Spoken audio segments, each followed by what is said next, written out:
Recchi! Hey, what's up, guys? Hey, Bailey Boo, how you been doing? Long time no see. And yeah, May Sheep is my new stream schedule. I'm gonna start at 10 now. I don't know if I will stream every day like I did yesterday, where I went all the way to like 5 something. That's like the goal. It's like I could still theoretically still stream during my normal stream time anyway, but that requires like a 7+ hour stream, which we did yesterday because we had a really good stream yesterday. And I had nothing to do, but I do have a lot to do today, unfortunately, so I probably, maybe I'll go a little bit past 3 hours, I don't know, we'll see. Mr. Coffee does have me need to move a file over for him, as long as it's done before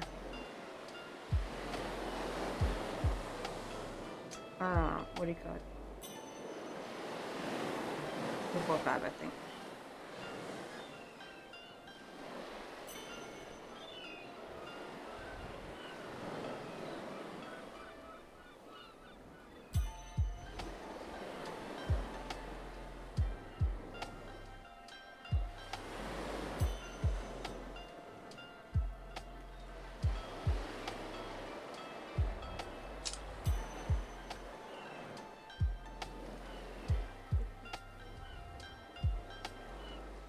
Center up real quick.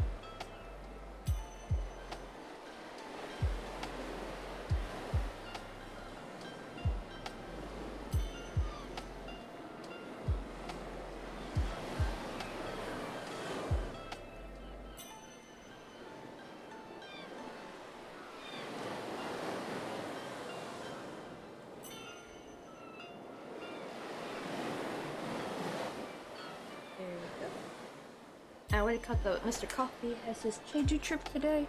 I still had to go to work though, so basically like after lunchtime is when they leave for the plane.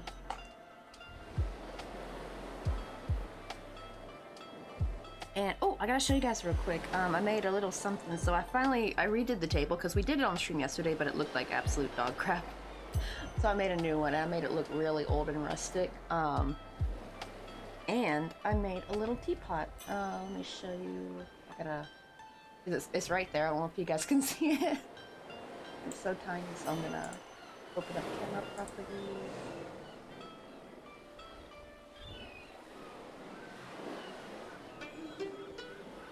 Go, so we gotta glue it in.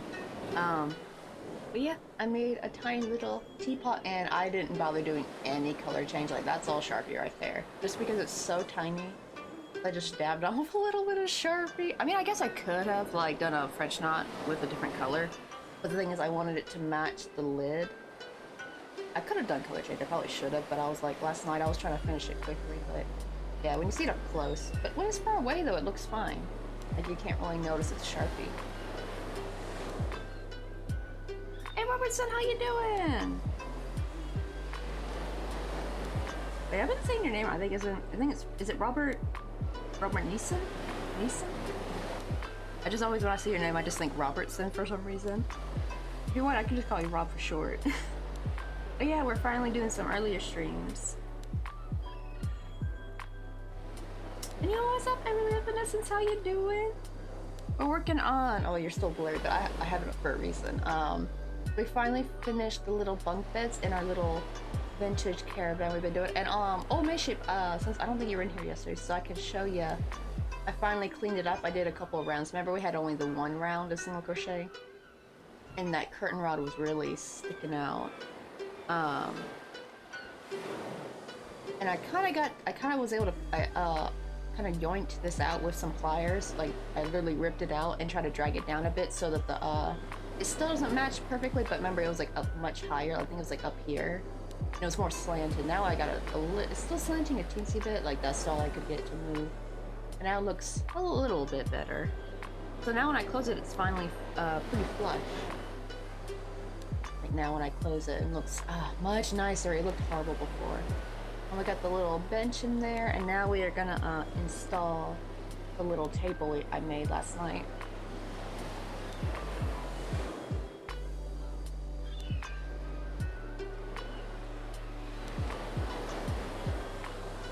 Let's see. Oh, Ari's fine for you? Oh, you want me to call you Ari? I think that'll be like your initials, right? Oh, oops, hold on. We got a bot to ban. Hold on. I'm actually happy, like, looks like Twitch is actually holding these bots back. The best viewer, cheap viewers, blah blah, like that kind of crap.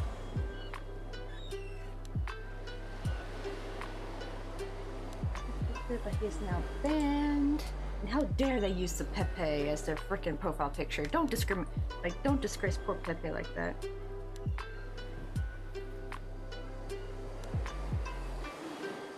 Oh, I was gonna say, like, did Mr. Coffee order something off Coupon Eats? But no, it's just an ad popping up. Every time I see that Coupon Eats ad pop up and I get a notification, it's usually when Mr. Coffee orders something. I'm like, there's no reason to order anything.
We can grab some coffee. You want to go get some coffee with me? Oh, who is that? Russell Flynn. Welcome on in. And thank you for the follow. Sorry, I was just texting Mr. Coffee real quick.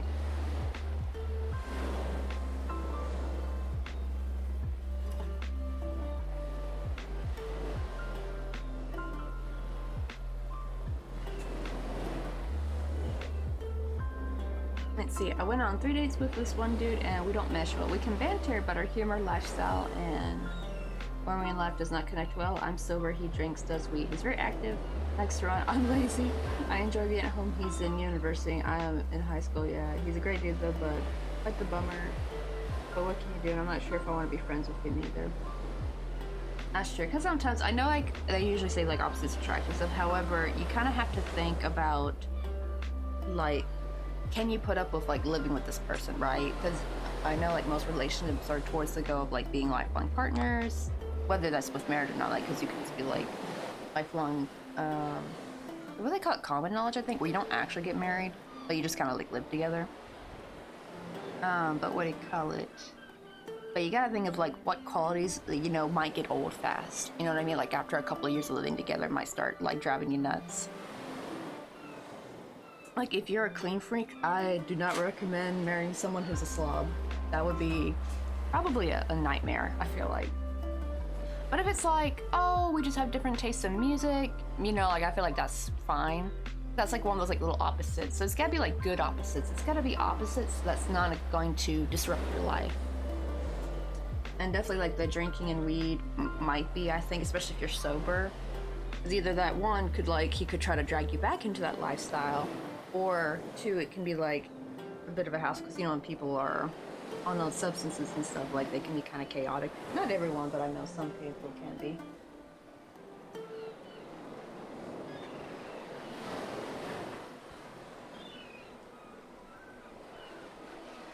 Okay, let's try to glue this.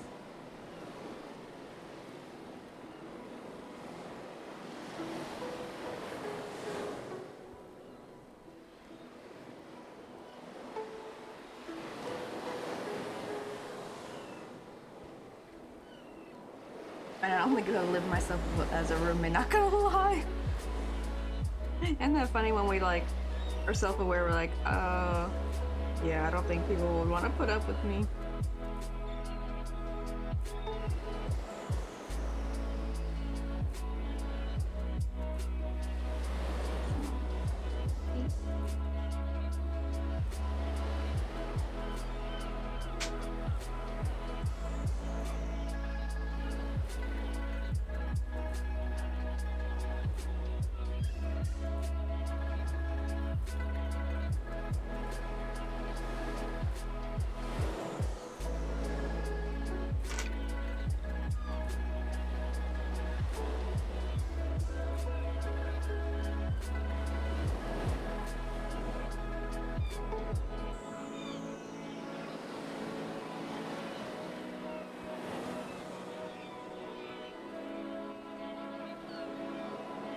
Gonna mostly get is like the glue that's, you know, at the feet part is not gonna really hold up very much. It's just a small amount. I'm gonna try to sneak it.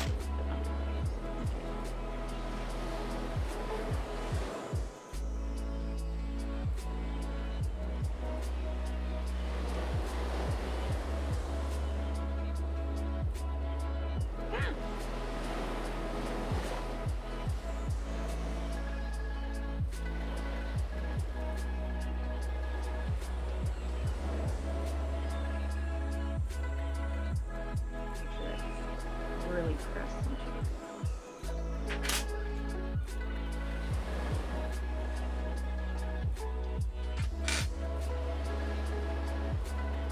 Oh shoot, where's this?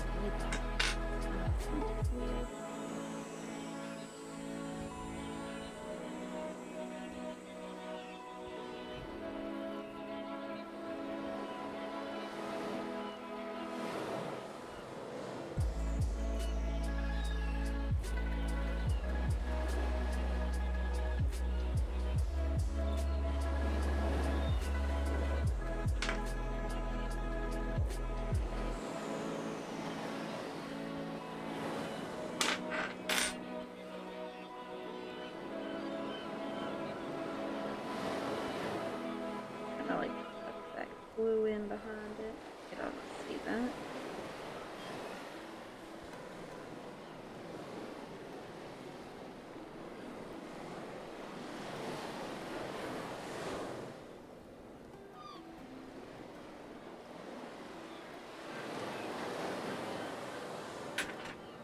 There we go. Now I got the little table in. So now we finally got all the furniture in. But now I just want to start making like a little tea set. What's up, Game Effects? How you doing? We're working on our little, what do you call it, vintage caravan. This is gonna be a gift for my mom. I gotta remember to take tons of pictures too before I send this over. Well, that won't be till October though, so I got plenty of time to take pictures. And I'm thinking I need to work on a 18-wheeler Christmas ornament for my dad, because my dad used to be a trucker. And now that I'm getting like better with vehicles and stuff, I got a little bit more confidence that I won't look so screwy. Yeah, that's what everyone's been calling it. They've been calling it the Crochet Polly Pocket. It's like so small. Apparently it was supposed to have like these little characters fit in there, but now they're too big. Because like he can't fit in the second one, he can't fit in the seat. So I'm thinking I'm gonna make the same version of them, but with thread, because these are made of my slitted yarns, so with a 1.4 millimeter, so I'm gonna try to make a nice little tiny one. She's gonna need some tweezers. This is still like really rickety though. Is like this thing at least stuck? It looks like it's stuck. I think it's because there's like no thing right there, so I guess you gotta be careful with that, so hopefully they don't come off. We got ourselves, oh, and here's like the other side where you can see the window. So here's the front, and I even put some plastic paneling on both the skylight and this window. It's supposed to look like you're looking inside, right? Like I did the wallpaper of the thing, but it looks like you're looking into this little section right there. I'm actually thinking now, what I could have done with the paneling is I could have just, I need to figure out how to make like a nice clean square shaped cutout.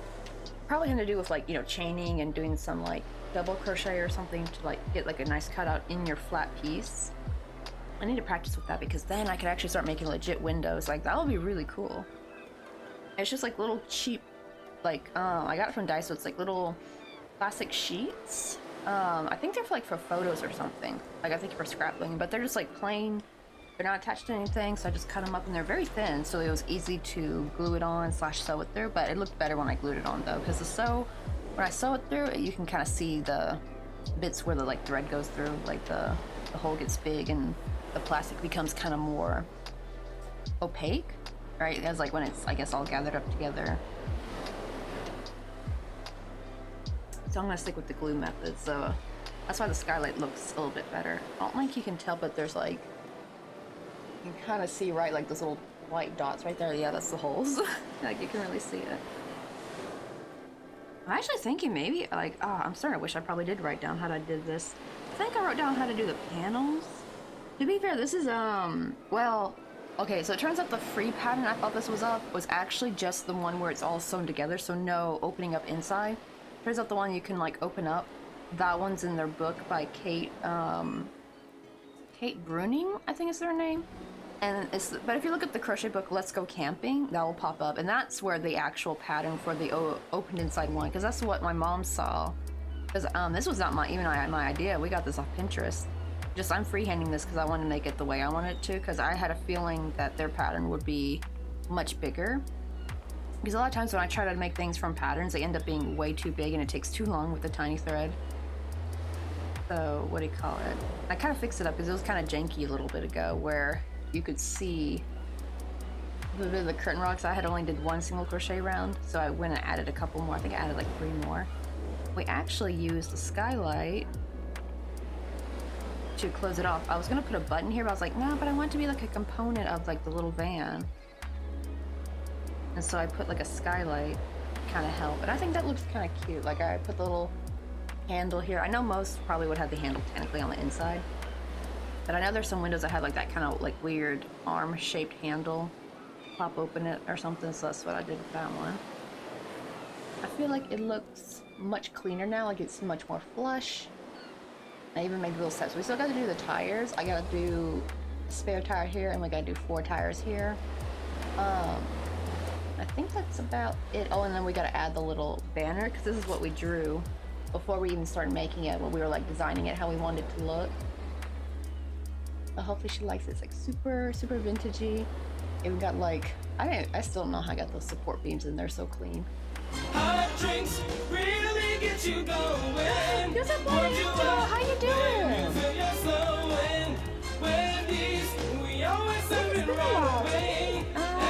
Appreciate being real quick. I recognize your username. What are you doing, shout out?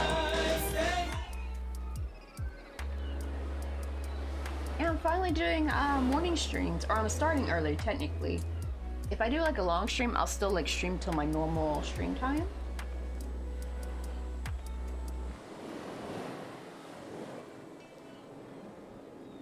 How you doing? We're working.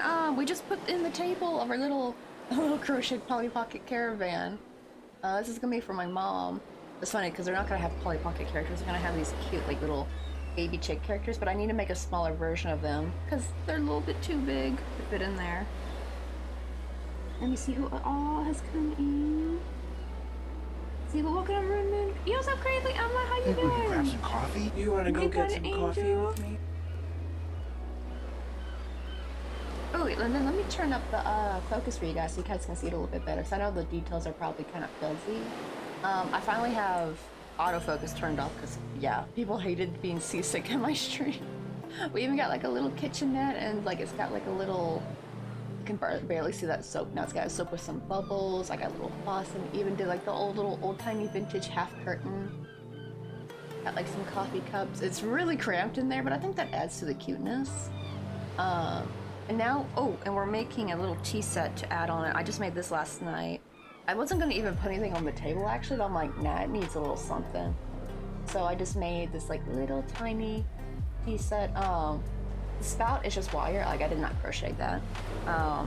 Wire really helps get those like really tiny details. Actually, maybe I should have made the handle with wire too. I should probably start doing that because that would stay up better. I do have it starched, so it does keep it shaped, the little handle, but that's just a chain right there.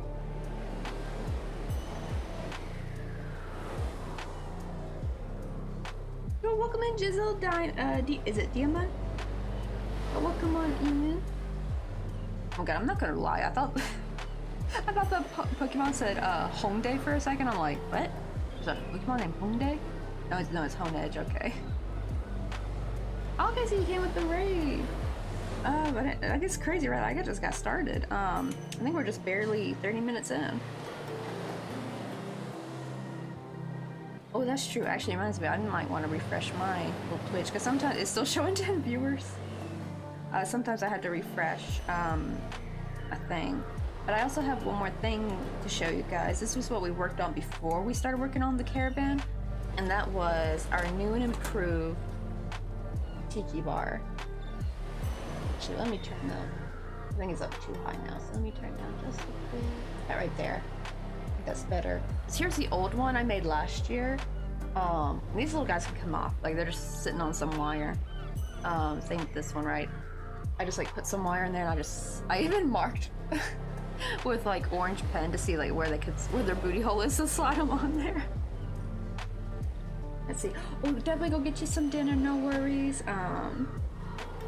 Let's see. Oh, I just couldn't have the letter D at the end. Oh, because did someone already have it? Or was the username too long? But then, once again, thank you so much for the freaking raid, Glided Angel. I'm glad you got to see little cute Caravan. We'll get you some num-nums because I know you're probably starving right now. And also hydrate because you're probably super dehydrated too. Like, I won't notice it, but like after a stream, you like need to guzzle water. But this is my favorite part, is like the little peach soda I made. I don't know if you guys can see that. The little tiny peach soda, a little beach ball, a little palm tree, and here's like all the drinks. We got like a strawberry daiquiri, and a colada, a margarita, and then we have like chips and salsa. I think the chip ball is my favorite. Like, I keep trying to show this to the camera, but it keeps like, this part keeps like bumping into it. I love like the little chips and salsa though. And then like we have like a little sandcastle, Bevel and Pale, and my other favorite part, like this little melted ice cream. And I need to make one more baby chick that can go here, so they can kind of like just lay in, you know, soak up some sun. This is actually going to be for sale though. Once I finish it, I need to take some pictures.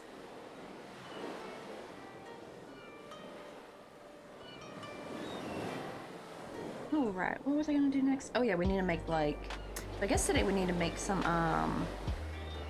little key, like, let's see what can fit on here. Ah, shoot. Ooh, it's actually bigger than I thought. Let me cut off the yarn tail. I just kind of had it so I could kind of hold on to it, but I think I'll just use my tweezers to hold on to it. Where would this fit? About like right here, I think. So I guess we just, it looks like we only have one room for maybe one teacup and a plate. I do want to put some kind of tiny dessert on there. Where is the white thread? I thought about putting, because I know you're supposed to put, technically you're supposed to put the teacup on a plate, but I'm like, I don't know if that'll be enough room. And, or, maybe I just maybe will crochet the plate into the teacup. That look weird? I don't know. Let me see, let me just try making a little teacup first.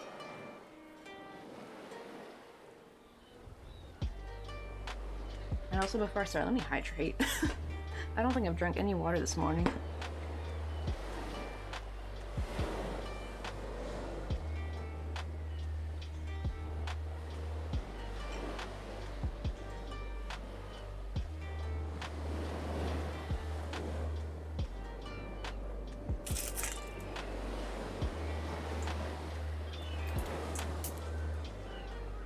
Oh, almost forgot to take my vitamin B12. Do that real quick.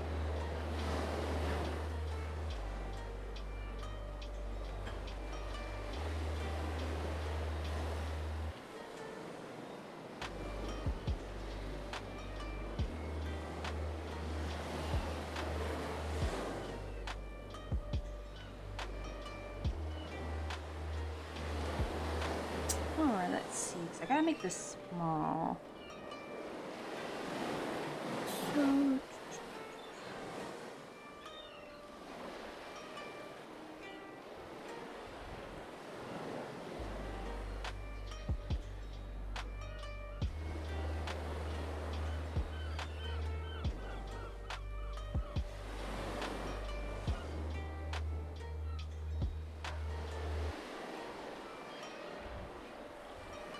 So I'll have to like try to make this probably like a coffee cup almost, like just like a small round cup, not like those fancy teacups, because didn't make it. I would have had to make the teapot much bigger to fit it to scale.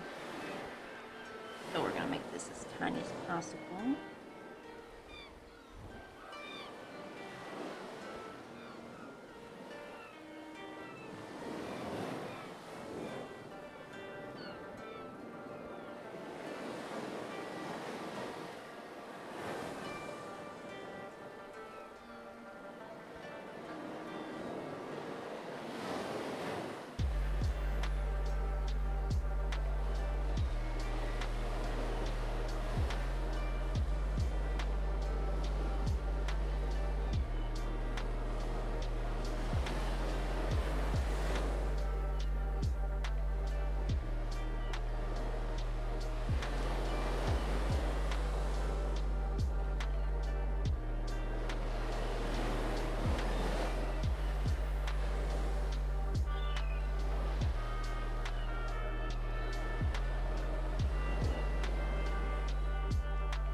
I'm definitely gonna need my nail drawing tool. Let me try to poke that out.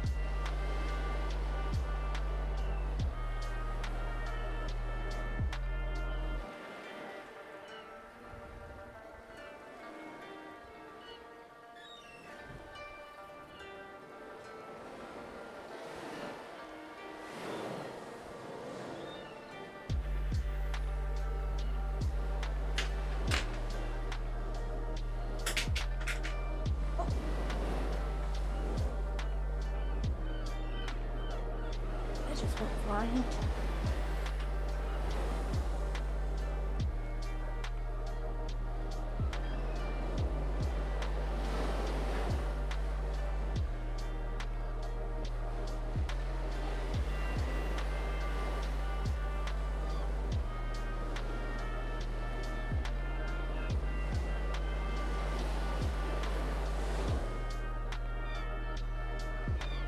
I think I will increase it by 3 here, just to expand it just a smidge. Let me see how this looks.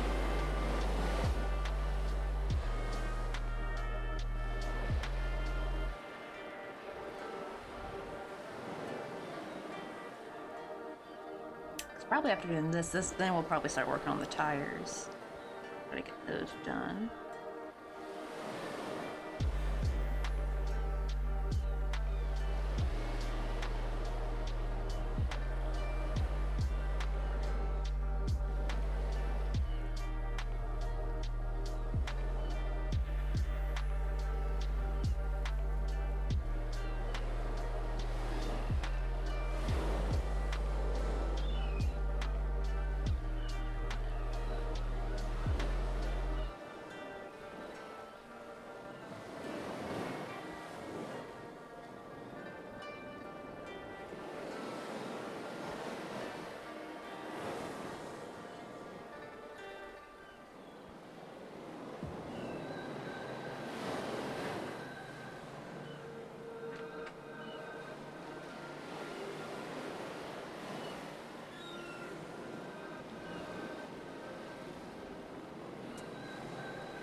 See how that looks on scale.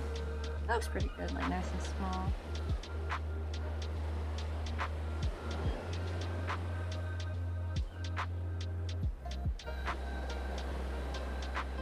I think what I'll do is to make it look more fancy, I might kinda do reverse single crochet.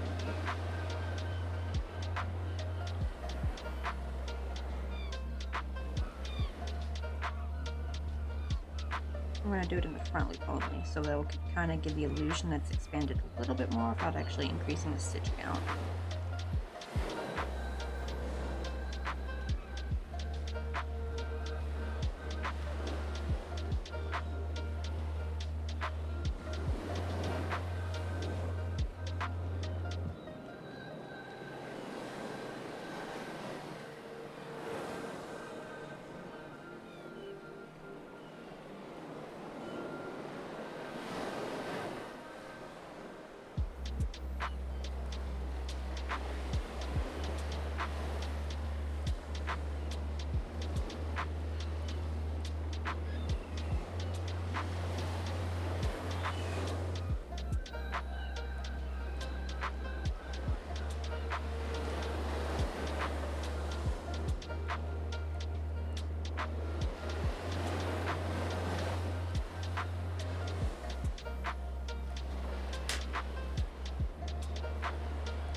Oh, actually, never mind. That's not. Let me do this. Oh no, it's stuck. I gotta start it. Maybe work with a slightly bigger stitch count. Actually, let's work with maybe 8 instead. I think 6 might be too small.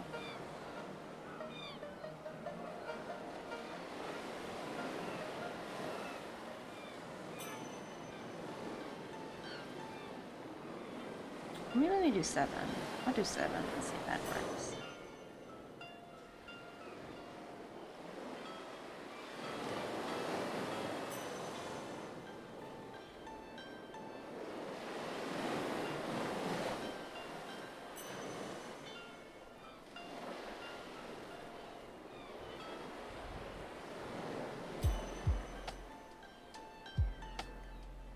One, 2, 3, 4, 5, 6, 7. Okay.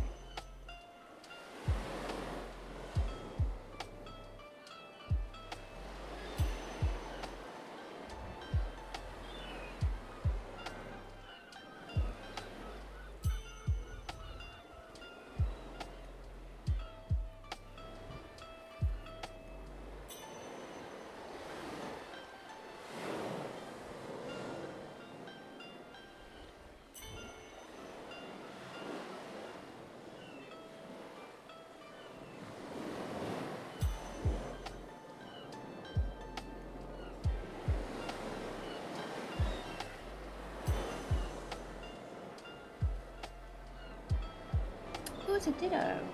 Let's go for that. But I still had my Pokemon thing. But I didn't.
Excuse me, I didn't catch it?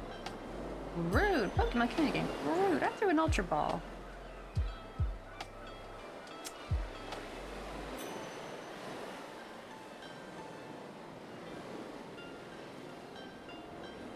And it's always like, I swear, it's always like even more painful when it's just a type C Pokemon. Like, I understand if it was like a tier B or A, because usually those are a little bit hard to catch even if you do use a good ball.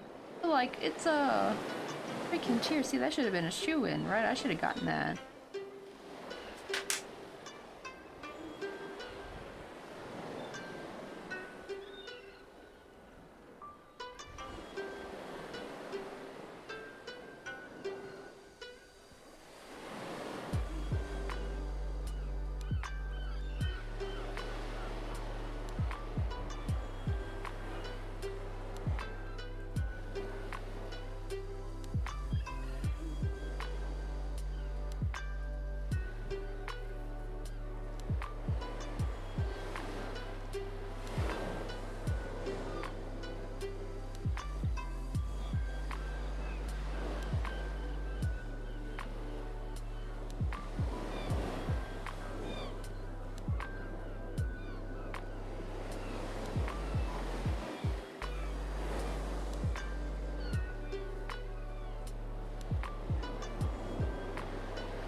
Hold up to the teacup or teapot.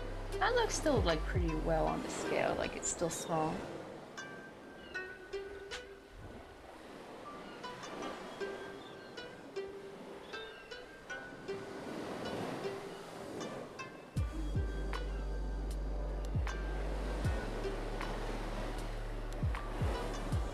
And now for this one I'm gonna do like a reverse. I'll crochet around.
Got a few more. hopefully this will be our last round, then we can make the little handle for this little teacup.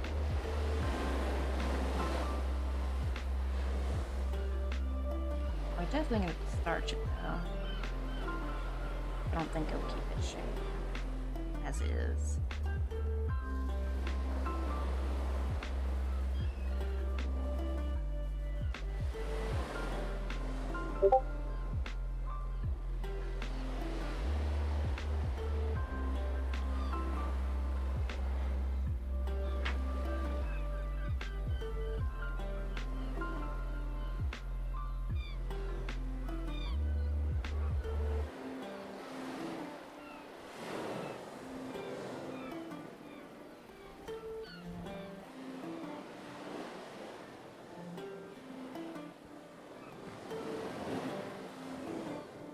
Yeah, I think that feels like a pretty decent. Like, sure, this is still kind of a little bit on the small side, but at least, just not too tiny.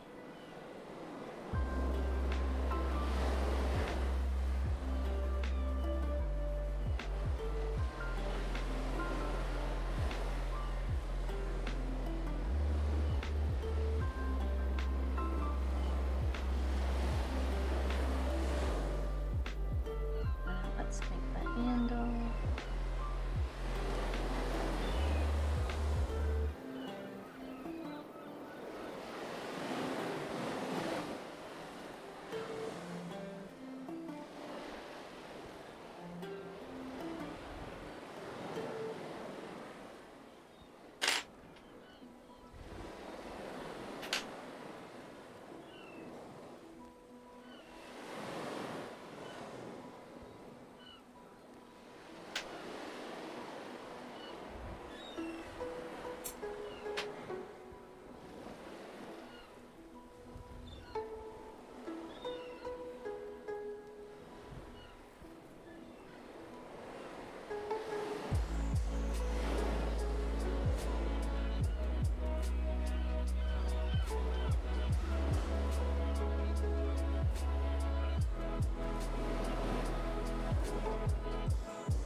Before I start, I'm gonna get rid of all these cookies.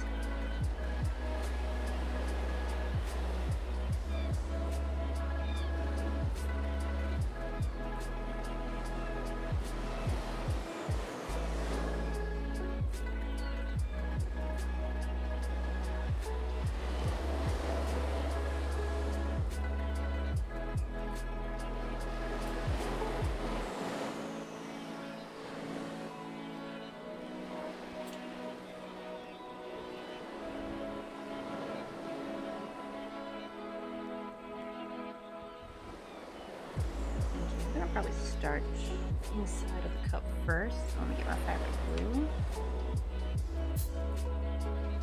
I don't need very much, so I'm just gonna get whatever came out of the nozzle.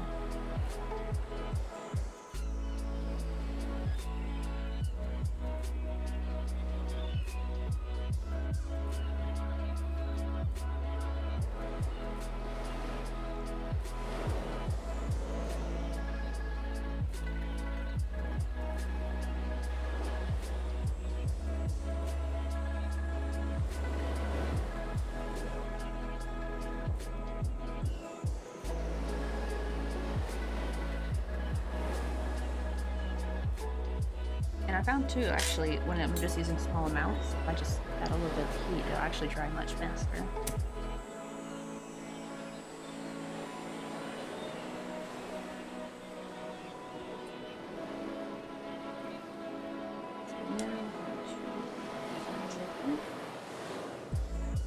Now we're gonna shape the handle.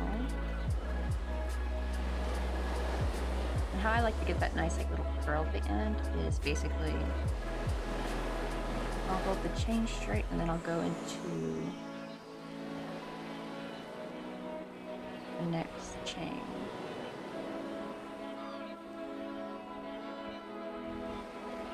Before I sew it to the cup, and that kind of helps give like a little lip at the end. And now let me, oh right, There should be good.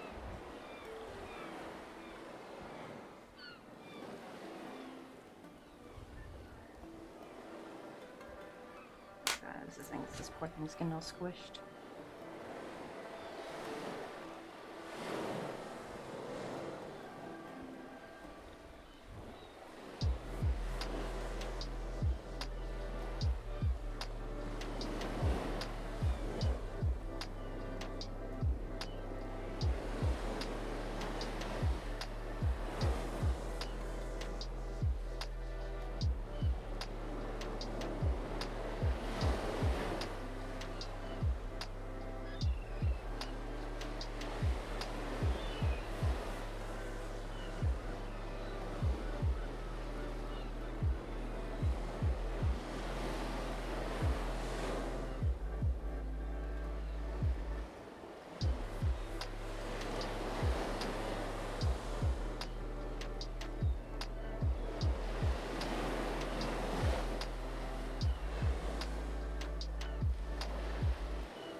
It's always a hard part trying to shape the handle when it's still wet with starch.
Ah, there's like some kind of dark fiber. Huh. This was staying on. I'll try to work this handle. Let me add a bit more starch.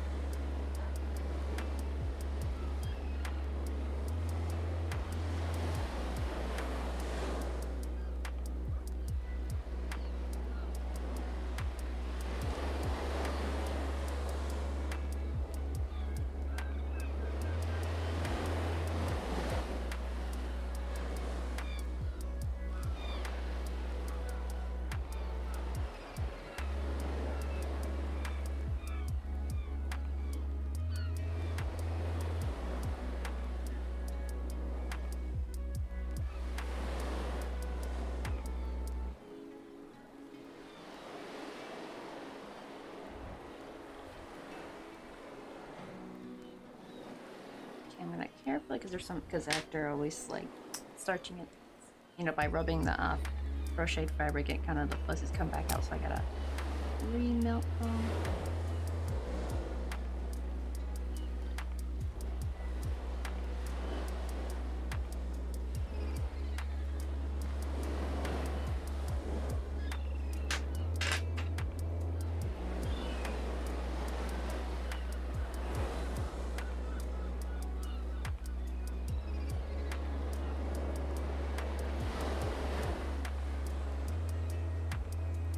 I got little. Oh, let's see. I got a little bit of teacup put on the. You guys can see. They got a little bit of teacup.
I should put some tea in this actually, so let me shade like a little circle, like a little disc. I got the perfect like British breakfast tea color.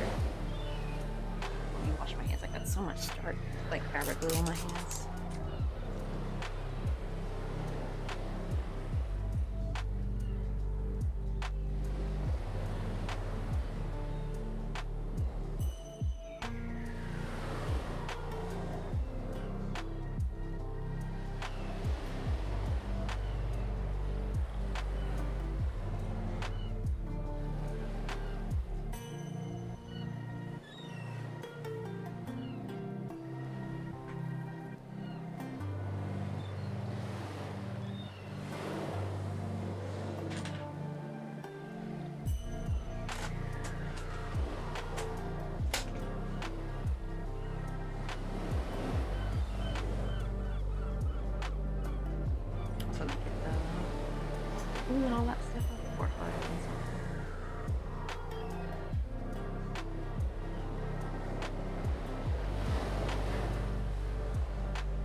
Let's see. Oh, hey, what's up? Still looking back from dinner. Oh, how was dinner? Also, what'd you eat?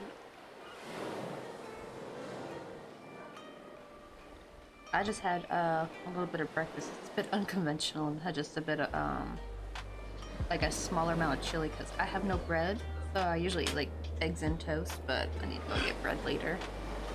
Maybe not today. It's been raining like crazy, so I might get it tomorrow. But we just made a little tiny teacup to go along, and we're now making the tea that'll go inside it. Little tiny teacup. Kind of back our little. It's a little big, I feel like, compared to this. But I tried making a smaller one, but it was very difficult. So I was like, okay, we're just gonna make it a bit bigger. Just go with it.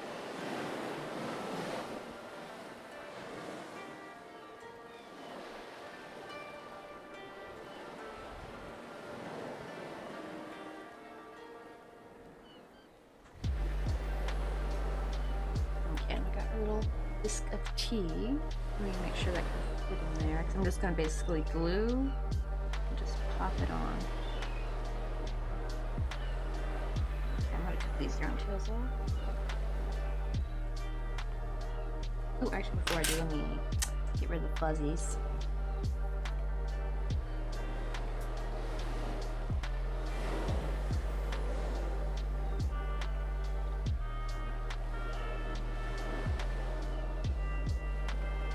I always love how that when I apply heat, like it makes it look even shinier. Like, that's like the beauty of when you apply heat to like acrylic or polyester. It just becomes even shinier and prettier. Okay, now let's fill this up with a little bit of glue.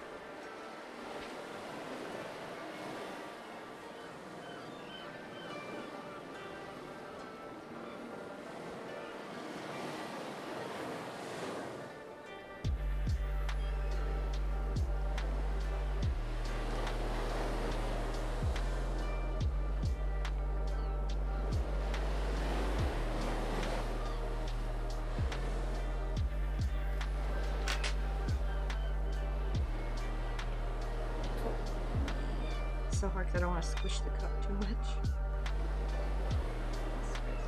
Go around.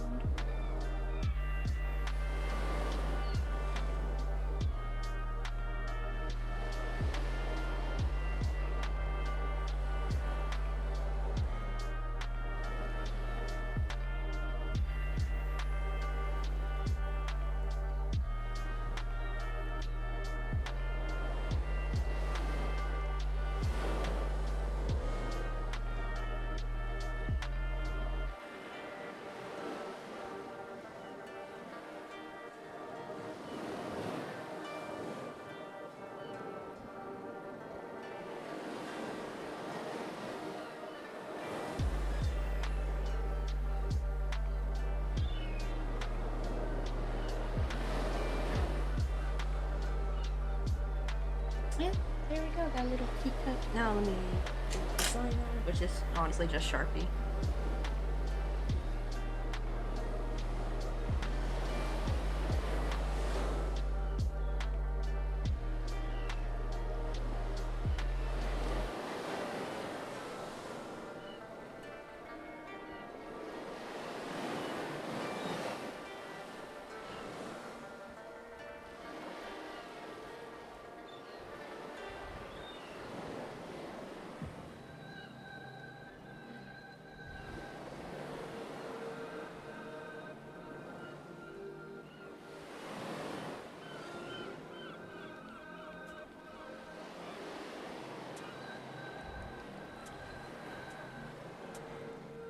This I gotta be very careful. Let me get this. I'm just using some Sharpie.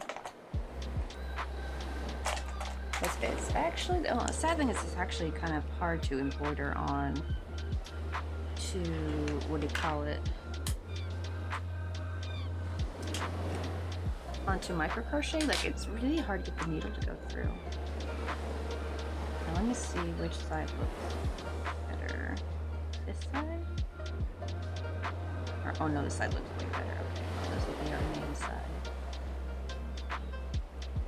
Maybe I think that's okay.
Design. Just like a little rose in the middle, which I just do a couple of pink blobs and then some green on the side for like the leaves.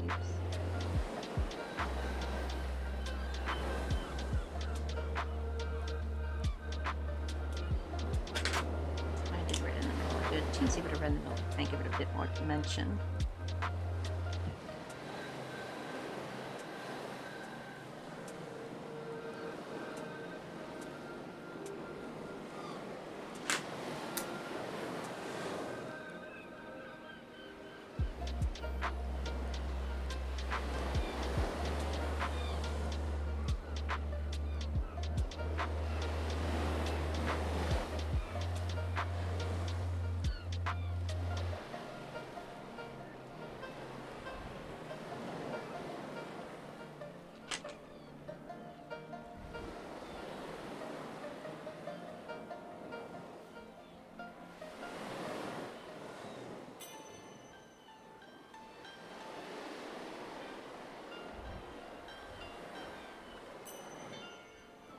And there we go. Let me show this up close.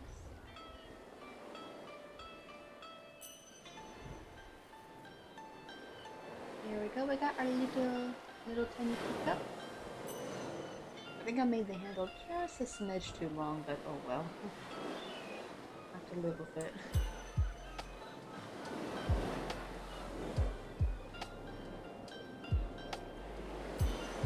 And now let's make a plate to put it on. I need to actually make 2 plates.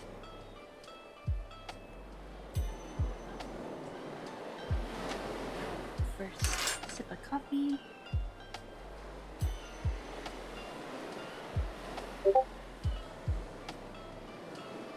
I think what I'll do is, I'm like debating if I want to put like a little flower edging, like with the Sharpie, like around the plate, or if I want to leave it plain.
Alright, I got 8. Also, I want to try to make like another plate that's gonna have like a little dessert on it. So we'll have to see how that turns out.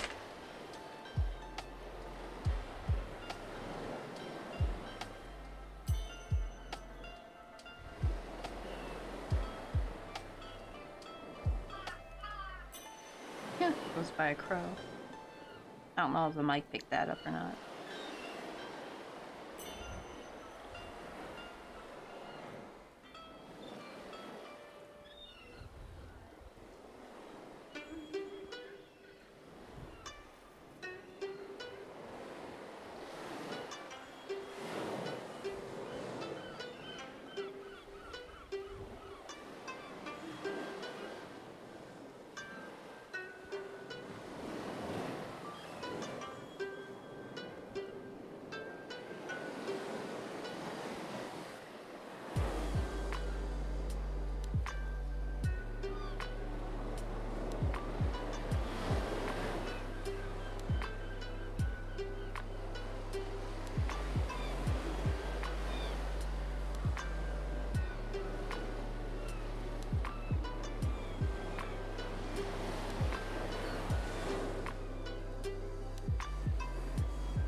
I think I'll leave the plates white. I think if I try to put some design on them, it might look too much, maybe. Or I could maybe put a design on the bigger plate.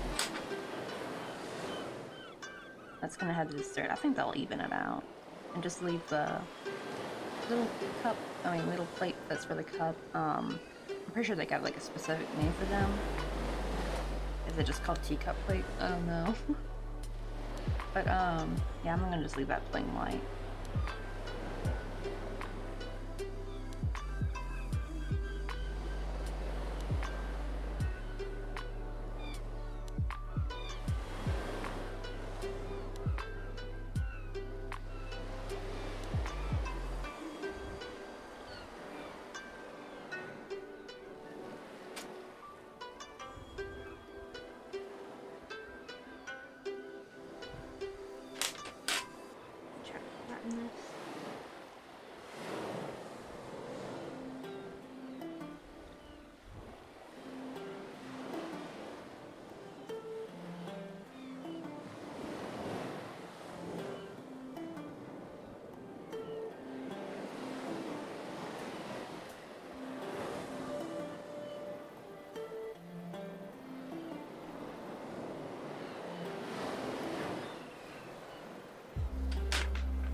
There we go, no more fuzzies.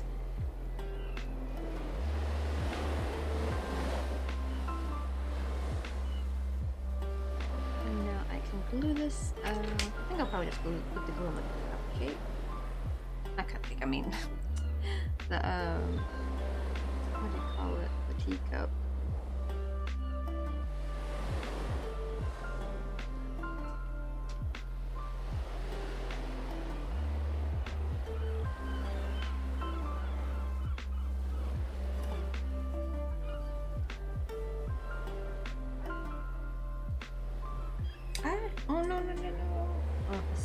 run away from me.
There we go, now I got it on a little plate.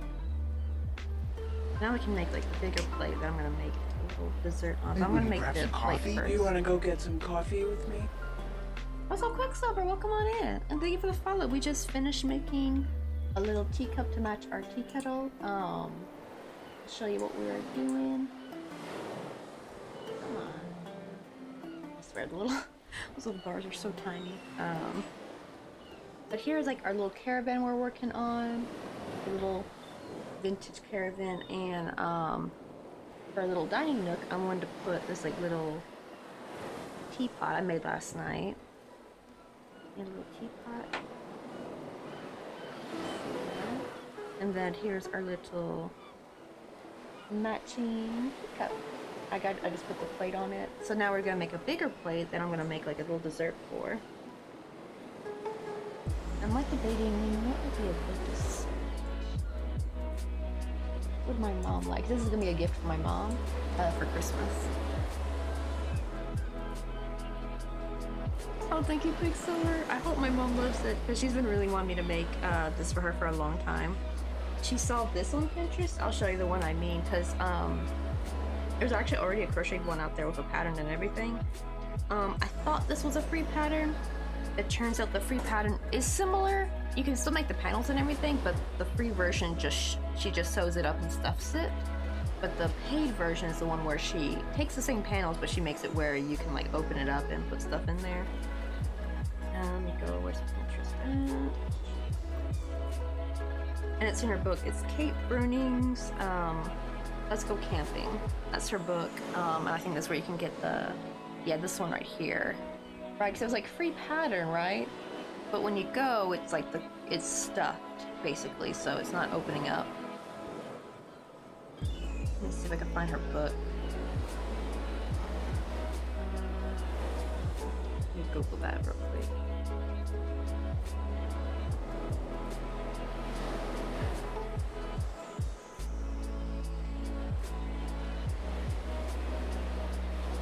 I want to find some better pictures. But yeah, this is her book, Let's Go Camping. I might want to get this, honestly. It's really cute. Actually, how much is it? It's only $10. Oh, that's actually... Oh, no, 10 pound. Okay, I don't know how much that would be in US dollars, but it'd probably be similar. And also, it's like this cute ice cream is included in this little ice cream truck. And you can... you can open it up? Oh my god, I want to get this book. But yeah, see, this is, like, see, you open it up and there's, like, a little... I kind of just followed this design where you have, like, some bunk beds. You got, like, a little kitchenette. And, she didn't put a table in here. There's another one I thought they put a table. And this is also the one I think I got the most inspo from, was from this one. But yeah, she saw that because she saw it on Pinterest. She's like, Genia, you need to make me that. And she, I think this is, like, 2 years ago. And I wasn't quite there yet with my skill, but now I feel like I'm finally there. But I love like the little bunk beds. We just finished those yesterday, and we made the bench. Technically we made the table yesterday, but I scrapped the one we made on stream because it was horrible, so I made another one last night. It's still a little wobbly though, so I gotta figure a way to make it not wobble anymore. Maybe I should put some glue under there. I'm kind of scared. I don't want to mess it up because there's really no way to transfer glue there. Maybe if I use the nail dotting tool, let's do that. Ooh, that's got some yarn fuzz on that. Use a small one. Let's try that. Maybe I can transfer.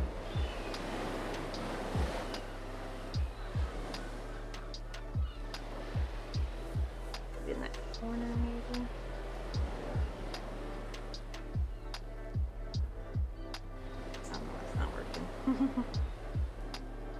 Oh well, as long as she doesn't move it around too much, it should be fine. Oh yeah, that's Mr. Coffee, that's my hubby.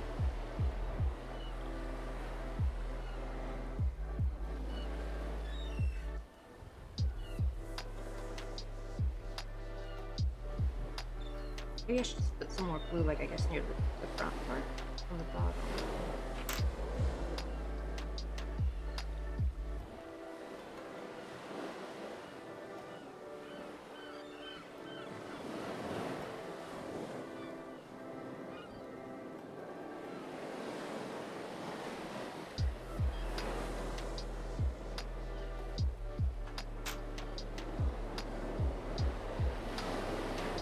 Oh, it wasn't sure gender things, but oh yeah, oh man, like I'm just she, her, and Mr. Coffee's they, him.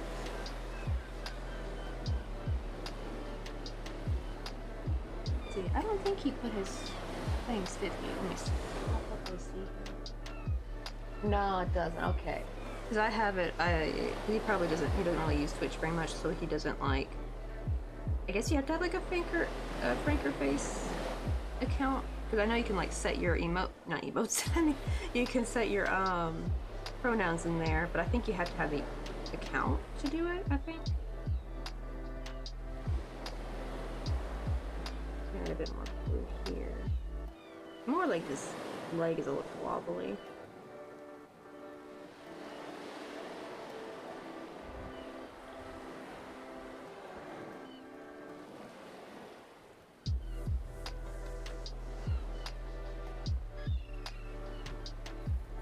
That feels a little bit better. That feels a bit more sturdy. Let's see. Oh, I did unshear her. Oh, okay. Yeah, it pops up on the. Yeah, unfortunately, I guess mobile doesn't support, you know, pronouns. Unfortunately, but that's why I have like the Twitch chat still open up on the computer. Just it's kind of hard for me to see. It's kind of far away.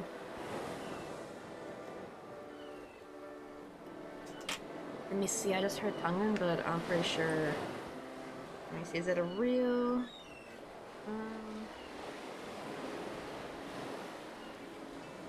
I was just saying I had a visitor. What the heck? Oh, like he's like, I'm thinking like, someone actually like wanted to, cause I'm trying to have like a thing where I can do crochet classes here in Korea. They're gonna be in English though, cause my Korean is not that good. Even though I know some Korean crochet terminology, I do not feel confident enough to teach it. But like a lot of times though, people are seeking out like, they want to be able to practice their English. Like they already can speak English fine, but they want to like practice more. They could kind of double as that. And I can like teach a bit of crochet, and so I made up a class, and every time I hear that the Tongan market thing, I'm thinking like, oh, finally someone actually wants to register a class with me, and they're like, nope, it's just like either Tongan saying like, oh, here's this event, or oh, you had one visitor. Like that's it. Like I didn't know I was gonna get a notification for every time someone visited my page. Like I don't mind getting a notification like in the sense of like in my analytics, like an alert, but like I don't want like a sound alert, you know what I mean? It gets my hopes up. So let's see, now we're going to, I'm like debating if I should go ahead and glue this teapot in.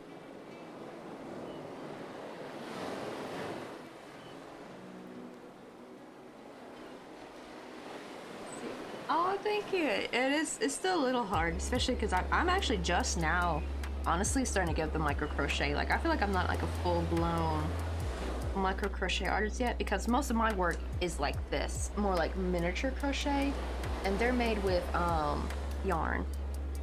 Now I split my yarn actually. Like here's what I have here.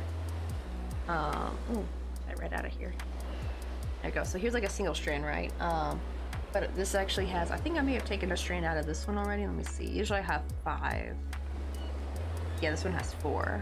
And I just take one strand out. And this is so much easier to crochet with than thread. I think because it's still yarn, so it's still like soft, got a little bit of give to it. Thread's very like unforgiving, like it's very taut, you know, like there's no like stretch or like bounciness to it like, you know, like yarn has, you know what I mean? Especially because milk cotton has a little bit of elasticity to it. I know like with acrylic it can stretch, because I remember someone thought like they thought milk cotton would be good because they thought like, oh, it's gonna stretch but not keep its shape. No, it stretches and bounces back. It's actually really nice. Yo, little drawing fox. Ooh, you got a cat with you? I want me a friendly fur baby.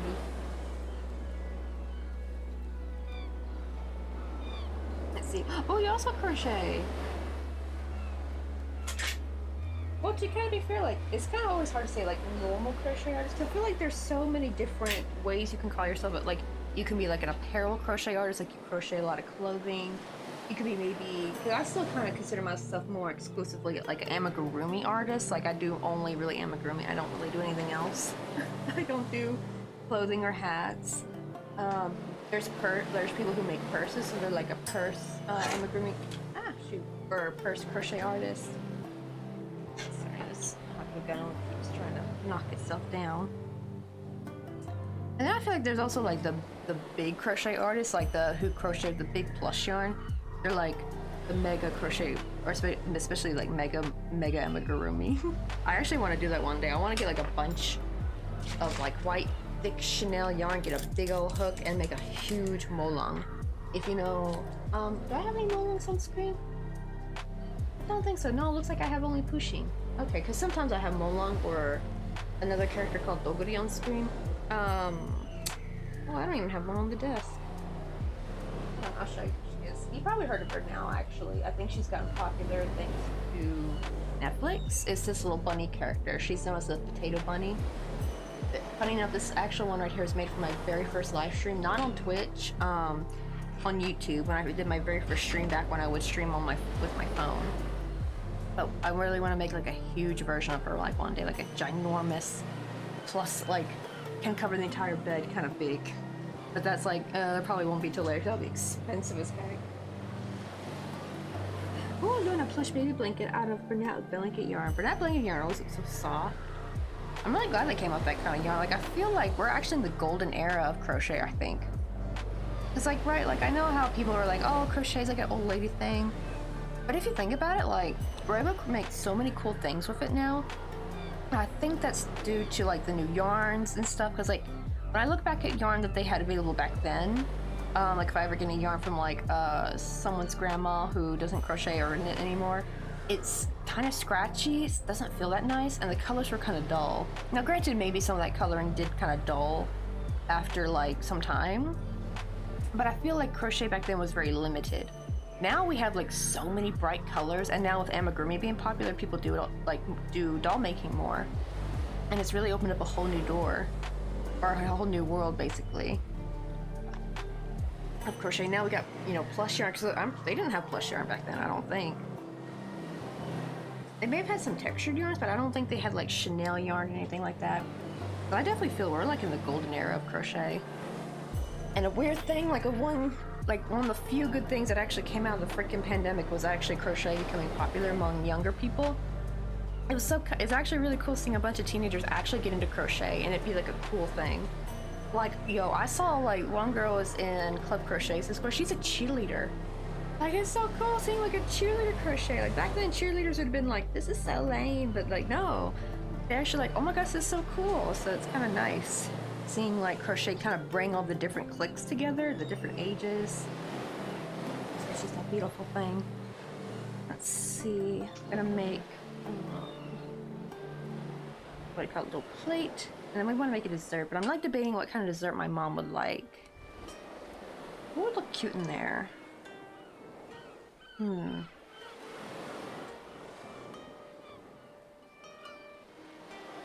to think, what does my mom like to eat? I don't know. I guess she likes chocolate, but I don't know if that was her favorite dessert.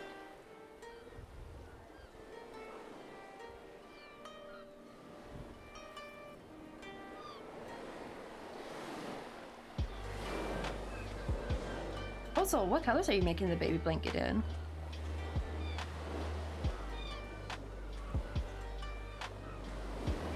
Oh, that one too. Yeah, so many dudes are doing crochet, and actually some dudes that are heterosexual too. Like, I know back then, like back in the 2010s, yeah, there were men crocheting, but every single one of them I would see on, at least on the internet, were always, you know, gay and stuff. And I feel like that was part of the stereotype, unfortunately, and it's fine, right? But like, it's kind of nice seeing straight dudes crocheting now. Actually, it's like it's kind of finding that stigma is going down for dudes. Like, they can finally be comfortable in crochet, because literally all it is just a medium. Because like, sure, like maybe there's things that we typically crochet that maybe won't interest a straight dude, but like, especially if amigurumi, like you can make anything you want. Like, one of my favorite dude crocheters is Takoki Crochets. He is a straight male, and he crochets, like, actually, where's he at? I got, like, he crochets little Warhammer guys. I look, but they're kind of cute though. They're like squishy and cute.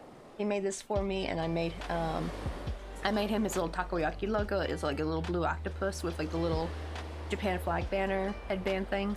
And I crocheted him a little sprout I could put on there. I just used some wire so I could just like remove it. But yeah, I gave his little guy a sprout.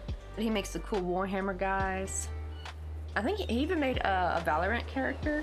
So it's like, it kind of opens up, like, I feel like, because I know sometimes, right, like the type of stuff that is typical with a craft, you know, it might be like, oh, it seems cool, but I'm just not interested in the stuff you make from it. But now it's like, oh wait, I can crochet like cool manly things. So I feel like that's also opened up a little bit to like more of the straight guys feeling more comfortable to crochet, because now there's things that they can make too that are to their interest. Like, you can make cars, you can make oh my god, this dude is so hilarious. He's on Instagram. I gotta find his name, but he crochets like blood and guts and stuff, and does funny reels with it.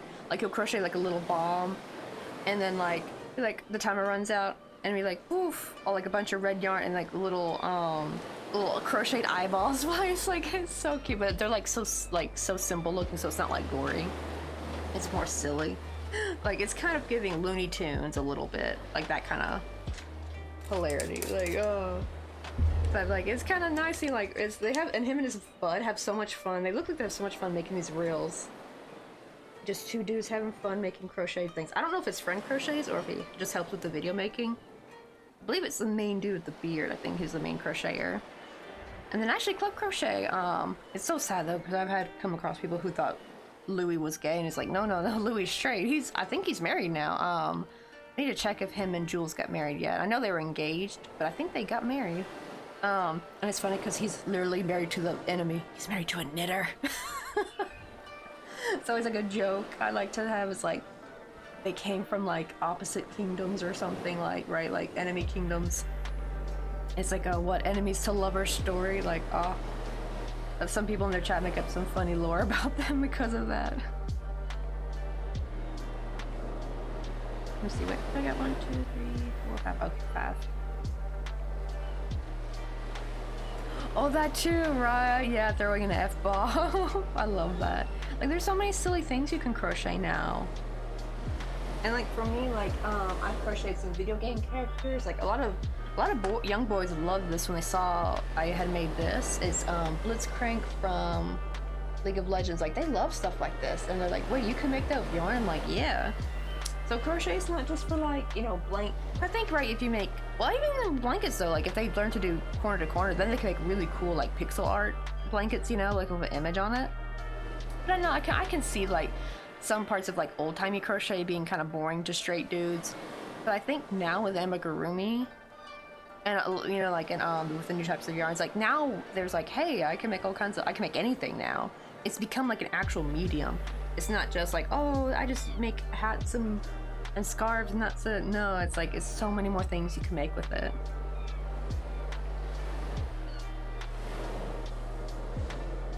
Okay, 1, 2, 3, 4, 5. Oh, I got 2 more.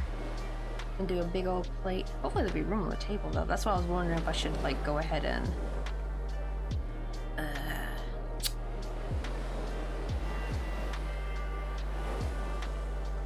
but that might be too big. Oh, let me undo this. I'm doing it in rounds of 6, but I'm gonna increase to oh wait, that still makes it 18, doesn't it? I'll do 7 then. We'll do 7 because I feel like increasing up to 24 will be a tad bit too big.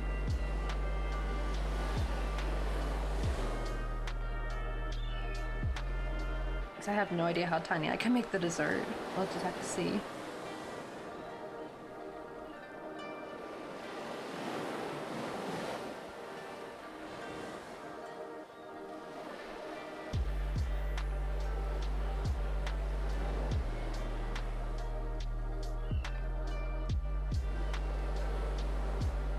I think that's 7. 1, 2, 3, 4, 5, 6, 7.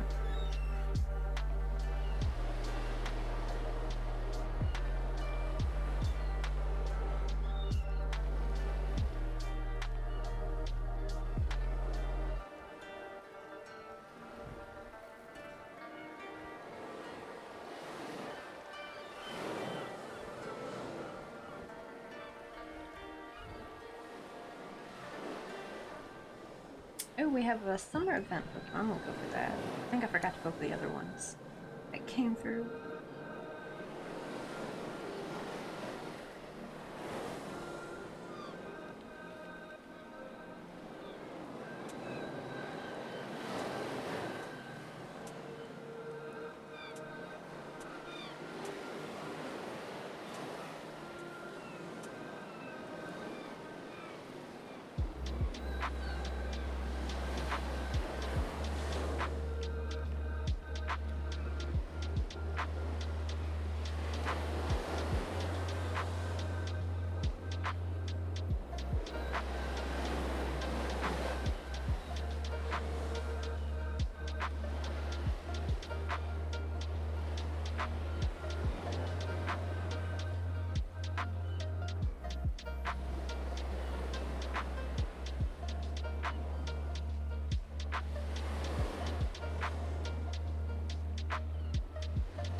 There we go. Oh my goodness. I hate when that happens, like where there's like one little fiber I went through and it won't let me pull my hook up all the way. It's so annoying.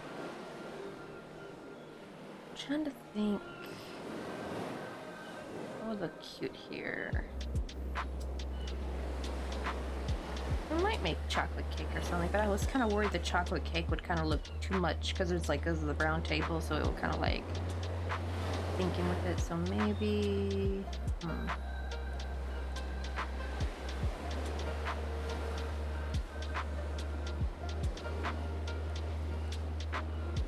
I need to actually like Google some pictures of like little desserts.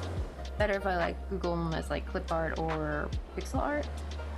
Something like more simplified will kind of help me kind of get an idea of what I want to make.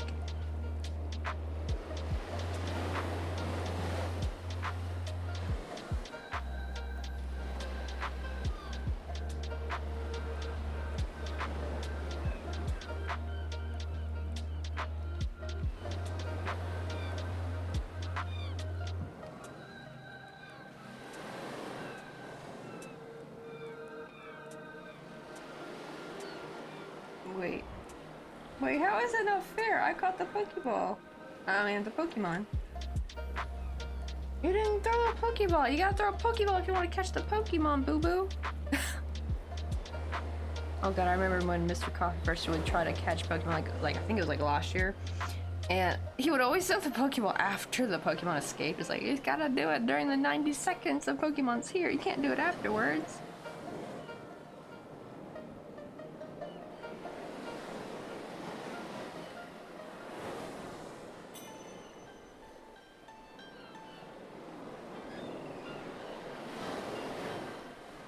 I'm gonna do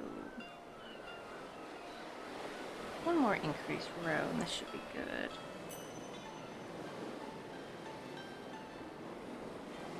I think this one though, I'm going to try to do like very subtly the little rose pattern like around the edge of the plate. That way it kind of matches with everything. I gotta be careful though, because like Sharpie, the tips of Sharpie are kind of big, so it's like they'll easily splotch too much. I gotta be super careful.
Oh wow, that barely fits on the table.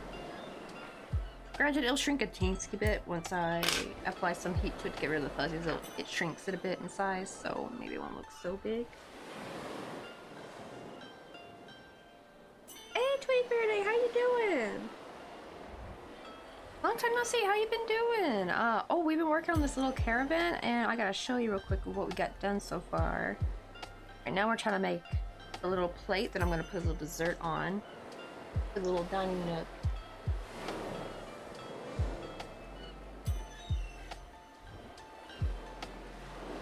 There we go. But we've been working on this little vintage caravan. Got a little skylight, and you can like the window is supposed to make it look like you're looking inside. And we did these yesterday. I think one bed I put in over the weekend, but then we put the other bed in. And we did the ladder yesterday.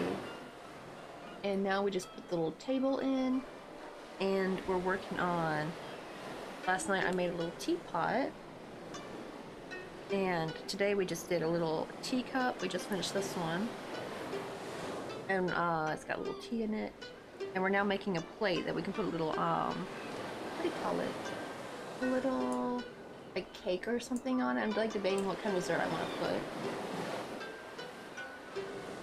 We're just now finishing up the plate. I just gotta do a nice, like, little, I think they call it, like, the invisible finish, where you go through the front of a stitch, and then, yeah, go back in the middle. And it basically looks like a regular stitch, like it's, like, kind of invisible, basically. I love this way of finishing. It makes my work look so much better. No more of that ugly, weird finish on your work, because, like, that was, like, the bane, I think, of all crocheters, was, like, you crochet such a nice piece, and then you have like this little spot that looks all yucky and knotted when you would finish your work. But this is like made things so much nicer, so much easier. Make sure to sew it up good enough.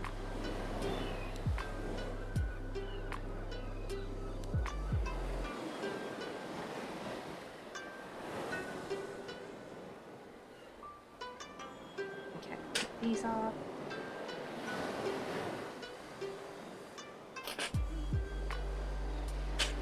Also flatten this a little bit.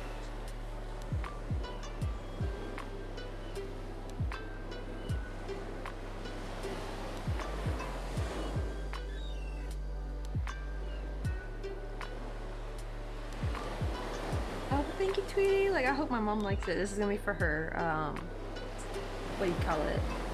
Her Christmas gift. I'm actually thinking if this is good, I might need to make another one in the future I can put on the coffee page.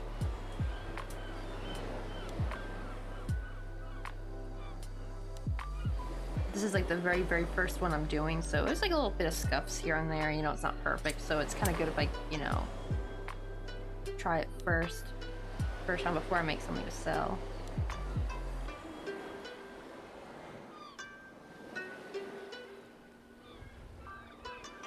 There we go. Let's see. Wait, let me get the other this one. This one's nicer. And get the teapot there in the back.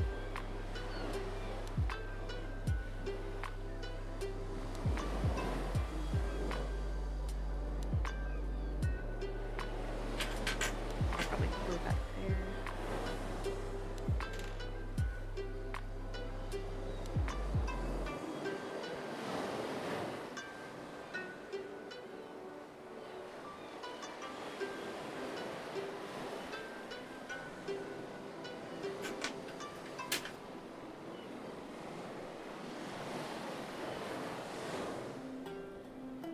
Let's see. Okay, good. Yes, good. Good. It's great to be back here on my first time. Glad to be here. How things been going for you? How's life been? How's the weather been too? Like, we're just burning up here. Oh, I accidentally moved the spout.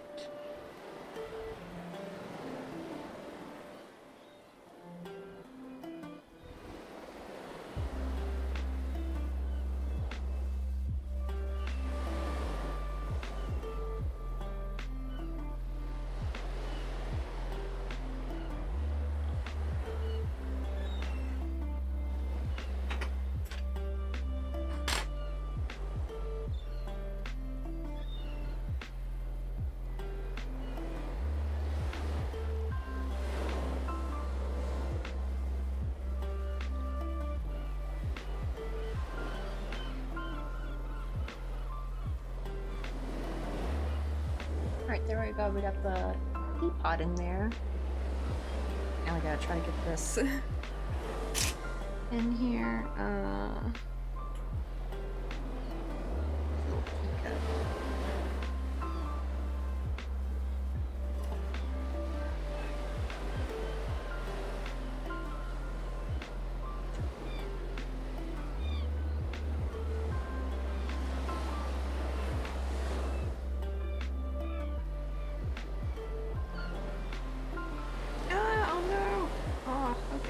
To me. Thankfully I didn't put too much glue on it to let it get everywhere.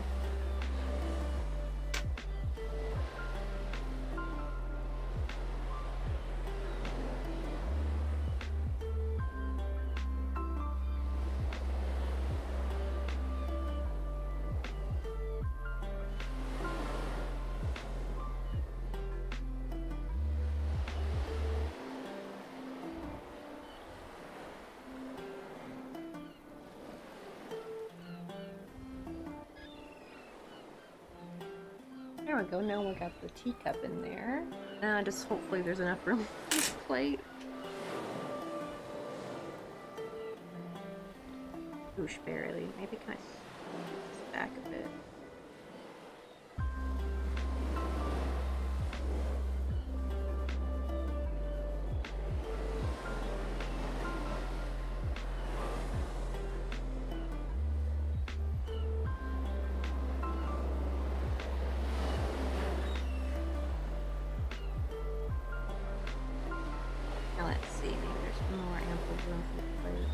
There we go, that's better. Now I just gotta put a dessert on it.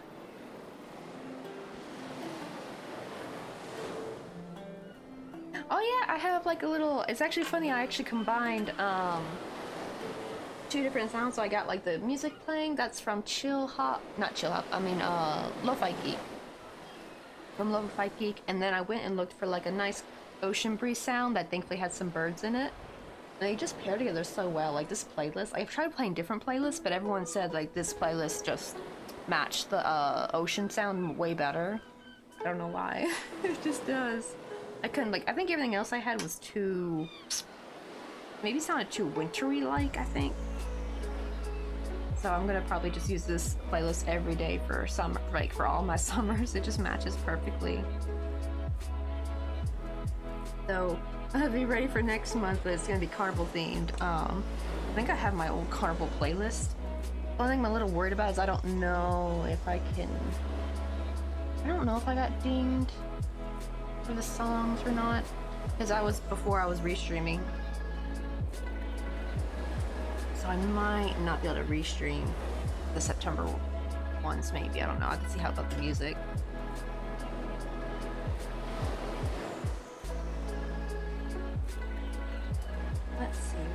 dessert should we make? What I got?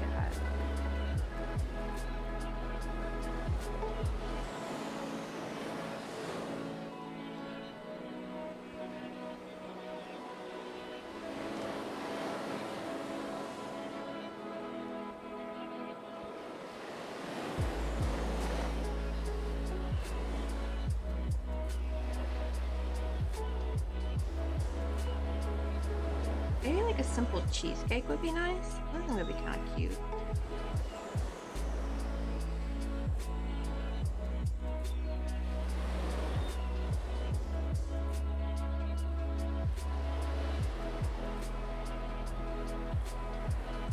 Let's see what other colors I got here ready to go.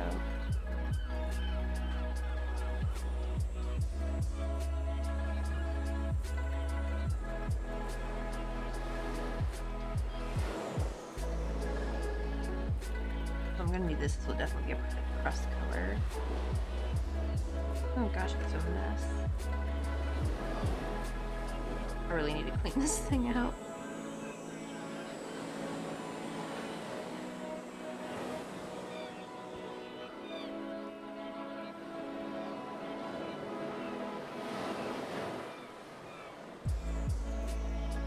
I thought I had like a creamy color, but I don't think I do. I only have white.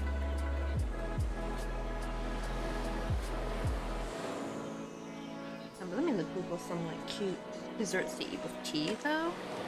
That might be better.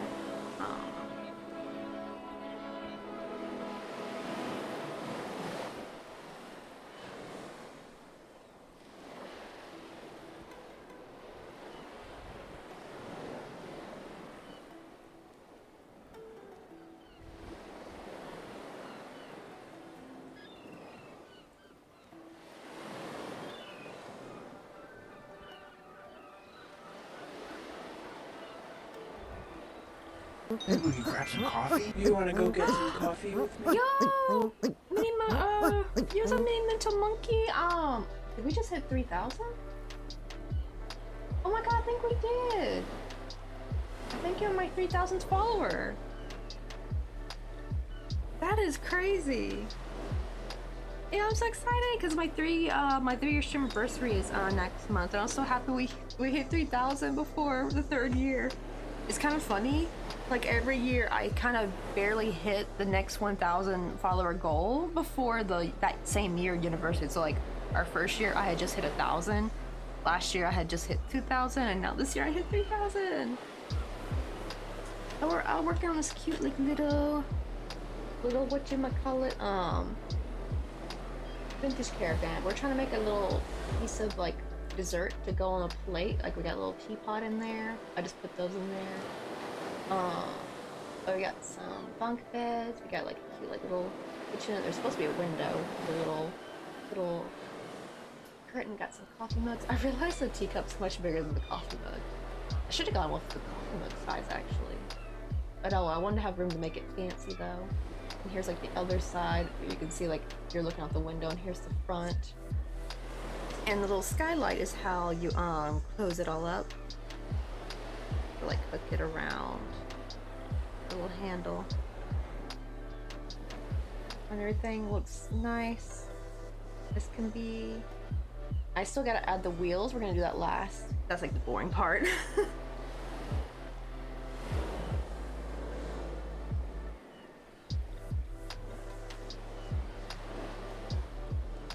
Oh, thank you, Minnie. Yeah, to be fair, it's weird because like on one hand, my regular size crochet, when I work, so I don't even call it micro crochet, I just call it miniature crochet because I'm still working with like a little bit of a thicker yarn, not thread. I take a single ply of worsted weight yarn and I work with that, and that's how you get like characters like this size, you know, like more miniatures, but they're like keychain size, right? They're not like too tiny. But I still kind of consider, like, except for his hat's made with thread, but his body, see how much bigger the stitches are? Like, that's the size difference. That's how big that stitch is. Oh, his little watermelon fell out. Put that back in. Ah, the watermelon don't want to go through.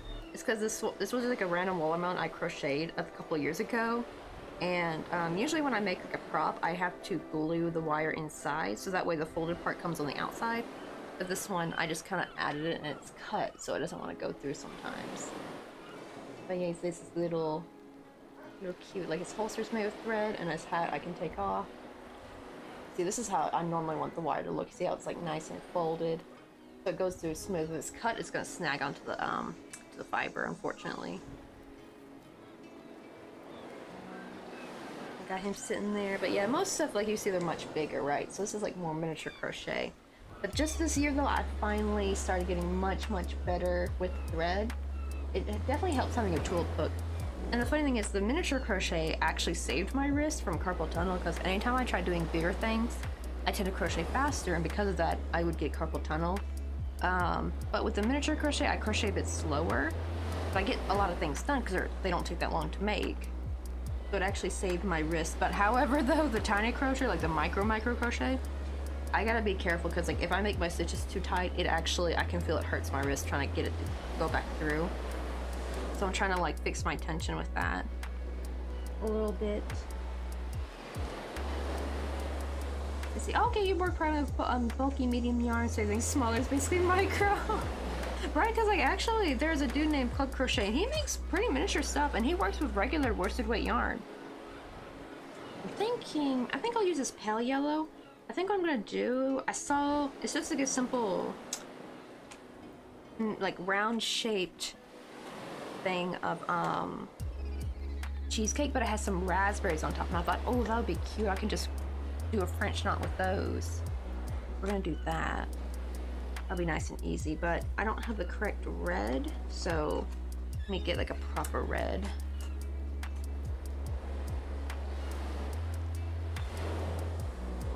Stuff's oh, I got maybe one in here. I'll just use this red. Yeah, it's bright, but it's not orangey, because I had a red, but it was too much of an orangey red. Oh wait, here we go. Here's like a more of a cool toned red. I feel that's more of a raspberry, right? Raspberry's more, it's got blue in them, like it's more of a blue red, not like an orangey yellow red.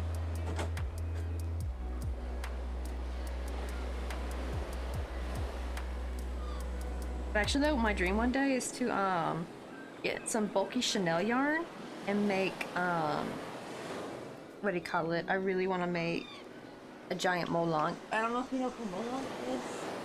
It's this character right here. It's like, you've probably seen her around a few times. She's a little potato bunny. Well, don't worry, that's not a cut right there. That's Sharpie. Actually, let me use a little bit of... I finally found how to get Sharpie off my fingers, and it's just using rubbing alcohol. And actually, I just use, what do you call it? Hand sanitizer? That kind of gets it off. But yeah, I want to get like, I want to make like a life giant, like a huge version of her one day. It'll probably take a long time.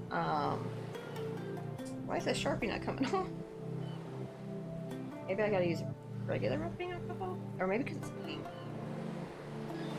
Kind of coming off a little bit, but yeah, it looks cut, doesn't it? But it's not. It's from earlier when I was using Sharpie, because like I did not bother doing color change for the little teacup or the teapot. I literally just colored it with Sharpie, and it really did the job. Normally I would like embroider or color change. Sometimes with micro crochet it's really hard to do color change, and it's practically impossible to embroider. I think I need to loosen my stitches up so I can embroider, because I can't get the damn needle through there. The stitches are too tight that even my tiniest sewing needle will not go through.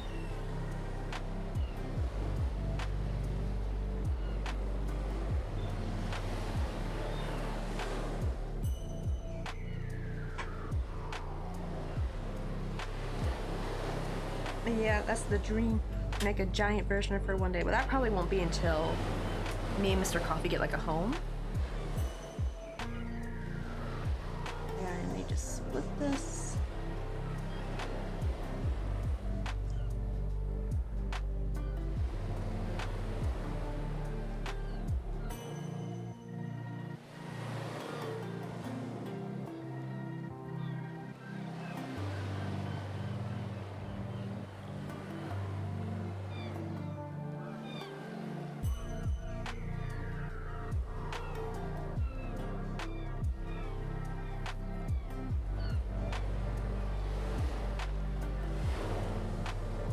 This is gonna be a mess.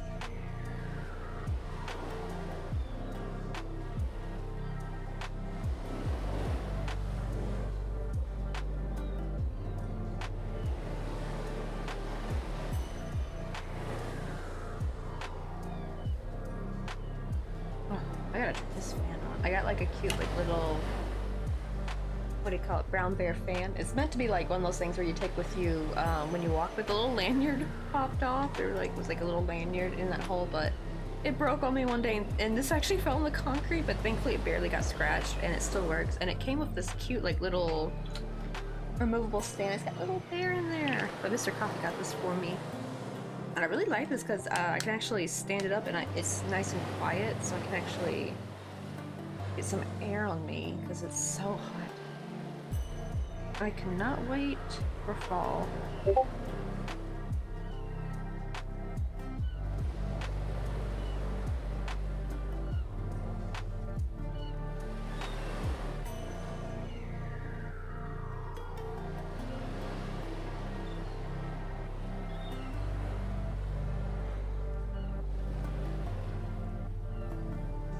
Carefully make this. That's the only problem with having the fan on. It's like blowing the thread away. I'm gonna make it get tangled if I'm not careful. Right? I love the little pun, right? The heat is just unbearable. I actually had a bunny one last year. It had like cute little, well, it didn't have a face or anything, but it had little bunny ears. We had met up with my in-laws, and my mother-in-law was dying of heat, so we let her borrow it, and she had to give it back. So I'm like, and Mr. Gob's like, I'll get you a better one next year. And actually, this is a better one, because the other one, you could only hang it. There was no, because it also had like a tapered end, like a tapered handle, so you could not stand it up. And actually, this one's better in my opinion, and it matches my desk better too. Plus, I love little bears. I love woodland. Well, I guess technically a bunny could still count as woodland theme, but I feel like, when I think woodland theme, I think bears. Because my childhood bedroom, my mom decorated with as woodland themed, and it was so magical. Like, we had like actually kind of the shade of the gray square bed. I don't know if you see that. It's like kind of like a mossy green. It's like a yellowish mossy green. I got like, here's one of the practice motifs I did, like that green right there. That's the color our room was. And we had all these like really cute like little bears and stuff, like bear motifs. Like my favorite one was like wooden bear that was painted like a wooden cutout. It was painted, it was like a bear lying on its back sniffing a sunflower. It was, I don't know if it was a sunflower or like a, is it, they call black Susans? It was like one of those like small yellow petal flowers. I don't think it's a sunflower now that I think about it. It was like one of those kind of flowers. Might be black Susans. Are those yellow? I think they are. Or are they red? I gotta like Google an image. But I miss that. I don't know what she did with that. I hope she didn't sell it, because I know when I became goth as a teenager and we switched our room, I actually regret doing that. I should have kept it goth. I should have kept it woodland. I could have just made it more like a dark woodland. Because like I just regret changing it, because I think she may have sold a lot of the stuff we had to a yard sale. I'm like, oh, I kind of wish she kept that. It's so cute. Hey Foxton, how you doing? I'm crocheting some mints for my daughter, and the needlework is driving me mad.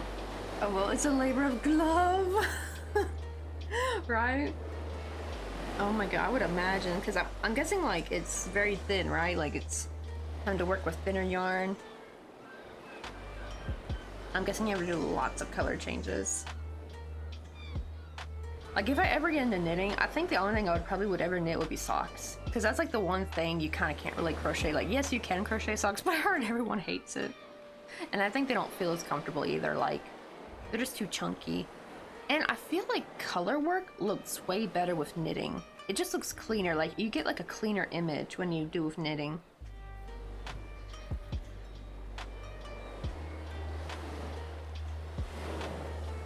And I don't crochet.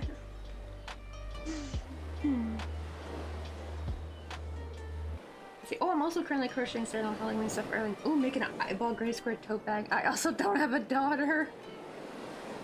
Also, it's just a vehicle for the fun.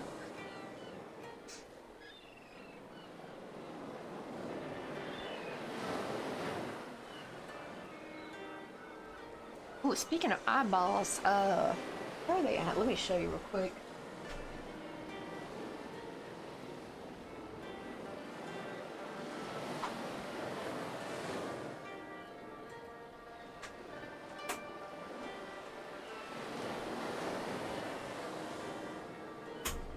I made these last year. I need to make them again so I can put some on the coffee page, but I made like little eyeball earrings. So when I do a Halloween stream, I'm probably gonna wear these again. Oh, the stopper's missing. What did I do with the stopper? Oh well, I got tons of these. I do need to clean them though. I got like the little nerve and blood vessels coming out. They're like spoopy, shiny little eyeballs that just stare into your soul. But yeah, I love these, and they were fairly easy to make too. Oh no, I killed my joke. Oh, because we have so many people in here that were actually like crocheting and stuff. So I thought you were legit.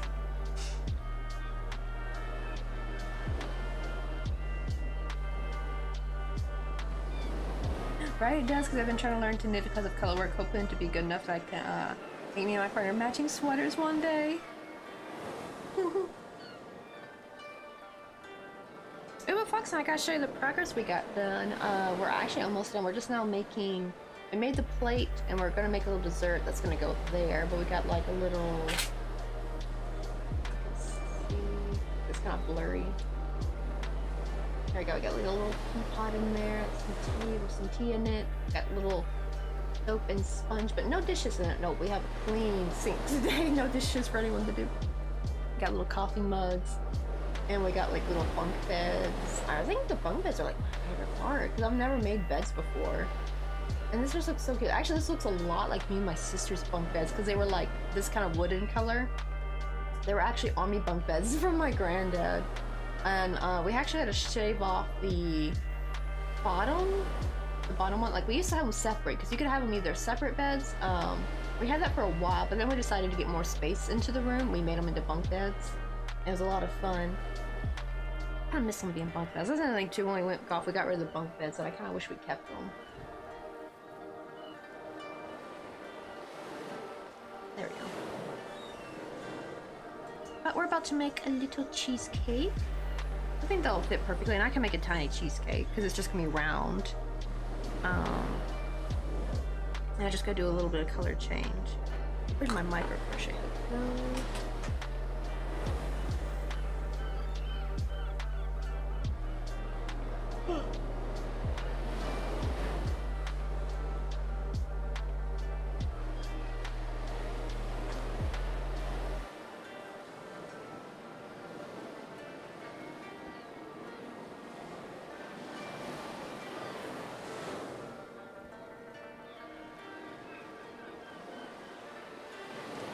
Yeah, all this is freehanded. I actually freehand almost all of my work. Like I hardly ever follow a pattern. I'm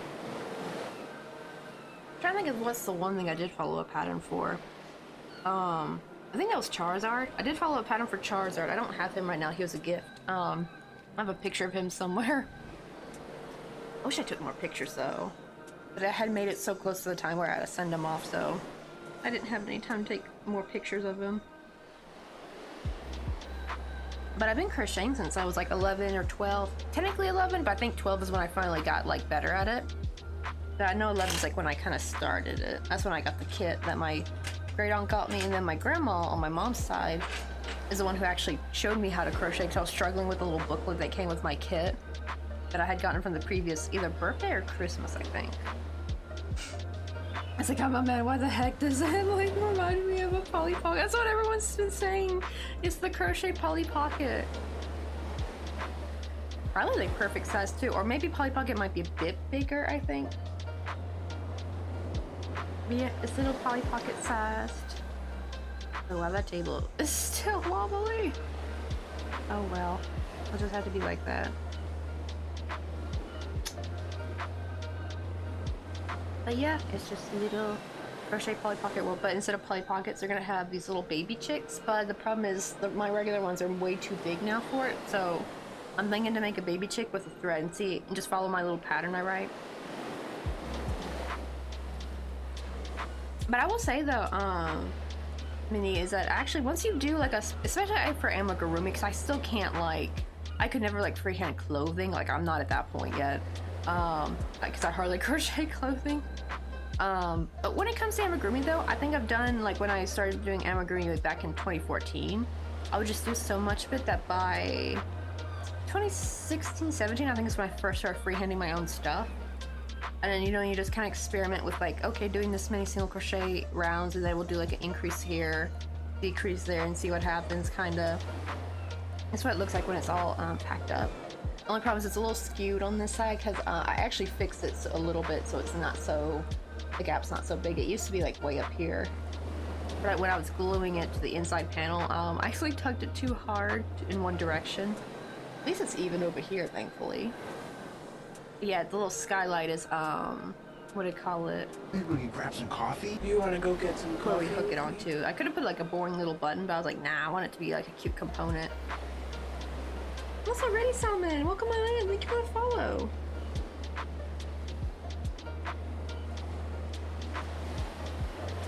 If you're like, right, definitely Polly Pocket says they were tiny. Sure, they were pretty small.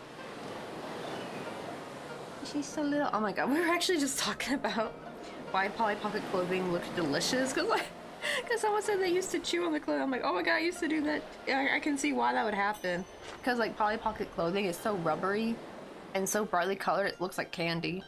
And I was telling them, I used to, as a little kid, I used to chew on Barbie shoes, like the little, you know, it's always the bright colored high heels or something. I would chew on them. I think because they looked like, I think it's like, what brand is this? It's like, it's one of those candies you see at like the candy dispenser, you know, like when you go to a store or something, you know, the ones you see on the outside the entrance. And it reminded me of the ones where they're like little cubes and they're different. They're like little bitty things of gum. And they're really small and they're brightly colored, like pink, yellow, white, I think blue and green. Like they just looked like that in my little toddler brain. I was like, ooh, gum.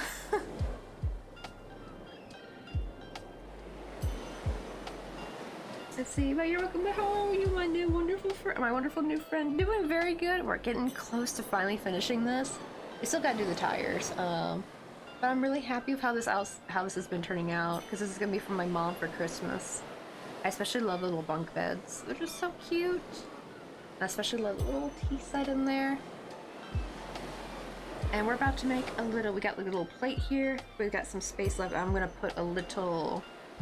Oh wait, why am I starting with the, I should start with this color. Oh, I didn't split this yet, dang it. Oh, we gotta split one more, guys. Yeah, I'm just gonna take one out of this so I don't need to split the whole thing.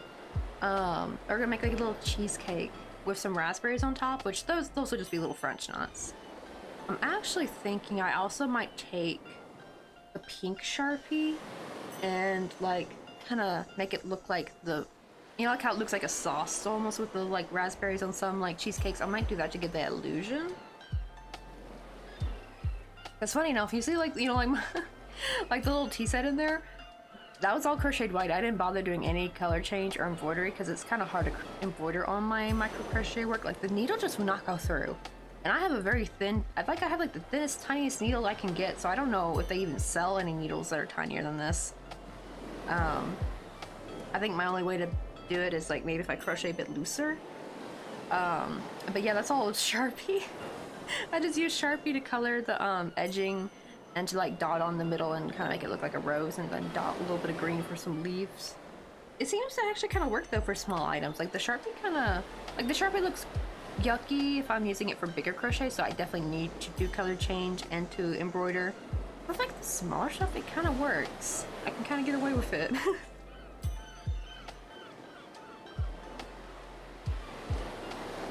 Oh, that's good. My ooh, who may order a birthday present since I know what it is, since I told him what I want. Oh, and also happy birthday. 1 year older, 1 year wiser. But that'd be exciting. And also sounds like you got a good relationship with your roommate too, right? Because I know sometimes I've heard like roommates are just like, they're just two people who just live together and they don't really, like, they're not friends or anything. But I've also heard like some really heartwarming stories of people who are roommates and they're like the best of buds. They go out and have like the same friend circle and everything.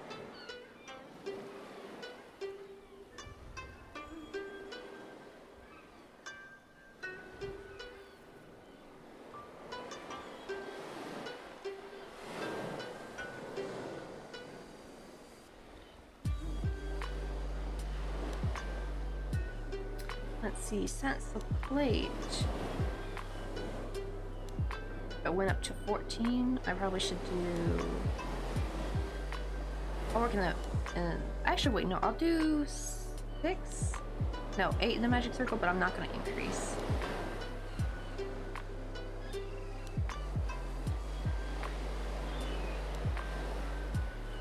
Or I don't know, that'll be too small though. I guess I'll do 6 and just increase it to 12 and just hope that it fits the little plate.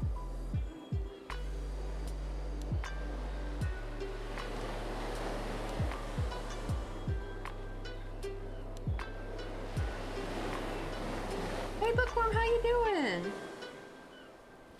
I sent 2. Oh, he earned me a Furby. I almost heard that as a fur baby. I'm like, oh yeah, you're getting a pet. But I was like, oh, Furby. Oh man, I like how those things are coming to comeback though. Every time I see them, they remind me of the Gremlins, like the movie. I need to watch that again. I haven't seen Gremlins in forever. I remember being terrified of it as a kid, but I probably would love it now as an adult. I spent 2 months watching videos on how to crochet and project tutorials. Now my YouTube is full of advice on how to get through all my whips.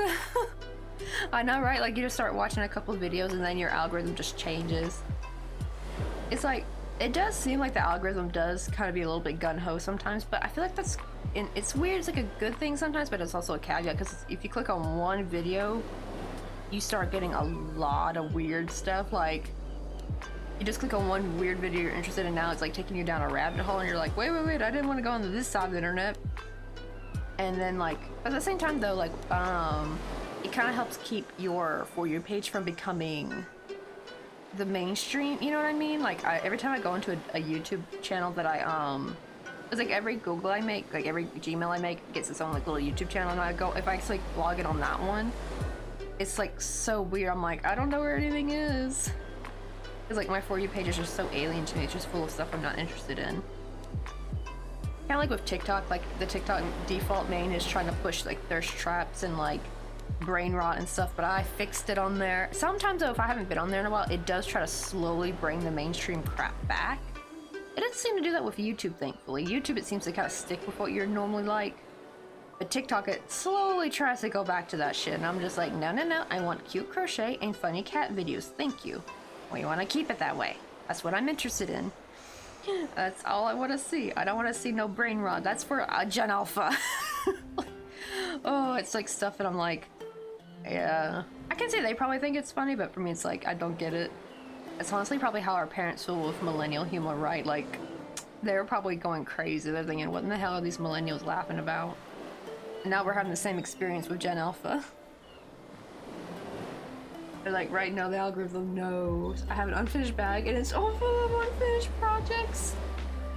Right? Actually, I'll get recommended for stuff that I haven't even searched on the web yet, but I've like talked about it. I'm just like, bro, you know they're listening to us. It's like kind of creepy.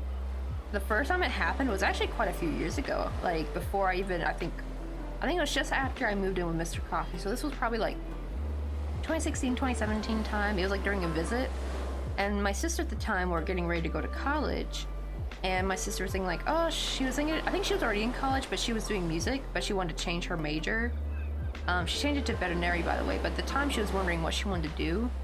And she was talking to me like, maybe I want to do forensics or something. And then literally the next day, I get an email, a damn email. I didn't even sign up for anything. An email saying like, oh, affordable forensic classes. And I'm like, excuse me, Google, but I am not the one wanting to take these forensic classes. That is her. You sent this to the wrong person. And it's just like, I don't know why I got like an email. I guess it's like an ad email maybe. Maybe that's why. Because I have noticed I do get like weird, like when I try to swipe them away, you have to like delete them because they're like an ad. They're not like a normal email. So I think that's what it may have been. But yeah, it's like, good lord, that was creepy as hell. And why it sent it to me? Apparently, so it's like it's listening to us, but it's not listening to us very well.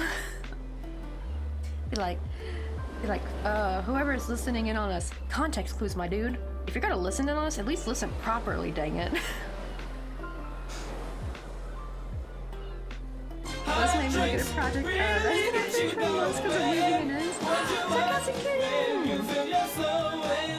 Welcome in! Thanks so much for freaking raid! What are you guys making today? Can we give you a shout out real quick?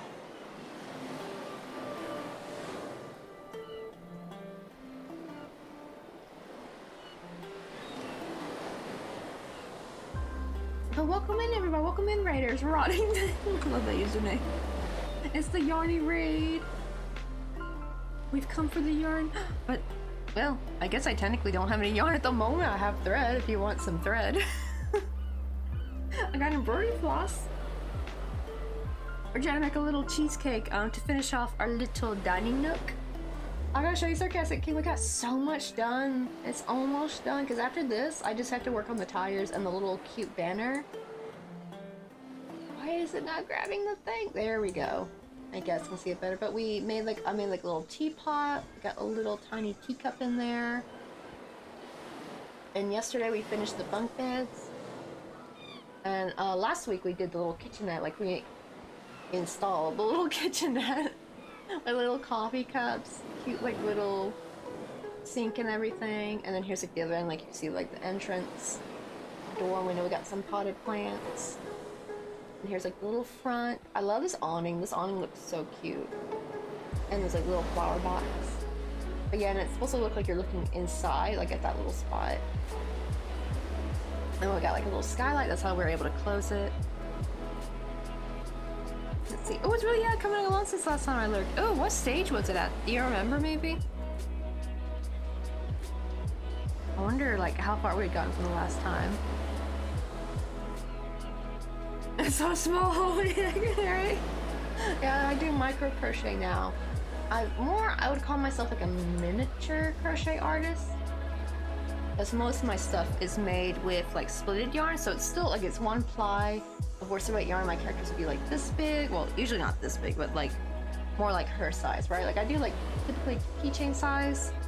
But here's the difference. Here's how big the margarita is when I crochet with splitted yarn, and here how big is the same pattern when I crochet. Well, maybe it's not these things. I think I added a couple more rounds to like give it height. But the width I believe is the same. And here's like one made with thread. You see how much tinier that is. Uh-oh, my camera's getting messed up. Everything flip floss works too. That's kind of funny though, because we were just talking about like how the YouTube algorithm knows we all got whips, and they're like, people are getting like videos now recommended them like, oh, how to like fix your whip, or like how to get through all your whips. I'm back on there. But right now we have like a little spot for a plate. I'm gonna put a little dessert. I thought about putting a spoon or a fork, but I think I'm gonna forgo that. Oh shoot, our ad's playing? Oh, okie dokie.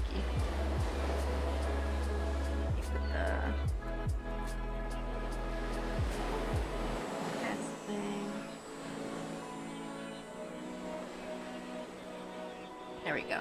So we got ads. Okay, well let me try to get this cheesecake going while you guys are in ad purgatory. So I have a feeling probably May Sheep's probably free from it. May Sheep has been blessed by the Twitch gods to not get ads.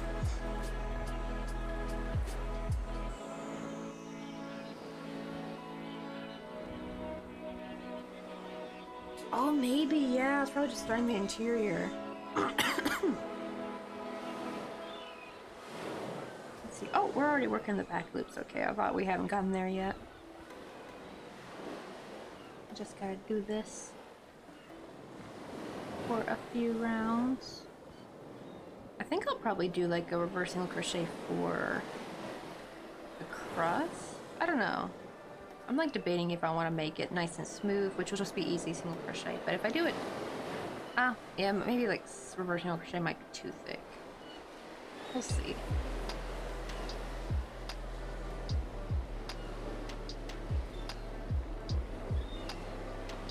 Oh, yeah, I probably should just do single crochet. That would be too much trying to... It's not going to be that noticeable of the detail, and it would be like any more stress on me trying to do that, especially with the color change. Oh, wait, let's see. Supposed to go through both loops here. Now we're in the next round.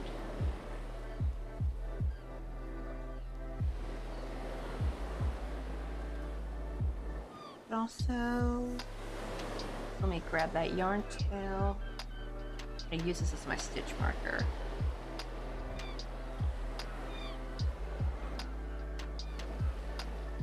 still need to push this shape out. Where is this?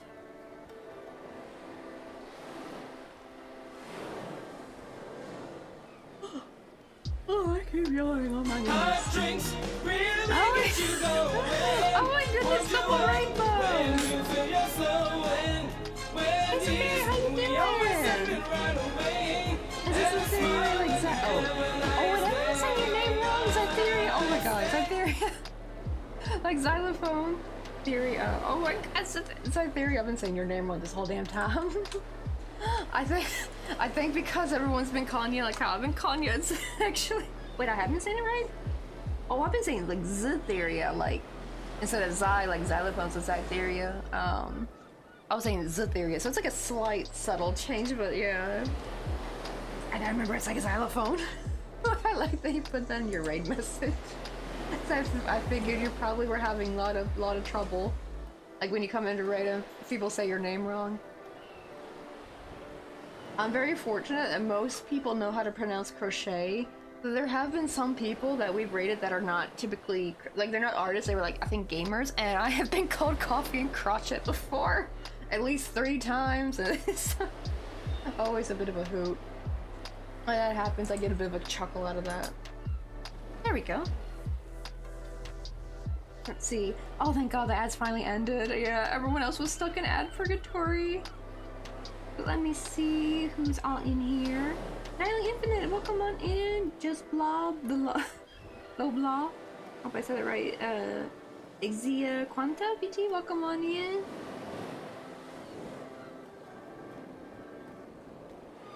Oh really? So they're from Australia, so she says things differently.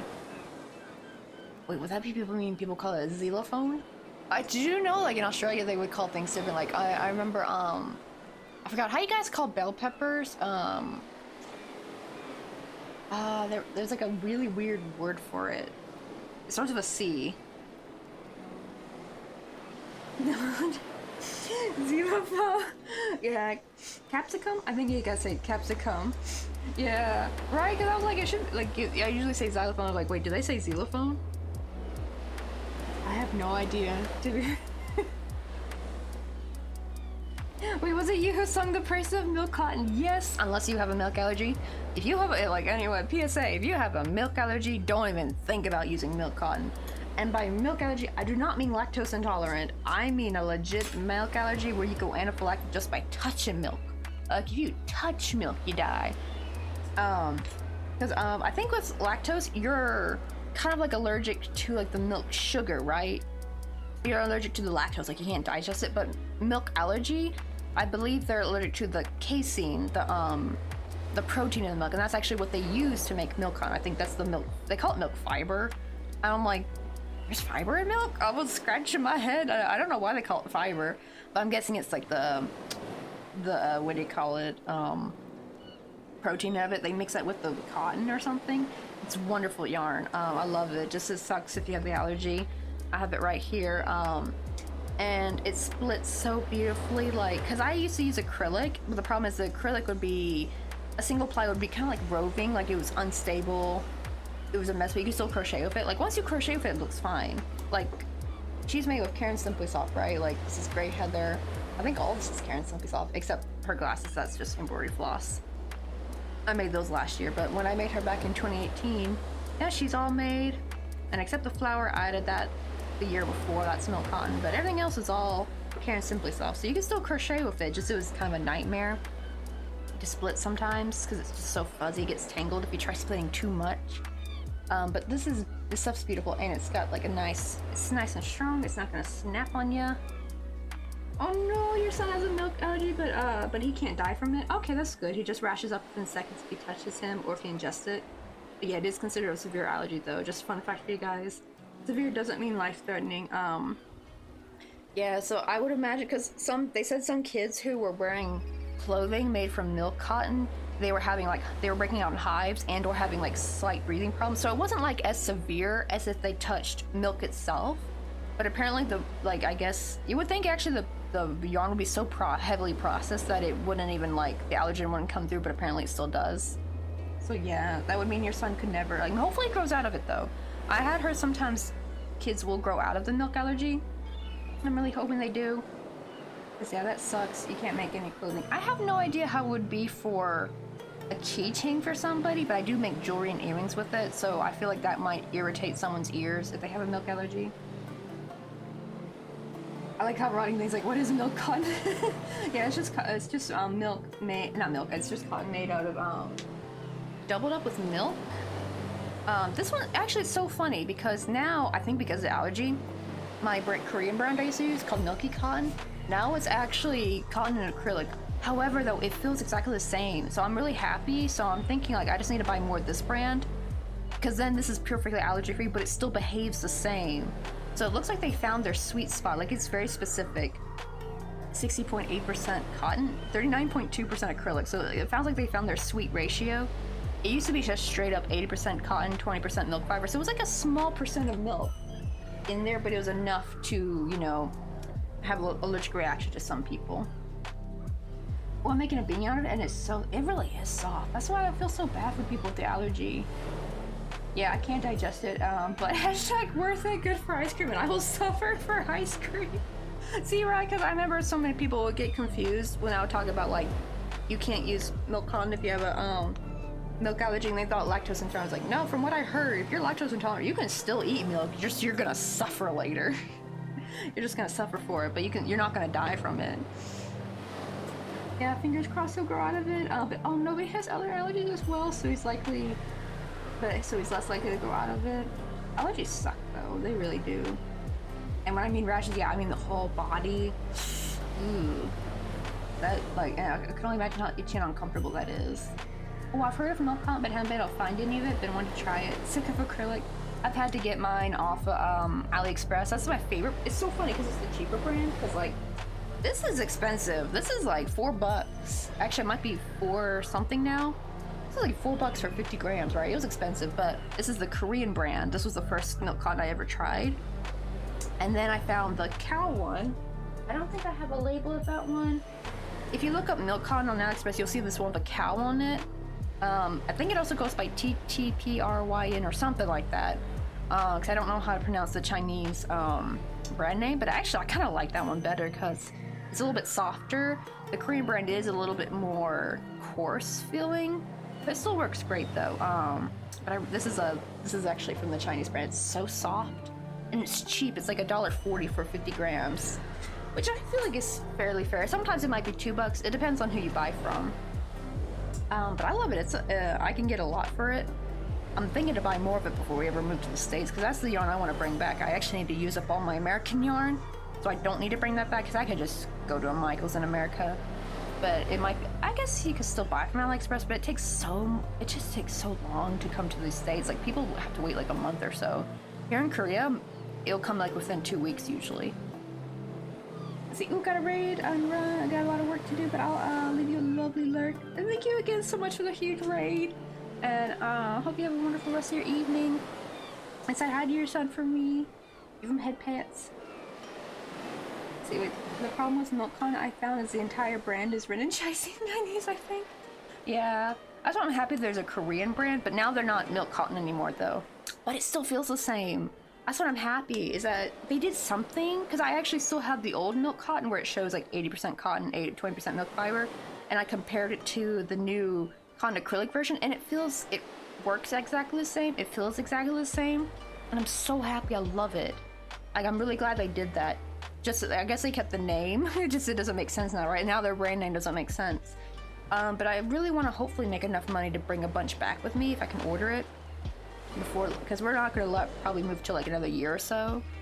But what do you call it? I would love to bring a lot of that back, because then at least I don't have to worry about, like, if someone has a milk allergy, I can just use that yarn instead of having to use the acrylic. Because sometimes the acrylic it'll make the item a little bit bigger.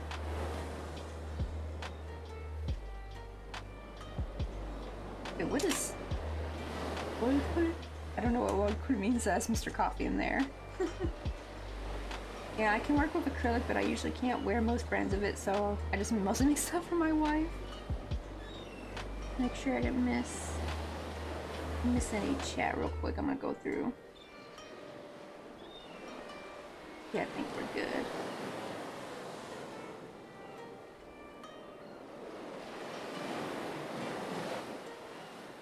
See, grabbed a label. The brand is Boba Corn. So maybe you're using a different one than me. Let me see. I'm gonna look up Boba Corn.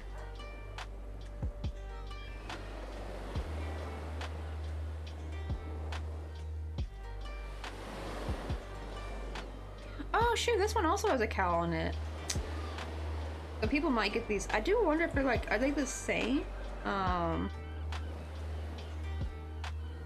guessing it's this one right here, right? This is a different cow. Let me put in, I'll just put in Chinese milk on here and see if mine comes up.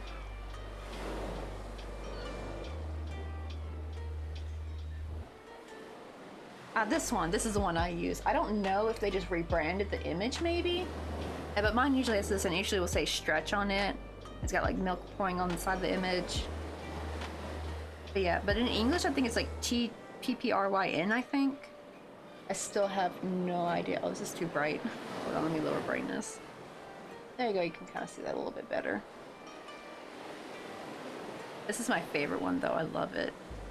They have 80 something colors and it's just like, and the colors are really nice too. Let's see. Oh yeah, I saw that one with the black label. I saw one with a cow came up and I saw the one, it's actually the packaging's really cute, right? It had like a little bit of the neon color on the edging of the words. Honestly, they're probably practically the same thing, I bet. Just maybe the colors might be a bit different. That was something I could not stand with like trying to buy yarn for amigurumi is that like sometimes you can find like a really good cotton brand or even acrylic brand to crochet with and like they barely have any colors, right? Like they'll have like 10 maybe, like, or even if they have 20 colors, right? Like this actually not a lot in the whole scheme of things, and I love that they have like 80 something colors. I think it's technically 85 or 88, but like I think like 4 or 5 of the colors are like tricolor, like they're mixed. I didn't buy those, I just bought the regular solid color.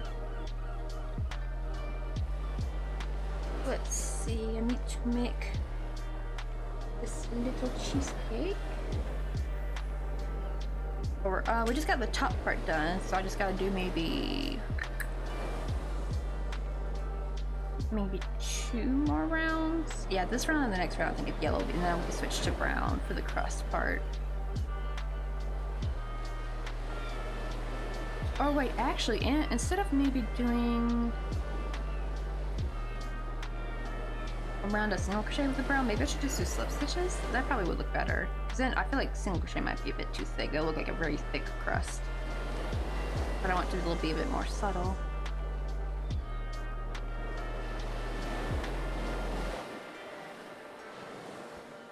Actually, wait, how about this? Before I go any further, let me go ahead. I kind of want to insert a teensy tiny bit of cardboard in there to keep it nice and flat, but I need to embroider the raspberries first, so let's go ahead and do that. Get my tiny needle. It's like the smallest needle I have, and I still struggle to do some embroidery, so this might be a bit of a pain.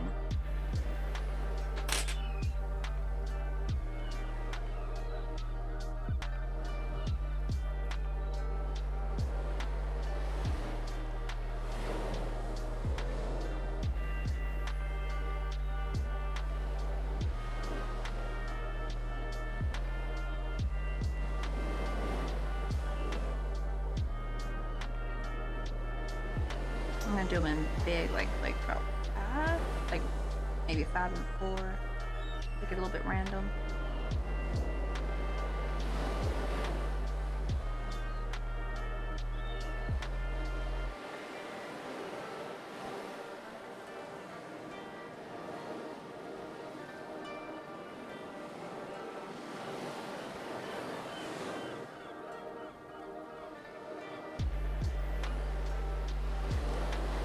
But I'm gonna get my pliers because yeah, this is like a nightmare to grab through. Right, the little crying emoji is cute. It really is though. Is this supposed to be like a narwhal or a whale?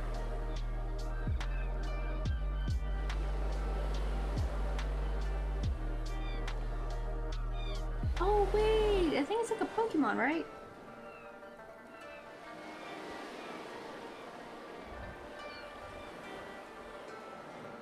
Let's see. Oh, sometimes I like to make filet crochet shawls. Really like the Lion Brand Mandela string. It's it's a #1 weight yarn, but it only comes in very good colors, unfortunately. And it can make the design harder to see. Yeah, I hate when they don't bring a lot of colors. I found one time this perfect acrylic yarn too. It was like the first acrylic yarn that has like, I think it came with like 7 strands, like 7, it was like 7 ply, so the strands were very, very thin. And I made some donut earrings with them. I had to use like, I think like 3 strands just to get my normal weight.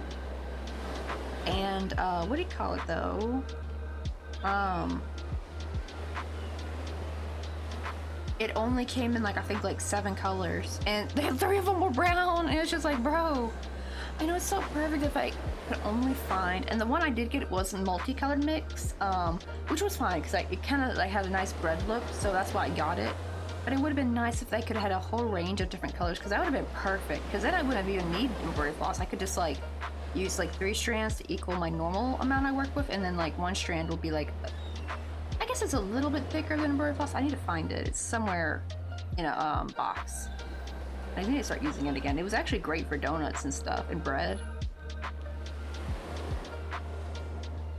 Oh, it's Quagsire. Oh, wait, didn't we just have a Quagsire go through? Oh my god, we did. Isn't that crazy? Wait. So the Pokemon Love Your Little Emotes actually just came through the Pokemon community game not too long ago. And I didn't even go for the poor guy. I should have, because it's part of the summer event, but I haven't been consistent with throwing Pokeballs though, unfortunately. It's gonna be, come on, get in there. See, there's like so many strings to pull. I gotta make sure to pull the right one. Get off.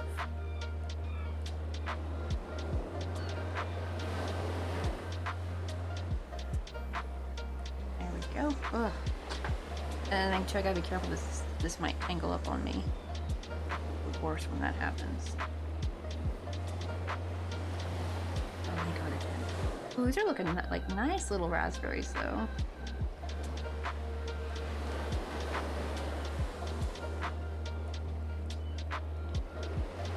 Yeah, if you ever need to make like raspberries for like your work, but it's like if you try to crochet the raspberry, it'd be too big. French knots, baby. French knots all the way. And if a single strand makes the raspberry a bit too small, then like you can double it up. Because I've done that for some things where I've doubled up the thread. So the French knot will be a bit bigger. But it's still smaller than what I would have crocheted. Come on, get in there.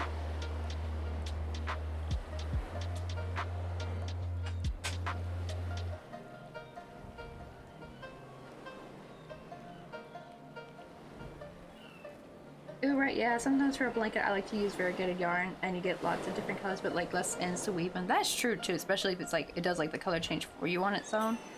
Like the gradients. There we go, oh my god. I'm like holding on to the piece for dear life. Okay. Oh my god, I can hear her. Looks like the music class has started. We have like an elementary school in front of our apartment. And I can hear the kids' recorders playing. Maybe they're practicing for another little recital. I'm going to do some smaller ones so they're a little bit easier to do. Fill up these gaps but not take up too much room.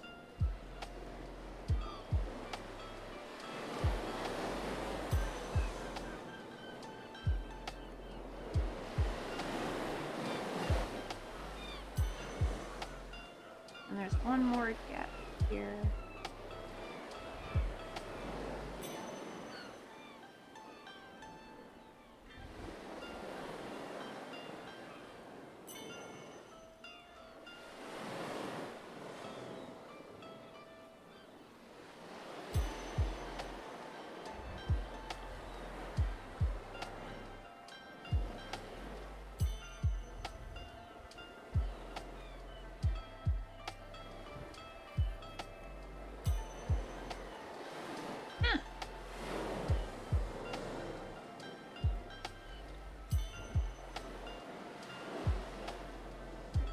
There we go, now we got some little raspberries on there.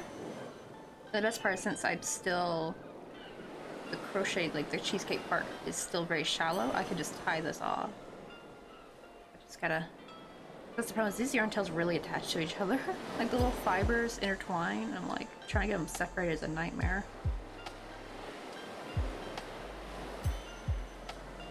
And then I want to get a teensy cut out of some cardboard and glue that in there.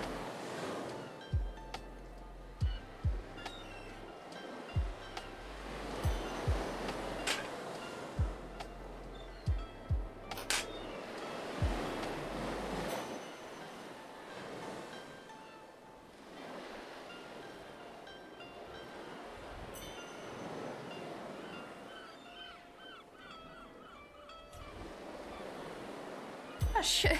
I was like, why is my thing making a funny noise? Oh no! Ah! I went to go put this in the thing, and the red strand I was trying to throw away got caught up in here. Oh, good grief.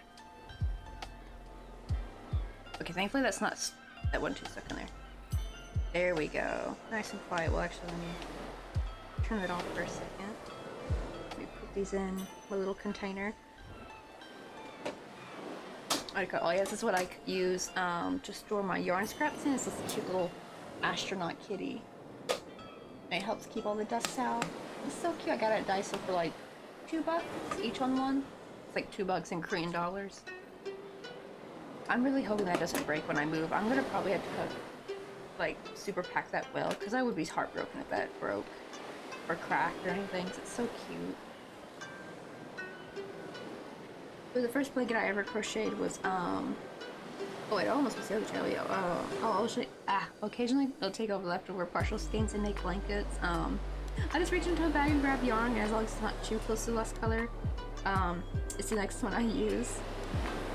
And the first blanket I ever crocheted was using scraps with my grandmother gave me for her projects, and she taught me how to crochet. Right? Isn't it kind of nice? Both our grannies taught us how to crochet. My mom's my grandma Sugar Boogers one who taught me to crochet. We kind of dubbed her our hillbilly grandma. But yeah, they used to live out in Hardy, Arkansas. Sadly, that side of the family moved away though after her passing back in 2009. Actually, I don't think I need to stick cardboard in there, because I think the the stitches I think fit perfect. So also, let me try to get rid of any fuzzies real quick.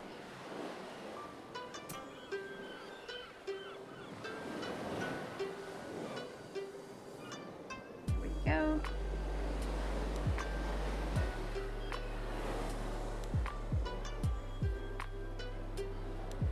I don't think I've ever used very good yarn unless it's ombre. I'm too picky. I do love me some good ombre variegated yarn. Like, they've made some gorgeous blankets. I think like if you go within, there's like a certain way with whatever pattern you followed that it perfectly goes to the next round, and it just looks beautiful. Like, it looks really cool.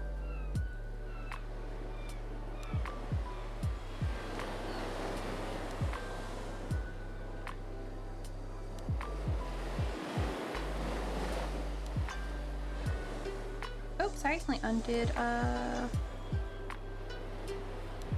2 stitches. We don't want that. And also there's a red piece of fiber. Please, about.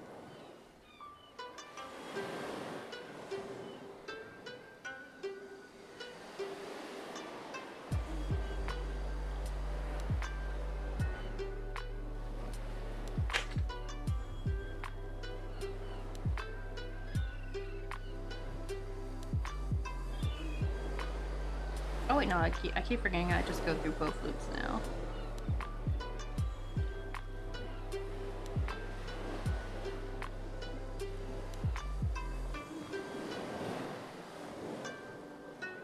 At least now the hard part's done, because literally after this is just crocheting and then finishing it off and gluing it.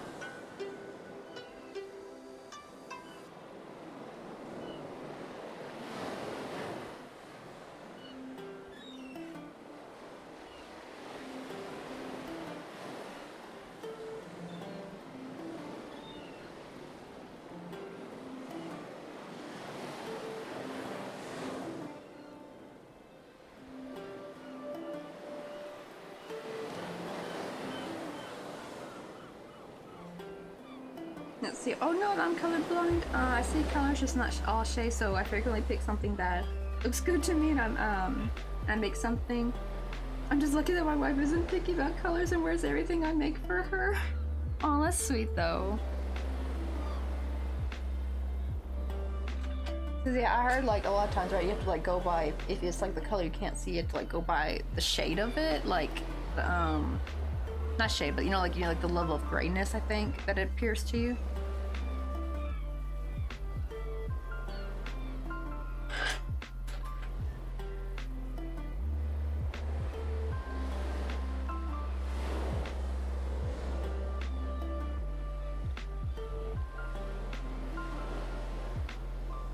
That's right, and it's normal for me to not know what color I'm using. The colorway names are useless frequently. Right, because unless you've seen that color before, you would have no idea what that color would even represent anyway.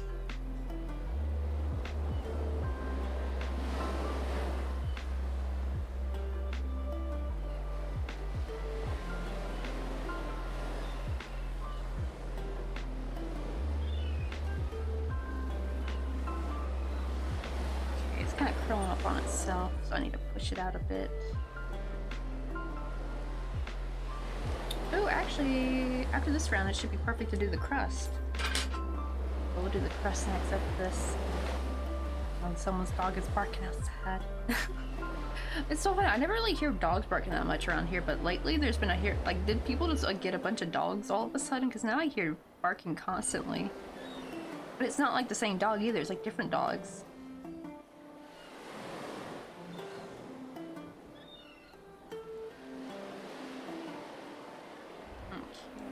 Now we can switch.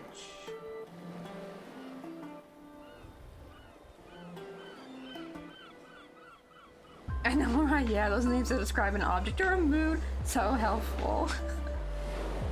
Right? I think it only makes sense if, like, can people go colorblind? Like, they had normal vision and then something happened, like, they had damage to their eyes and they couldn't see that color anymore. I don't know if it could happen like that.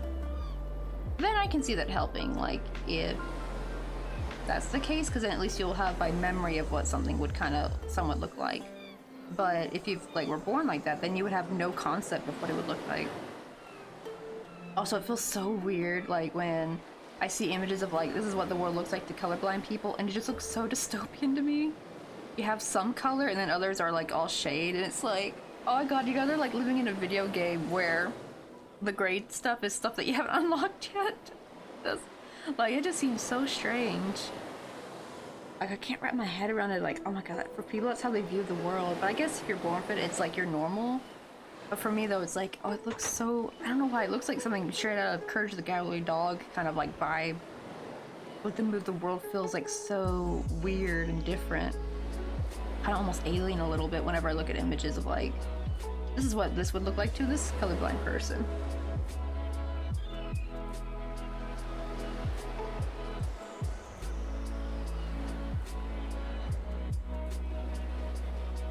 Let's see, I'm okay with them saying, it's funny because frequently when I try to ask someone what color something is, they try to describe it really good. Like, I'm okay with them saying red, blue, etc. I just can't understand many of the shades look like anyway. Okay, so you can see red and blue, right? I'm guessing it's yellow and green that you can't see.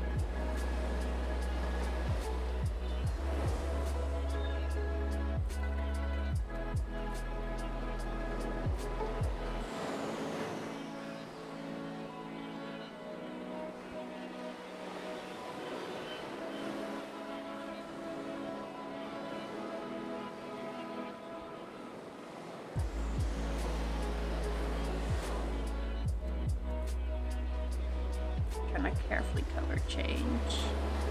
I think I could do a... I was going to do a slip stitch round, but I think I'll just go ahead and do a single crochet. I think the round's good enough. Let me see. I just want to make sure that's not too thick.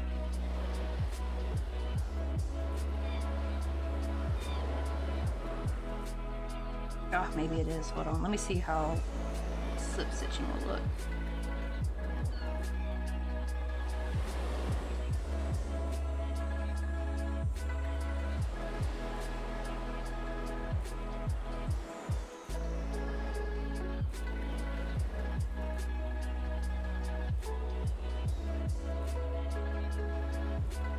Oh yeah, that looks better. Okay, we'll just do slip stitching then. That's kind of what I figured. That's the only problem with single crochet is it will kind of take a good chunk of the previous round's color, so it was eating up a lot of the previous round's yellow, and it made it look too short.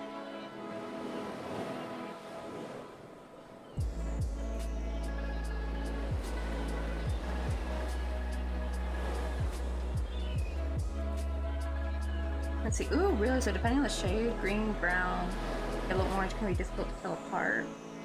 I can almost never tell blue and purple apart unless it's like a pinkish purple. Dang, that's crazy. So the grass doesn't look green to you? Oh man, that's insane. So it's like you go out and the sky's blue, but all the trees and the grass are like gray. Or it's like a, I don't know if it's fully gray or if it's like a really weird greenish gray. Oh, I guess I don't know. Like, oh, that's so strange to me. Like, well, I guess it's better than being like blue colorblind, because then it's like everything else is the color, but then the sky's like not blue. That would definitely feel dystopian. I see. Oh, I'm kind of attracted to purple though. It's a really cool shade of blue to me, usually. Yeah, purple is like a really neat color. Especially when you see like a more purpley kind of blue. Because I know there's like red purples, but cool shades of purple are really nice. That's insane though, not to be able to see the green trees and the leaves. But the problem is, though, that's the problem, you can't see really yellow orange either, so even if it during fall when they change color, it's not going to look much different to you.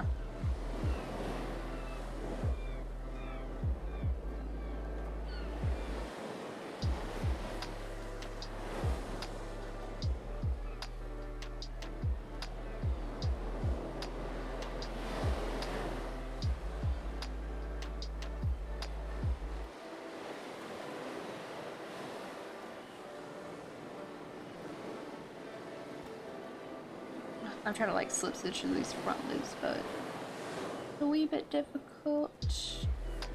We're just gonna keep trucking along. Thankfully the round is like only 12 stitches, so there's not like gonna be for an eternity.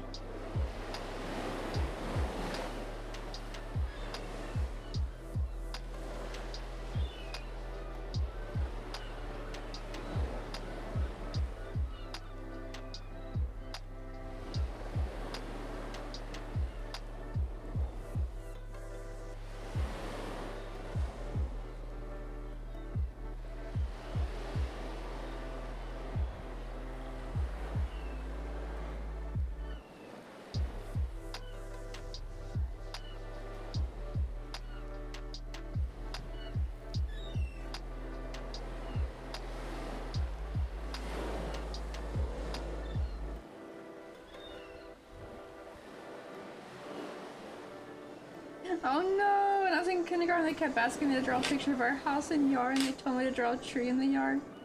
And they asked me if the lawn was dead. I couldn't read the crowns yet, and I kept making the grass brown and the trees. That's not usually green and green. Or the part that's not usually green and green. Oh, like, so you're like making the trunk and the branches green.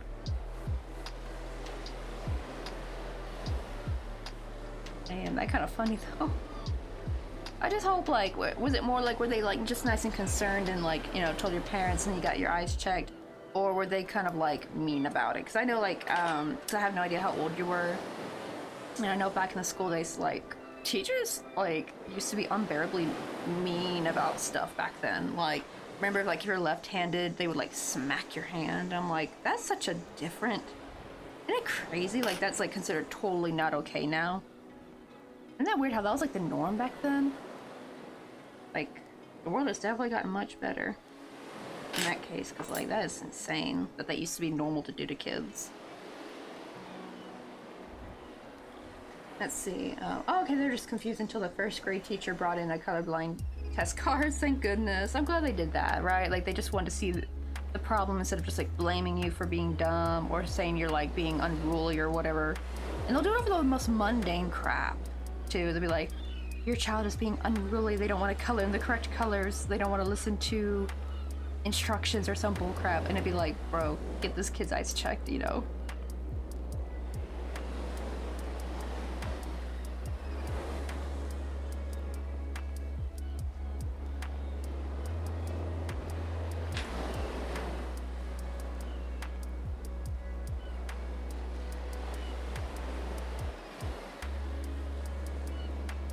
see. Oh, I was around the time school was just setting up a special ed class, and I got put into the special ed class for first grade because they were stupid. Oh no, also left-handed.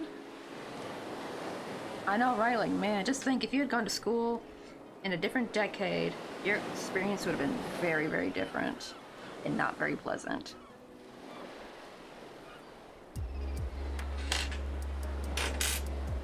Oh, I got too many yarn scraps, I think. I'm gonna stuff them all in here, but they keep poking back out.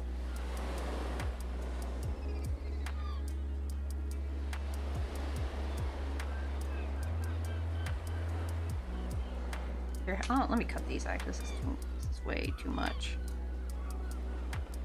I think what I'll do is I'll put some glue in there and then put the stuffing, so that way it'll stay in there instead of poke back out.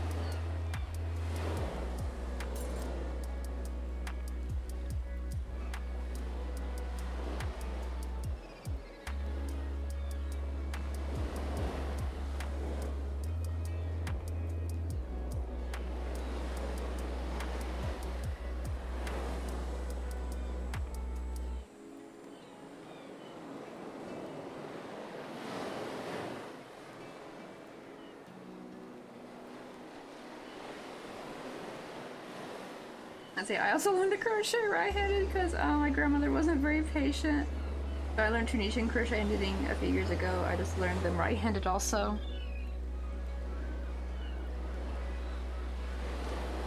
It was Among Us Crafts, how you doing? We're just now making stuff for the dining nook. I'll have to show you, we finished a little teacup earlier and I made a tea pot last night. Actually my first time I made such a tiny teapot. It's back in there. Looks like that classic, you know, stuff from the 90s, or even like probably before that, but I got a little teapot in there, a little teacup, and now we're making a little cheesecake, a little dessert. There we go. Oh my god, those little bars are so hard to grab.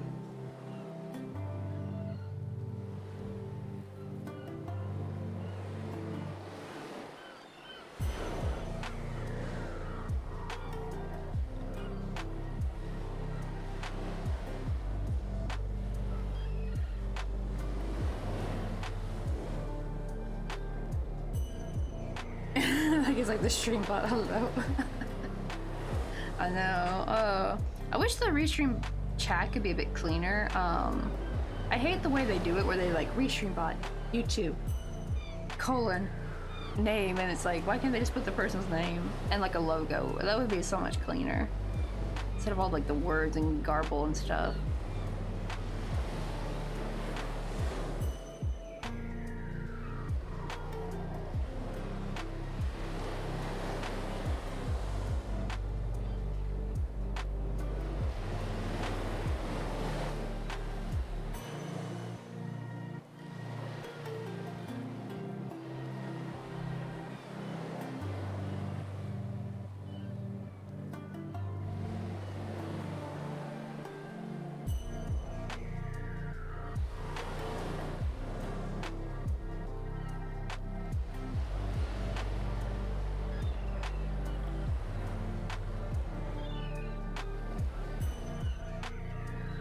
Okay.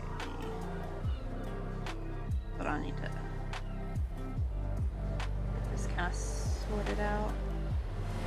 Let's also take some flame to it, shrink these fuzzies.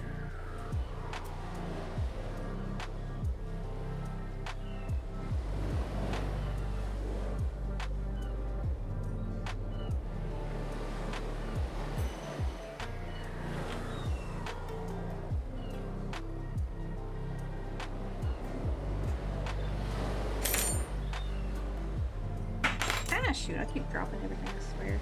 I'll be right back, but I don't know how long. Oh no, we'll be on for a good bit today. Actually, what time is it? Oh, that's still like 1:17. There we go, melted that.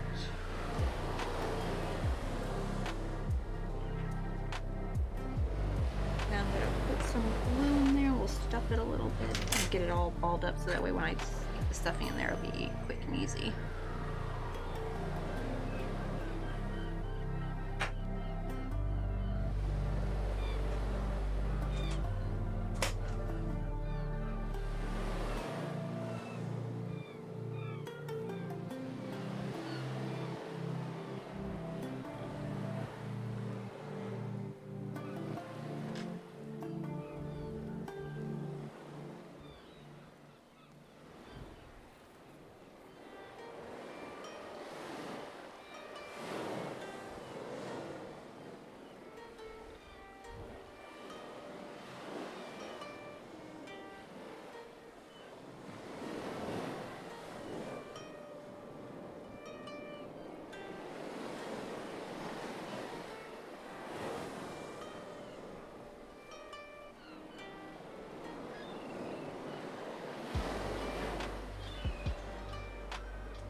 go. Let me see if you can see this. It's so tiny. There's our little tiny cheesecake. We're not quite done with it. I'm gonna real quick, let me get the pink Sharpie. Alright, BRB. I'm gonna take this pink because I feel like the red will be too strong. I'm gonna try to make like little drizzles. So it kind of looks like it's like a raspberry sauce.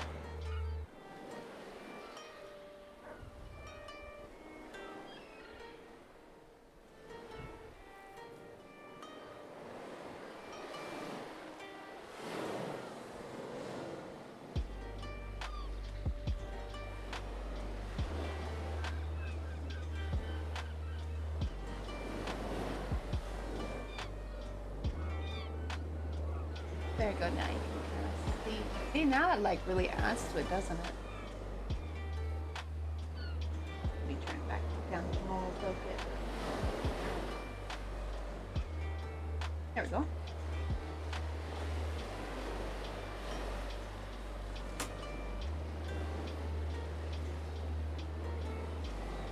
Now I just got to glue it onto this plate.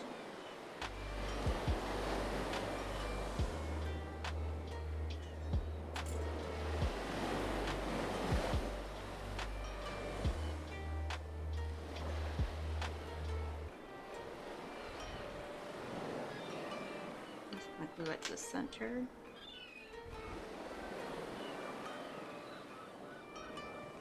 Ah, shoot.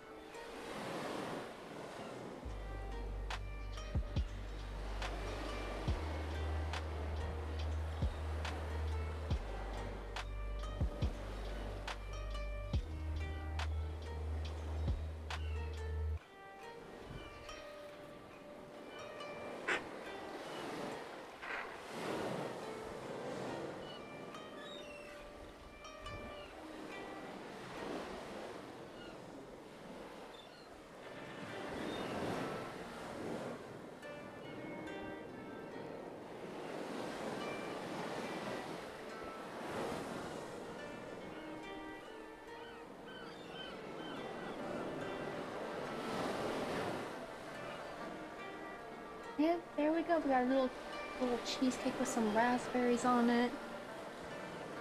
Oh, tacky. So I can push that back.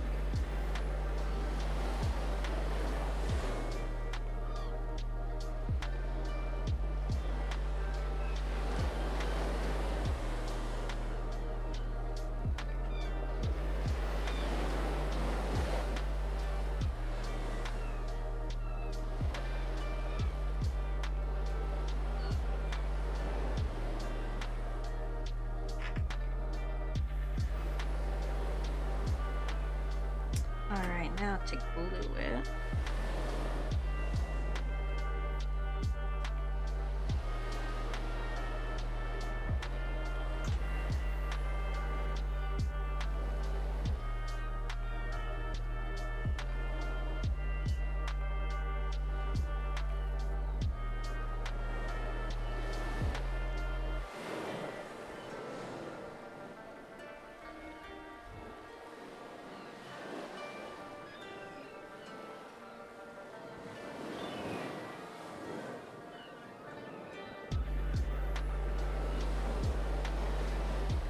I'm trying to like push the plate down, like really get into the table, cause like it likes to curl up a little bit. I'm trying to make it look more flat, like an actual plate.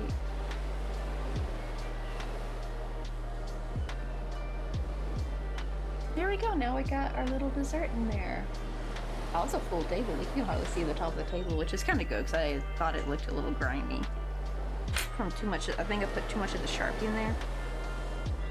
I think that covers a lot of those mistakes and stuff for you. Cover some of this glue.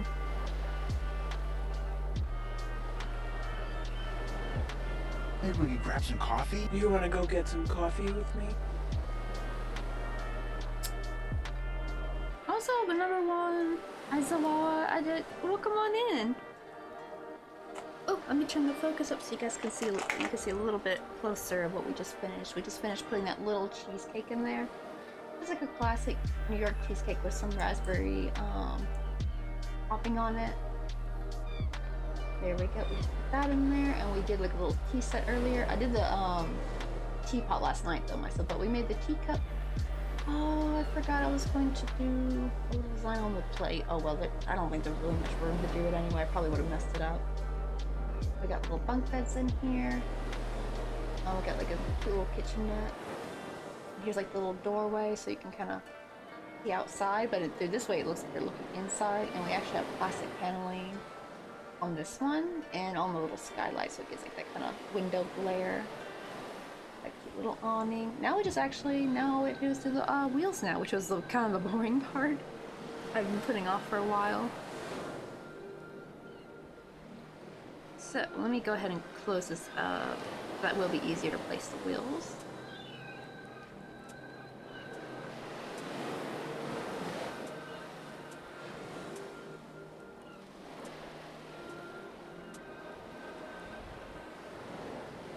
Untap that. Yeah, this is what it looks like though when it's all closed up, so it desperately needs some wheels real quick. I'm just gonna make 5 wheels all the same size. One will go here, that will be like the though I'm actually wondering if I should, I think for that I don't need to make a proper wheel. I think I could just put like a little cap to make it look like, because usually they're covered, right? Like the spare tire usually covered by something, so I might make that brown. Let's see, I think this shade of brown will be cute.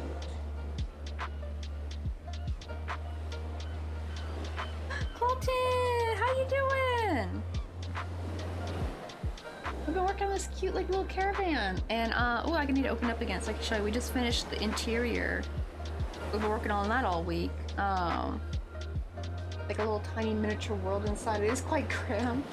I still think it looks really, really cute though. This is gonna be a Christmas gift for my mom. She's been wanting me to make her like a little vintage caravan for a while. Yesterday we finished the bunk beds, and I did like a little daisy. The problem was the daisy granny square was way too big to do multiple, so I just had to do a 2 granny square blanket. It still looks really cute though, actually. Like I made sure you could still kind of see that first daisy a little bit. And we got like a little kitchenette with a little vintage curtain, and even like a little sofa back there. Got the little sponge, and we just finished the little tea set stuff. Like I made like a little cheesecake we just finished, and here's like a teapot I made last night with the teacup we made today. And here's what it looks like all together, and then here's like the entrance. Now the wallpaper's just like sharpied on with some felt. I just kind of drew a little design, but we got some potted plants here. There's the window so you can look like you're looking outside. And here's the front with a little awning. Now we're just gonna make the last part, which are the tires and the banner. Right, yeah, it's like Polly Pocket. Yeah, everyone's been calling it the Crocheted Polly Pocket Caravan. It really does look like little Polly Pockets though. And I'm gonna make little baby chicks. The only problem is my regular baby chicks are actually too big to fit in there. So I mean, he can fit up at the top one a little bit, but I'm gonna make smaller ones. I'm gonna make them with thread. So I'm gonna follow the pattern and see how small they turn out with thread, and I think they'll fit perfectly. But hopefully they can fit on the seat. So she's probably gonna need some tweezers to place them around wherever she wants. Very cute, like she could put like one in there to make it look like it's bathing. Oh yeah, let me show your hogs. Put this back up, but here's like the inside. Got the little bunk beds, little kitchenette, and this is my favorite part now, the little dining set. A little teapot in there. And we just finished this little cheesecake. I love like the little coffee cups hanging and that like little soap in the corner, which is really close to the tea. And here's like the outside, a little flower box. Little vintage awning, and then here's like the other side, so it looks like you're looking out there. I got some curtains. I even made like a little curtain rod that I actually threaded the curtains through. Got like some little plants there. But yeah, this is the little inside area.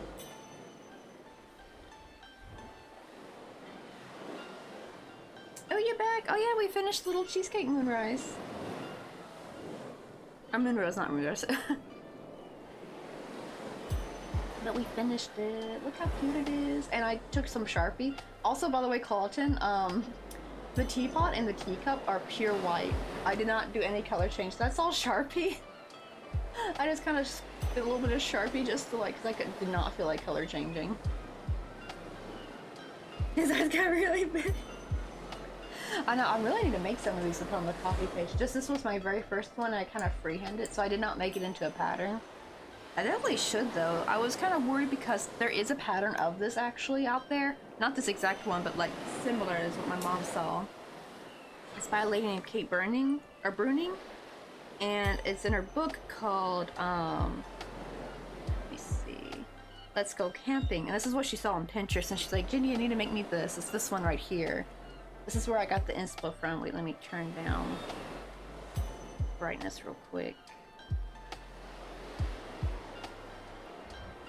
Hopefully you can see that a little bit better. But yeah, it's this one right here. It's from her book. I might want to get that book one day. It's only like 10 pounds. I don't know how much that is in US dollar.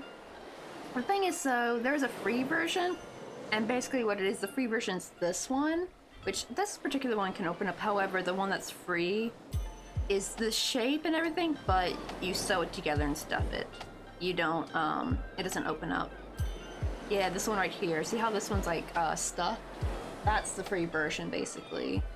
But people could probably still take that, and they can still, like, you know, probably make... Oh, she did put the wheel like normal, so maybe I should do that. Oh, wait, I just realized. Oh, I just need to put the wheels on the, so I only need to make 3 wheels. Okay. Oh, I do need to make the thing that it gets hitched to, probably. That's probably what it is. Because I keep forgetting you don't drive these, that you hitch them to your truck. Oh, thank God. I don't have to make 5 wheels. I just need to make 3. Thank goodness. But I'm thinking definitely I need to, make... Wait, but Colton, did you ever see the Tiki Bar scenery? I'm going to put this on the copy page. It's going to be my first high-ticket item. Oh, let me turn this back up.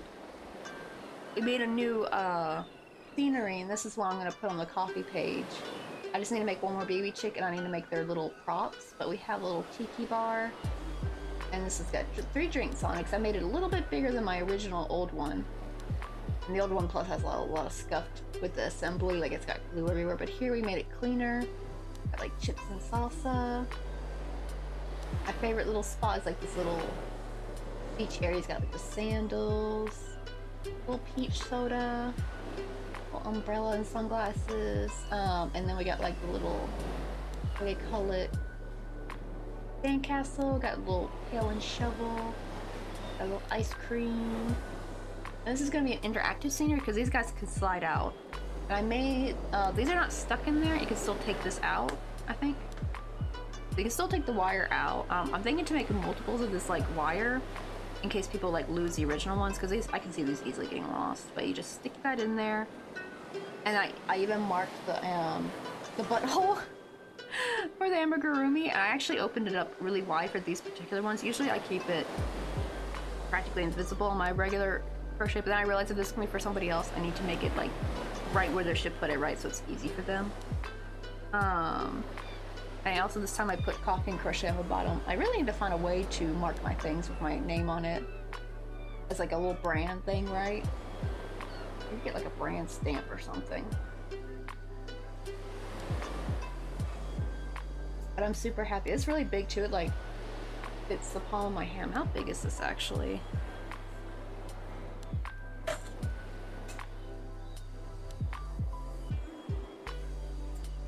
From the longest part to the shortest. It's like 5 inches long, yeah. Uh-oh, got stuck under there. Put that there, but I'm super happy with that. The only problem is summer's practically done now, so I do need to list it soon because I know people are gonna start getting ready for fall.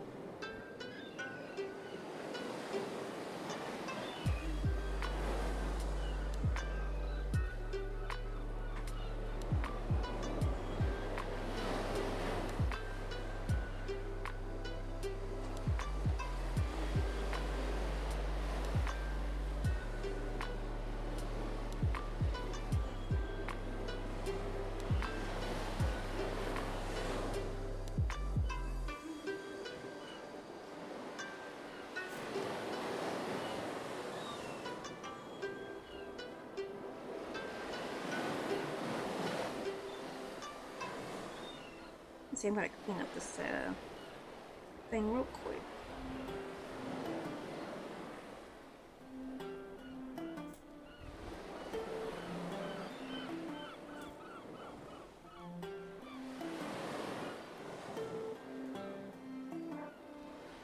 There we go, that's a bit better. Let me put these away. But yeah, ever since I made this like tiny like little cupcake, especially now after making that cheesecake, I'm like, oh, I really want to make like a crochet bakery scenery.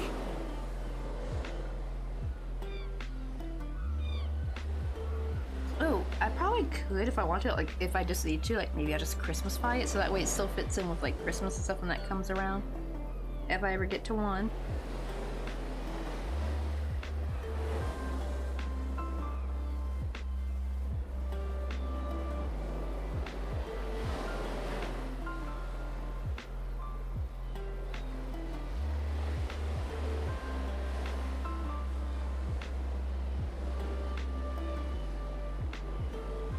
So now I need to get, try to make black yarn ready. Oh. Actually, I might maybe make the wheel, I think I might make the tires with thread. But I'm gonna double up the thread though, so I think that'll look better. I kind of hate having to work with the black yarn. I know you would probably think black thread ain't any better, but it's like really fuzzy, the black yarn, so I think working with the tires might be better. So let me go get silver and black thread, but I'm gonna double it up, so I need to find a different hook to use, as my tulip will be too small for two strands.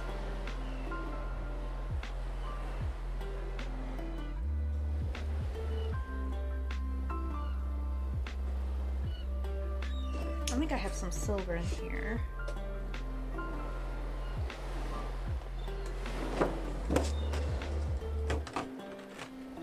Oh goodness, the polyester one.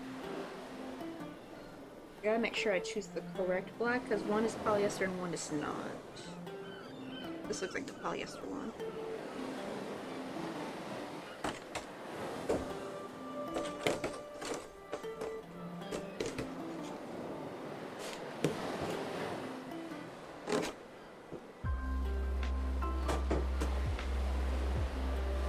Hey, let me check.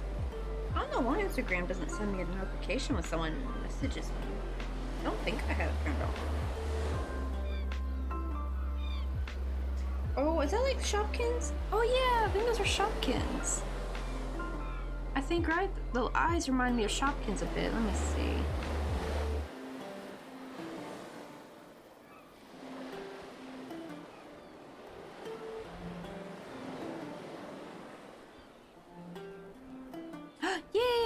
Shopkins. I've actually been thinking to make Shopkins stuff.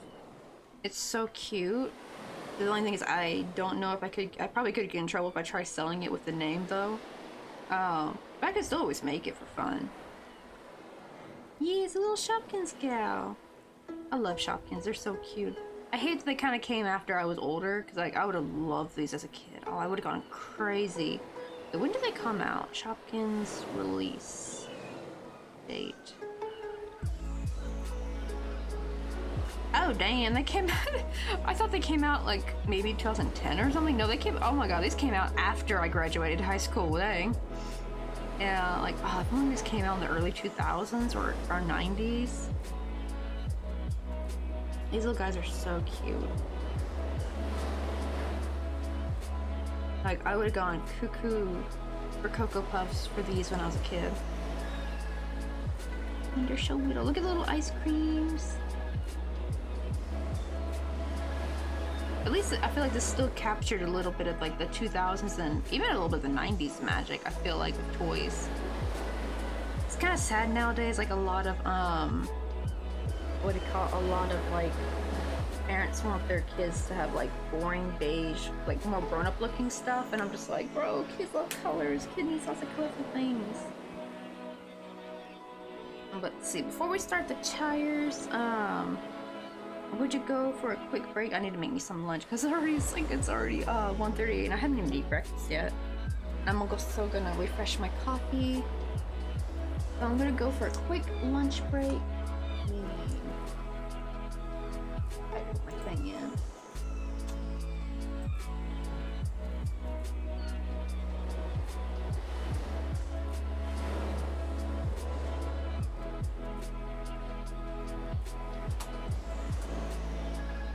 That way if anyone comes in, they can see in the chat that I'm just on lunch. Alright, and you guys can chill in this little BRB page. I'll be back in like 10 minutes or so. Shouldn't take too long. Mr. Coffee made chili yesterday, so I just have to make a burrito bowl. I'll see you guys in a bit. Bye-bye.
Alright, I am back, and I just went ahead and ate my lunch. I kind of don't really like bringing food too much over here, and also I need to fix this camera. There we go, and I refreshed my coffee, got a nice iced coffee ready. Alright, let's get ready on these little tires. I do want to write a little note.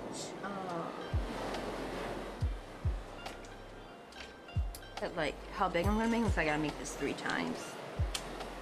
So I'll just like try to write down what I do for the first one. Wait, I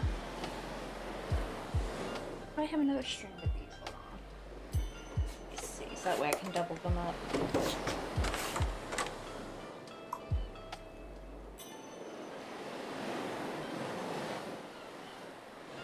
I do with the gray, but I don't with the black.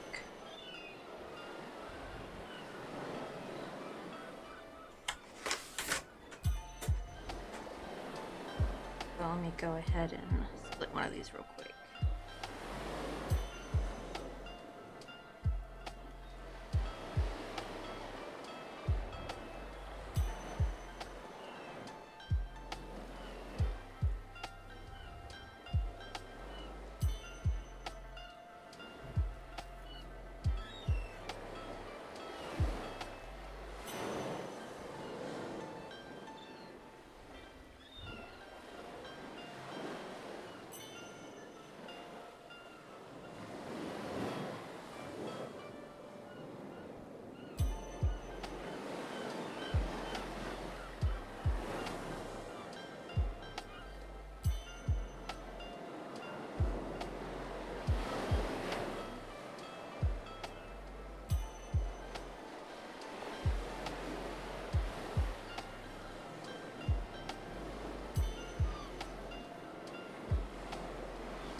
We back. I just finished my lunch. I just decided to eat it off stream. That's why it took me a little bit longer.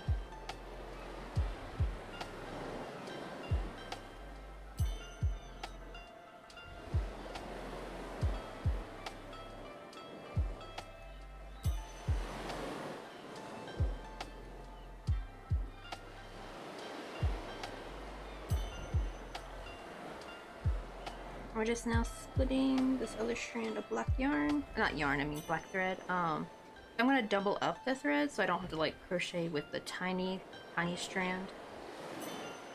But I need to double it up though, and I'm gonna crochet with a slightly bigger hook. Still a bit too thin for my 1.4 because I need 3 or 4 to equal my regular splitted yarn that I work with. But for this, it's like a little bit thicker. I need, like, I think like I need like a 1.2 or something, or a 1mm usually will work for this. I'm gonna like see which hook will work.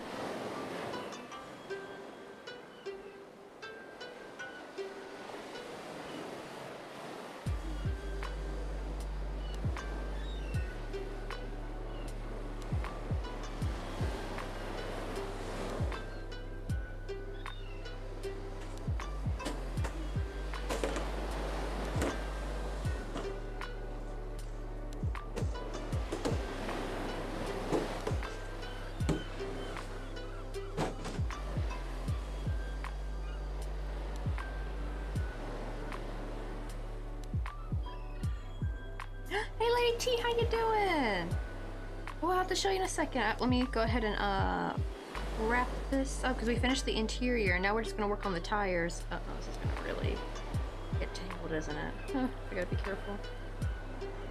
Like shake it. That's like the trick, is to shake it, don't pull it. Because if you pull it, it's gonna get too tight. Maybe I gotta look here. Where's the end of it? The end. Like really long, but we're gonna work on the tires. I'm gonna work with thread, but I don't want to work with the single strand that's like too tiny. I I just recently found out I only need to make 3 tires. I thought I was gonna have to make 4, but I forgot you hitch these to the back of your truck. Which does mean I might need to make something here, actually. Something silver to glue on. I gotta look at, like, what the hitches look like so I can kind of make it somewhat accurately. Oh, this is gonna be a tangled mess. Oh, here's the end. Okay, I found the end. Good. Gotta carefully pull it so it doesn't, like, get knotted up, because that will happen real fast. Caught onto everything. But we finished the interior and I can't wait to show you. Did like a little tea set. Well, it's really only 1 cup, but I got a teapot in there, a teacup, and we made like a little dessert. I made a little cheesecake with raspberries on it. Oh, we just finished your 3rd crochet project. Ooh, what'd you finish? Ah, there we go. Yes, we made it through without it getting tangled. I'll just leave that as is. But let me show you real quick. Oh, we still gotta make the banner though. But I want to make the tires first because the banner needs to be attached to where one of the tires goes, like tied around it.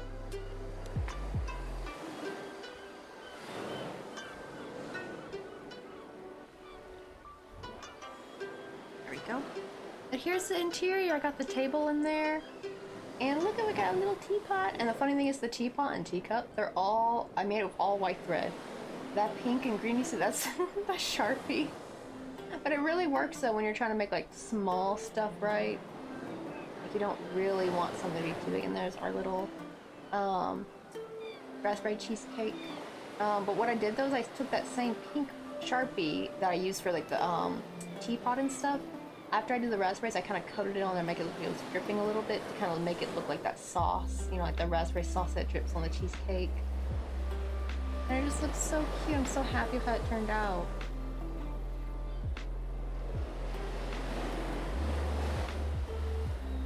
Oh, it's a little flippy octopus with bunny ears on one side and bear ear. Oh, bunny ears on one side and like little bear ears on the other one. Oh, that's cute. I actually never thought about putting like bunny ears on jellyfish. Not jellyfish, octopus. Like I remember when the like little reversible like those like octopus plushies came out and then people started crocheting them. It was like ingenious. Like it was so cool to see that people could crochet those.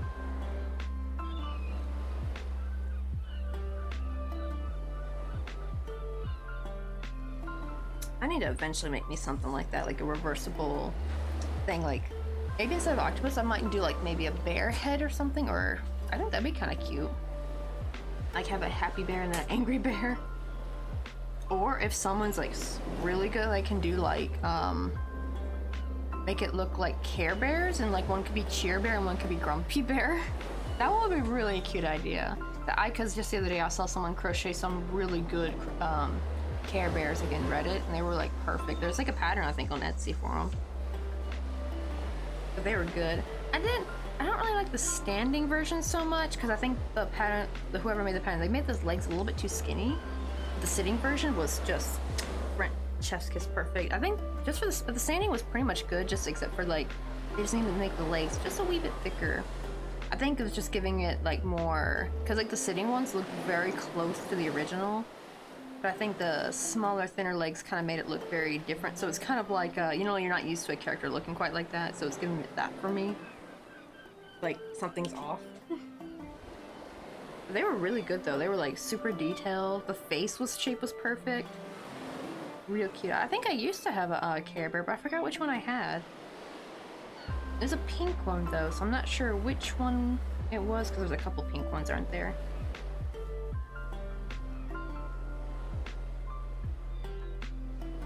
Wait, is Cheer Bear pink?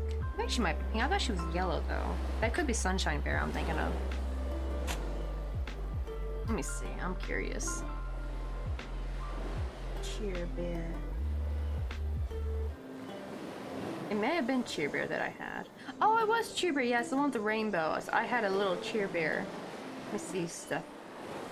Animal. Let me look for an old one.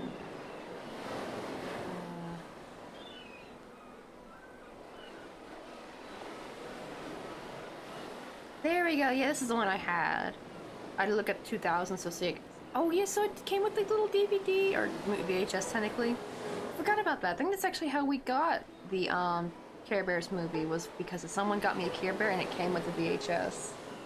This is the one I had growing up. Yeah, I had Cheer Bear. That'd be so cute. Yeah, somebody does Cheer Bear and somebody does Grumpy. That would be so cute. And then they could, you know what? Maybe we should do like one for weather too. Like it doesn't have to just be like emotions. Like you could have like for a basic weather, like if it's like sunny or rainy, like have Sunshine Bear and then have, I think, is his name Rainy Bear? There's like one with rain in, I think. Or is that Grumpy? Might be Grumpy, but I could have swore there was like a rain Care Bear. That'd be kind of cute. You could have like one on your desk for the different weather of the day or something. If it's rainy or sunny.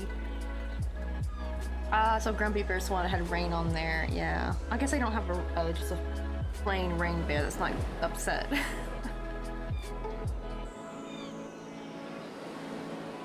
Oh wait, why am I starting with black? I need to start with gray.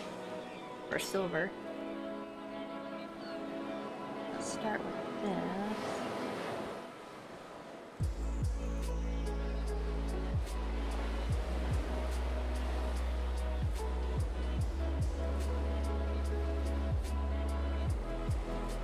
Oh, wrong book. I need a different book.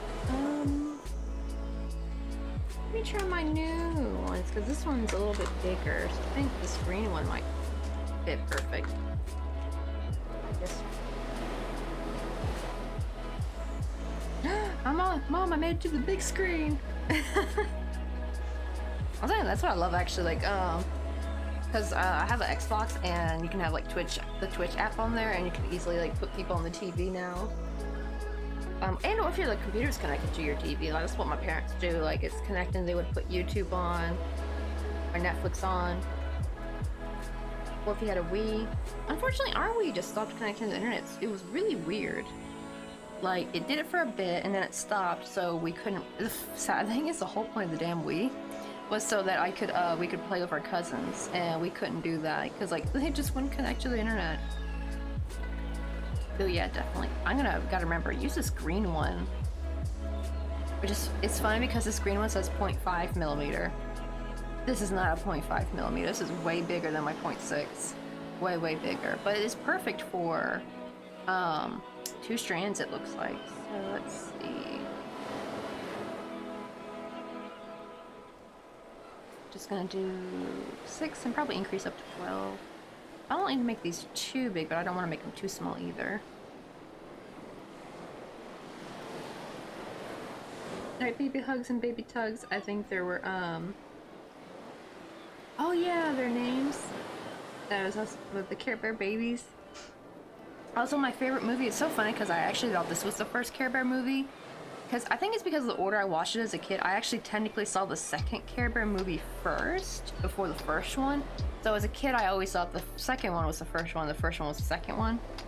But it was the second one was always my favorite. The one where they go to camp, like, I just love that one so much. The one with Darkheart in it. That was my favorite one as a kid. And guess what? Your girl got it because somebody finally uploaded it to YouTube. And I downloaded it. I'm like, I'm snatching that before YouTube takes it away. I don't know if it's still up on YouTube or not, but I snatched it. The other one's not up there, but I found out the other one, the first one, is actually on Tubi. So as long as I can like watch the first one on Tubi. But I don't have it downloaded or anything. But I didn't really. I mean, I like the first one, but like I really preferred the second one. That was my favorite one. And I think too, because of how the story is too, right? In the second one, it kind of like shows the beginnings, and I think that's also why my brain as a kid thought that was the first one, because it shows them when they were babies. And it's like it was kind of showing their origin story or something. Which now, though, that I'm older, I realize that's actually common to do with like a second or third movie, is to like kind of go back and show their origin story. Let's see, 1, 2, 3, 4, 5, one more. Wow, isn't it funny? Like I just added a second strand. This is like infinitely easier to crochet with.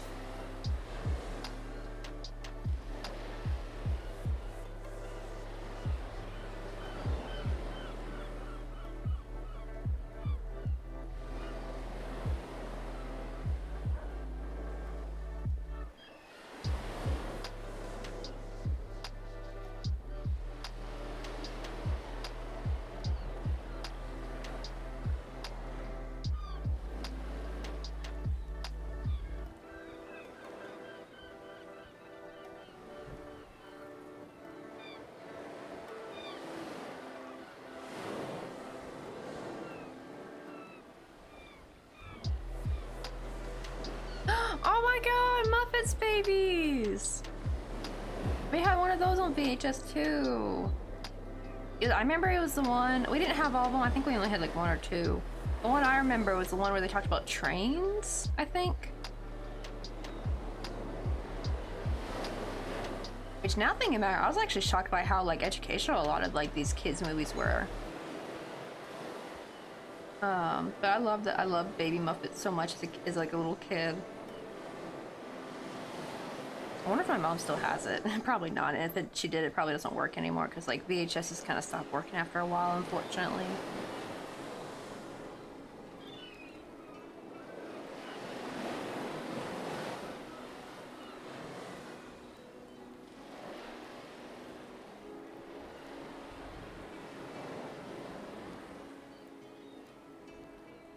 Oh, this is my last increase. Okay.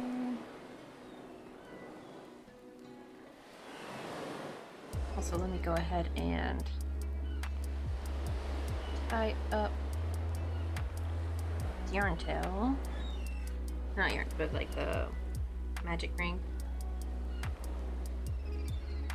Now this might be too big. Let me use a smaller needle.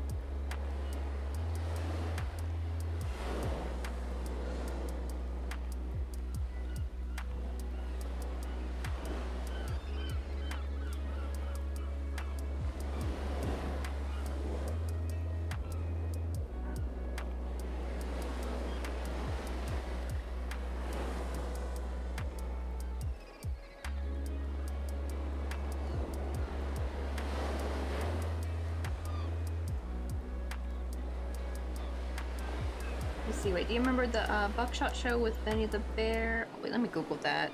It sounds like it could be familiar. Maybe that might be more of my dad's generation, maybe. Let me see. When did that come out? If I see the character, it might jog my memory.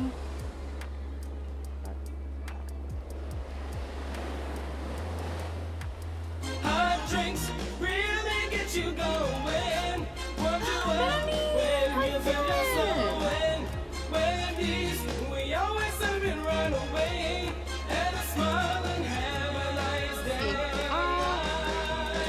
I may have seen something on this show, maybe, like, but I don't really remember it very much. But I may have been very tiny because there are some like live action shows that I thought were like dreams of mine, but it turns out they were legit shows from like the late 80s, early 90s, even though I wasn't born until 95.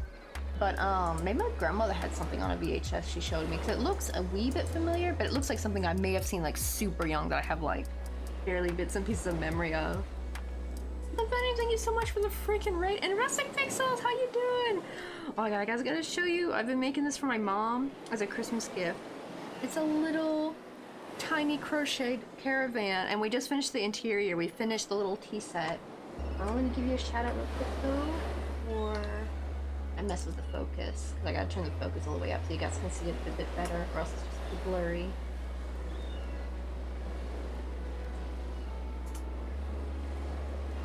But I'm finally getting better with the thread. Like I feel like I can confidently call myself a micro crochet artist now.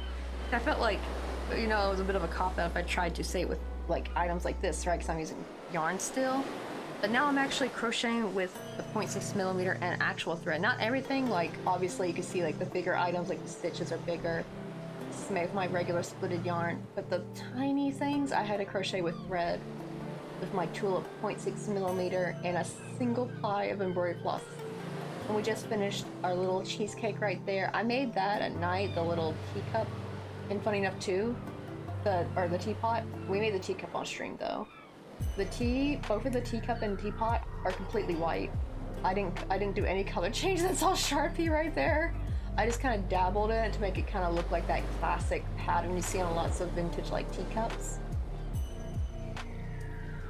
Right? Yo, what's up, Ari? How you doing? Let's see.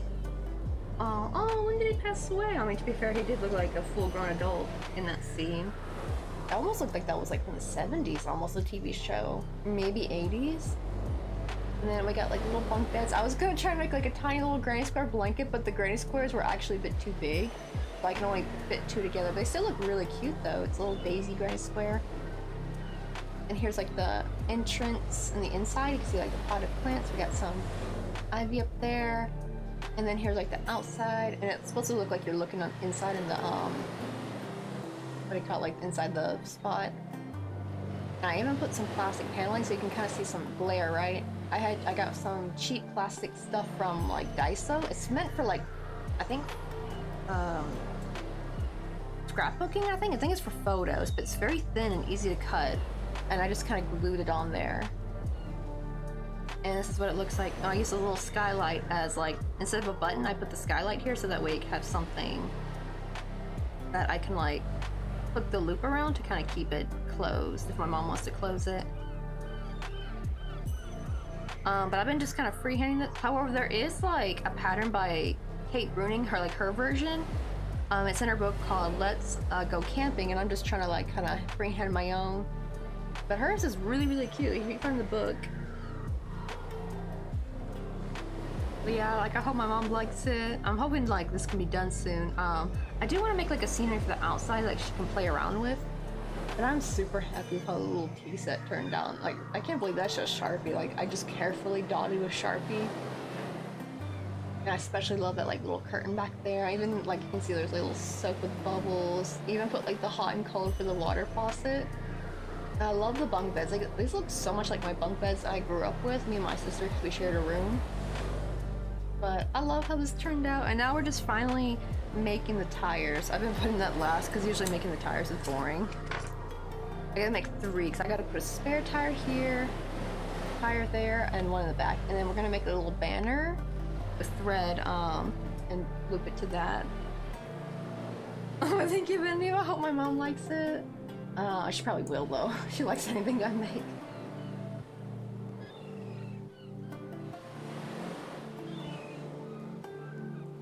Oh, but thank you, Bendy. Plus, honestly, like, my mom loved the little jelly donut magnet you made.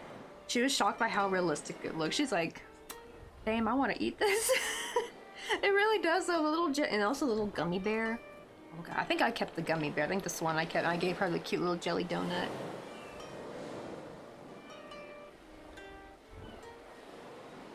Let's see, and I'll also Phil Donahue also passed away. Right, it is kind of sad though, like when like people from like your favorite shows growing up have, you know, they get older and they pass away. And it's crazy too, because they don't feel like they're that old to you when you're a kid, right? Because they're not that old when you're a kid. But then when you're an adult, they're very old. You know, they're like 30 years older than like what you were as a kid when you're like an adult. Because I'm about to be 30. I'm turning 30 next year. I just turned 29 this past June. I highly speak the truth. Your skills and effort show in your work. Thank you, Benny. Did I show you the because I know you saw the tiki bar, right? Like from last year. We made a new tiki bar too, by the way. Because actually making that tiki bar was my first little dabble into working with the thread. It was so hard to make that margarita. I need to make more because I think I can probably make it easier now. But we made the new tiki bar scenery. And this time it's got like a little palm tree. We got 3 drinks on it now. I don't know why that strawberry daiquiri keeps bending that way. A pina colada margarita, and this one I think looks better. This margarita looks a little bit cleaner. And then the last one, we got chips and salsa. And these little guys, they can come off, by the way. And I actually marked their booty hole because this is gonna go on the coffee page for $2.50 US dollar. And I want to make sure the person, whoever buys it, they can know which stitch to put through. You know, I didn't want them struggling to put, you know, the chicks on the seats. And this is my little favorite spot. Like, look at the little peach soda. That took me an hour to do one night because it was like driving me absolutely nuts. It was so tiny. And I just crocheted a little motif and just slapped it on there with some glue. So I was gonna originally embroider the peach, but I cannot. This is a little problem I'm having. I can't seem to really embroider on my work. Like, the needle is too big, so I might need to like make my tension a little bit looser so the stitches aren't so tight. Got some little flippy floppies and got a little melted ice cream. Because, you know, it's perfect, like, right? Like, here's like a little kids area, like little sand castle. Shovel and pail. That shovel was really easy to make. Literally, it's just like a half semi circle of crochet, like, or a half sphere, right? It's just a half a circle, and you just sew it up at the end, and the rest is just thread wrapping a wire, and that's it. Yeah, pineapple gnomes? Wait, you got any pictures, Benny? I need to see, because Benny's gnomes are super cute. And I love it when you do food gnomes. Like, food is just so cute. This is it all together. Wait, let me take you off the maximum focus. Come on. There we go. So now you can kind of see it in all its glory. It's very big. It's like 5. The longest part is like up to 5 inches. So it like covers my hand. This is like the biggest, besides the chicken farm scenery, this is like the biggest scenery I think I've made. And the other two, I have pictures also of Flutterbite scenery. I need to post those. I haven't posted those yet because I need to edit them. Let's see. Yeah, we still have links open in chat, so you can drop it in chat. And also drop your socials too, Ben and Eve.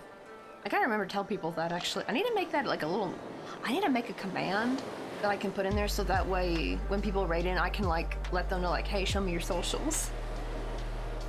Oh my god, carrot gnomes. Oh, that was, did you make those in spring? That would be so freaking cute for spring. So let me get a little bit of my coffee.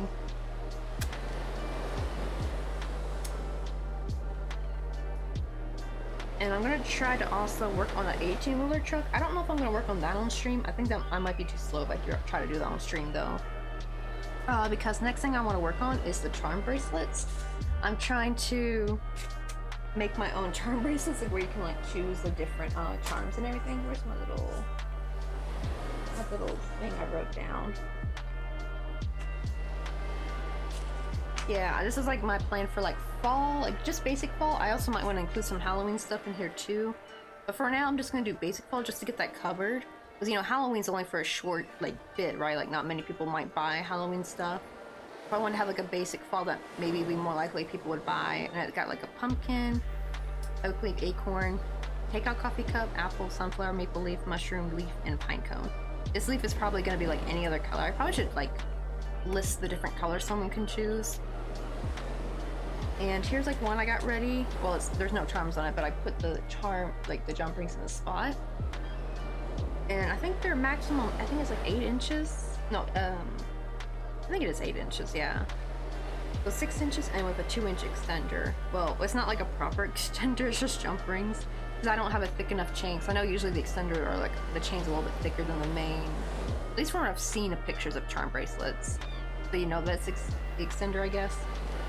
Where is it? I got one charm done, but I gotta design them first. And these are gonna all be made with thread. So no milk cotton yarn or anything like that. So all be made of thread. So at least I don't have to worry about putting whatchamacallit, the milk cotton allergy thing. But I got one little acorn done. These are gonna be like little dainty charms, nothing too big or chunky. So after we finish that, we're gonna start on these. So I need to start designing them. Ooh, let's check this out. I wanna see. Oh my god, look at the little pineapple and carrot nose. They're so cute. Look at that. That's so cute. Oh my god, it'd be so cute if you like how them battle it out. Like fruit versus veggie. Like, oh, that'd be so cute. Look how cute these are, guys. And you even have like the shadowing in there, so it gives it like some dimension. I always love Benny's nose. Her gnomes are so cute. I think you got some pumpkin nose, right? Oh my god, fish crackers. Oh, you even have the salt on there. Oh my god, look at that. She even have like little salt flakes. Actually, yeah, what do you use for the salt flakes? Do you use actual salt or do you have something different that you can use? Like some kind of like clear, I want to say glitter? Like see-through glitter or something? I didn't know if it's okay to add actual salt on it, but yeah, that has realism to it.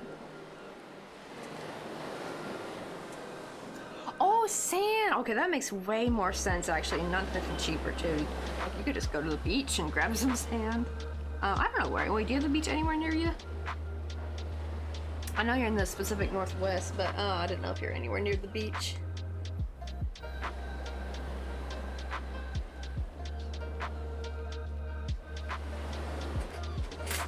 Dang, even this one, the needle doesn't want to freaking go through. I don't know how I'm gonna like embroider onto this stuff. Let's see. Oh, okay, it's like an hour and a half drive to the beach. I know, right? But the sand is from Michael's. Oh, that's true, because you might not have the right kind of sand beaches, right? Like, you want to get, like, that nice white sand. I know some sand beaches are not nice. Oh, no, actually, you can also worry about, like, bacteria and all that stuff, so it probably is safer getting it from Michael's. So I do wonder, I guess you could always wash your own sand, but I would imagine that's probably a pain in the butt. Ah, okay, they're rocky and windy. And yeah, not full of white sand. Oh, that makes sense why you gotta get it from Michael's.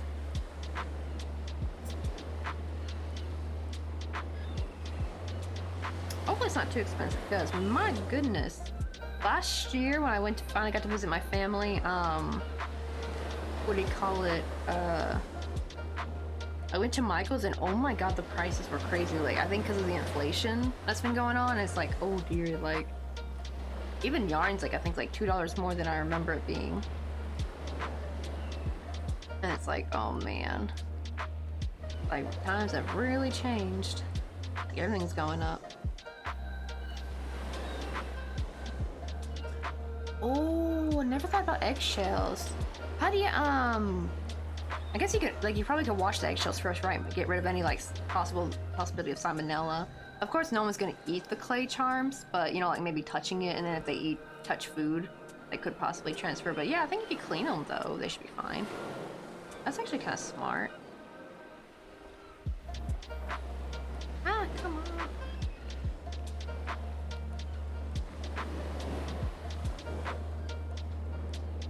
Wait, really? They actually just recently lowered prices again? Oh man, I went at the worst time. Because, like, yeah, they were heavily... Because I was going to just get some jewelry making stuff there, because I couldn't really take much yarn back with me. But I was going to take, like, see what it would cost to, like, get some, like, jump rings and stuff, and it was just way too overpriced. I'm just like, nah. I think if it was, like, maybe the good stuff, like sterling silver or something, but no, it's just stainless steel. Right? Like, it's nothing special.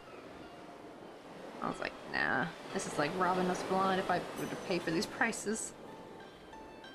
But yeah, it was last April. Alright, there we go.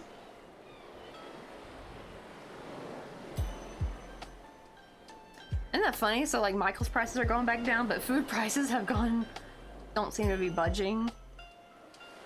We're gonna have to start living off eating our craft supplies. That's good though. They probably figured actually raising their prices too high was like a bad move, because like if nobody buys your stuff, your company's not gonna make any money.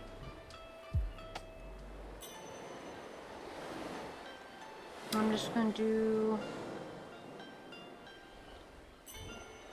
I think what I do is I first just do one round of single crochet in the front loops, and then I slightly increase, and then I do single crochet again, and then I just usually sew it or glue it onto the piece I'm working on. But I gotta crochet over these yarn tails real quick. But by doing this, though, by working the front loops first, it kind of helps make the hubcap look more inside, and like the tire looks more three-dimensional.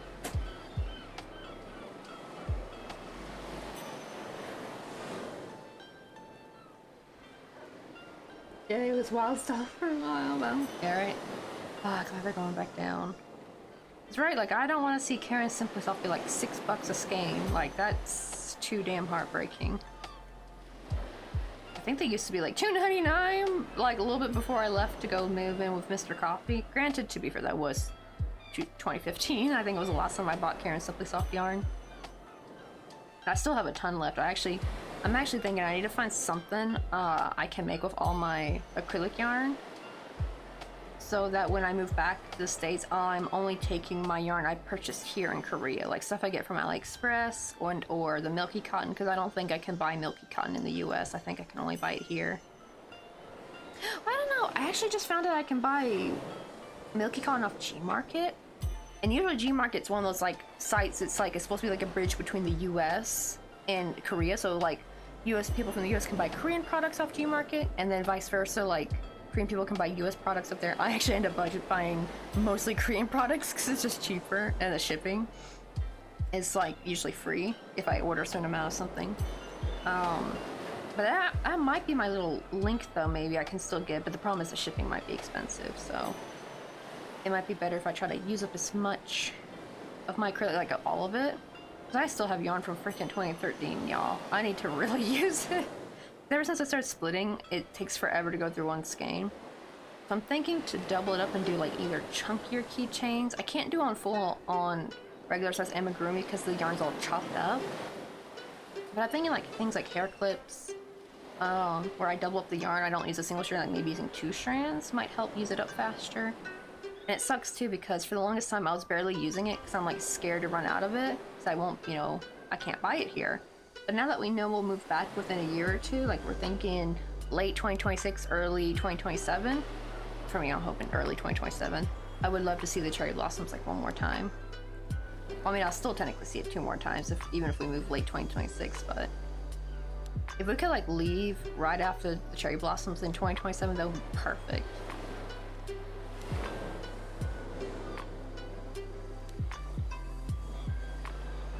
Okay, now I can go through both loops, but oh my god, I can't. Oh, actually, wait, hold on. Do I need to even make this that big? This is too small. Oh, these are too small. Uh-oh, hold on. Let me undo this. I need to make this hubcap bigger. Like, this is way too little. It's like a baby tire. Okay, now let's see. Let's increase up to 18 here.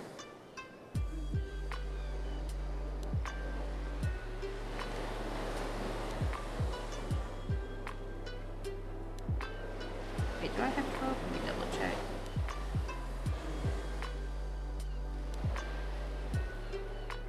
Oh, oopsie, I gotta put one more. I think I accidentally frogged one of my increases.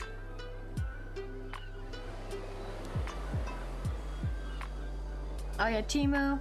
I think the only problem is like, you gotta be careful with Temu. I have heard, I don't think it's Temu itself, I think it's probably specific shops from Temu that are stealing like card information. So it's like, if you're gonna buy off Temu, be very careful. Don't put like your debit or credit card on there. They will steal that. Maybe not every single shop, like maybe because I haven't really bought anything there. I'm sad though because they accept PayPal. That's one thing I'm excited though, moving back to the States, is because it turns out I did not know that AliExpress does accept PayPal, but only in certain regions. So it actually accepts PayPal in the US, but it does not accept PayPal here in Korea. And every time I try using my damn American debit card, even for online purchases, after a bit my bank is like, oh no, we're seeing overseas purchases. And they don't even like email me to be like, hey, is this you? They just like block the card right away. And I just got this debit card and I even like asked them about it.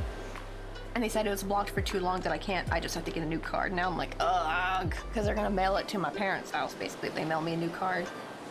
And I have to activate it while I'm there, so I'm just gonna wait until I move back to the States to get a new card and everything. It's such a dang hassle.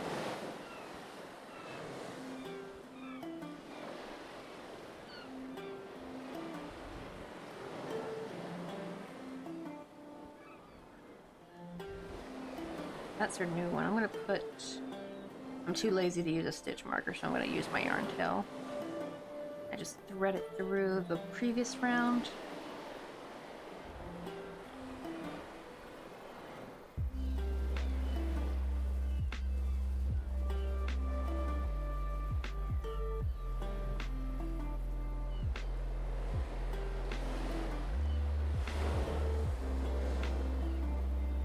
Also, another thing too about AliExpress, they actually recently did some kind of like collaboration with Korea. I'm not sure which Korean company, but like now we can actually buy stuff that's in Korea already, like food items and stuff too. So they're not coming from China; they're actually already here and made and shipped in Korea.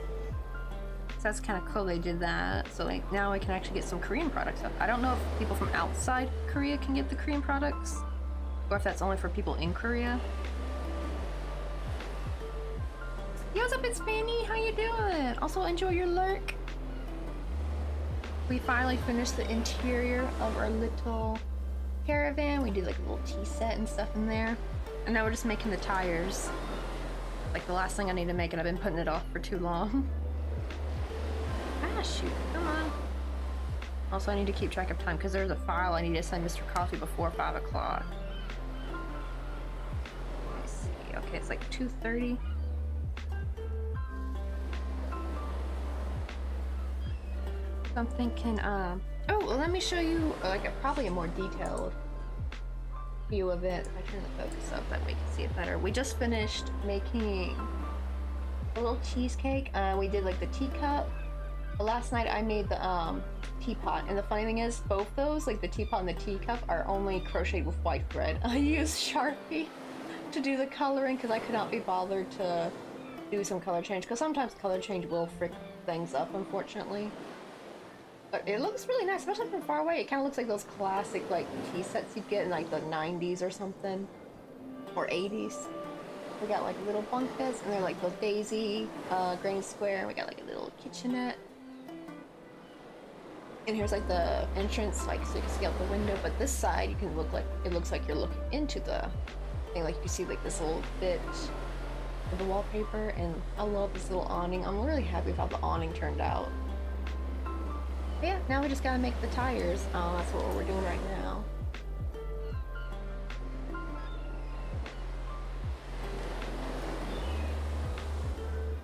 Cursed OBS for making these little bars so tiny. There we go.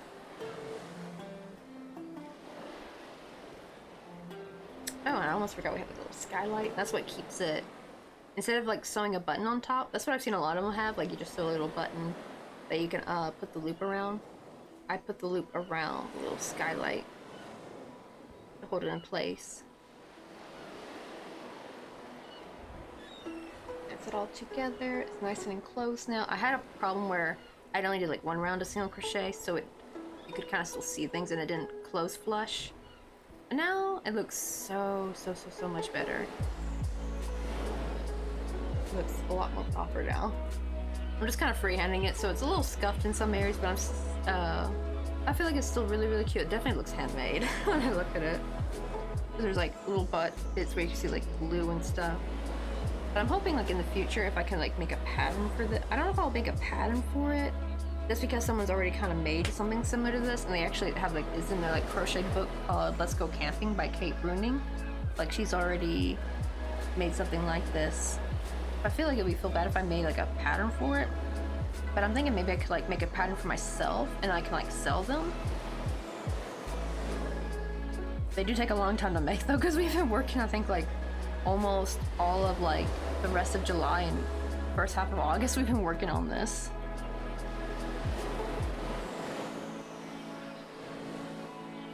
Maria, it's really mind-blowing. I thank you though, Miss Fanny. Wait, did you see the business cards?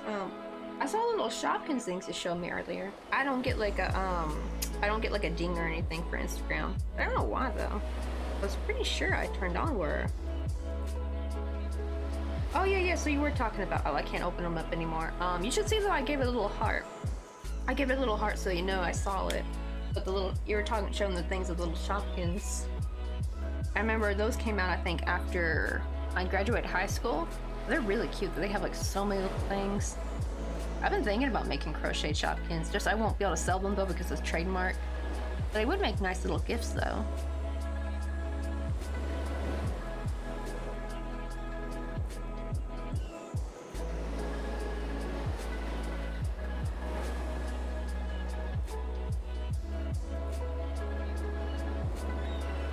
Oh yeah. If you see like a little heart that means I saw the photo. Because the only problem with Instagram is like it lets you only open up the photo twice and you can't like open it up anymore. It's so weird.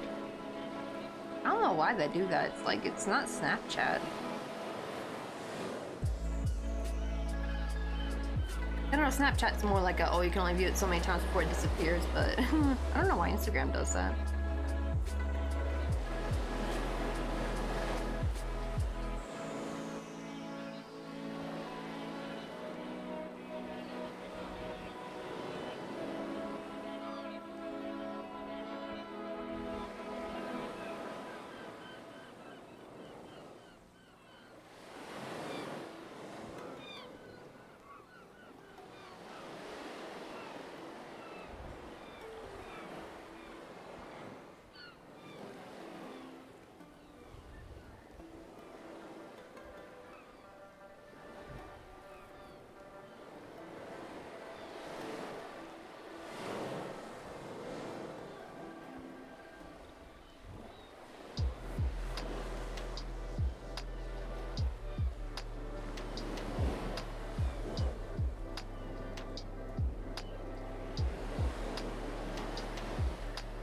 Yeah, so yeah, that's what people say. Like, sometimes like you fall asleep to my streams because the music.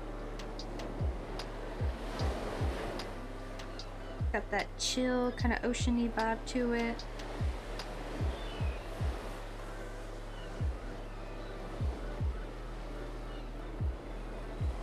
Kind of makes you feel like you're floating, almost like you're floating on a floaty in the ocean with a pina colada.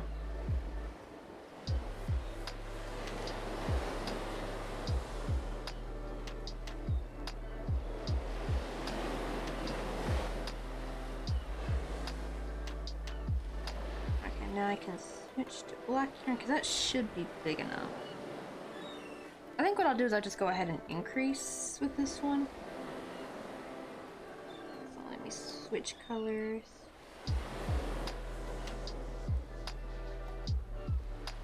Oh dear, this is getting all tangled. Ah! Hold on.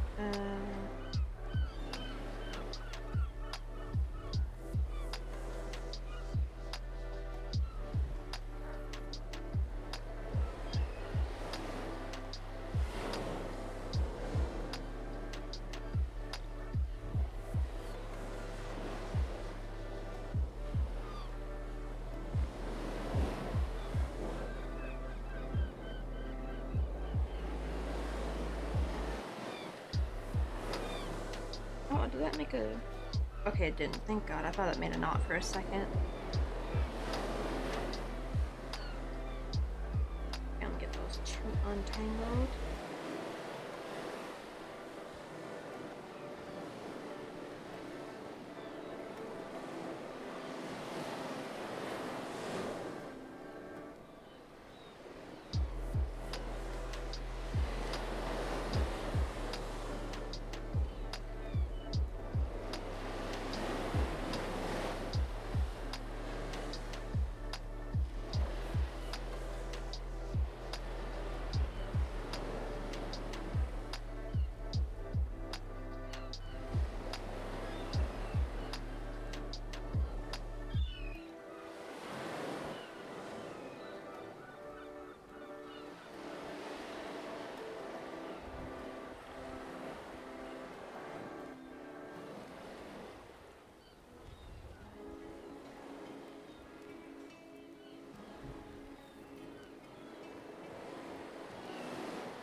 Any, native music? Oh, do you mean like Korean music or something? No, I don't have anything like that. And plus I gotta be super careful with what kind of music I choose. Especially when streaming with YouTube. Oh, they will ding me so fast and mute my stream and give me a copyright strike. So you gotta be super careful. It really sucks, because there's so many songs I would love to play, but I can't though. So that's why I gotta be careful. I'm using Chill, Lo-Fi Geek? Not Chill Hop, I keep saying Chill Hop, but I mean Lo-Fi Geek's music. This was the only one that matched, what do you call it, with like the little ocean sounds, you know?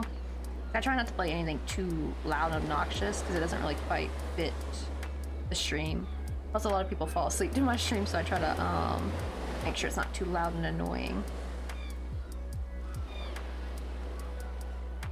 I'm gonna do double crochet, not double, I mean half double crochet and see how this turns out.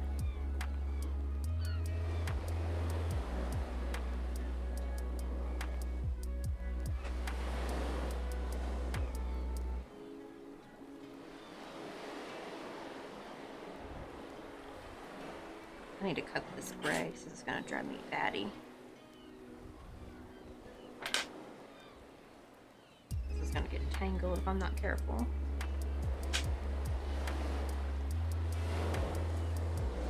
Let me put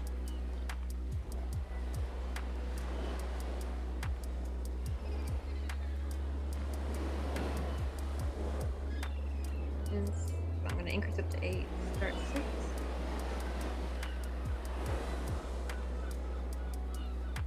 And then half double crochet in black. That way I can just kind of remember what I go in front loops. So I can remember how to do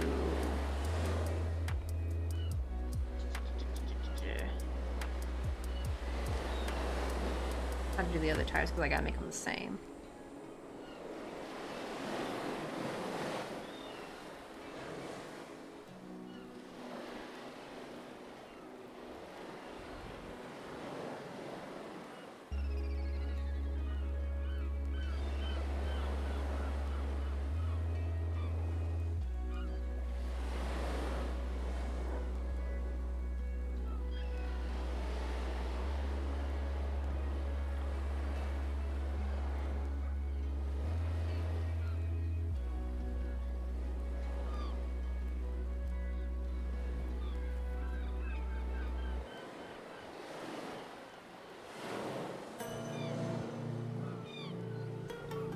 Yeah, definitely doing half double was definitely the good decision, because like I probably would have had to do like another round of crochet into black, but I think with the half double I just need to do this one round and we're done with the tire, because I don't need to make them that big.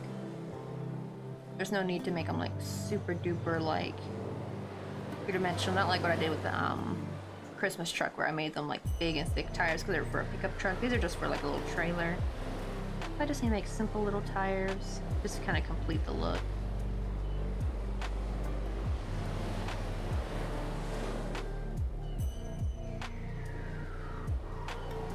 Let's see. Okay, I'm gonna go hit my pillow and bye everyone. Alright, have a good sleep, 'cause I know it must be so late, your time zone. And thank you for the chats, Moon Rose. I'm glad you get to see a little progress. Like, oh, I can't believe this is almost done. I'm actually hoping maybe we could finish it today. Well, I don't, or at least I'll finish it maybe over tonight, because I really want to start Thursday. I want to start on like the charm bracelet stuff. I need to design the charms, make a pattern for it so I can easily remake them, and then we'll just start making them in bulk.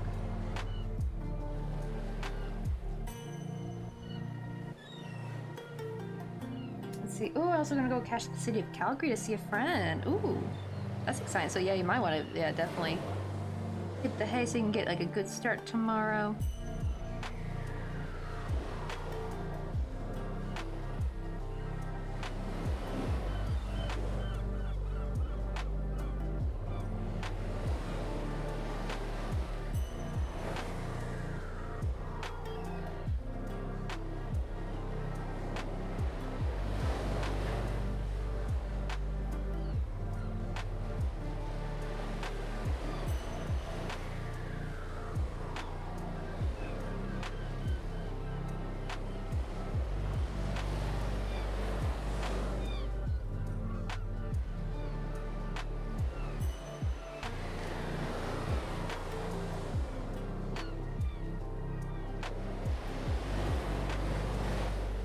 Ah, okay, so it's like, oh, it must be 11:40 then.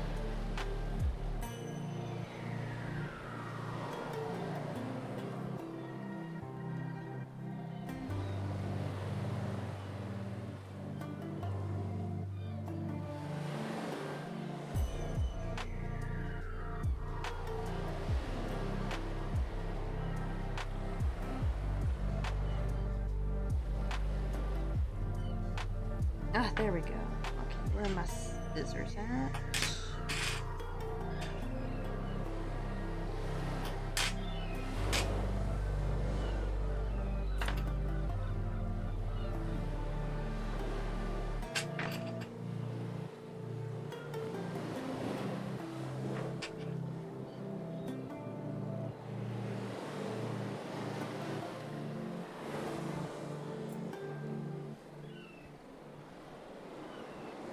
Okay, this size looks better. There we go, that looks a bit more accurate.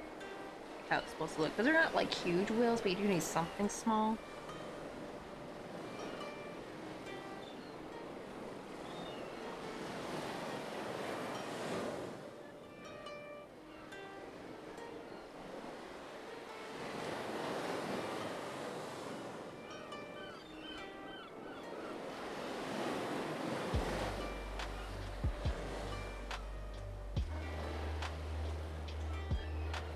Right, touching them Z's.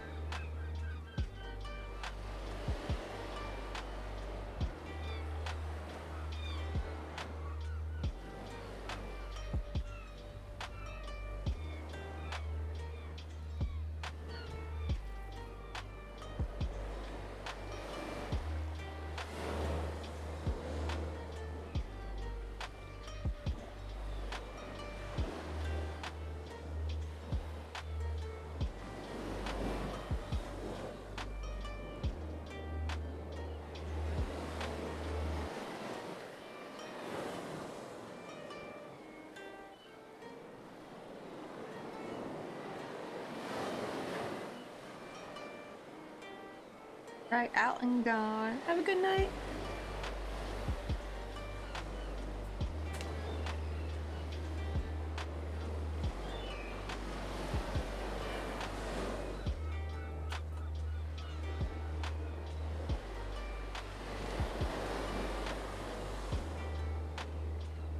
Okay, probably would be easier if I close this up.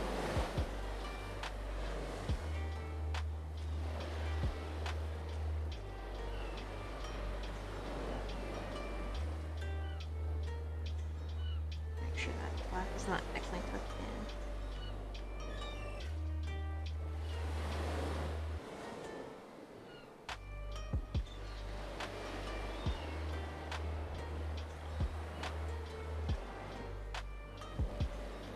About like right here.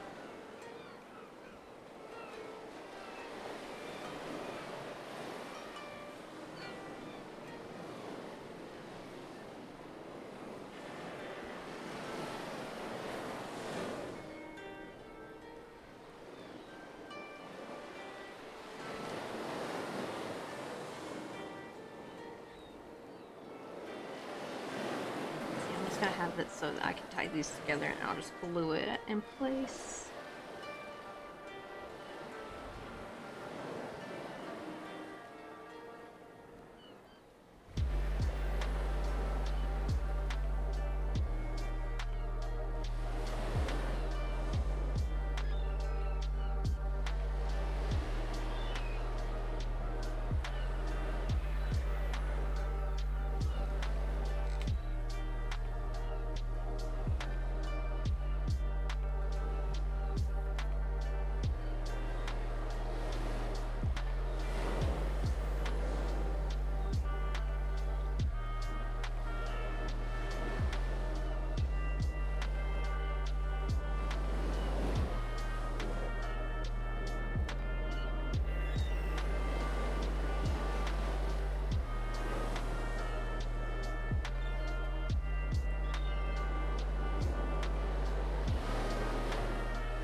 Alright, now I just gotta peel it back a bit. Actually, I'm gonna melt those yarn tails real quick.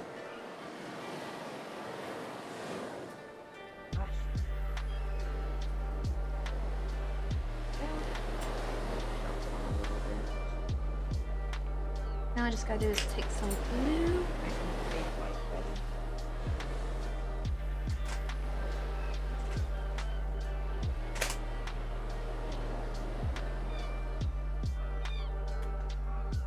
Oh, should I need a charge one?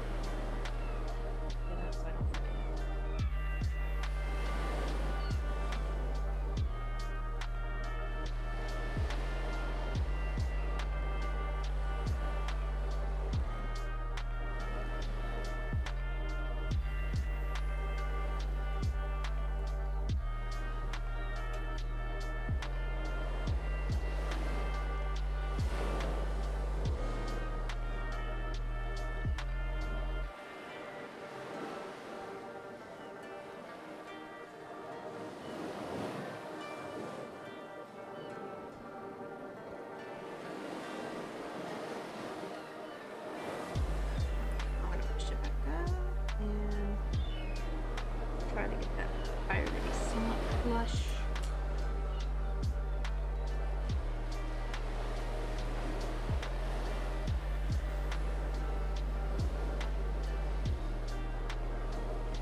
think what I'll do is I'll put a bit of starch back there so that way it gets nice and stiff.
There we go. Hopefully once it's fully dry.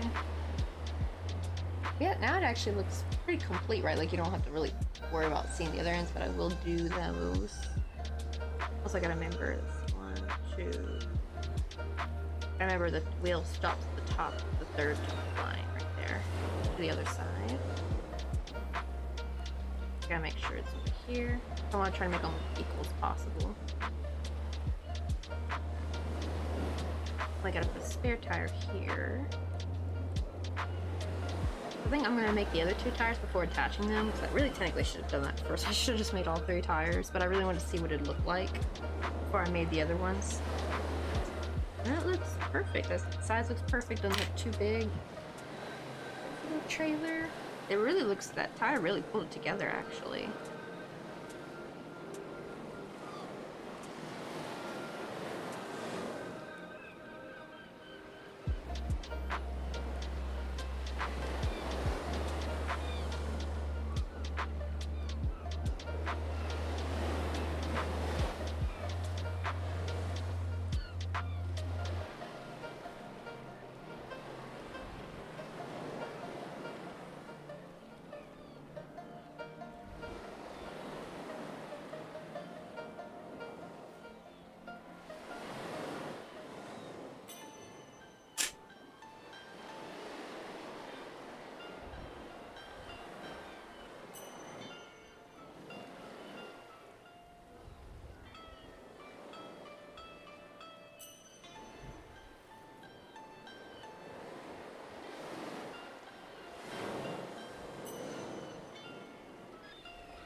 Let's make the next 2 tires, and then we can just attach them, and we'll pretty much be done. And just gotta make a little, what do you call it, little banner. I don't know if I'll be able to finish it, because it just depends on how long those individual triangles will take me to make.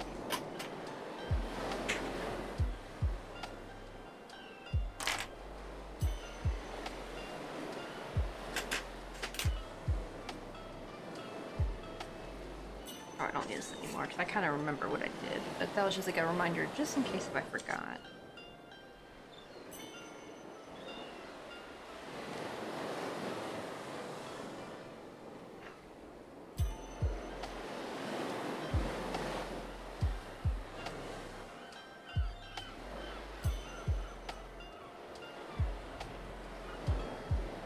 Well, actually, you know, let me drink some water real quick. I haven't really taken a sip of water in a while.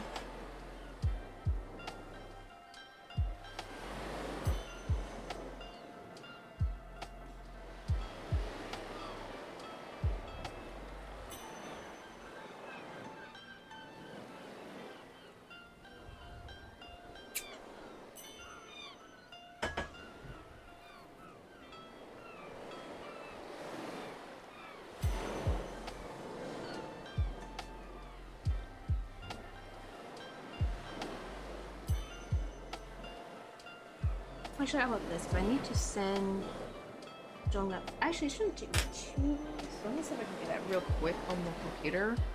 It's gonna take me a few seconds. That way I don't have to worry about stopping stream by a certain time. So I don't forget.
hopefully that one. But I'll be actually right back. I'm gonna go on a quick restroom break. I guess I'll pop in the beer, but I'll be back in a bit.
Alrighty, I'm back. Make sure to charge this again. Like, I can't believe I forgot to charge my phone this whole entire time. Like, half battery. Ooh, Pokemon. Live Pokemon? Alright. Let me see what it looks like. Oh shoot, I switched to the wrong one. Whoopsie. That's my old overlay, before I start adding the graphics.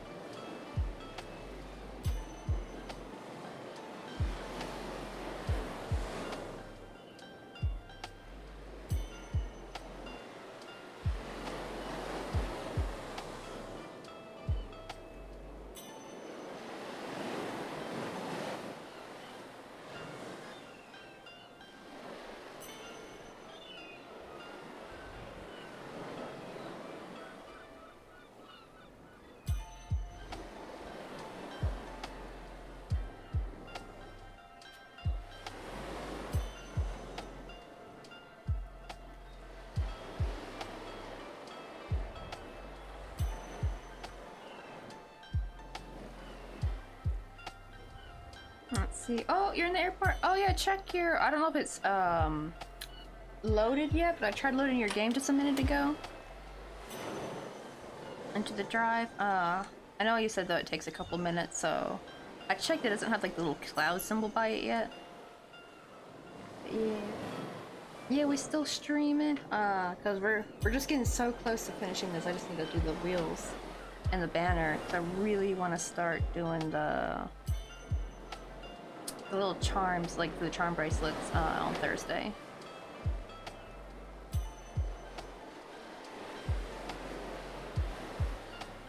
Yes.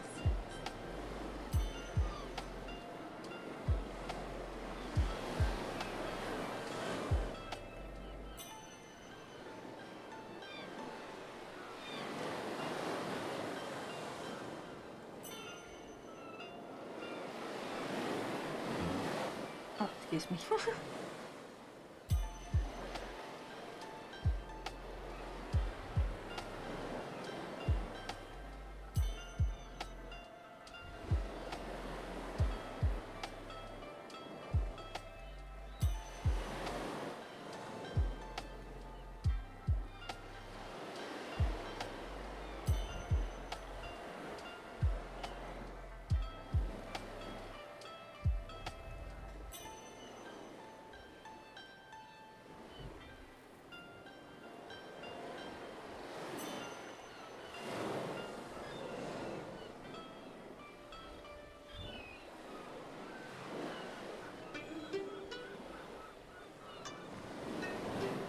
Okay, we reached 12, so now I do my first stitch here. This is usually well. Just let me sign up.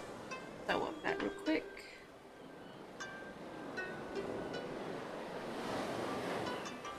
Wait, I realized. Well, actually, I don't know if Mr. Coffee can hear me or not, because usually he can't hear me when he's at work, but he might be able to now. Let me text him.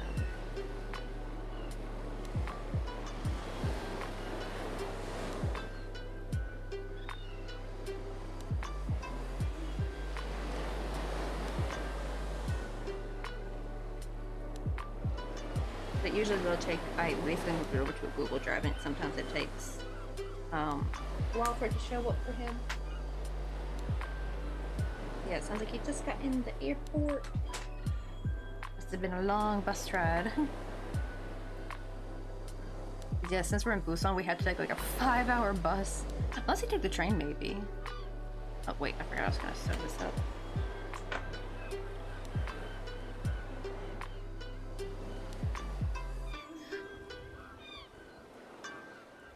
Oh, wait, this is the wrong needle.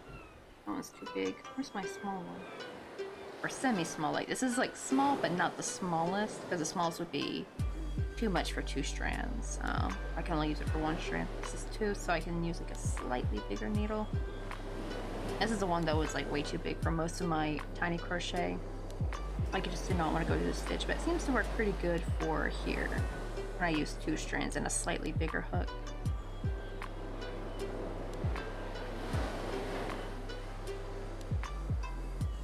But even then, I still sometimes gotta use some pliers to get this darn needle out. Like, I actually saw other micro crocheters using this. That's actually where I got the idea from. Apparently, it's just part of the territory. You gotta use some pliers to pull your darn needle out.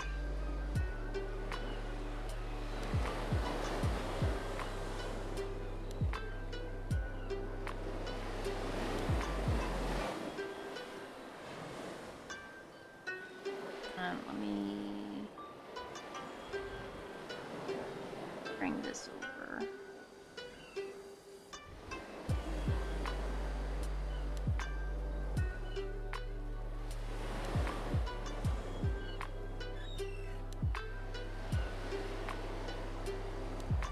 There we go. I use like my yarn tail as like my little stitch marker, basically.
Alright, now I can switch to front.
Hot drinks really get you going. Warm you up when you feel you're slowing. Welcome on With in! these, we always celebrate right away. How And you a been smile doing? when I stay. I think last time I was in a stream, I think it was like a Christmas stream. I remember it was all Christmassy.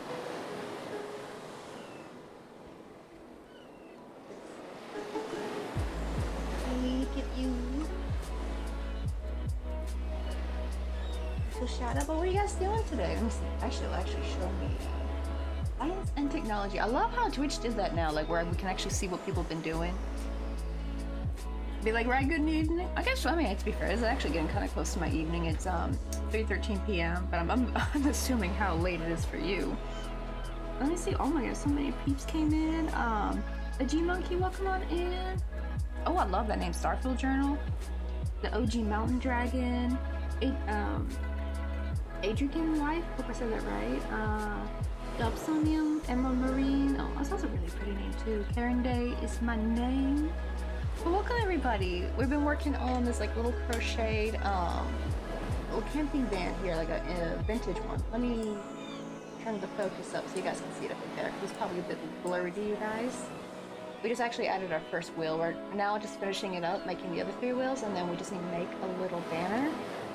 This was like our little plan we did about like, I guess almost a month ago. I think we've been working on this for a month. And the skylight is what keeps it like the little loop on. Like sure, I could have gone with the generic button, but I was like, nah, we gotta make this cuter. And we just finished the inside today. Little tiny world. Yesterday we did the bunk beds.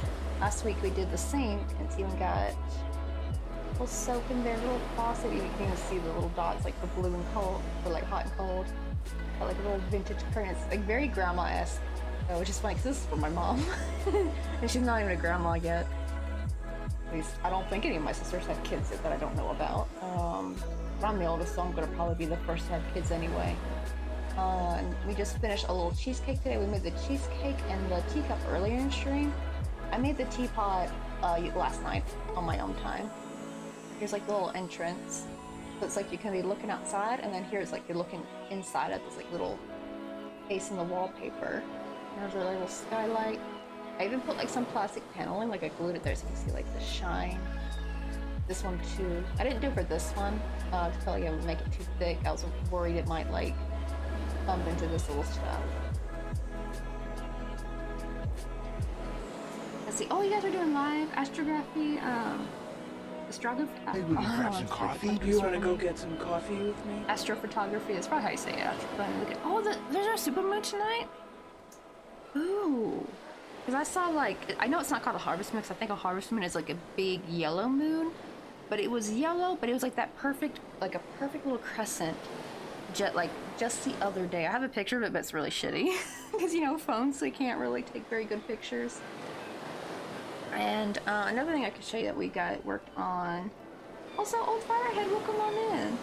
We're doing this little camper van today where you can like open it up and see inside. People have been calling it the Crocheted Polly Pocket Van. This was our previous big project we worked on right before the camper van, was this new and improved tiki bar. Here's our tiki bar from last year. It's kind of small, but as you can see, the assembly was scuffed. Like look at all that glue. It's really messy looking. But here, it's clean, no glue spillage, anything. And we got like, I made it into a whole scene. We got like a little spilt ice cream. Little shovel and pail, and my favorite spot, the little chill out spot, and I love that little peach soda. It was a nightmare to make, but it did look cute though. Peach ball wasn't too bad. But this was a nightmare, how to make every individual Maybe we leaf grab of some red. coffee? You want to go get some coffee with me?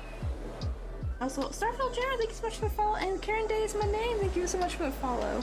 I think I need to turn the speaker up, because I could hardly hear that. Let me turn the focus down. Let me turn my speaker up real quick. There we go, that's better. Let's see. Oh, wait, this month's full moon is the, the sturgeon moon. Okay, that's the first time I've heard that. What is a sturgeon moon? I think I've only ever heard of harvest moon, that's about it. Also, I must know, Astro Canoe, did you ever have, this book? I think it was kind of popular. I don't know if it was in the 90s or not, or if it's like the early 2000s. I got it as a kid. It's called Backyard Astrology. I'm still upset because I don't know where that book went. Like, I don't know if it got accidentally sold at a yard sale or something, but I used to carry that book around when I was a kid. I was so obsessed with like animorphs and anything. Let me see if I can find the book cover. But I don't know if you had that growing up or not.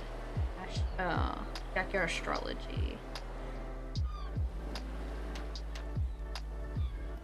But I loved this book growing up. I didn't know if you had anything like it.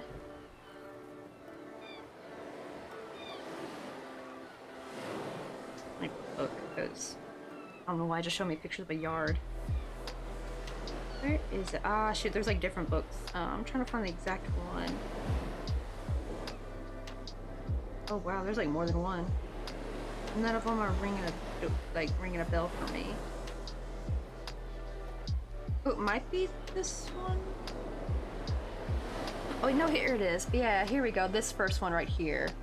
I had this book growing up. Oh, brightness is too high. Hold on, let me turn that down. I had this book growing up. I don't know if you ever had this in your repertoire or not. I like the little picture of Einstein right there.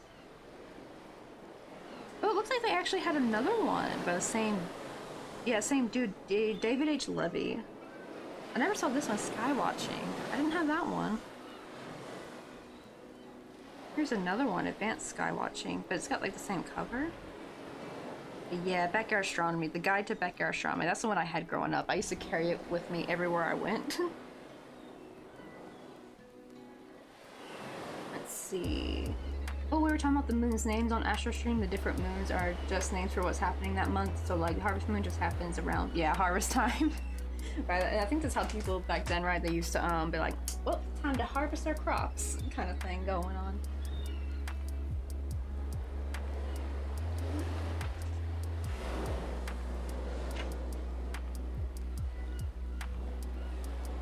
Oh yeah, I had to see the cover. I remember we had one. Oh, I don't know if you saw. Let me bring it back up just in case.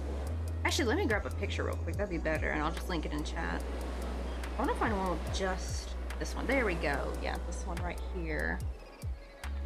Let me copy that and just throw it in chat.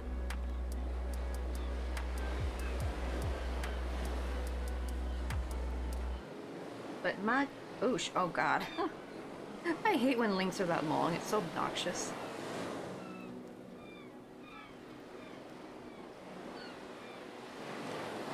It's because I'm on my phone. It's like usually like at least on the computer I can like open picture in a new tab, but it doesn't let you do that on here. I hate that. Golly. Oh my god, that just takes up the whole chat.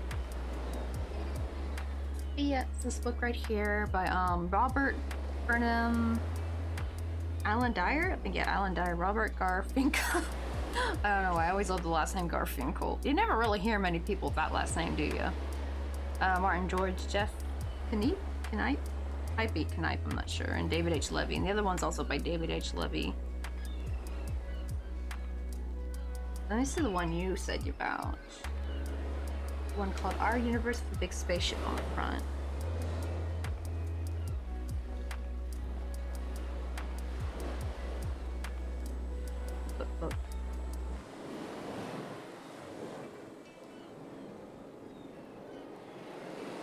it this one? I think it's by National Geographic. What is this by? It says National Geographic. Is this the one you're talking about?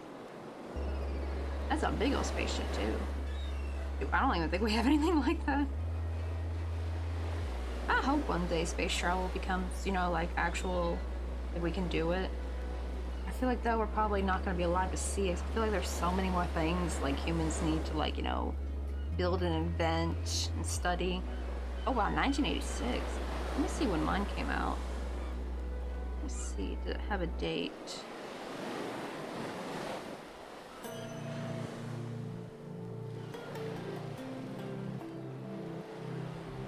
Let me put David Levy and see if that will make it faster. There's like a couple name like that. David Levy. Let's see when this came out.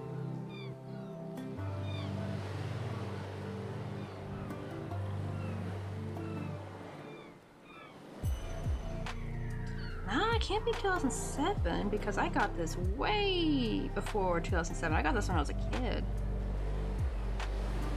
Like young. I think I was like, it's 2007, I'm middle school. I got this in elementary school. Unless it's like a different one. I don't know, I didn't say what year. I'll have to find it.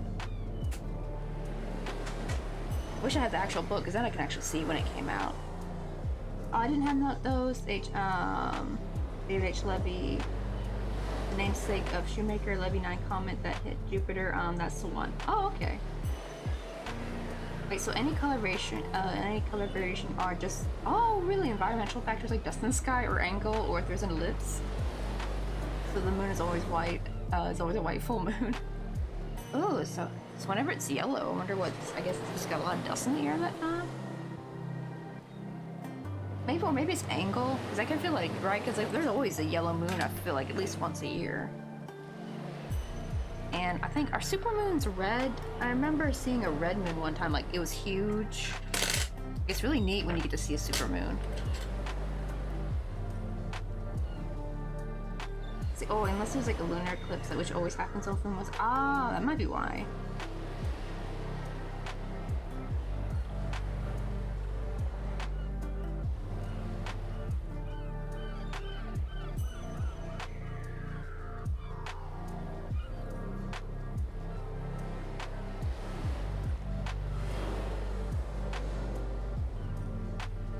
Oh yeah, there may be in several editions. Wait, you mean of the books or you mean the moon?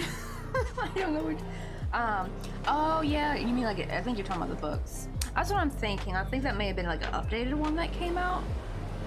Cause like, I'm pretty sure I got that book when I was like in the 4th grade.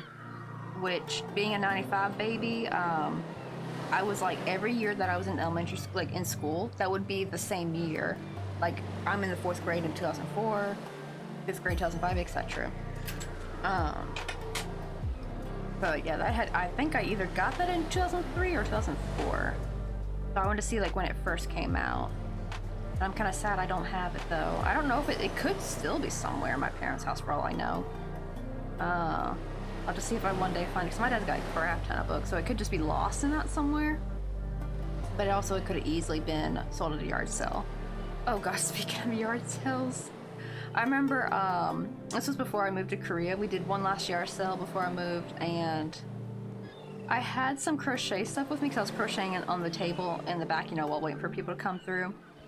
And I accidentally left the table to go talk to someone with my mom, and a lady came up and bought my measuring tape. I don't even know why I had it out. It was the one that my mom had for years. And my dad didn't know it was ours, and he sold it to the lady. It's like, thank God they didn't sell any of my crocheted stuff, but like, damn, because technically that tape measure wasn't mine, it was my mom's. And we've had that for the longest time I could remember. It was a good one too, like really good quality. It's actually for people who make clothing and stuff. I say, ooh, gonna look for now, have a wonderful evening. And the camper van is looking amazing, Dash. Thank you, Asher Canuck, and also thank you so much for the freaking raid. Hope you have a wonderful, lovely evening. Get yourself stream care done. If you need to eat, drink, probably definitely hydrate. Because honestly, after a big stream of just lots of chatting, I'm just so dehydrated. I actually don't know how public speakers do it. How do people make this a living where they talk all day? And I'm like, I can't. I will be so worn out and dehydrated. But I will take care of your peeps for you. And hopefully have like a nice little calming experience. I'm gonna assume probably a lot of other people might be going to bed too if they're on a similar time zone as you. Funny enough, I had somebody tell... I think it was Moonrose. Yeah, Moonrose said that my music was putting them to sleep. Drinks really Oh, get you don't forget Rainbow! Oh my god, you want some raindrop braces! Well, the rays are pretty today. Like, there's so many races. And yesterday too! Oh, you guys be sharing all the love and support. Let me give you a shout out real quick. And oh my god, raindrop races, like we're almost done with the camper van. It's so good, it's looking so cute. Did like a little tiny tea set in there. Granted, it's only one teacup, but it's got a teapot and a little cheesecake. Let's see. Let me go back up for you guys.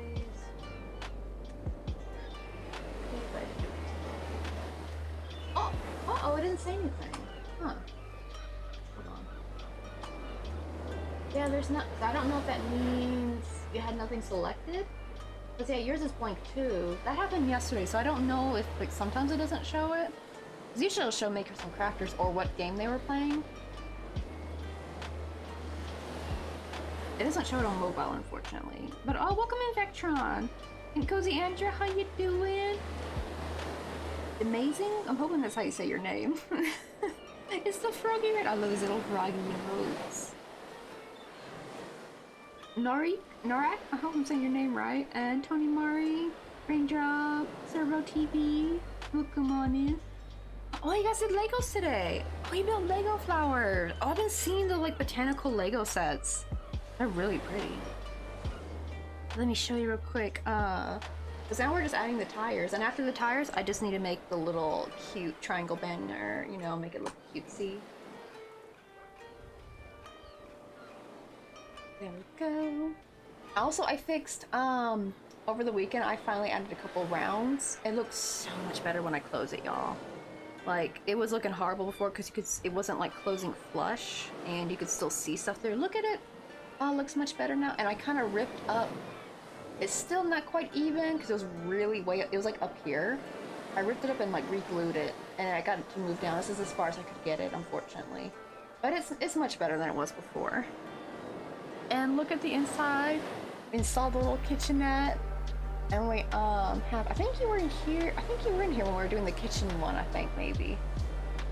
I got like the little bunk beds and they got like cute little daisy granny squares. I was a little sad how big the granny square, like I followed the pattern to a T just for a single granny square, and they were a lot bigger than I thought they'd be, at least for these little beds. And I'm like, oh dear, so I guess I can only have two. They look really cute though. I'm gonna try to figure out how to make a smaller daisy granny square. I'm gonna have to like doctor it up and see if I can figure out how to make like, I would love to make like tiny little ones, you know? And here's our little tea set. Got a teapot. I made that last night on my own, but we made the teacup this stream. It kind of reminds me of some tea set I had as a kid in the early, like late 90s, early 2000s. And then we made our cute little cheesecake. And the funny thing is, that teapot and teacup, I only crocheted it with white thread. Literally, that's all I did. This Sharpie right there, I did the color change for. I just kind of covered the edge in this pink Sharpie I have. Did the same for like the flower, just dabbed up a little bit of green. It's kind of like, normally I would embroider that, but for some reason with the micro crochet, I cannot get the darn needle to embroider. It will not go through the stitches. It's just too thick, even though it's a very thin needle. So I don't know if there's such thing as a thinner needle anyway that would work. So I don't know how I'm going to embroider on micro crochet. I'm going to probably just have to start trying to figure out how to make my stitches lighter. And that same Sharpie, that same pink, I did it to kind of color the like drizzle of like the little raspberries. It's like a raspberry syrupy stuff, right, that you would put on your cheesecake. But I feel like I almost did red, but I was like, red's gonna look too strong. And the pink was perfect. It actually looks like it's see-through, right? Like it goes really well with that yellow. But I love how it's turned out. It's just so cute. And now I can finally get close to doing it. We got one tire done, especially with the tire now. It really looks put together. Like it now properly looks like a camper van. Though I do need to put something here. Latch thingy that you hook it to your truck. Oh, I'm headed to bed too. Time zone as Astro. But if you have any more questions on moons, I hope to see you on Astro's channel. Alright, OG, right? Oh, I hope you probably already left. I think I read that one a bit late. You probably already hit the hay. I know I definitely need to catch Astro's stream some more. I sometimes get him in the morning times because he streams a bit earlier my time. But actually today was a bit of a later stream for him, I think. This is like 3:32. I think I've mostly seen him stream more like 10 a.m. my time or like 11 a.m. Oh, thank you. I love how it still turned out, the little blankets. Because I was hoping for like the little tiny ones so it could be like a proper granny square blanket. So I gotta figure out how to do that. I'm thinking not to do the middle part with yellow, because right, you do like 8 in a magic circle with single crochet for the yellow part, and then you do your petals. What I'm thinking is I'm gonna jump straight to doing petals, and I'm gonna do them short, like maybe like some half double, and I won't do a proper cluster like the pattern. And then I'm gonna put like a French knot for the yellow part. And I'm gonna see if maybe I can make it a little bit smaller. Also, can you do granny squares with half double crochet instead of double? That would probably help if I shorten the stitch a little bit. Oh really, this Caravan has reminded me of the upcoming game where you run a bookstore. Oh, is it called, I saw somebody playing, it was called like Cozy Caravan, I think that's the name of the game. I think it's in beta though. Is that the one you're thinking of? Because we saw Cheerful Zoo was playing that, I think. I think it was Cheerful Zoo. Was it? Who was playing it? I think it might be it, but yeah, you run a bookstore or the camper van by the beach. I think that's the one. Let me Google that. Let me see if the description of the game matches that.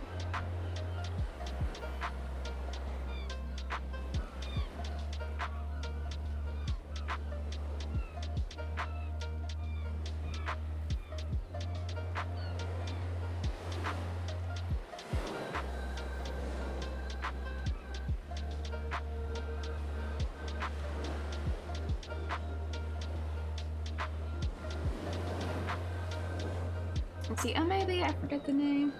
Let me see, I was just texting Mr. Crocker because I saw he sent me a message. Cozy Caravan. Game? But I heard it's in beta, like it's not a fully... Does this look familiar? This is what they were playing. Cozy Caravan. Let me see the description. It kind of reminded me a little bit of what's it called? Animal Crossing? I have never played Animal Crossing because I don't have a Switch. Oh my god, can you guys hear that? Yo. Is there a freaking... Betty's on the freaking window. Get off my window! You're loud! Shut up! Oh my god, these darn cicadas.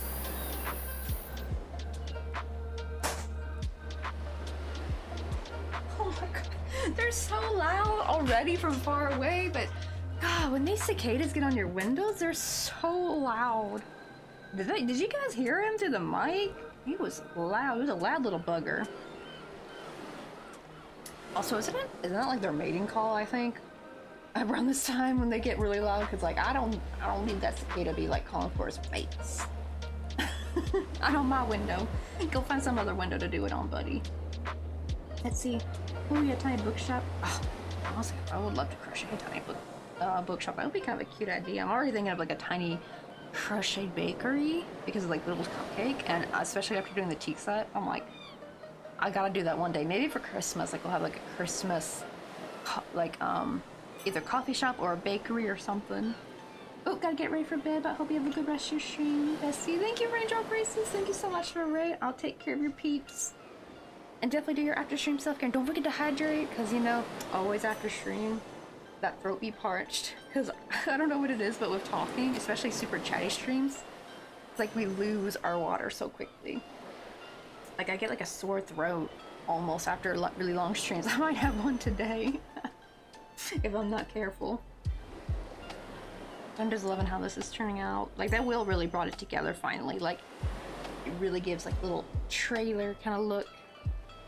Maybe one day I'll make like a car or a truck that she can hitch it to. That would be kind of cute. But oh god, that would be a huge, huge car though. Oh my goodness. Because even the Christmas truck didn't turn out that big. Let's see.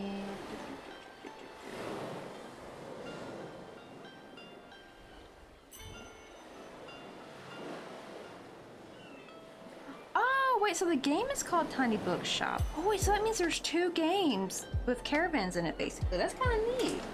Okay. Maybe that's one that's not in beta.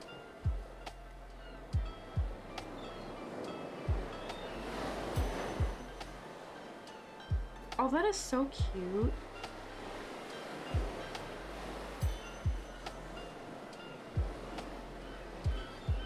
I want to get something like this one day. Like, I would actually love to either get like a shed.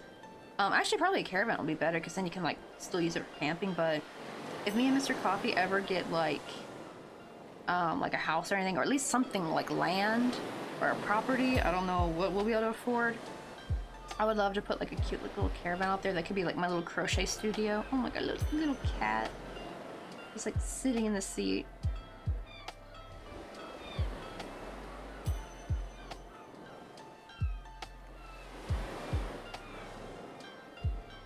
I love anything with fairy lights too. Also, that one also is still in development. So is it also like on beta? Isn't that weird? Like 2 cozy games that involve caravans are both in beta right now. Maybe that's a new thing. I think because of van life influencing, I feel like caravans are about to become a, I feel like they already got popular, but I think they're about to become even more popular. Also, I was talking about this with Mr. Coffee. I'm about to say, if my generation, if we can't be getting houses, I think what everyone should do is just put your money toward like a really nice one, like a nice camper van. Not a junky one, because that could be a money pit with all the, you know, fixing upping and all that crap. And if you're able to, if you're able to buy land, maybe you can't afford a house, but you can afford maybe a residential piece of land. Just do that and buy a camper van, live out of that. Although I don't know how well the safety is though. You might have to buy something to like, you can park it in. Do they have sheds you can buy that you put on your land and you can just like park it in there? That way you can at least lock it up at night so no one can like break. Cause I heard like camper vans can be easy to break in.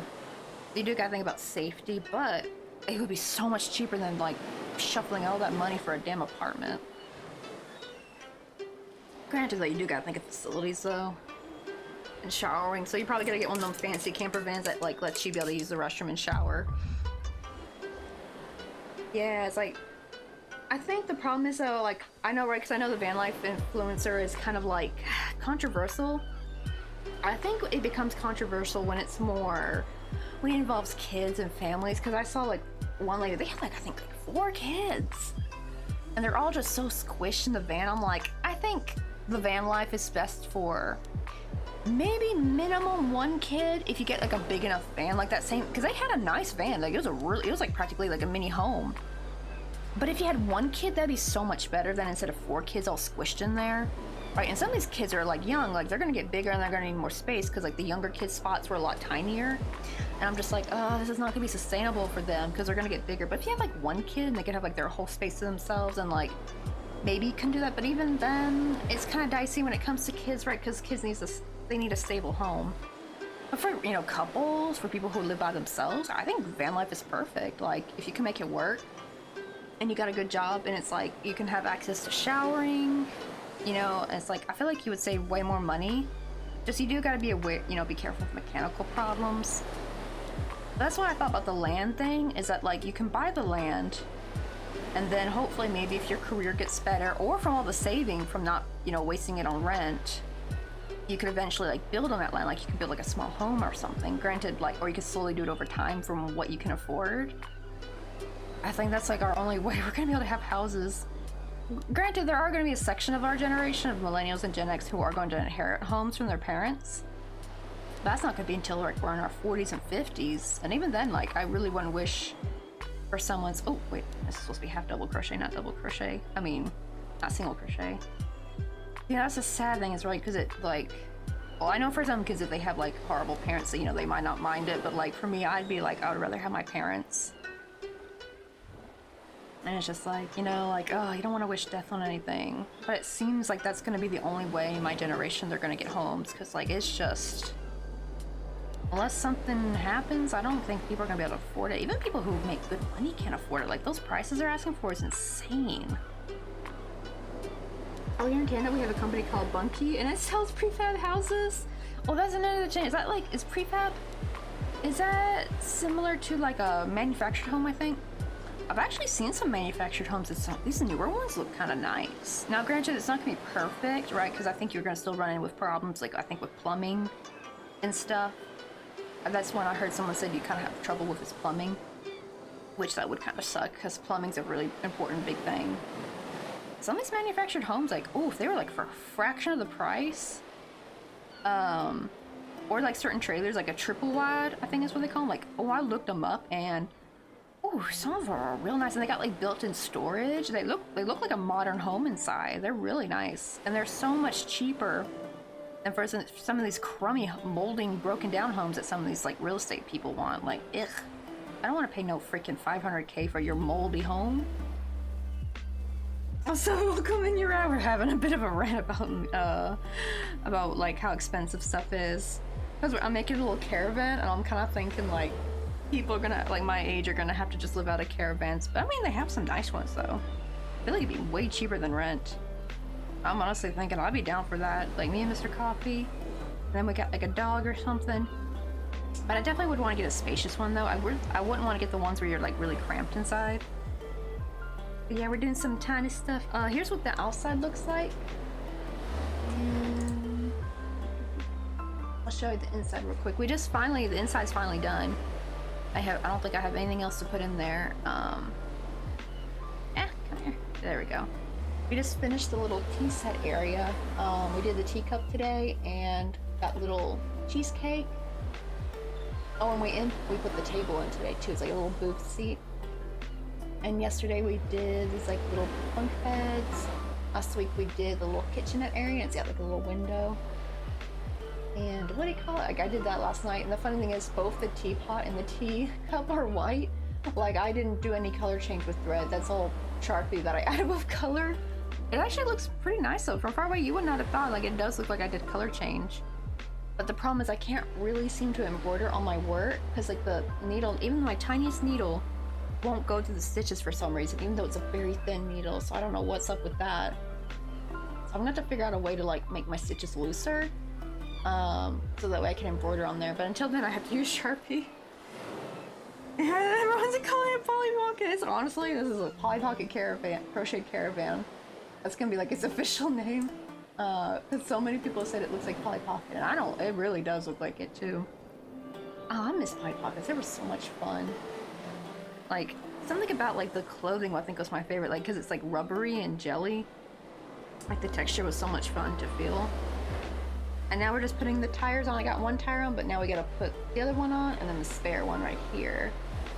And then put it maybe about here, because we're gonna also we're gonna make a banner that we get attached to right there. And probably I won't do this on stream because after this I want to move on to making fall charm bracelets. I need to design all the different charms I want to make and write the patterns down and then like save it so I can recreate those. And then we can actually start having some, like I can put them on the copy page, because I thought like I need to sell something besides earrings, because that's like the only thing I kind of default to is earrings, but a lot of people told me they don't really wear earrings. And if I had anything else besides that, and I'm like, well, it's that or keychains or phone charms. So I'm thinking, well, let me give my hand at maybe a bracelet, because I think everyone could wear a bracelet. I'll call it the Coffee Pocket Caravan. Oh, I should write that down. Hold on.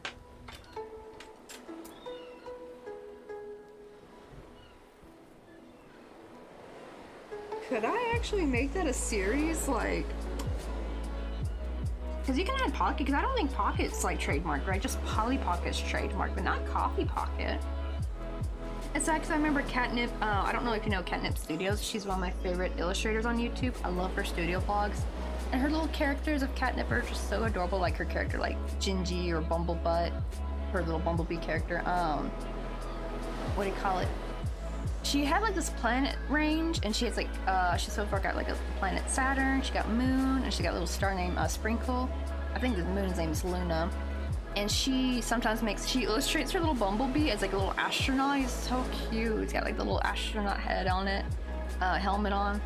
And she called them she's thinking to make the other planets come out, and she's gonna call them the planet pockets or pocket planets. But someone told her, I think they think that was already trademarked, that name. So I think she swapped. I think she calls it the planet pockets now instead of pocket planets. So she like reversed it. But hopefully no one has coffee pockets. That would be kind of cool because I want to do kind of different, like little tiny sceneries. Like we just did, you know, a little tiki bar scenery. Though this is not really a pocket thing. I feel like you can't fit this in your pocket. But something similar, like if I made it where it's like enclosed and you open it up. But I want to make like a little bakery though. Like I made this. So I'm getting better and better with the thread because I'm still newish to working with the thread. But I have this like little tiny cupcake. And especially after making that cheese set and that little cheesecake, I'm thinking like, okay, I definitely need to make like a little bakery set, which I might do maybe Christmas. I think that'd be kind of cute. Like a little Christmas bakery scenery would be really adorable. Then you don't have to worry about a toy company coming after you. That's true. Well, to be fair, the reason why I called it, like, we're calling it the Polly Pock because I'm not selling this. This is going to be a gift for my mom. Like, I wouldn't call it that if I was selling it. I would call it something different. But I'm thinking now, I can call it the Coffee Pocket. And that could be, like, the name of my little sceneries and stuff that you open up. That could actually be a fourth scenery. But I have different names for my sceneries. I have, dynamic sceneries where they're individual pieces that you put together. Let me see. I don't think I actually have a proper dynamic scenery at the moment, but like you kind of see it a little bit like whenever I decorate. Kind of like basically this scenery right here. This is what I would call a dynamic scenery. Like I got like the beach towel, got like the floaties and stuff, right? But they're not glued together. Also, I can like take these props off, by the way. And the characters have props they can take out, you know. Same thing, that will be for interactive scenery. Oh, wait, let me put this back on her. She needs her pina colada. It's her little happy hour. Oh dear, the only problem is look at the gap from these like glasses though. I think the wire was too thick. And she's got like a little, you know, rainbow unicorn, little floaty. Originally her floaty was this watermelon floaty. I got like a little pumpkin here. I have little sunflowers, a couple more pumpkins, and you know, fall leaves, and I spread them out and make a little scenery together. That's a dynamic scenery where you can move the individual pieces. Interactive is where it's mostly glued down, but you have characters that you can move around.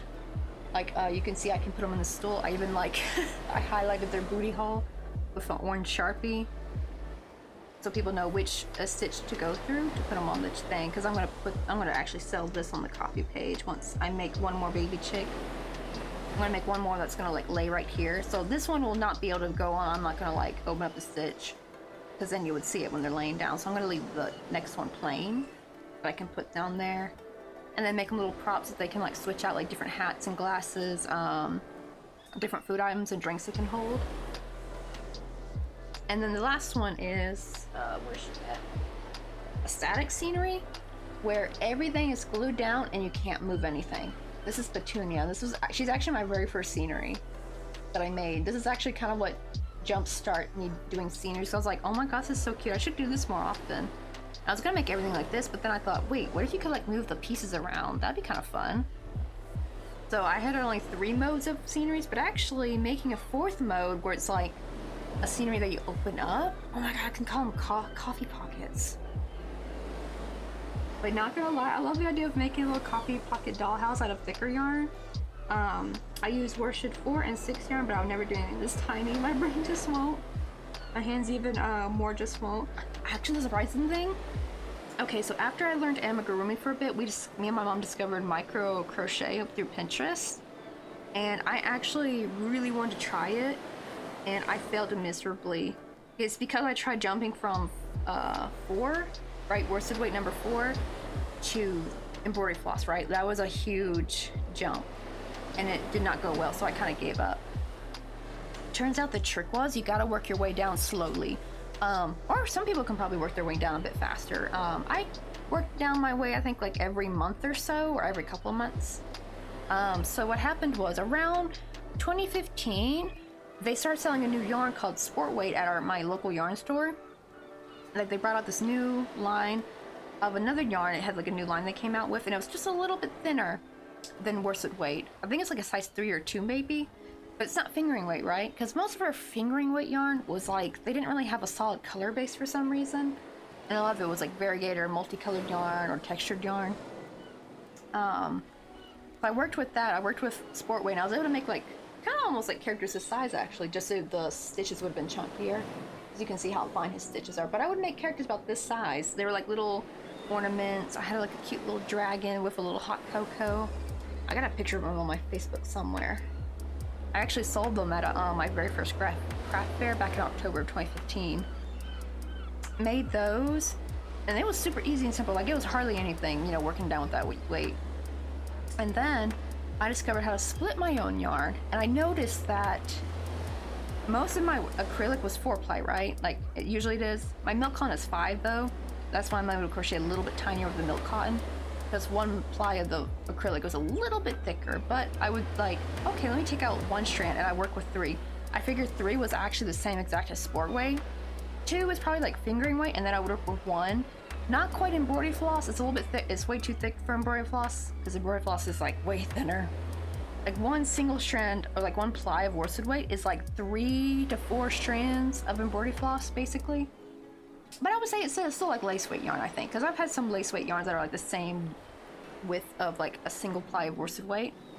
And I just worked with that. That's what most of these are made with. They're made with a single strand of worsted weight yarn. Like she's made with Grey Heather from Karen Simply Soft. Everything except for the flower and the sunglasses, because I made those last year. I think all this is Karen Simply Soft right here. And just milk cotton made things easier. It made it easier to go a little bit tinier. But it actually just works better because acrylic gets kind of fuzzy, so it like it's fine when you crochet it, but it's a nightmare to frog. Well, I know embroidery floss is cheaper, but there's no way I'd be able to work on that small scale. I do not have delicate hands. I'm actually honestly still shocked I can still do, because I actually do not have a steady hand.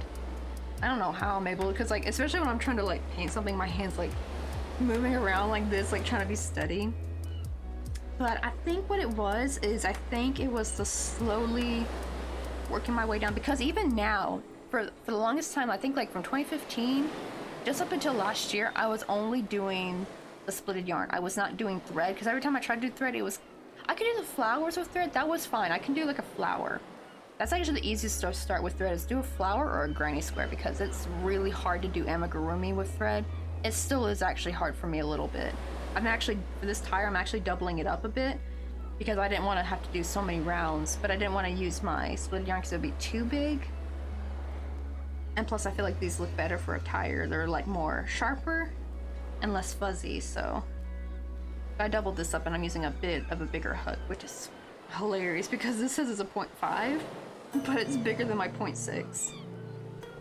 I think my 0.6 probably might be a genuine 0.4, I think, or 0.5. It must be, because every other hook I have that says 0.5 is way bigger than this, and I've discovered that different like brands, the sizing is not exactly the same, and it's driving me bonkers.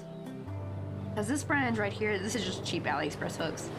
That's 1mm, but it's the same exact size of my Yarnology 1.4. Just that one has like no handle. It's like this, like it's just a steel hook, but these make my hands cramp. Actually, once I started getting like these with the little handle, it really just helped improve everything, and plus I got a spot to put my thumb that's like nice and soft. I learned that just last year. Like it's, oh my god, it's made everything so much more amazing, because I've been putting off using my acrylic, because I can use the acrylic for amigurumi. That's fine, like it doesn't look that bad, when it doesn't really look that fuzzy. If anything, the fuzzies actually help kind of close the gap, so you don't really see inside the crochet, like you don't see any like stuffing peeking out. However, whenever I tried making flowers with the acrylic, especially the split acrylic, they looked atrocious. There was so much ungodly amount of fuzz. It was awful. Like if I did anything back and forth, anything flat, it just looked awful. And now I can like change it, and that's actually why I got polyester thread. Because I actually have a little bit of DMC cotton thread my mom gave me, and the problem is that, right, you can't use this with cotton, and there's still a little bit of fuzzy on the edges, even of like the tiny thread stuff. And I can't really get rid of it, right, because it burns. But with the polyester, it melts just a little bit. If you just do it like a little quick application of heat, it just melts into the project, and it just looks so crisp and clean. it's just really elevated my work. Like all my flowers look so clean now. Like they already looked okay without it. Like I could probably live without using the flame on the thread. Like it's not that big of a deal, but I just love that extra layer, or like extra, not layer, level, extra level of like leveling up the quality. Oh, I use makeup brushes on my hooks for easier handling. Right, because like the makeup brushes are like, the handles are much nicer and bigger. I've been seeing where people get like polymer clay and they bake their hook into it, or I think they put something in there while they bake it and then they glue it in there. I definitely would love to get like a custom like hook one day. Like they're so pretty. There's some people who do it online, like on Etsy, like they'll make custom crochet hooks. Just right now, oh, am I going through both loops? Okay, it was just that one. Thank God. I'm supposed to be going through the front loops.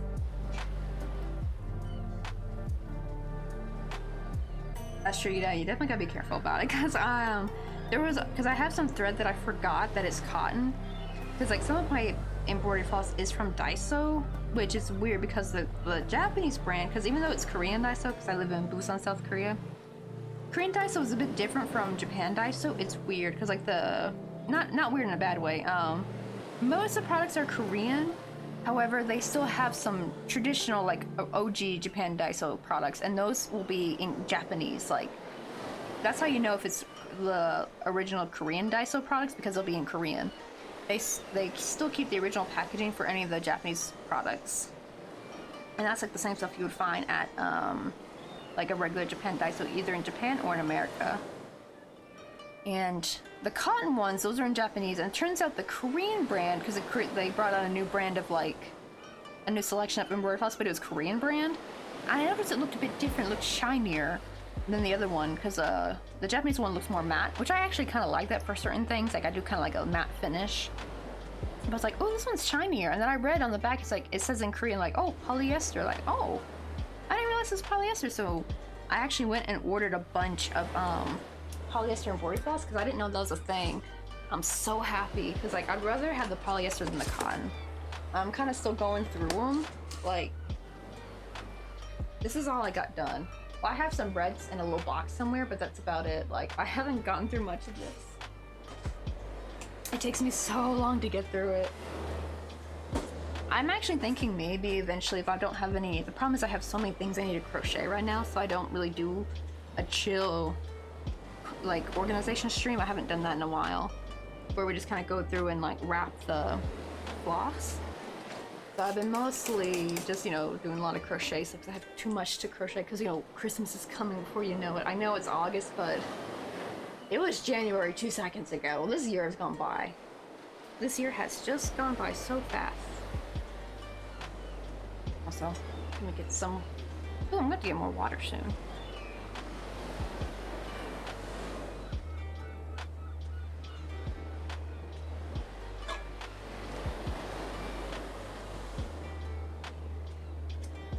Let me see.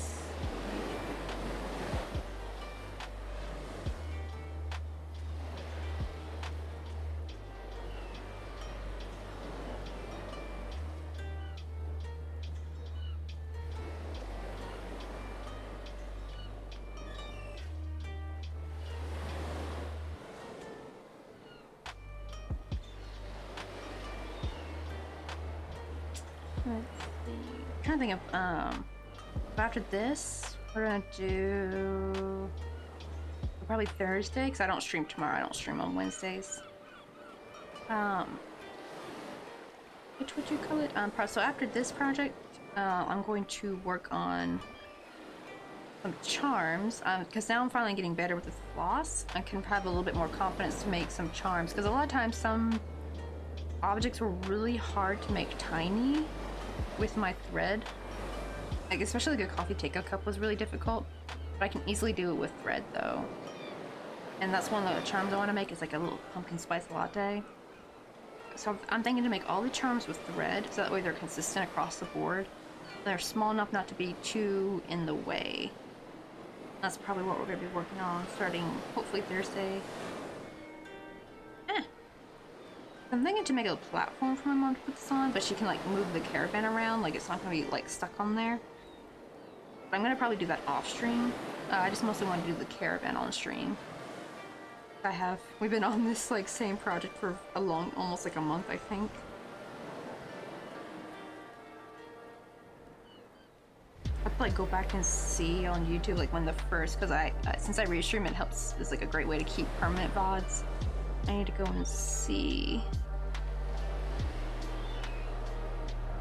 when I started this. Like when did I start doing the Caravan? I think it was like late January. Not January, I mean July.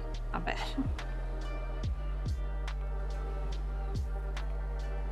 There we go. Okay.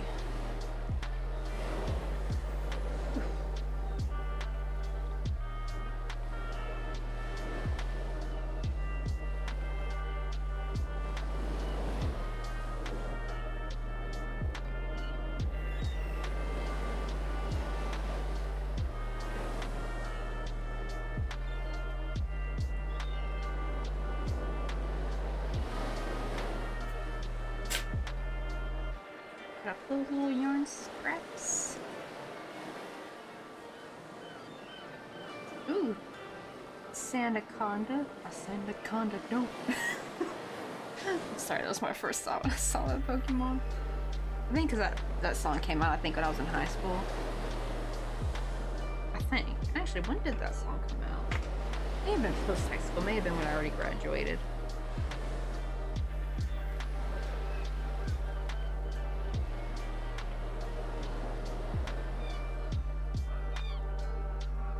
Oh, it came out just after I graduated high school, 2014. Okay, because I graduated 2013. Okay, because I knew it was around that time. Oh, wait, I see.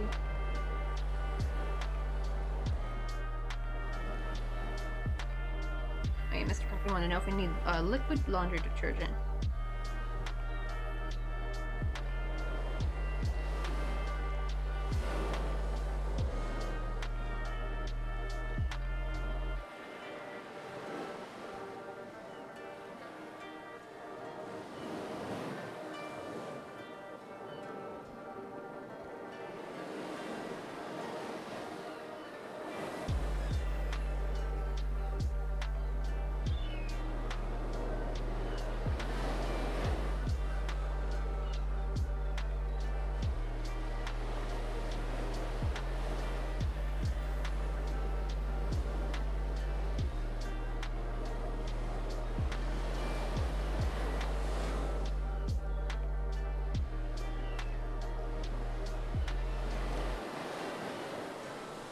Hey, we got the Pokemon! Let's go!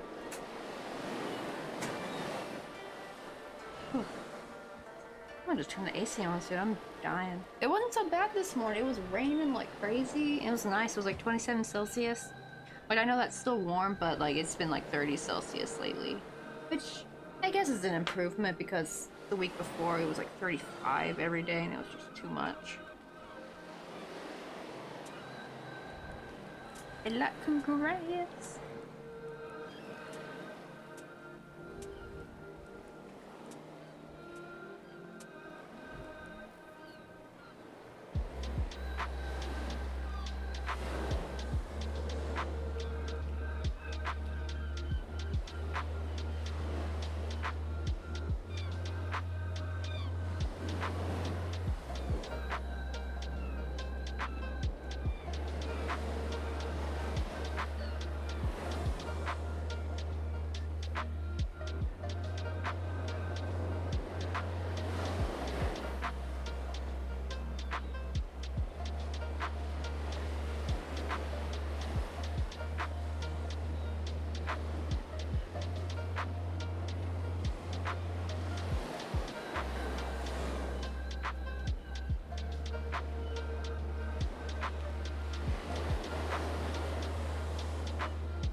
Okay, there we go. That little tire's done. I'm gonna go ahead and move this to the middle.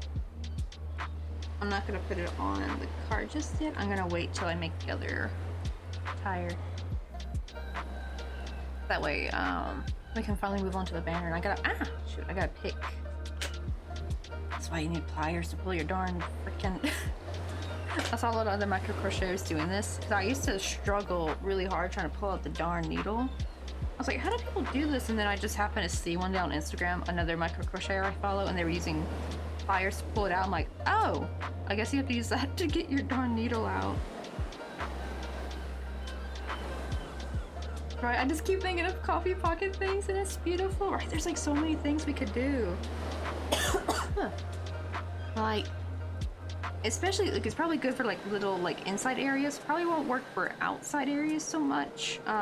50 tiki bar, right? That's like more of an open space kind of thing 'cause it's the beach. But like inside like a coffee shop, what do you call it? Bakery, ooh, even a little school classroom would be really cute. And the thing is, these are kind of like my little mascots. It's kind of funny. They're like my little OC characters. These like little tiny baby chicks, and they could be like. Recently this year, I started making them as like different little things. Like, got like a little gardener over here. I have some more. Like, let me show you real quick. They're real cute. That's actually giving me the idea to put them in different like scenarios. Pull them out. Here's the little thing hello. I even have one with a coffee actually. We did this as a celebration for like, you know, sakura lattes that came out in Japan. Unfortunately, Korea didn't have a sakura latte. I'm a little bit salty about that still.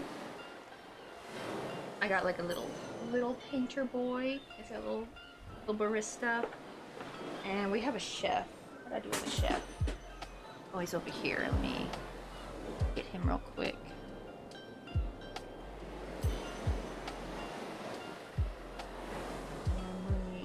They're kind of blurry if I try putting them up to the camera. I'm thinking they would be... Now, granted, I probably would have to make them in thread and not... Because I think even they're, like, probably too big. Unless I make the scenery much bigger, then maybe they could fit. Let me center hand.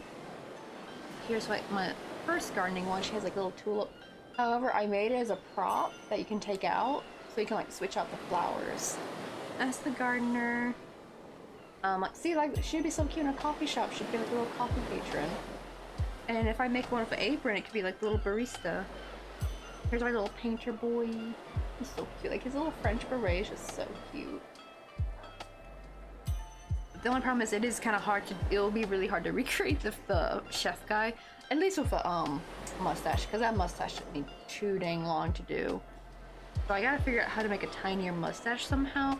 I'm thinking maybe if I don't know, because you have to like really cut very tiny, like maybe with felt, but even then it's really hard to get it that tiny.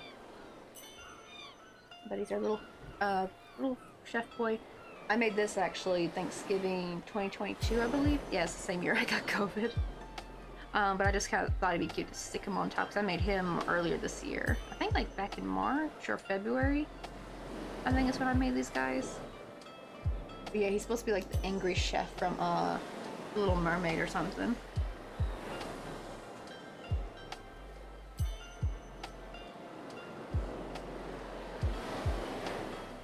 These little guys, I'll have to put them away later.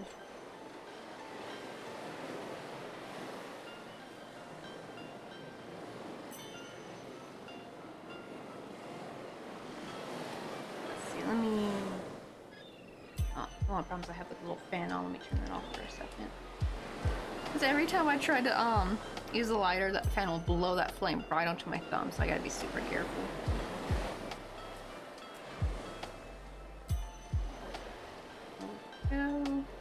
Oh, so nice and clean. I love polyester thread.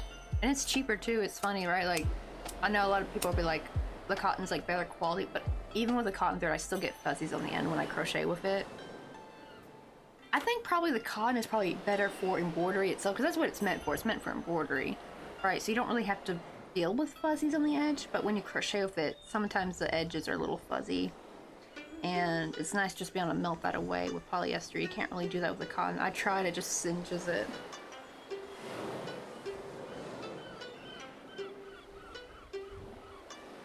Wait, oh, is the camera still fuzzy? I'm getting flashbacks to the Hotel Transylvania Demented Ratty Chef Dude 2.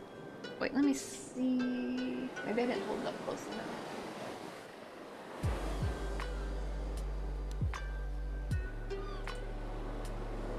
There we go. Hopefully he's a little bit clear. Maybe I make sure I have to like hold him real close. This is him right here. And I got our little like gardener. I'll probably drop him though. And I have like my little painter, little painting guy, and then we actually have one with a little coffee. So that'd be cute, like for like a little coffee shop. But I need to either make the scenery much bigger or make them smaller. I know, we're probably pocket job chickens, right? Yeah, it'd be like the career chickens. Or career chickens. People have been saying, there's like a cute way of seeing people say chickens. But they're so cute. Like, this year I finally made them. I used to make them plainly last year. Oh, I almost forgot we got the little sheriff too. Hold on. Got the little sheriff. Right here, we made him. He was the last one we made. He got his little pew pew holster. He got his little belt. They can take the hat off. Yeah, I can make their props with thread, because if I try to make them with yarn, well, this was made with yarn. This was fine. The little watermelon, but most of their props though, it is better if I make it with thread, so it fits a little bit better, so it's small enough for them. But I'm gonna see how big they turn out when I make them with thread. And see how that turns out.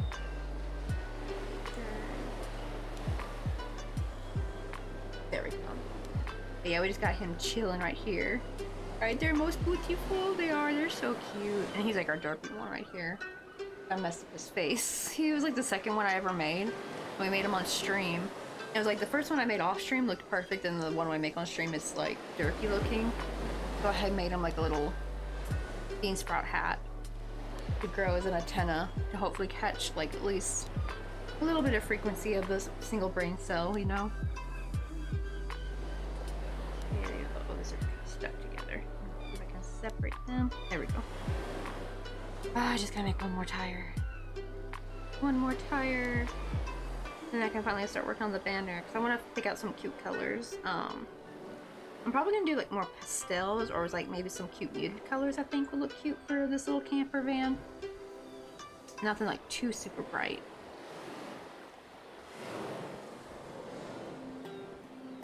I actually might use maybe the same colors I did that are in here.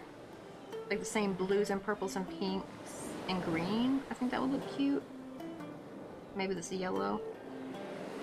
That way it all ties in together. That way it's not all like different shades of, you know, colors. That way it's like kind of cohesive.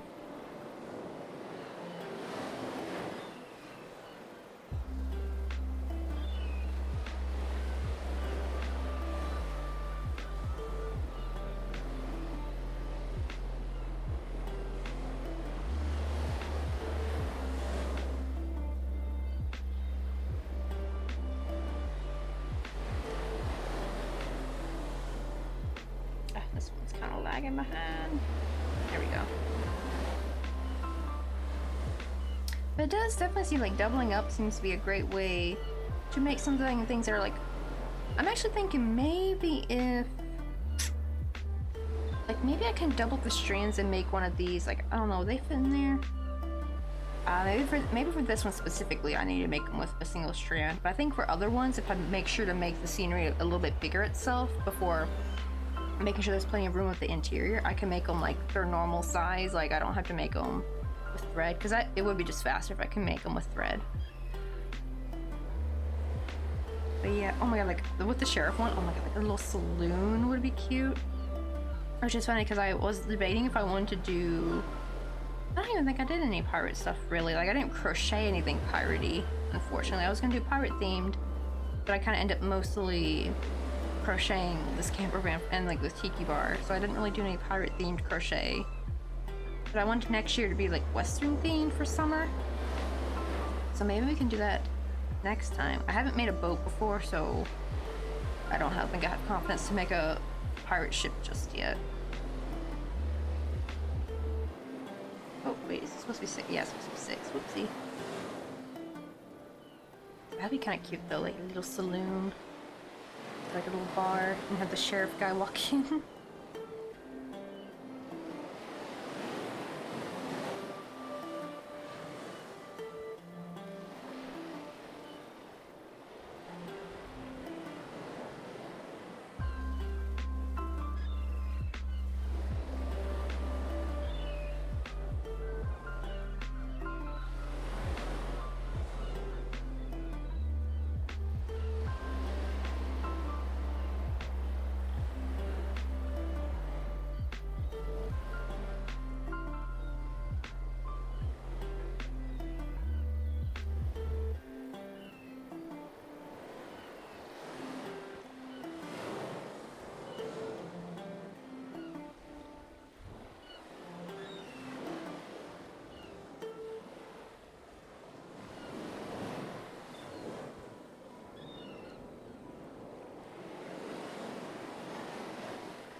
Ooh, another Pokemon. Wait, especially because it's summer event. So I think probably if you catch enough of these type of summer event Pokemons, you probably unlock something. I don't really go in and read what the weekly missions are. Like, I'm not that deep into the game. Right? It's an, oh, is that what people call it for sure? Like an Eventmon. Right? It does seem like they've added some new Pokemon though. Like I remember before it was getting like, I almost thought about removing the game because like it was like the same old Pokemon every week. And it does seem like they kind of finally added some more in to kind of like freshen it up a little bit.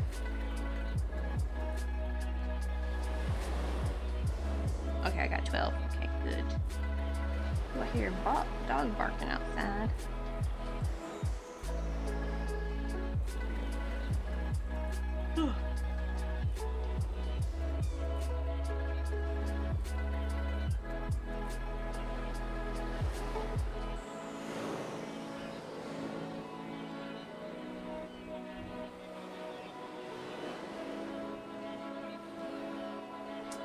Oh, okay, so there's a silver and gold event, so it looks like, oh, Gen 2 Pokemon specifically that are the event mons. Oh, that's kind of nice. Can I catch on some OG Pokemon? Because I think the first 3 generation count as original Pokemon, I think, right? Like OG Pokemon.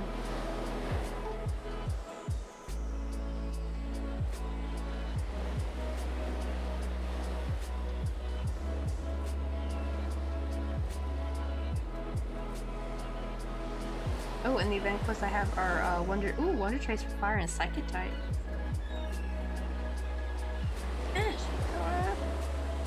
Ah. There we go.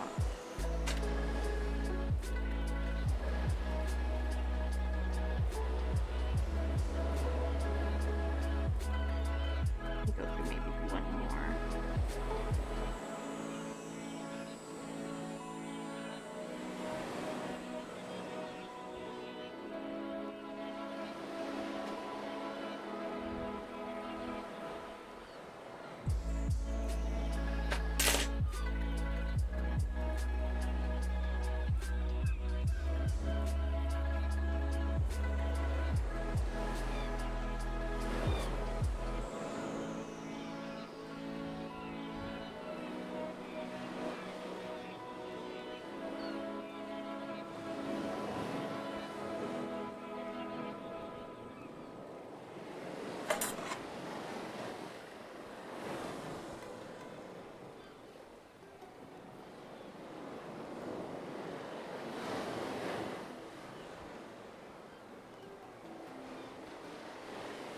Let me see. All the tokens are rainbow wings and silver wings, so it's Ho-Oh and Ouija? Hope I said that right. Also, I need to watch Pokemon again. I've been meaning to. It's been ages since I've seen Pokemon. I don't even think I ever finished it.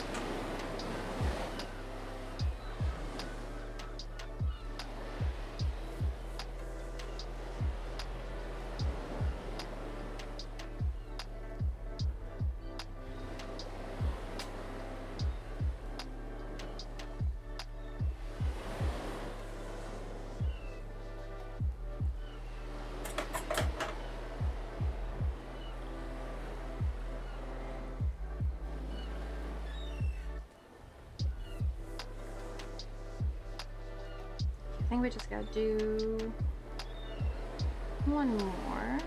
Then we can switch to black. Oh, before I did, well, I gotta still do the first stitch. Let me do that.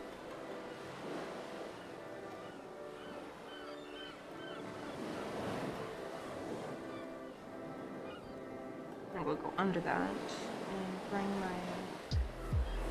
I don't want to count. Can't be bothered to count. I'm just gonna have that there as like a little visual cue for like, okay, we're at the end of the round.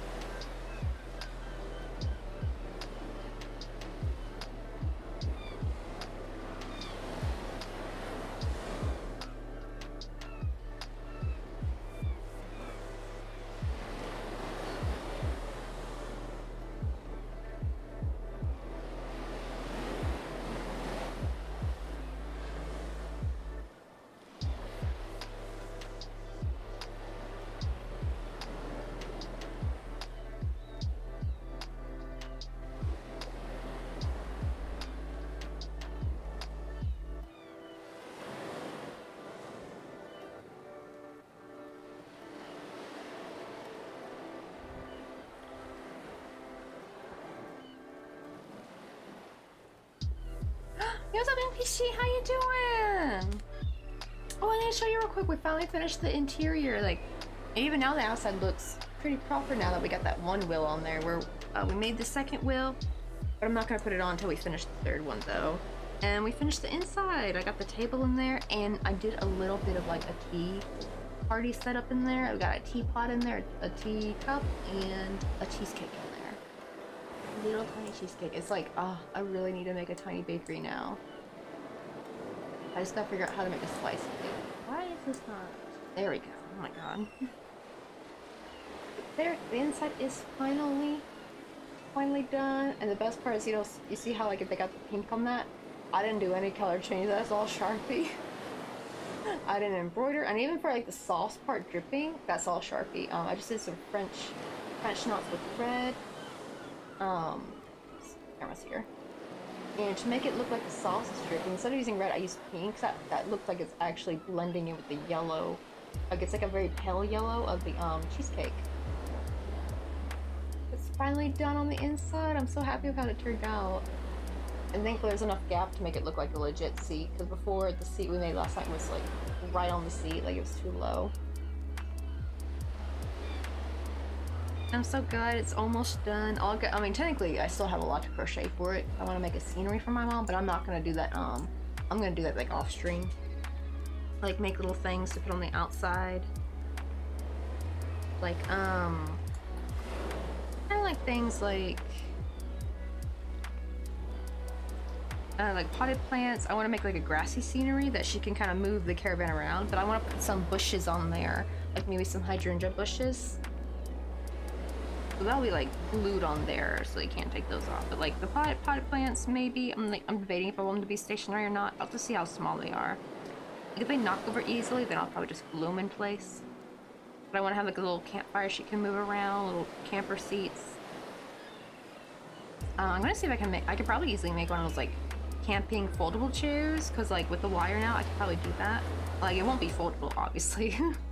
I have no idea how to do that, but it can like look like it, and she can like move them around. The little baby chicks can be like chilling, roasting marshmallows and stuff. Oh, I might do that. That might be one of their props, is holding up a little thing of marshmallow. A roasted marshmallow. Cause I've made a little roasted marshmallow before. For Molong, as like a little permission from one of Mr. Coffee's co-workers. I think that was like the first year we lived here in this apartment back in 2022.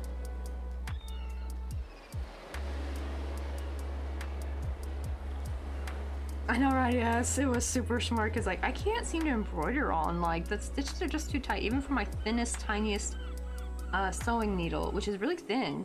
I just can't get it to embroider on there properly. So I was like, well, time to resort to Sharpie. Technically though, the lid, I could have easily, you know, color changed. I could have used a French knot, but I was like too lazy. I'm like, I will just swing it, but it actually looks great. Like, I think if I messed it up and it looked horrible, I would have restarted and I would have color changed it, but it actually looked fire. So I kept it like that, and I did the same for the cup too, and I think they look really good. Hey, there we go. Now we can switch to black. This is our last tire, finally. I'm actually doubling up the thread here because a single strand would have been too thin. I mean, technically, yeah, I could have like just crocheted like more on there, but I could not. Like, I try to save the thread for like the really tiny things. I don't want to crochet big with the thread.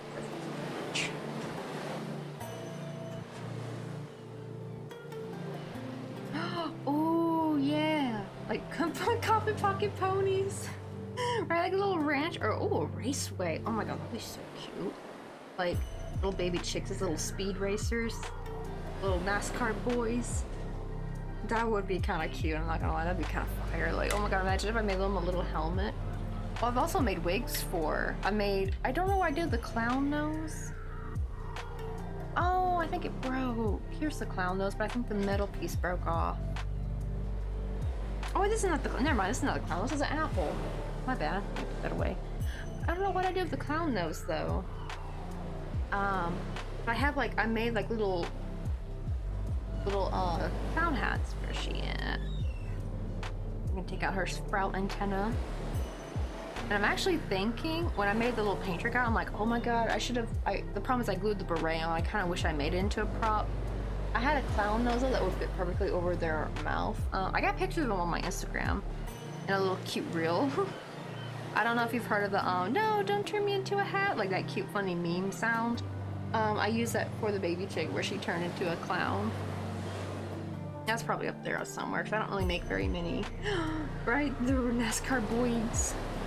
Oh my god, I love that. It's like saying in a Brooklyn accent, like, they just NASCAR boys. So cute. Oh wait, isn't there like, oh, what's this show? There's like a movie or a show of the lady who was like really with into cars. She's like it's like a famous scene I see all over TikTok. Where it's like in a crime thing in court, and she's like, no, this truck couldn't be this car because of the, you know, insert all of like the stuff she was saying. I cannot remember a thing she said because I'm not a car person, so I'm like, I had no idea what she was talking about. But she's like, she had like a Brooklyn accent, I think. Really funny gal. Right? Bob Ross coffee pot. Like, probably like maybe I can like Google Bob Ross's studio and make like a little tiny opening square, like and you open it up and it's like inside Bob Ross's studio, and you have like a little burb, just like a little chicken burb. Just painting away with that looks like Bob Ross. Like, that'd be real cute.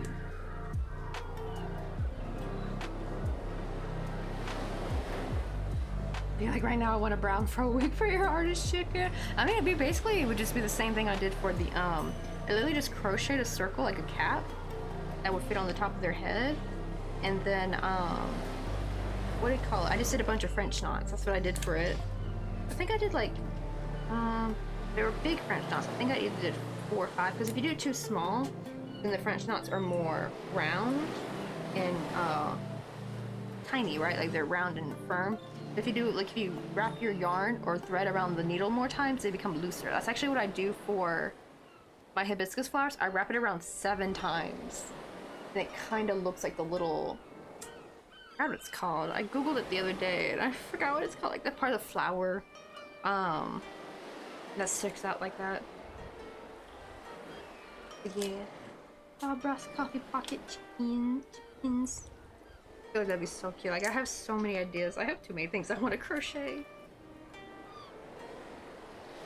But I feel like the ranch would be super cute though for like the little sheriff dude, like a little pony, which would be kind of funny, like a baby chick riding a pony.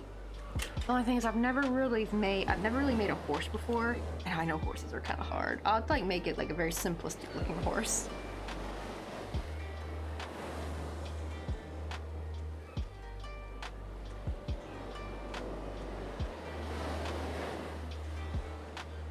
Oh, that's right. I forgot we were about to switch to black yarn. Let me move this over. I have some foam padding. I kind of ripped it off, but apparently, like, I'm kind of regretting doing it because I really need this. Problem is that I crumpled it up, so I cut some pieces off that I'm gonna rest my wrist on. Because this desk, when I tried laying my forearms on it, because I'm trying to avoid putting my arms on the desk because that's not good for your ulnar nerve. I sit down, my hands started going numb. But if I rest my forearms on the edge, it kind of gives me some stability, but it really starts to hurt because the edge is so hard. So I got like some foam padding. Funny enough, it's actually like, this was like a nice big long piece and it's actually meant for furniture. So that you're not like knocking, like you're scratching furniture or anything like that. So I went ahead and put it back on. Like I just cut some 2 pieces. It looks like crap now though. I think I'm just gonna get me a new one because the old one was getting nasty, and I might switch it to. There was like a dark brown one I thought about getting, but I opted for the light cream color. I thought that would look better with my desk, but the problem is the light color. This is kind of nasty fast, unfortunately. Like it gets grimy. Right, like any Sharpie would get on there and be super visible. So I'm thinking the dark brown would be better. It'll look nicer, and it's like I think it was like $3. I think. Actually, it might be $5. I might get a shorter one. I think last time I got one that was way too big. I think I'm gonna get a shorter one and only put it where I need it for my wrist. Instead of putting it along the entire desk like I did with this one, I'm gonna get a shorter piece. That'll be cheaper. Because the longer pieces are more expensive.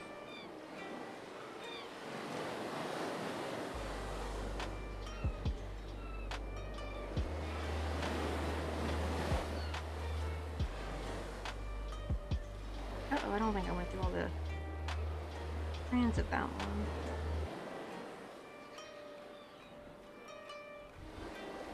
Oh, no, I'm missing.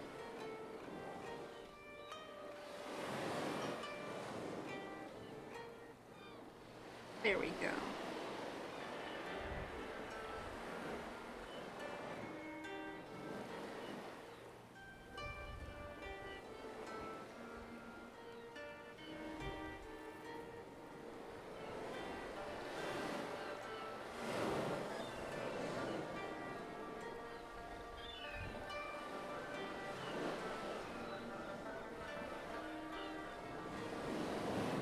I think one thing that actually helps though making these sceneries is that since I make the box or like the little outside area with the split yarn, it's much faster to crochet. Because if I was, oh my god, if I was to make it all with thread, that would take bloody forever. But yeah, that kind of like, I'm actually wondering if I should like double up even the split yarn just to make it even faster. But man, it might be too big though if I do it like that. I think probably this amount of stitch. Like I feel like the stitches will be, the contrast will be too noticeable, I think. If I double it up.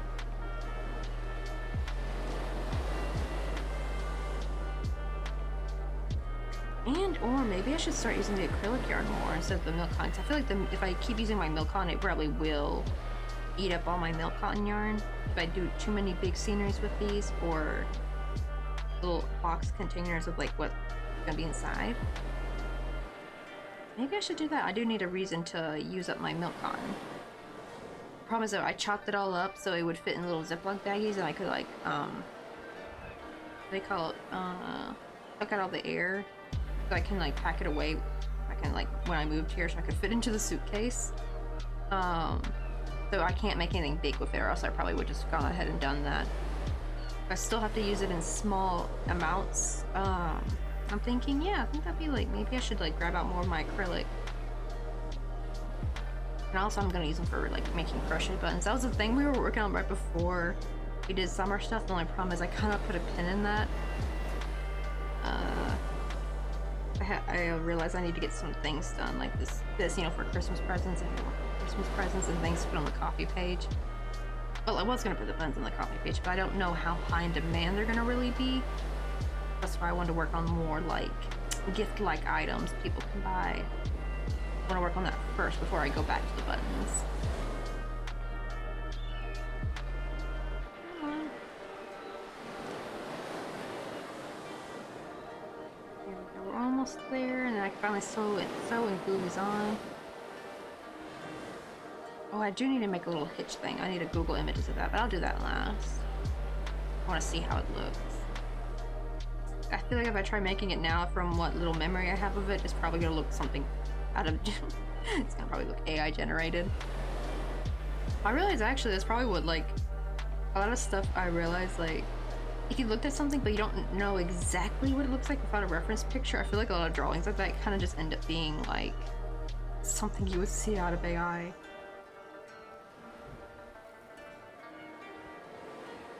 Oh, sad thing too, when I was looking up some 18-wheelers because I want to make my dad a crocheted 18-wheeler Christmas truck, I saw some stickers that were being sold on Etsy and they were obviously AI generated. It's just like, ugh, I feel like that part's really taken over Etsy. How much AI generated crap. And I feel so bad for the illustration community because at least, like, it's funny, right? Because we even have a little bit of a hit with the crochet community. Because there's people making AI crocheted images and they make up a fake pattern with ChatGPT. And, what do you call it? Some people have gotten scammed to it, but usually people find out quickly, and usually those shops will have bad reviews, thankfully. I think the problem with the illustration community, though, is that people will order them thinking like, oh, this is so cute, and not realize it's AI generated until you get like a closer look. Like, I had a little... on one hand, I'm a little bit relieved at this, actually. I had bought some coffee stickers off of AliExpress, and it hit me when I got them. I was like, oh dear, did they steal someone's work? But then I looked at them a little bit closer, and I realized I think they're AI generated. The closer I look at them, some of them have like a strangeness to them, which actually makes me feel better because I'm like, okay, thank God, because like I'd rather have them AI generated than someone steal somebody else's work. Because yeah, don't ever buy like enamel pins off AliExpress. They are literally stealing other crafters' designs. Because what happens is, because you know, you have to get them manufactured, right? You have to like have someone who's going to make them for you. And what happens is that they actually keep your designs and they sell the designs to other shops. But what pisses me off so much is that the AliExpress shop owner, they know who the designs belong to, because you know why? They go over and steal their images from Etsy. It happened to Catnip. Actually, Catnip got dinged, not for enamel pins, but for her plushie, because someone was like selling like a fake version of her plushie she had got manufactured. It's like her design, right? But obviously she's an illustrator. She doesn't sew, so she had to like get it manufactured. And she also do that for her enamel pins as well. And like a lot of her enamel pins and that plushie were on like AliExpress by some individual owners, and they were using her pictures like with her hand in it. And Etsy couldn't put two and two together. They actually dinged her instead of the actual. They're like, oh, you're just selling crap off AliExpress. Like, no, they stole her pictures. That's her hand. Her pictures are so consistent too. So you know, like I think she did get it resolved. So I think what happened is like once a human saw it, then it was resolved. So it's not like the people at Etsy are dumb, but it's like the AI Etsy uses is dumb. Like, ooh wee. They need to get more people on board at Etsy, because yikes, that sounds like a hot mess. Man, that's like the scary part, that they know to go after their Etsy and steal their own photos. Like, it's one thing if they take a picture of the crap, because like the version they're gonna sell is gonna be like a crappier version of the enamel pin. Like, it's not gonna be as cute, and it's not gonna look as good. It's gonna look kind of dingy. But they go and use the high quality pictures from their freaking own Etsy shops. It's like these manufacturers are like letting them know like whose design this belongs to, so they can go steal the damn pictures. Like, how do they like? They shouldn't leak that information. I feel like that's like, is there not any confidentiality or anything? So I don't think I'll ever make any enamel pins ever. Thankfully, I have like the same like jewelry finding piece to make badge pins, which is like the same thing you have for enamel pins. So I'm just gonna make crochet pins. Like 3-dimensional crochet pins, and that's it. Like I won't be selling enamel pins because someone's just gonna steal the design and they'll go hunt out my pictures. Yeah, that's like a big crap going on over there. I only ever use AliExpress for like jewelry findings and stuff like that. Like, I don't like to use them for anything like any art piece, because it's most likely been stolen, unfortunately. But they're good for like, you know, you want to buy some like cheap ring lights or something, or some plastic organization. That's what it's good for, you know. Maybe some cheap earring hooks, pin stuff, you know, like hair barrettes, things like that. It's good for that. But for other things, I'd avoid it for that. Like, I wouldn't get crochet kits out there. I wouldn't buy anything crocheted on that. I think they have some crocheted stuff on there, which is abysmal, because like the price they're charging it for is crazy.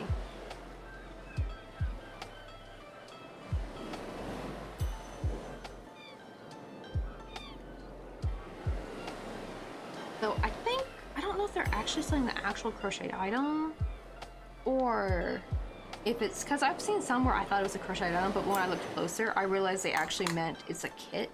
However, what I think they're doing is, I think they're going out and taking free patterns, but the patterns that belong to somebody else, and they're gonna, and they apply the yarn and the picture and the pattern, but they sell it as a kit, right? And it's supposed to be like a free pattern that anyone can use, but they're like trying to profit off a free pattern. That's the only thing I'm a little bit hung up about. I think they're doing that. But I feel like they're hardly making a profit of it, because like the amount you're paying for is probably the amount of yarn worth in there. I don't know, unless their yarn is like dirt cheap.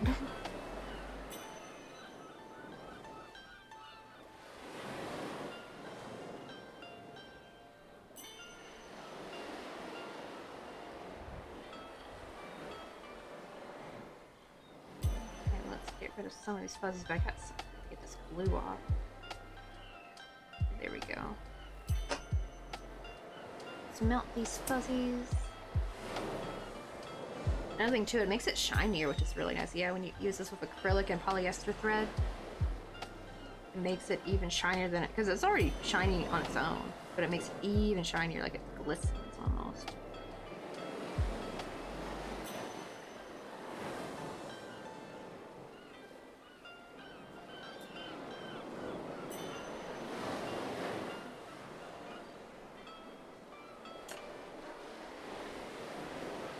Check if Mr. Cox anything yet.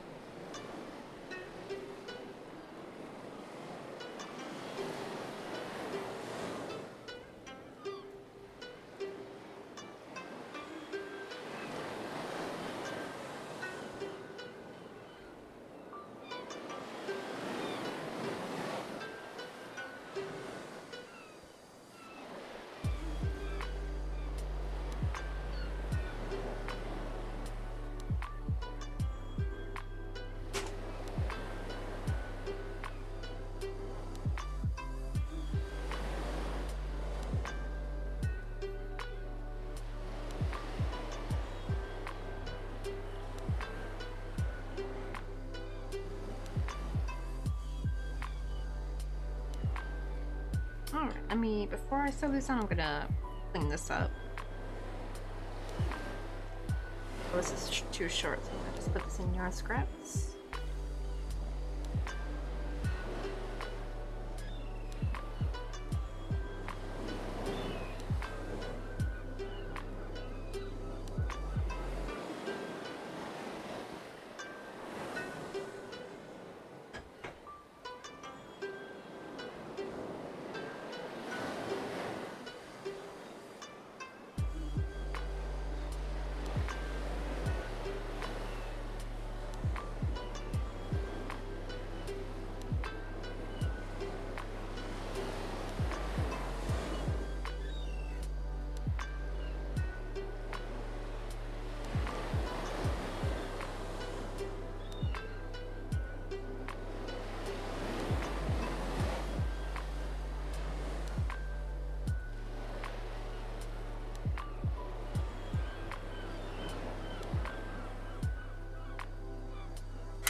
The ocean sounds are so relaxing alongside the quiet music. I was really happy with this soundtrack by Lo-Fi Geek on YouTube. And it's like the one with the cute like little laundry match image, like ambience image in the background. And it's really cute. And it just fit perfectly with the ocean. Also, funny thing, actually, you see these waves? The waves and the beach are actually two separate graphics. I had to do a little color correction just to make them fit. I'm definitely thinking to make like one before I switch to carnival theme. That will be like September 1st. I have to like last day, like, so I guess not this weekend, but next weekend I need to switch over to carnival theme graphics. And I'm thinking to make this a green screen capture so that I can easily just like lay it out. I don't have to like fiddle with the color correction like I did last year. So I think the colors are slightly different. I think I made this paler last year. This year I try to keep it a bit more blue. I'll show you.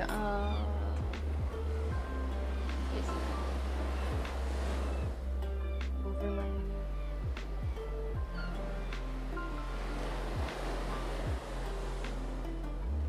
Oh no, I think it's background. Yeah, see the waves, like, yeah. So I just took like, this like was actually to a beach where you could like see the sun and everything, and I had to crop it. And then I had another graphic that actually did have a transparent background. It was just like the waves, but it's actually the waves that come onto the shore. Oops, wrong thing. That was for the birthday stream, was this little bedroom. There we go. So this was actually, and I think I turned it around.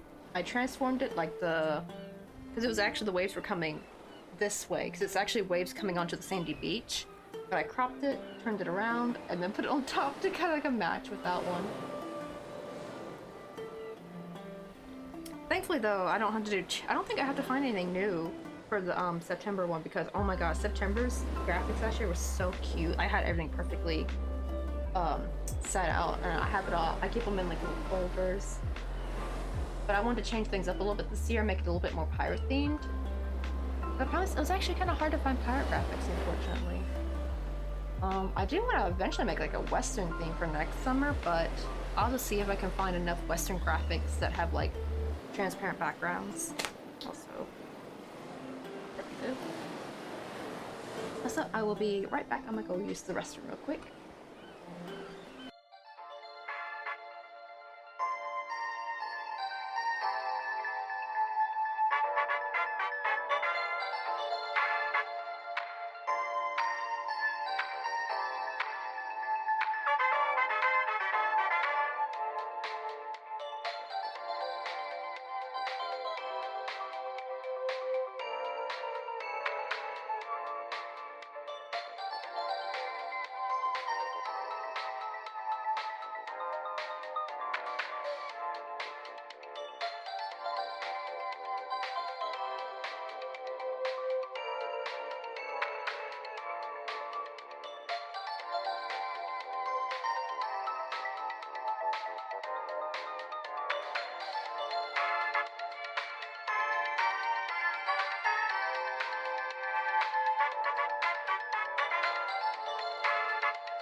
Oh,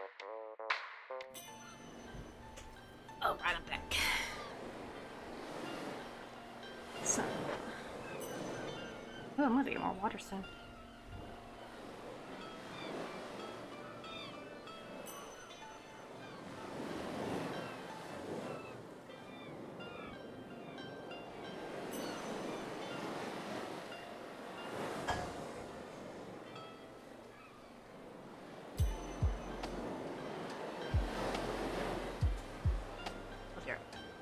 Please come on. Okay, never mind. Oh, I hate it when it does that. Like when you feel like you gotta sneeze and then nothing happens. Like, body, don't tease me like this. I need to have my fan turned back on. I'm sweating. Probably once the sun goes down, then I'll probably like turn the AC on in here.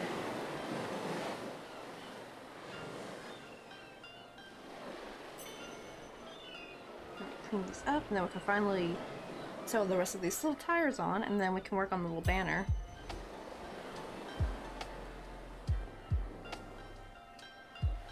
Oh, actually, I should include this coral color in the banner too. That'll be nice.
I'm gonna put these markers away. I don't need them at the moment. That was for when we were doing like the little tea set.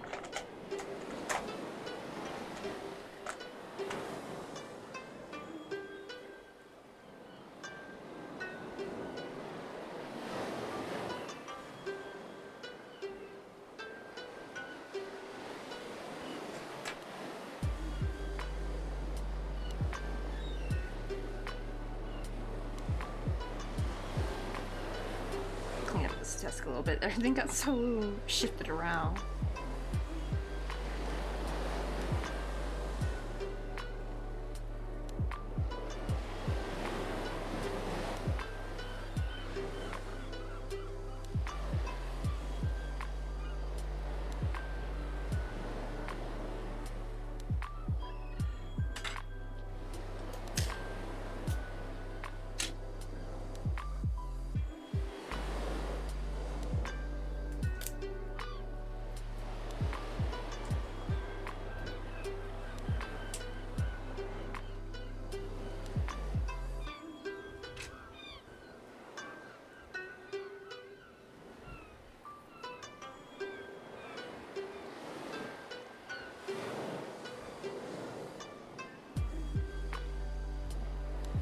This one looks a little bit smaller than this one.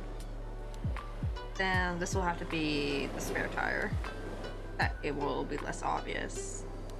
Yeah, this one's closer to that one. And isn't it funny with crochet that you could literally crochet the same amount of stitches, but if your tension is tighter, it ends up being smaller.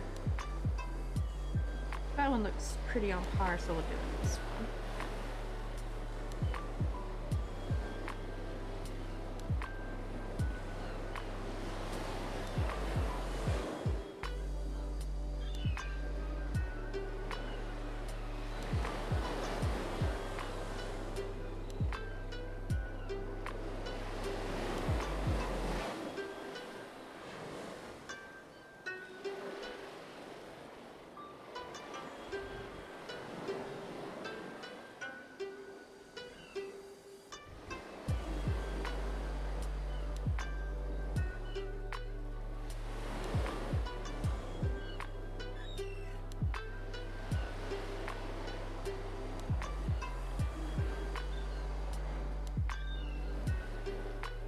I just gotta remember the edge of the tire needs to hit that third row.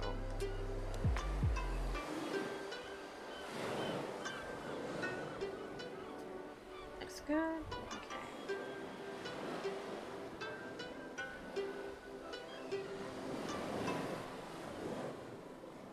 Uh-oh. It's kind of screwed up.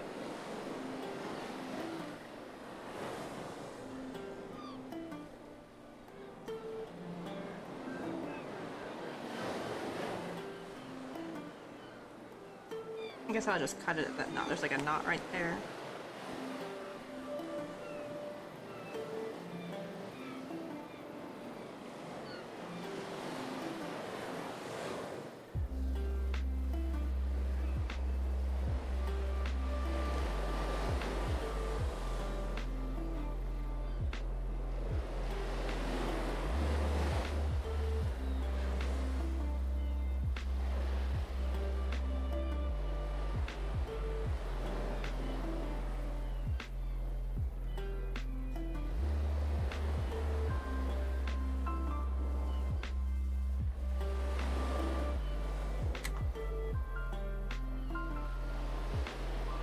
Good. Now I just gotta tie these two together.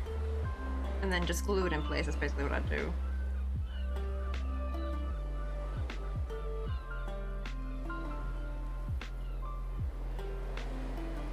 Actually, this, well, I'll still tie it on. I always still like to have like a physical tie to something.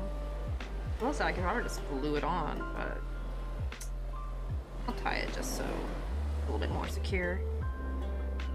All nice and tight.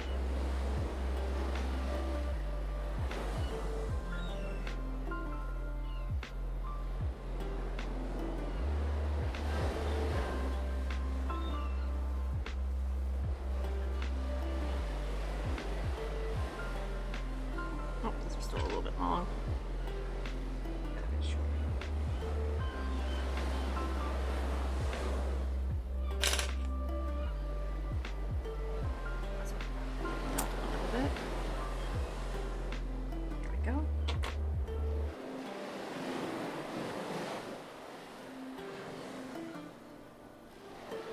Just gotta add glue around the edges.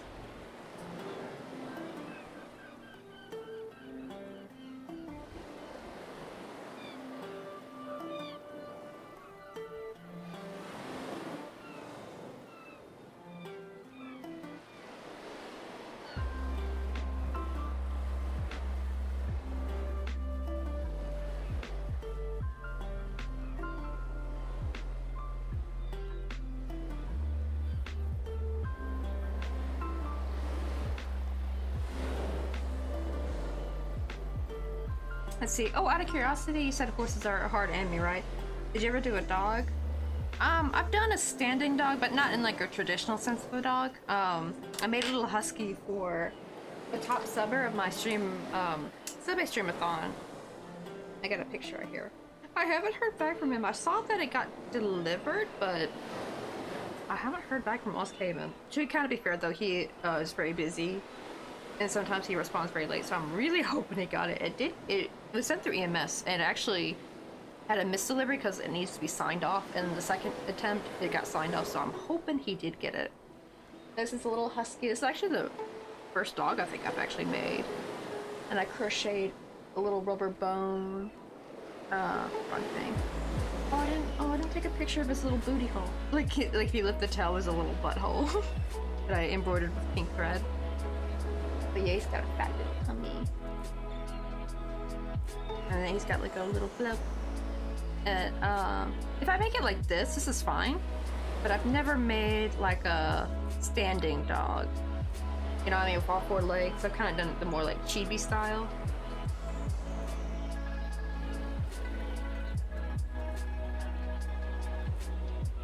I know, right? Bubble butt doggo. Yeah, that's not. To be fair, it's more like the legs. I think is what makes it hard, right? I have made a llama before. That's what I mean. I think to make a horse, like I think I'll just make it simple. I have made the Fortnite the llama. Oh my, he's old. I think I made him in 2020, like summer of 2020. I made this bad boy. Oh, he's getting so fuzzy. Actually. Because he's made with mostly acrylic, so actually let me clean some of his fur out. See how that looks. Ooh, oh my god, he's looking brand new. Oh, look at that. I cleaned it right up. Because yeah, with acrylic, even with, like when you move it around a lot, it gets fuzzy, like the more you touch it. Look how fuzzy his legs are. Can you see all that fuzz? This is why I hate working with acrylic. Even though for amigurumi it's usually fine, but after a while, after you've like moved something around, especially if they're like a keychain, the more the fabric rubs against surfaces, the more fuzzy it gets. Like, look how fuzzy his feet are. You can see like a little fuzz halo. Gotta clean that right up. Ah, hold on, let me turn this fan off. This fan is sabotaging me.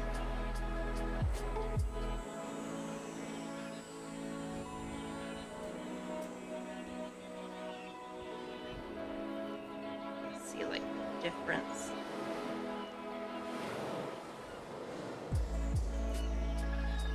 Oh hold on, I gotta wait for this to cool down. Yeah, you can't really use the lighter for too long. But where's the camera? But you can see like now his feet look a lot cleaner. Look at that, no more fuzzies. I love his things. But yeah, he definitely needs it cleaned up. He's my little Fortnite loop llama. He was actually my first attempt too. I was actually shocked how good he turned out. I even went ahead and made a pattern on YouTube. Oh dear, this thing's all fuzzy as get out. This was before I had wire. See, I would have put wire here now. But it's just, I think it's a chain that I looped around a bunch of times, but it's like really loose. But now, I think I made a second one, and I actually used wire for it. That was as a commission, when I made it for one of Mr. Coffee's co-workers, he commissioned me to make the Fortnite Loot Llama. Yay, there we go. Now we actually got, oh, that glue not dry. Okay, never mind. There we go, but now we got the two wheels on. Now it could be like hitched to a car and just like driven around. Now I just gotta, I'm gonna probably just easy if I close this up. I'm gonna put the spare tire on.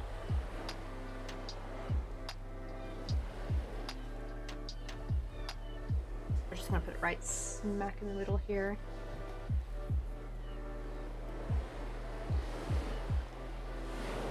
But yeah, that's one thing. I just gotta make it kind of like a llama. The problem is not that it's hard to make a horse, but how to make it that small, kinda. So I had to like make it with thread, maybe. Oops, sorry, I think I'm off the mic.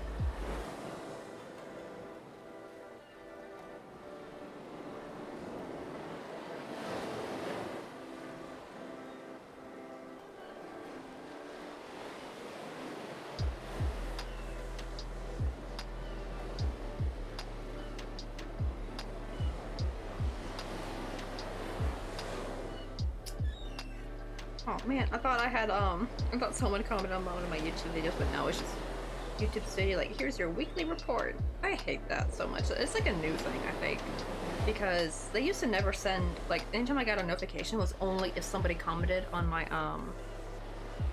video. Now I get one every week for a weekly analytics report.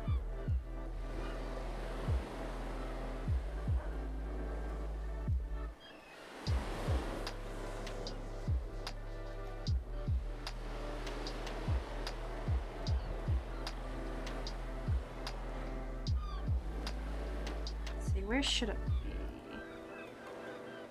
I don't know if I should put it on the line or above it. Let me look at some pictures.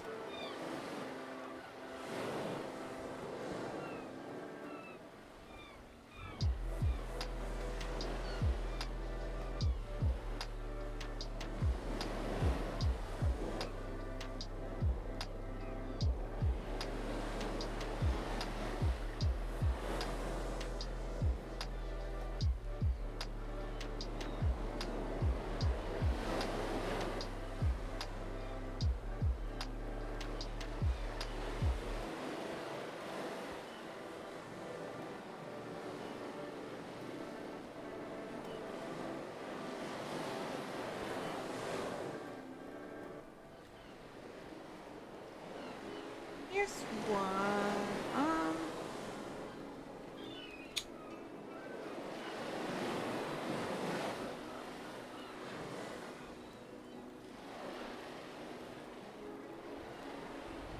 I guess it just goes in the middle. Or it goes below it, I guess. Maybe right here. I feel like it would look better in the middle, though. I feel like it's too low.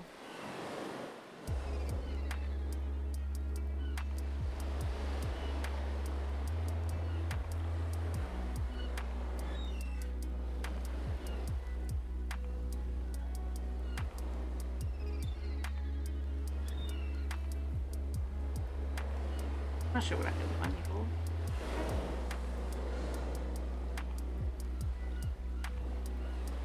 Oh wait, here it is.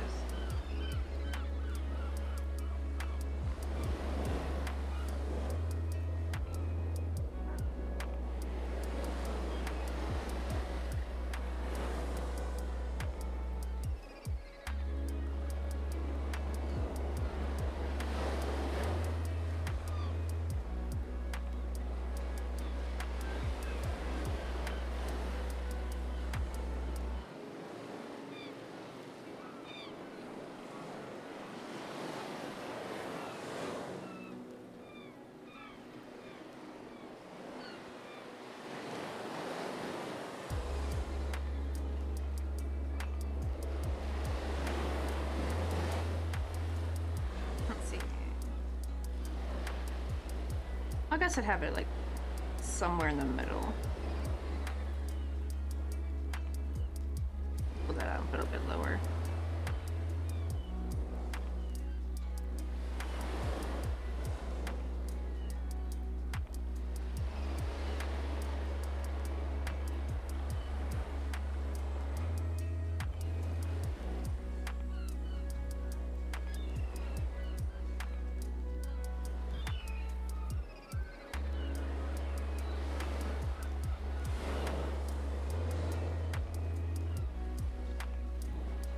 That looks pretty good. I like that spot. Just a little bit lower below the line.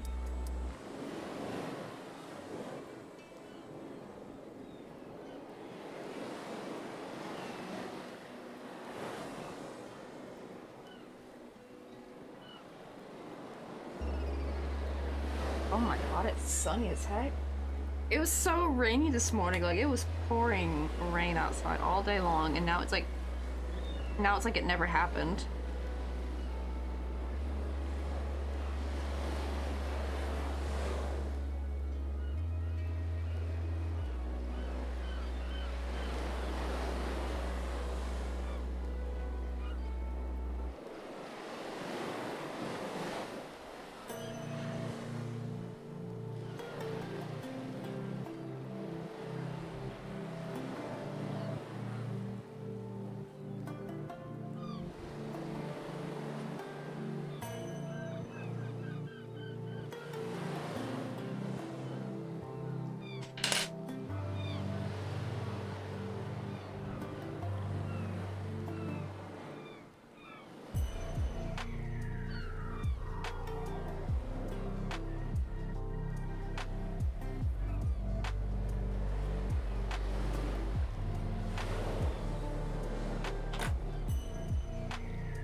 Let's see. Hey Raven Coda, how you doing? Wait, is that the Manapua truck is usually driven by a guy or gal. You can buy things like candy. Oh, yeah, like candies, homemade foods like lumpia, rice cake. Wait, lumpia, is that a Filipino dish? I feel like I've heard of it before. Because I follow Janelle Eats and she makes a lot of Filipino dishes. I think. Let me Google that. I think that might be a Filipino dish or a Filipino dessert. I just swore I've seen a video of her saying something was called lumpia.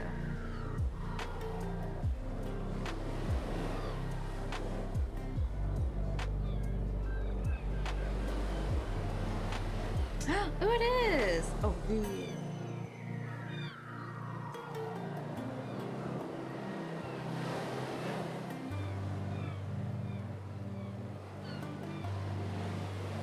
Oh, these look good. Oh, it looks like you can do both. You can do sweet or savory. Not gonna lie, they almost look like egg rolls, like when you look at them at first, but oh, they look good. Yeah, I think I've seen her made these before, but I love Janelle Eats. I love her YouTube shorts. But it's like a little camping caravan. Here's like the little picture. But I think that's the thing is people probably use camping caravans to like kind of sell things out of, right? Like, let's see, this is kind of cute because these little cars are so adorable. But usually you have to hitch them to like a truck or a car to drag them along, so you can't drive these itself. They have camper vans that you can drive, but they look different, like the classic RV. I love these little vintage ones. They look like little homes. This is what we got done so far. We just finally are adding our last tire. I need to glue this underside real quick. I think that's the last bit of glue I have to do. Oops, gotta be careful because like some of that glue was oozing out. So I got like what I'll do is if I put too much glue, you kind of do this motion, and it kind of makes where the glue doesn't ooze out anymore. I guess because it like spreads it better.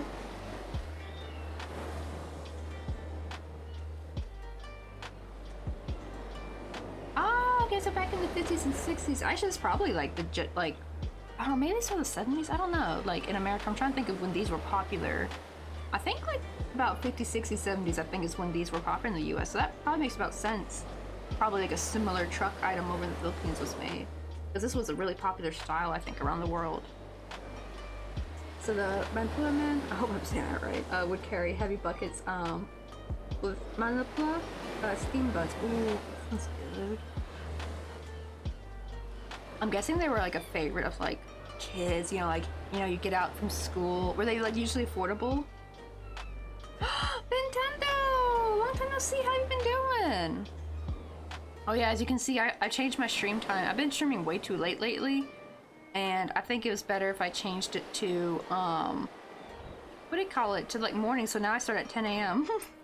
But the good thing is that if I keep going, like if I don't have much to do that day, I technically had a lot to do today, but Mr. Coffee is going to Jeju, so technically I can do it tomorrow. Yeah, because I don't think I'll have the energy to do all the cleaning I need to do tonight. I have like a sink full of dishes and stuff, but I can do that tomorrow. But here's the front of our little caravan. Oh my god, Nintendo, wait till you see inside. Because we finished the interior just today. Well, here's the front. We just finished putting on the wheels. And here it looks like you're looking on the inside. That's like the wallpaper on the inside.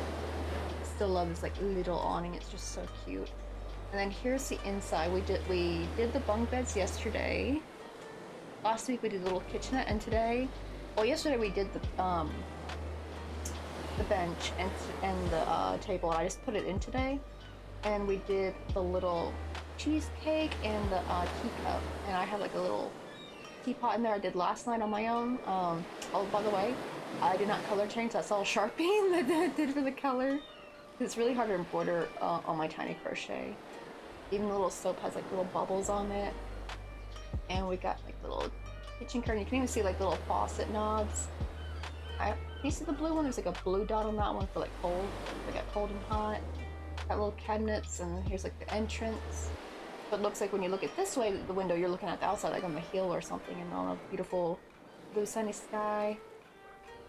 That's it together. Now we just have our last thing to make, which is this was what we drew before we even started this. This was like my little idea to of like how I want to make it look. So now we just gotta make a little banner. Oh, thank you, Nintendo. This is gonna be for my mom. It's gonna be her Christmas gift. Let me see. Oh, I saw some cute earrings at Box Lunch, but my ears aren't clipped enough though. Oh, were they like, is it like you don't have your ears pierced, or is it like for cartilage maybe? Because I know you have to like get that pierced as well. I heard it's really painful. I just got the standard ear piercing, which I have to keep reminding myself to wear earrings because like nowadays, if I wait too long, my ear holes try to close up, so I have to like reinsert, like re-stab my ears with the earrings and put some alcohol in it, rub, you know, disinfect it, all that good stuff. Okay, they're not pierced. Sure, and I've heard I've had clip-on earrings before, but they're kind of painful after a while. I actually bought some clip-on earring thingies, however, I only have 10, which means I can only do 5 earrings, and they're actually not meant for regular earrings. I'll show you what I got them for, actually. They're meant for ear cuffs. Let me find it. I think I'll find it if I go to in my pins. Let's go to Crochet Flowers. Or maybe Crochet Jewelry. I'm not sure which one it's in. But it's part of a cherry blossom earring set. I think it's these right here. You can't see it. I want to see the one where it's actually on the ear. I don't know if I say. Oh, here we go. So you take one of those, you just need a single one, and you make it kind of long, and you can put it on your ear, and no piercing required. So that's what I wanted to use them for, was for this. Those are crocheted cherry blossoms, by the way. Just the image is very blurry. I think this is like a screenshot of something, but so let me save that. I gotta remember to save it. I'm gonna put it in Crochet Jewelry. I always keep forgetting to find this picture. It actually shows it in practice. But I really want to make something like that's really pretty. Let me see. Oh, here's like another one by the same person, but like, look how cute these are. And all you need is like a little clip-on earring thing. I need to figure out how to make one. I've never made one before, and it's probably gonna take lots of wire, I bet. So I need to experiment. That's the problem, is I don't really have enough to sell because I need to use some to experiment with. I need to find where I can order more of those. They were kind of hard to find on AliExpress. I found like regular earring, like for pierced ears, I find that stuff all the time, but for finding like clip-on earring things, it was really hard to find someone. Oh no, I almost got one ear ripped off due to an accident. Oh, makers. Oh, the vehicle reminds me of a scene or episode of Old Mickey Mouse thing. That type of vehicle that was driving as Goofy was inside was trying to eat corn on the cob. I think I maybe have remembered something like that too.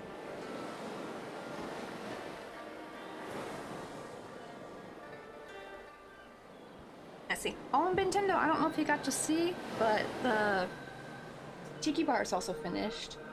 Like, it's big. I just need to make one more baby chick, but like the platform is done and everything. I'm just making the things to add on it because it's gonna be an interactive scenery.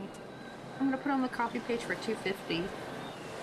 I also love that little peach soda detail, even though it took me all night. I think it took me like 30 minutes just to make that one little peach soda. And then I got like a little melted ice cream, and I love Helen shovel. And of course, we can take these little guys off. And I actually highlighted their butthole for the future customers, so that way they don't have a hard time deciding which stitch. Because some stitches they might not go through properly, and the amigurumi will sit funny. So I wanted to make sure I actually took a bigger needle, like really stabbed their butts to make it nice and big and open. Just so they can slide onto the thing much easier without difficulty.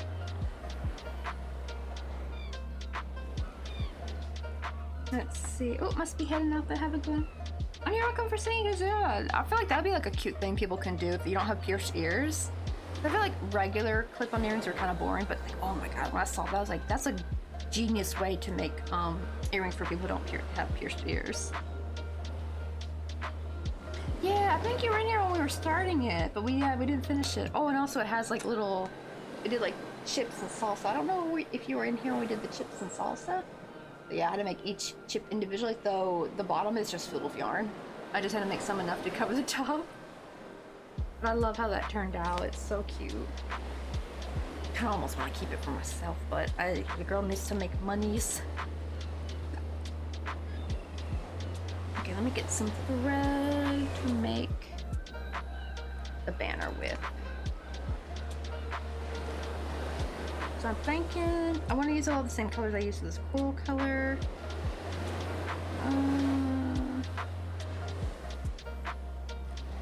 This purple. I have more. I hope I have more of this purple. Oh, this pink is too short. I gotta toss that. Oh wait, I got more purple over here. I hope I have yellow over here too, because I want to use yellow. The same yellow that I used in the awning. I think we do. Yeah, here we go. Here's some yellow. I'm gonna use this green. Green, yellow, coral, and probably blue. And blue. Pink. I'm debating if I want to do a light. I think I want to do more of a pink. I think the other pink would be too light. And purple. Ooh, it's like a cute little pastel rainbow. I don't know if I want to. This is already a bunch of colors. I don't know if I want a white flag. Let's also arrange them in the order I want.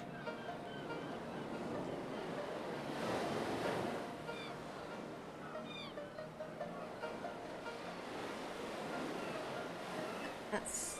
I think I want to mix and match it. Like have a like cool tone, warm tone, cool tone, warm tone. I think it'd be kind of cute. Because this is like a warm green, so that's fine. Then blue, yellow, then pink. Or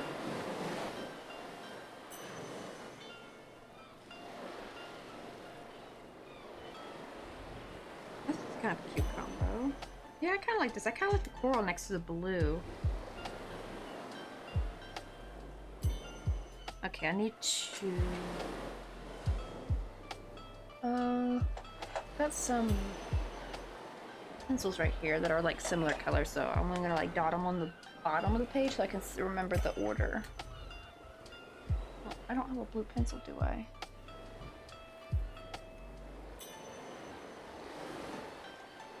I'll use some of these. I should have a blue one in here. I need yellow. I need yellow.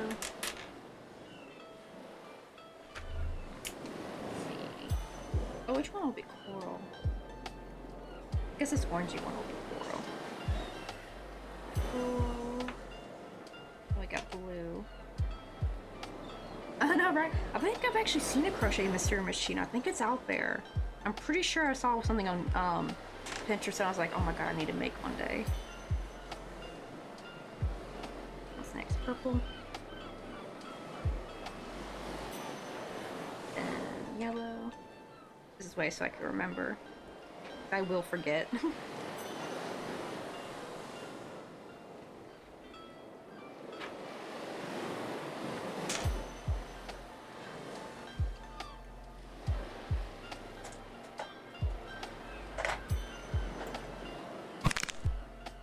Also, Rat, thank you so much for the posture check.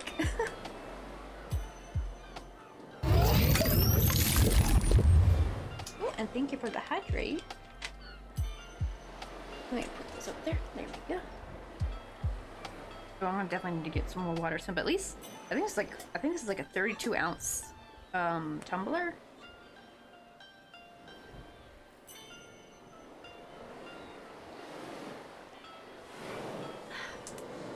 It's better.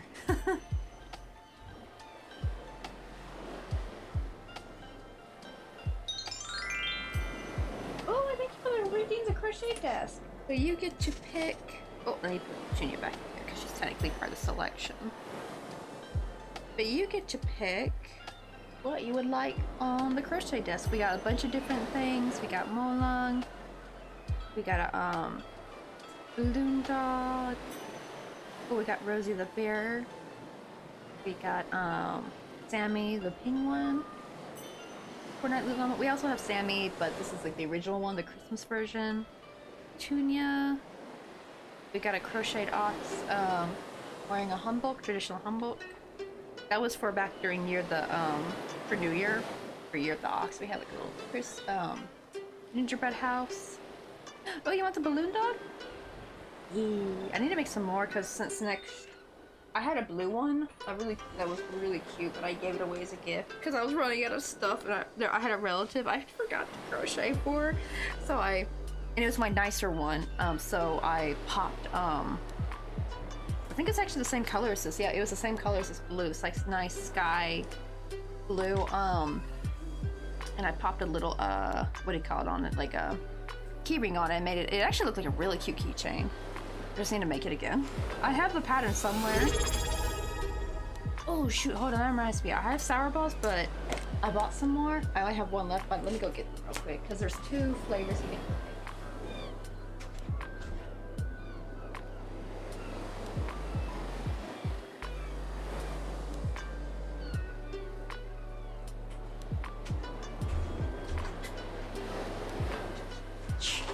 To pick Sodama, which I don't know if you've ever had those Japanese Ramune drinks, the ones with the little marble in it. That's what this tastes like. It does not taste like Coca-Cola. It actually tastes like the Japanese soda, the original flavor. And this one is green apple, which we got a green apple one in there, so let me know. I feel like I'm tormenting you with a request. No, I actually love it when people redeem the decorate the crochet desk. Actually, we haven't had someone redeem it in a while. And I was even thinking that. I was like, why is no one redeeming decorate the crochet desk? It used to be a pretty popular one. Maybe I need to lower the price. Yeah, the blue one. Yeah, Ramune is so delish. In Korea, they actually have, I actually found a, because usually the Ramune drinks are so tiny, right? But in Korea, they actually have a soda called Cheonyeon cider, and it tastes exactly the same, but it's like a big 1.5 liter. And I think it used to be like Cheonwon or Icheonwon, which is like 2,000 won, which is like $2. So we'll do blue. Basically, it's like a sweet taffy with a sour powder on the inside. So these are not like warhead sour, but they sometimes the one will be more sour than the other ones, depending on which one has more powder in it.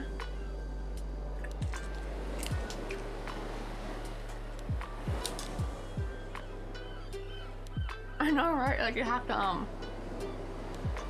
hit the marble to get the soda carbonate or something. I don't know what it does, but it's a cute idea though. But oh my god, I remember as a kid I used to struggle pushing that damn marble in.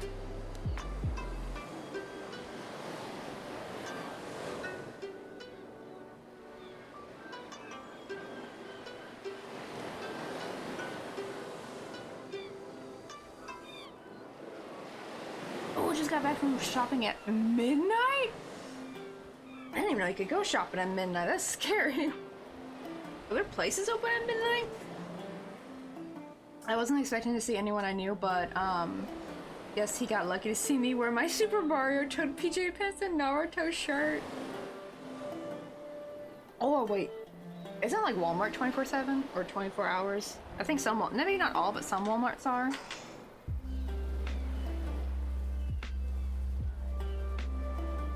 Put him by here. But yeah, I definitely need to make a couple more balloon dogs. I just need to find my pattern because I don't know what I did with it. Because to make these, I had to make separate little segments and sew it together. Because the crochet pattern, you make it to where it looks like a little chain link of sausage and you fold it into itself. However, I was following the pattern and it was turning out super big. Like one link was like this thick. I'm like, oh, this is gonna take forever with thin yarn. So I developed my own and I sew it together to get the best look. Yeah, got a cute little balloon dog. I attempted to draw like shine lines on it. I think I should have embroidered it. But yeah, it didn't really look too good. Let's see. I need to make, oh, I can put this away. I don't need this anymore.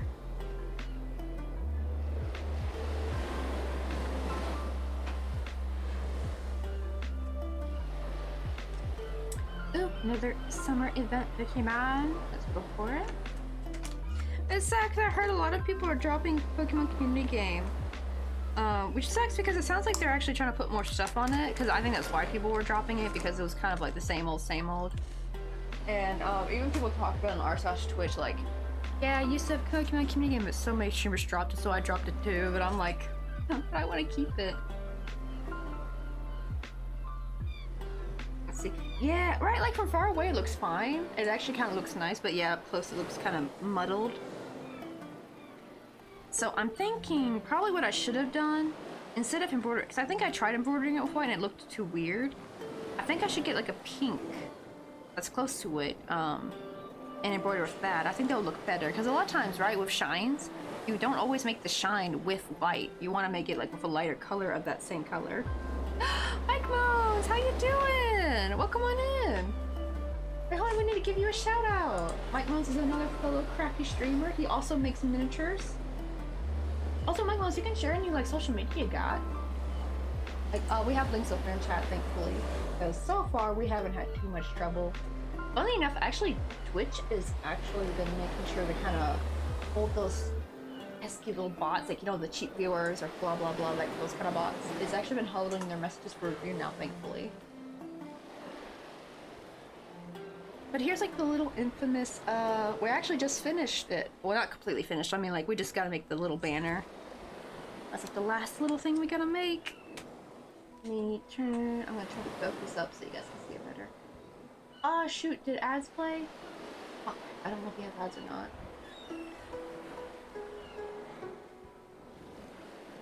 Well, they didn't play just yet. Let me see, what's the time? Usually they play for 32 minutes, so.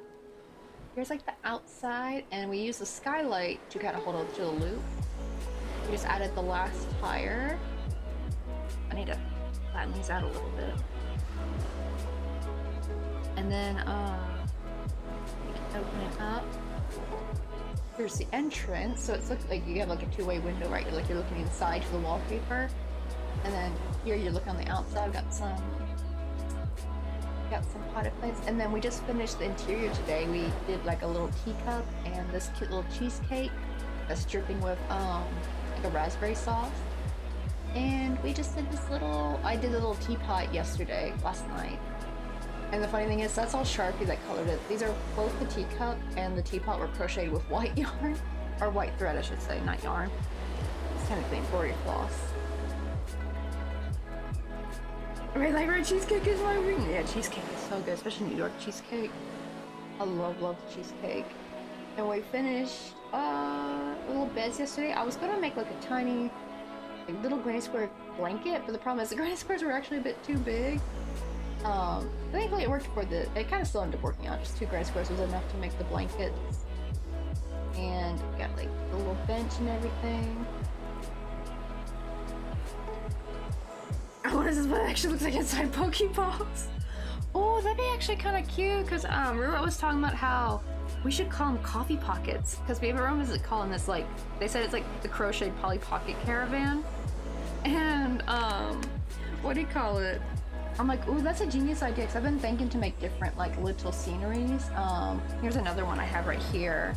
We finished, I worked on this like little, this is what we did before that we started the caravan. It's like a little tiki bar scenery, and you can take these little guys off, you know. I've highlighted their little booty holes that you can slide them on right there, so they can actually sit on the seat. I need to make a 3rd chicken. I need to make a 3rd baby chick and place them there. We'll use them as an example. Like, right, we need a little sunbathing one. And my favorite is like this little micro, little tiny soda. That thing was a bitch to make. I won't lie. It was hard.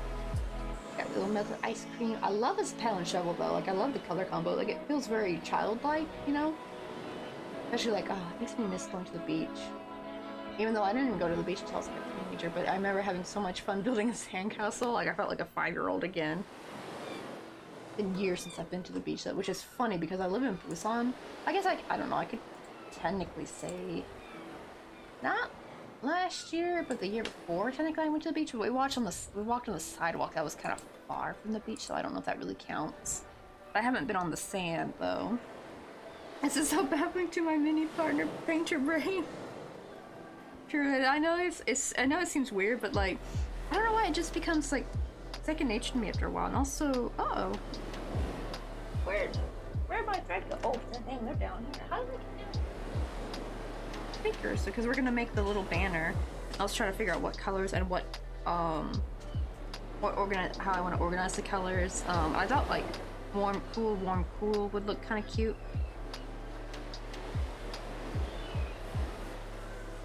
I've been crocheting for like since let's see, I'm 29 now. I just turned 29. Yeah, don't let the voice fool you. I've had people think I was much younger than I really am. I'm like, nope. I'm old. I'm old. I'm a 95 baby. So what do you call it? But I started when I was like 11. Technically really more 12, I think, because I got the kit when I was 11. My grandma taught me when I was 12, and I've been doing the tiny crochet since 2015. So, actually next year will mark 10 years doing tiny crochet. Now, granted, micro crochet, like with the actual thread, I only really started last year. And it was kind of hard. I only like saved the flowers. I did do this little margarita here. It was like my first attempt, but it was really hard. So I kind of stuck with flowers and things, but now I'm actually able to kind of do amigurumi now. It's still a little difficult, but it's much, much easier. So now I just need to make like a little triangle. Actually, maybe I should do like what I did for the chips. How did I make that?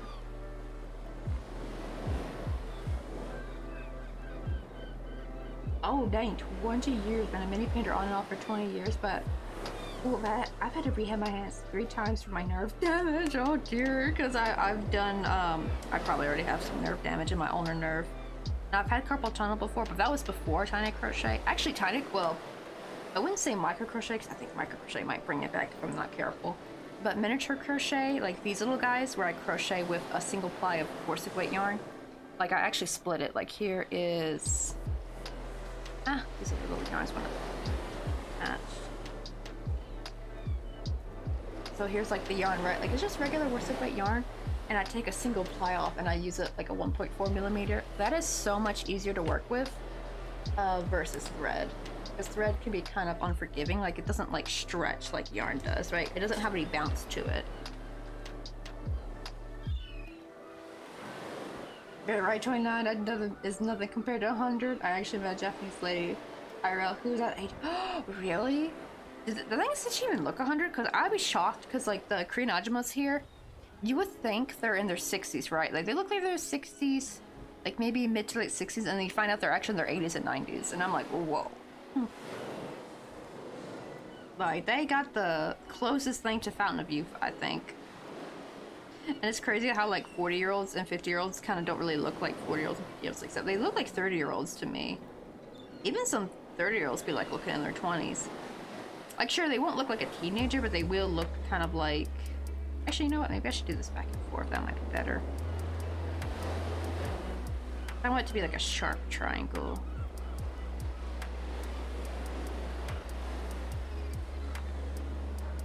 I probably should start... Because increasing looks usually looks better. I'll start with 2. What do they call it? Shoot, I forgot what was going on. I lost my train of thought.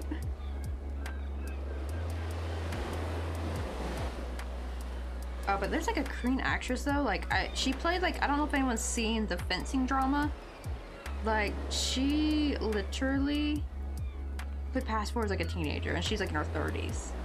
But I don't know what she does because her face looks youthful. It's one thing to look young, but her face has this like puffiness that you have for like usually a young girl would have. Like she looks like a teenager. It's crazy. I don't know what's she doing. What products is she using? Or she's probably getting something done. She's gotta be like, because even with genetics, they don't look that young. They don't look like a straight up teenager. So I think she's just got a really good skin regimen. And you know, she's a celebrity. So she's probably got access to certain things that probably regular people don't have access to. Really? Yeah, she looks like my grandmother, and my grandma in her 70s or 80s at the latest, right? Isn't it crazy to be 100? Wait, the girl from Dairy Girls in Bridgerton scares me. Wait, I haven't seen Bridgerton yet. Let me look up the Dairy Girls and see, get an idea.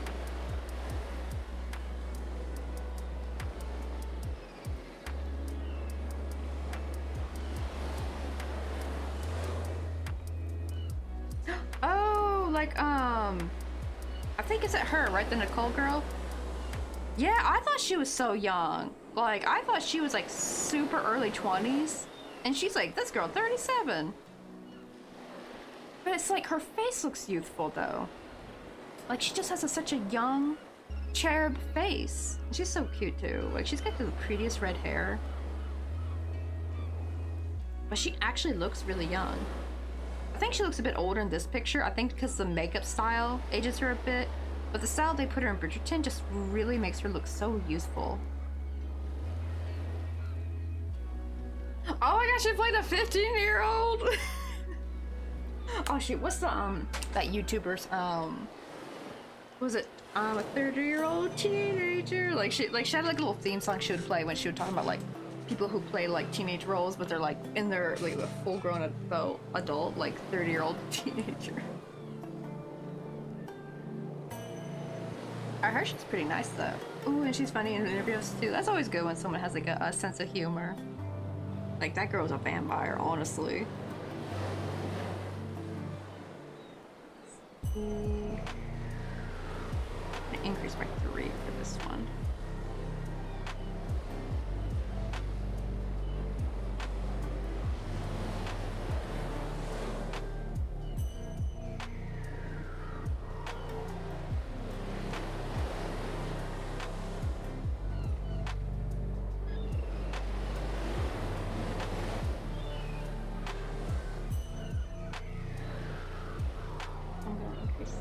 I think after this I might do an edge because I don't want this to be too big.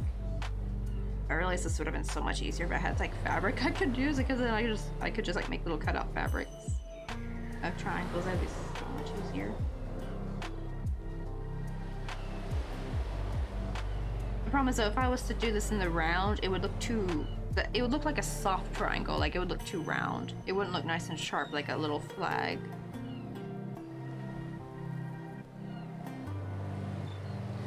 See, I'm pretty sure I turned 14, then looked 19, then turned 18, and then looked 30.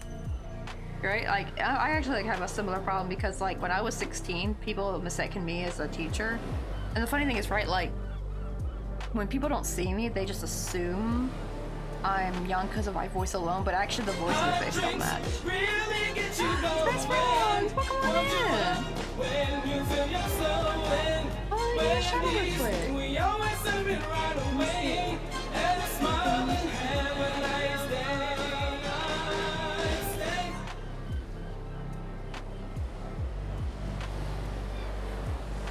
Let's see. Oh, you guys are playing some CFDs. How'd that go? But we were just talking about actors that have like total baby faces. But let me see if I can find the girl for you, Mike Moans. The girl from the fencing. Because I always forget her name. Korean fencing drama. I always forget the name. 2521.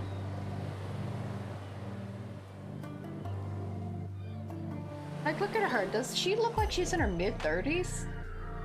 Like, she has such a baby face.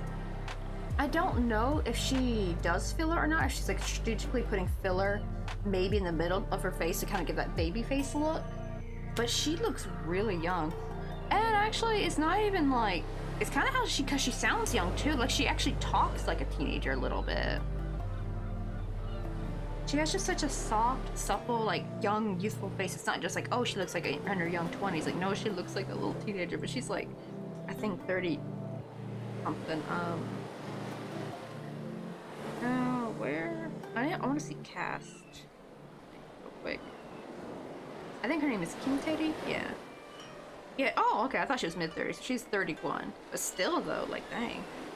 But she plays a 15-year-old. Right? Yeah, they are baby face. She's so young looking. Oh, it's been a minute since I watched it. But I always love watching your stream. Oh, thank you, Space Frogs. Also, again, thank you for the raid. Oh, I gotta show you what I've been doing.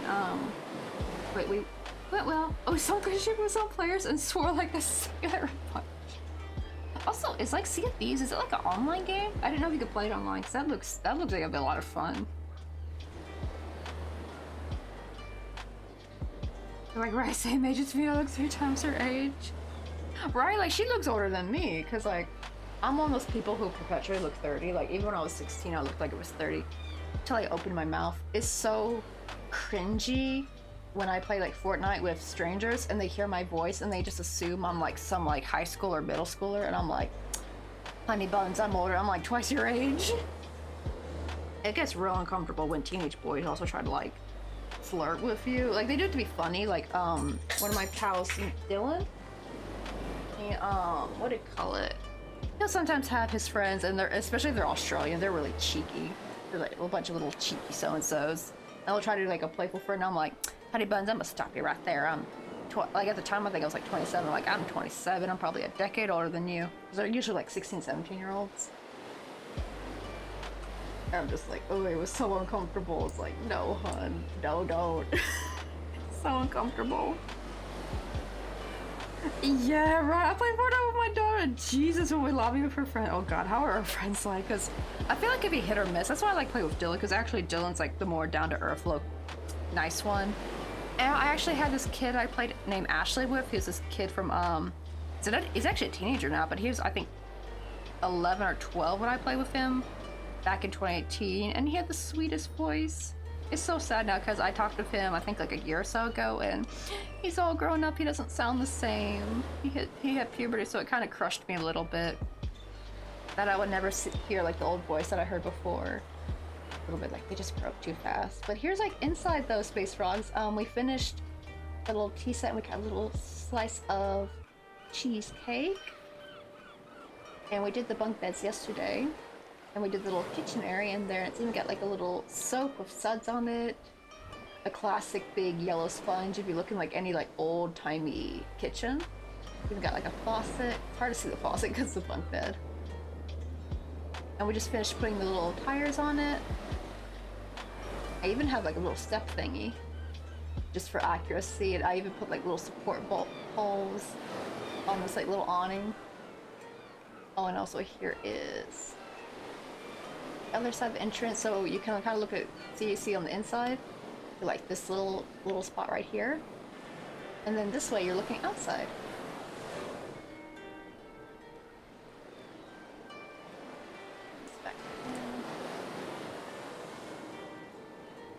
But yeah, I feel like with Fortnite lobbies it could be a hit or miss. Sometimes you can get some really great people, like when I played with Ashley. That poor kid, he always stood up for me because most of his friends were nice, but he did have one friend who was a bit of a butthole, and he was kind of mad they were playing. He invited me into their lobby because like, oh great, we're gonna play with the worst Fortnite player ever. Like, because I usually sucked when I play with them because I'm playing on English servers and I would get like 300 ping, and Ashley was like, bro, she's playing on our servers, like she's got like 300 ping, be nice. And he didn't realize that he thought I was like, I think he thought I was in England with them or something. Like, no, honey, I got pinged. But yeah, he kind of shut up after that, but it was so sweet. And he used to call me Sengi because my Fortnite name or epic name is Sangangwa, which means like ginger flower because I'm a ginge. And it's supposed to be like Sengang Hwarang, but the problem is I had to stop at the, or it's supposed to be like the Hwarangdo, which are like, it's kind of like the name, they mean flower knights, but they were actual group. It's kind of like Korea's version of samurai in a sense. If you look up Hwarangdo, but I wanted to put Sengang Hwarangdo, but the name was too long, so I had to shorten it. See, oh, BRB got chase a cat in her dingleberry! Oh no! Oh, got a random run, need to take care of the wife. Alright, I'm glad you got to see the space frogs. Oh no, she's got the kids who, this kid who doesn't say kill them, he yells bend them over. Oh dear, that sounds, oh god, so cringe. Those are probably like, what, 14, 15 years old? Yeah, people on Fortnite sound pretty crazy. Right, Nintendo? It's so weird, because if you get, like, yourself a little wholesome group, it can be a lot of fun. Like, I get to play with Jaquita sometimes. She's another crochet streamer, and she sometimes streams Fortnite. I need to start getting on her, like, so me and her can play again, but I've been, like, only playing at night whenever I do get a chance to play.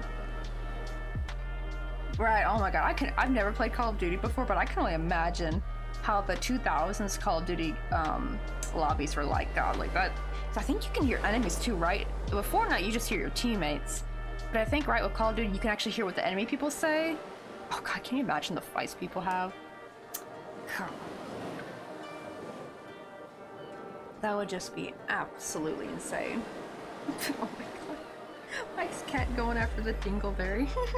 Like, that's just so cute. Cats be so mischievous, right?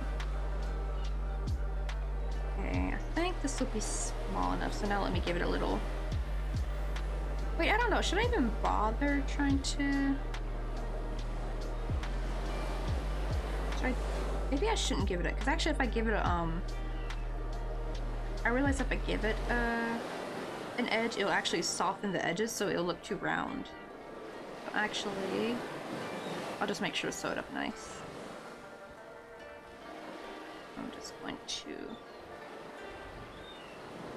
increase a little bit.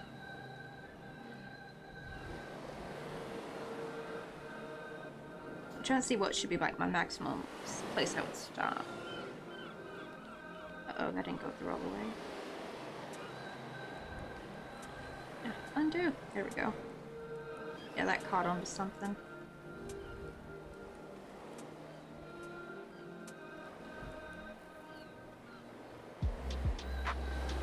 Oh, speaking of samurai, that new Samurai Assassin's Creed looks... Oh, they have a Samurai Assassin's Creed? Okay, that sounds hella bomb. I'm gonna try that. I barely play the games, but that one looks really interesting. I do like how they have like the different assassins like all over the world. I think the last one we bought is like the Viking one. The Valhalla, I think it's, yeah, right? Valhalla, I think. Oh no, what does it not want to go to the right stitch?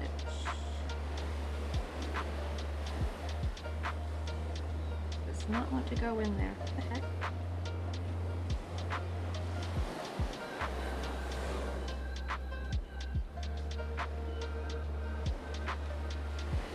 Hold on, look at it, undo this. Let me try this again, because this is like too crazy.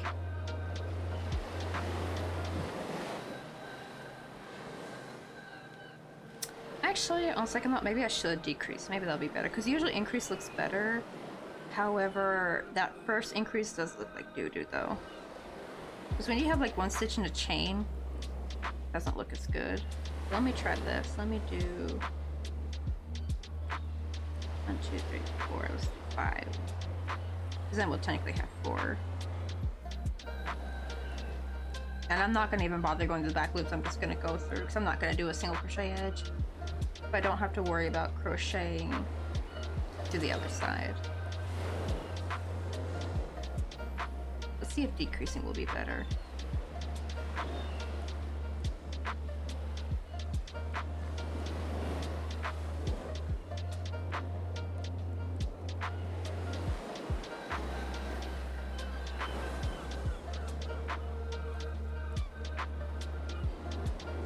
Oh yeah, my brother would have loved that one. He likes Vikings and a lot of historical figures. Oh, yeah, he probably had a lot of fun playing that one.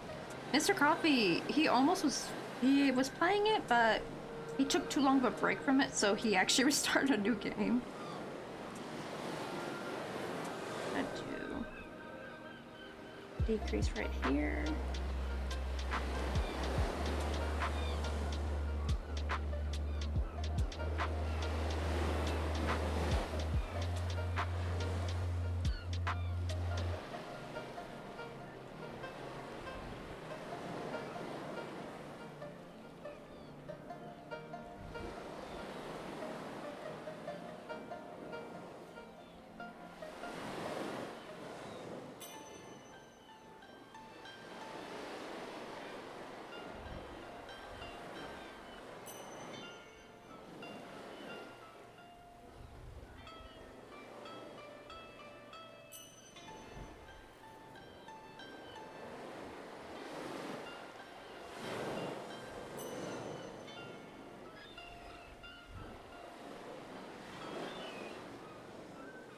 Oh, I think that's Mr. Coffee. Yellow? About to get on the plane, boo-boo? About to head on the plane? Oh, okay. Oh, you're already in Jeju. I keep forgetting how short that flight is, so it's like less than an hour, isn't it?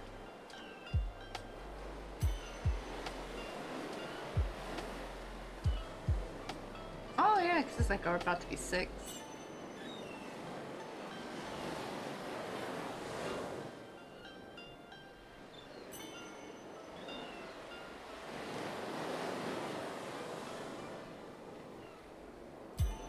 Oh, well, hopefully it won't take too long.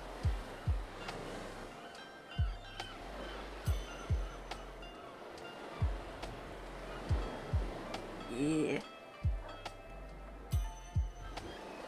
Well, hopefully the luggage all arrives safely.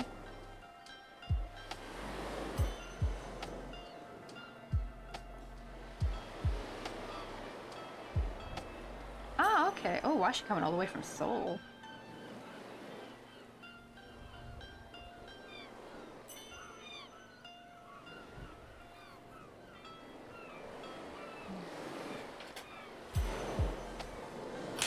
Oh, no, so you're stuck waiting for her? Oh, that sucks.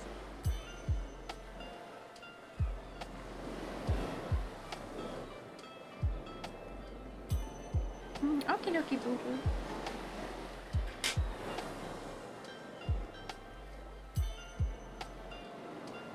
Oh yeah, it was, yeah, definitely a very good choice. Alright, see ya. Bye bye.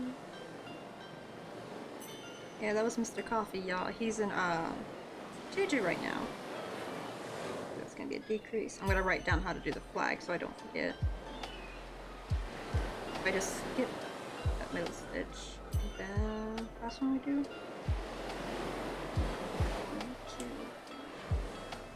Five, so I'm gonna put chain 5. So that's how we do it. I got like one little one. I'm sure it's not too small. Oh, that's perfect. Look at that. We finally got like perfect little triangle. This is, we're definitely not gonna get all these done, I think, because that took a while to make. Plus I gotta sew this up, which will be a bit of a pain. The cat's too damn quick. Oh no, did the dingleberry get on something? Oh god, just the, it's reminding me of like, I don't know if you follow, I think his name is Nimbus 3000. It's like this, Siberian cat. It's like, he's a little Ferrari, like he has like, what do they call it? I just love following his channel. He's such a cute cat. He's so fluffy.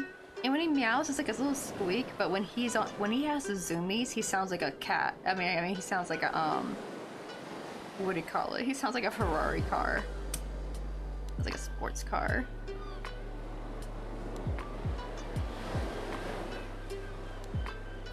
Okay, there we go. Actually, you know what? Can I cheat maybe? Just like put these off and melt them? I might do that. Actually, wait, maybe I should keep the yarn tails on because I might need to attach it to something.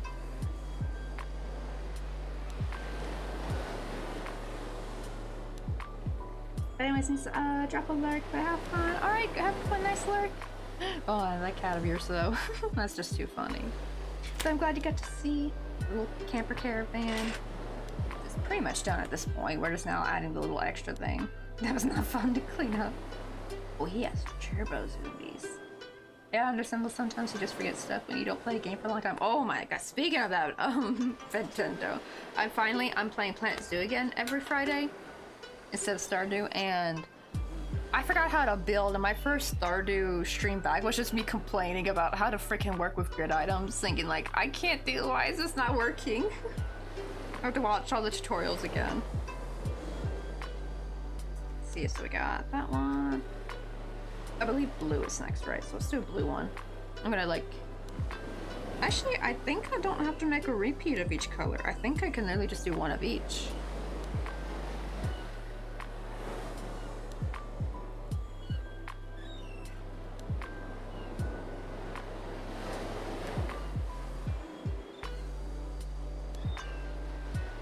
Yeah, because I'm thinking, because I gotta glue these to a string.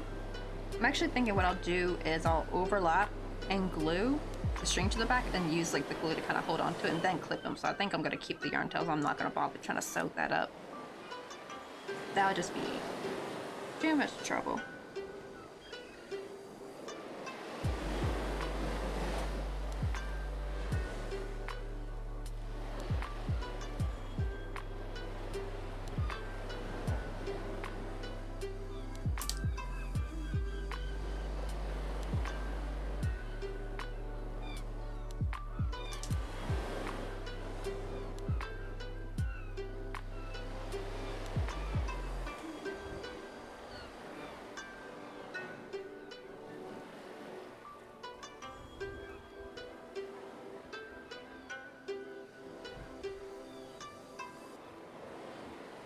fuck, that's right. He's 36, y'all. Dang.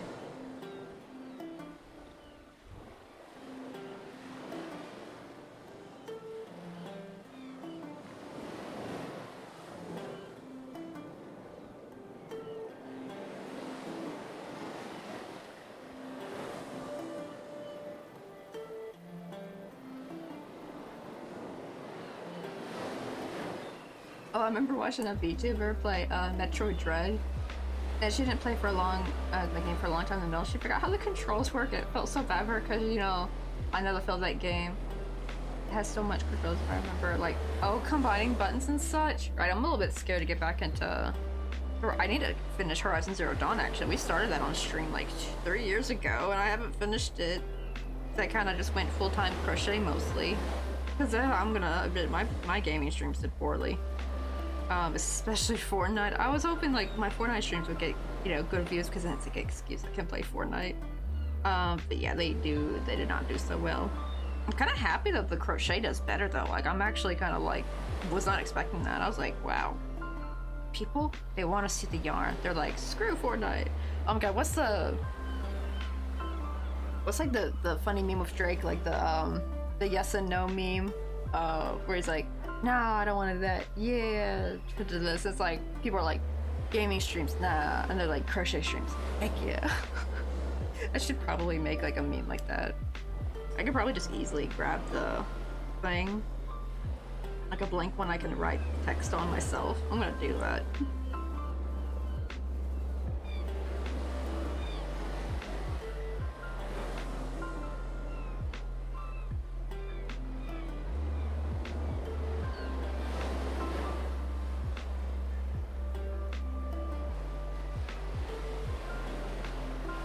Let me see, wait. Oh, I just noticed, there's names on the display wood block. Oh yeah, it's actually a little bench.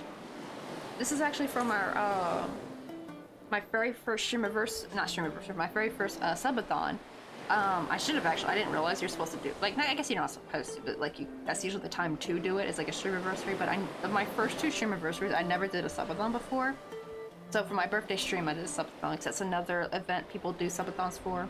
I'm gonna do another one actually next month for my 3-year, because that's like a big one coming up. But it's got, it's fallen. Got the names. We got plenty of room, like kind of where the amigurumi is, there's no names written. So I'm hoping to fill that with lots of names. There's people who donate 100 biddies, or like who sub, or were gifted a sub, because people who got gifted a sub also got their name written. So the gifter and the giftee get written on here, and people who write in during the stream also get written on here. And it's just a little wooden bench I got at Daiso, and there's lots of room. So this can be like used for many subathons to come. Like I can write names on the back, on the bottom, on the side. There's lots of room. So this is a goal one day to get it all nice and filled up to the brim. To the brim with all the different names. Uh-oh, a little coffee cup fell. I'm there. Over here. My little logo. Technically my YouTube logo, because my Twitch logo is different. It's a red coffee cup, but my main YouTube is the yellow. Oh my god, my desk is getting horrendous again. It's getting all messy.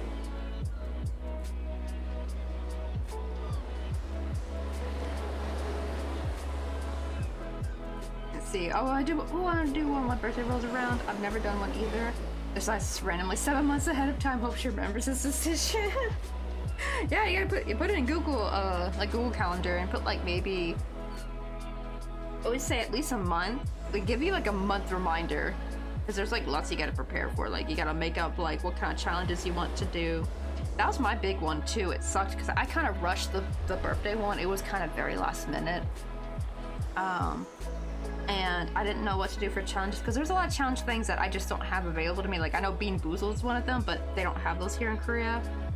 Oh no, I meant to have Mr. Coffee buy me some when he went to San Francisco. Aw, dang it. No, I don't have those. I was gonna have those for the 3rd one at least, but this next US one, it depends on when I do the subathon, because I might do it before he goes to Poland or the week he goes to Poland. I'm not sure which. Because maybe they sell them in Poland, I don't know, because if he can get them in Poland, I might wait to do the subathon the week he comes back. Let me see. I need to see the date though.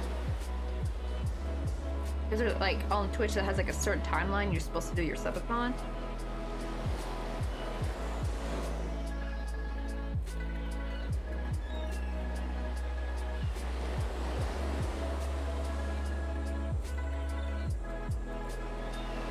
Gosh.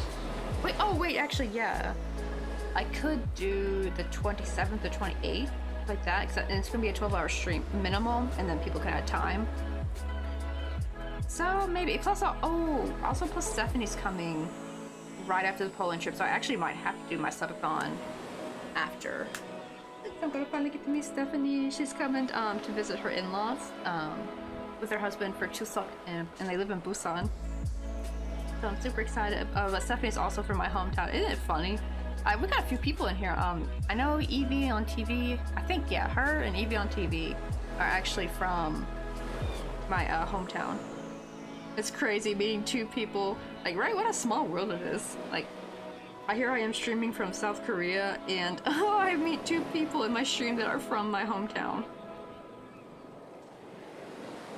Ooh, speaking of games in Crochet, I decided to re-download a small game on my phone. It's called Miku Jump, and it's basically just a jumping... Oh wait, is it really Amigurumi?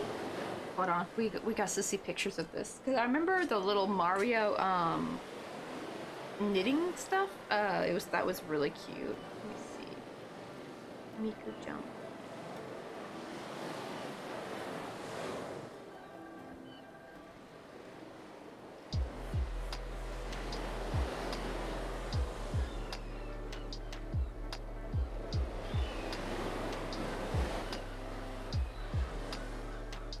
Oh, that's so cute. They actually even say Amiguru Jumpo. Oh, this is so adorable.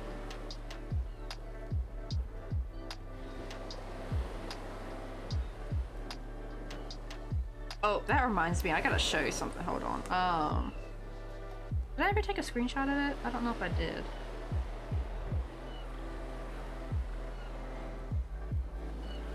I didn't.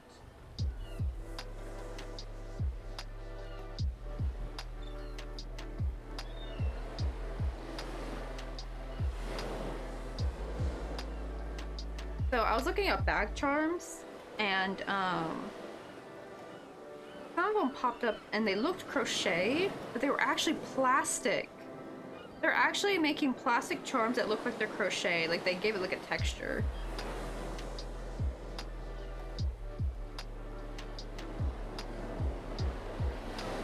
Let me see if I can find it, because I'm gonna see mostly actually crocheted ones, but there's one it showed, but it wasn't crocheted, it was fake.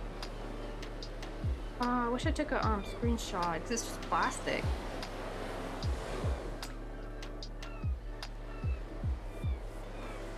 Let me put Kawaii Vector maybe. If I can find it.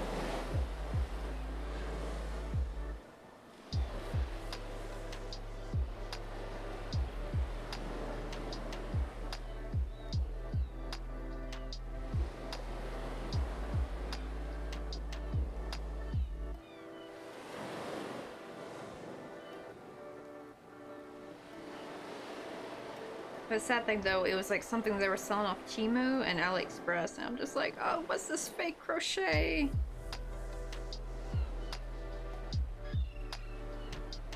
Let me put bunny, because one was a bunny and one was a bear.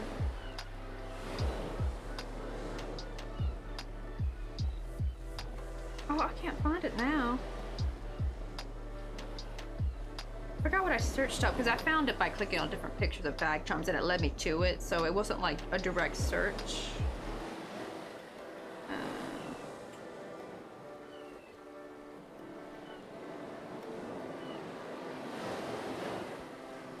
I thought about having my hubby print one like that and say save the file. Oh yeah, right, like it actually looks like I mean like little Haku gal, like yeah, it's so cute, and she'll look like she's knitted.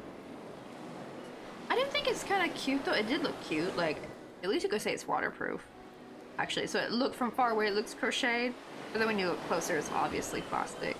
Maybe they might be 3D printed actually now if I think about it. Or they like some kind of like texture mold on it, like while the plastic is still soft and malleable maybe? I can't seem to find it anymore.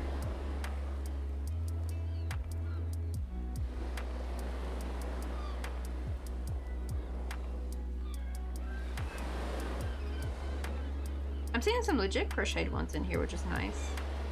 Oh, I really wish I took a picture of it, because I can't find it anymore.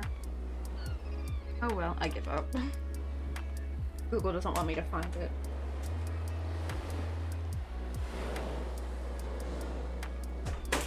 Ah, shoot.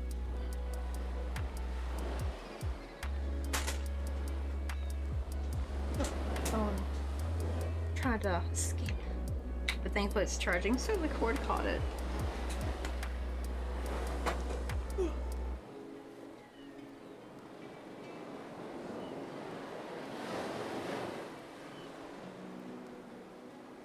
Yeah, it did look cute though.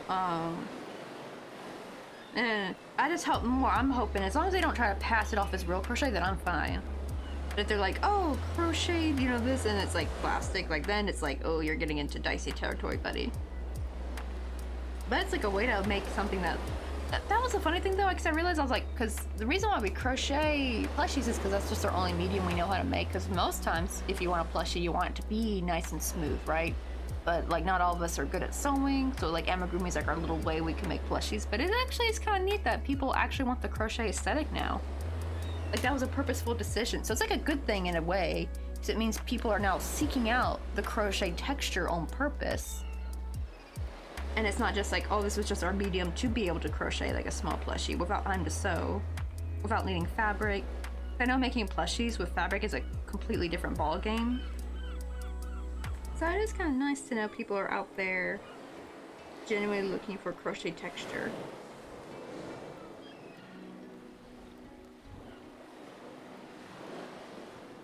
Uh-oh, I think I messed up. Hold on.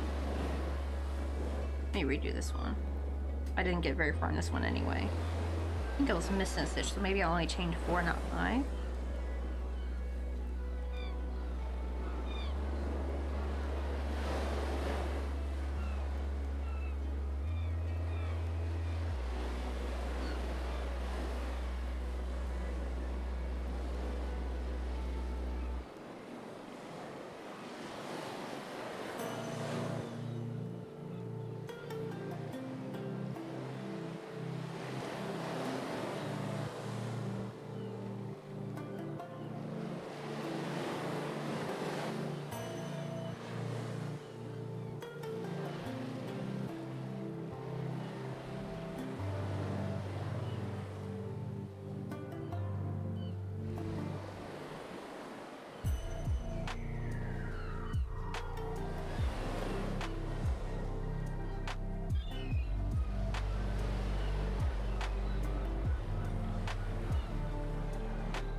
Oh, the cicadas are still going at it.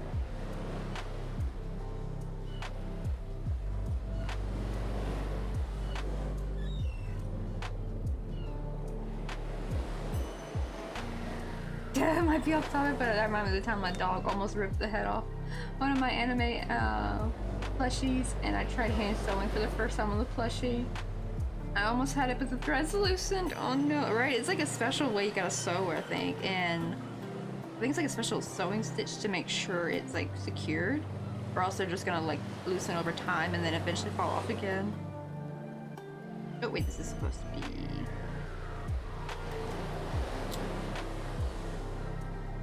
Oh, there's where my problem is. This is supposed to be the start of my decrease.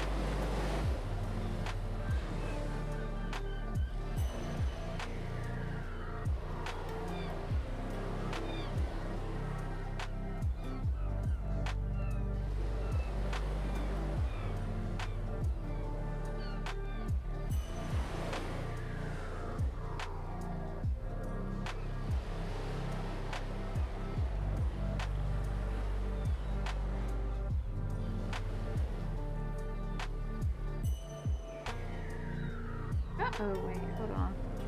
Why do I keep having like now? Like last time I had one less of a stitch. Now I had one extra stitch. Where are these extras? Like what's going on? Okay, let's try this again.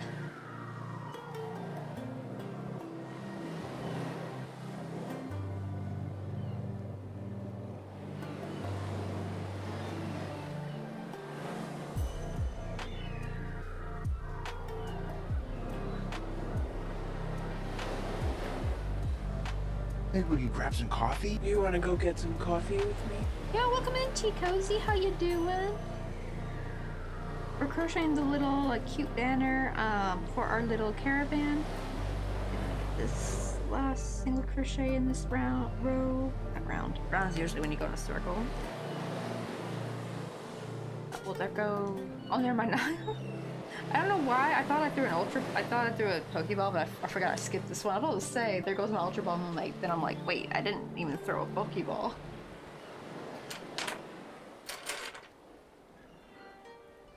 But here's our little. We just finally finished, pretty much finished it. We're just now adding the finishing touches. Get this max so you can see a little bit better. Got a little flower bed in the front. Got like a cute vintage yellow and white awning, and it's secured by our little skylight where we can open it up, and then here's like you have the entrance, so you're both seeing the outside, even though like when you're seeing the inside, right? That's like the wallpaper there.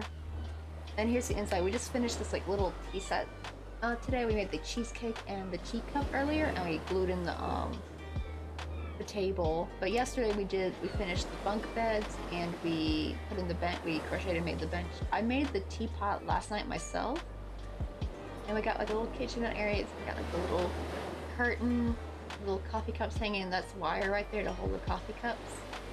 Joy wire has really made things really possible for me. Like that's how I was able to make like, you know, the legs of the chair and any furniture, like the little ladder.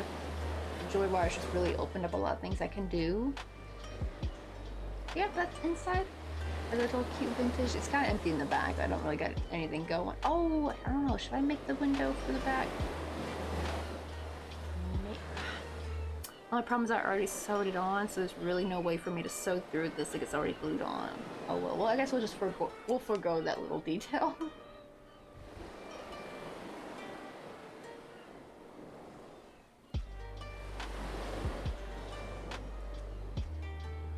Let's see. Oh wow, how long have you been crocheting for? Let's see. I would probably technically count 12 years old, and I turned 29 just this past June. But I've been doing the tiny crochet though for almost 10 years now. I started 2015 is when I finally started doing small crochet, and it's when I discovered how to split my yarn, because most of my stuff I make using a single ply of worsted weight yarn. You can see how much bigger the stitches are compared to there, right? The smaller things I work with embroidery cloths, and that's just like barely last year I started. I'm finally getting better with it. Like I'm getting much better working with the thread. It's still a bit of a struggle, but it's getting better. I can tell. Like it's getting easier, and I'm able to like crochet more things. I remember one time it was almost impossible just to make one little ice cream, and now it's like I'm crocheting whole like flower boxes and furniture and stuff. I will say though, flowers have always been easy though. Flowers are pretty easy to do with the tiny crochet. Like that's like a great way to kind of get into it. Trying to jump to amigurumi from it is just really, really hard. And also granny squares are great. Granny squares. I remember it was so easy making this granny square actually. Like the cute like little sunflower one. This was like my first one, but the other ones I made were too big. I mean no, they were smaller than this one. So I decided to make it into a cute little pot holder. I thought that was cute. Probably hang it somewhere. Yeah, it's been quite a while. Let me see, I think around 2006 was when I got my first crochet kit. Because before I started crocheting, I would do polymer clay with my mom, because because my mom's a crafty mom, and that's what she would do, and still does. But her mom did a bit of crochet, and around 2007, I think it was Christmas 2007, is when I learned how how to crochet. Like she taught me because I was having a hard time understanding the little booklet that came with my kit that I got last year. Or in, I guess I should say 2006. And I'd be like, right, crafty. Crafty. Yeah, she a crafty mom. I actually didn't know my grandma was a crafty person either, because we more dubbed her our hillbilly grandma. She loved, like, you know, good barbecue, smoking and drinking. All that, but she also loved to crochet too. And she would crochet, like, her kitchen was chicken themed, of course. And she would have like these like chicken themed what do you call it, towelettes, like the little terry cloth towels, and or tea towels, I think. Yeah, tea towels. And she would crochet like little lace for the bottom of it and stuff, or like crochet little fridge magnets. That was like a big thing, I think, back then, were like crocheted fridge magnets. See, I crocheted a beanie once and I gave up. I'm always so impressed with people who stick with it. Sure, you do sometimes have to find what clicks with you. You could always give knitting a try. I actually heard there's like a thing where sometimes, not all the time of course, but like for the most part, like if you had a hard time crocheting, try knitting. If like the mechanics of crochet were too hard for you, knitting might be your thing. And it kind of vice versa. There's people who started with knitting and the knitting mechanics were just kind of hard for them to like stick with, and they tried crochet and they loved it and they were like able to stick with it, like it just clicked with their brain.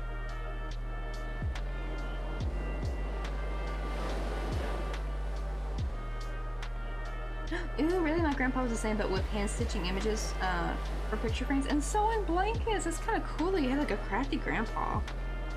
I bet he was the best too. Like, dudes who actually craft are some of like the chillest people on earth, I feel like, because they're like, they don't give a damn about gender norms, and they're like just really chill, down to earth people.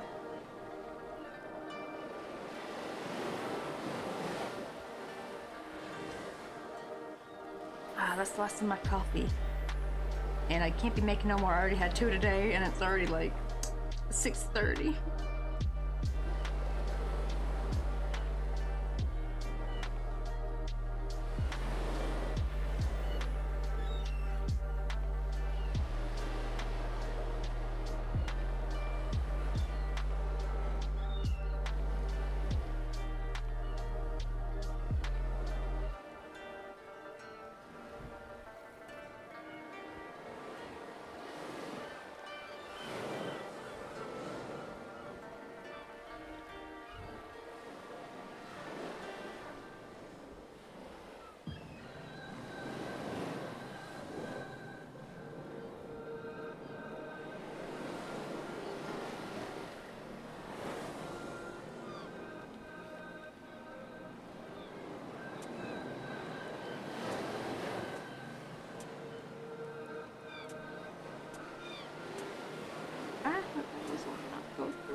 Oh, even Grandma. Aw. But I can see him joining if he was bored. Oh man, I thought you had a crafty grandpa. I was say that's such a rare find.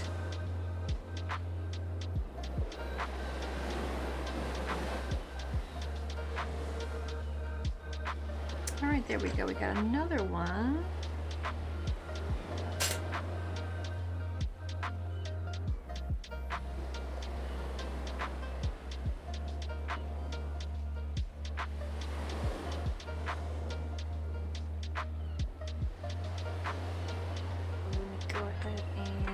Get rid of these fuzzies, and it'll also shrink it up a little bit.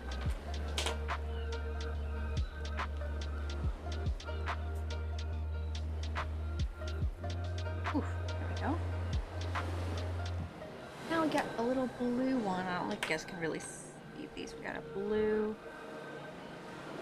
and coral one.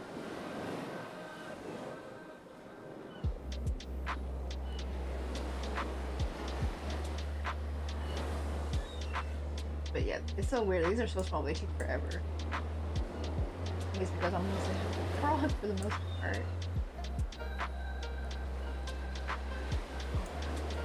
What? Oh, there we go. I was like, I was crazy. There we go.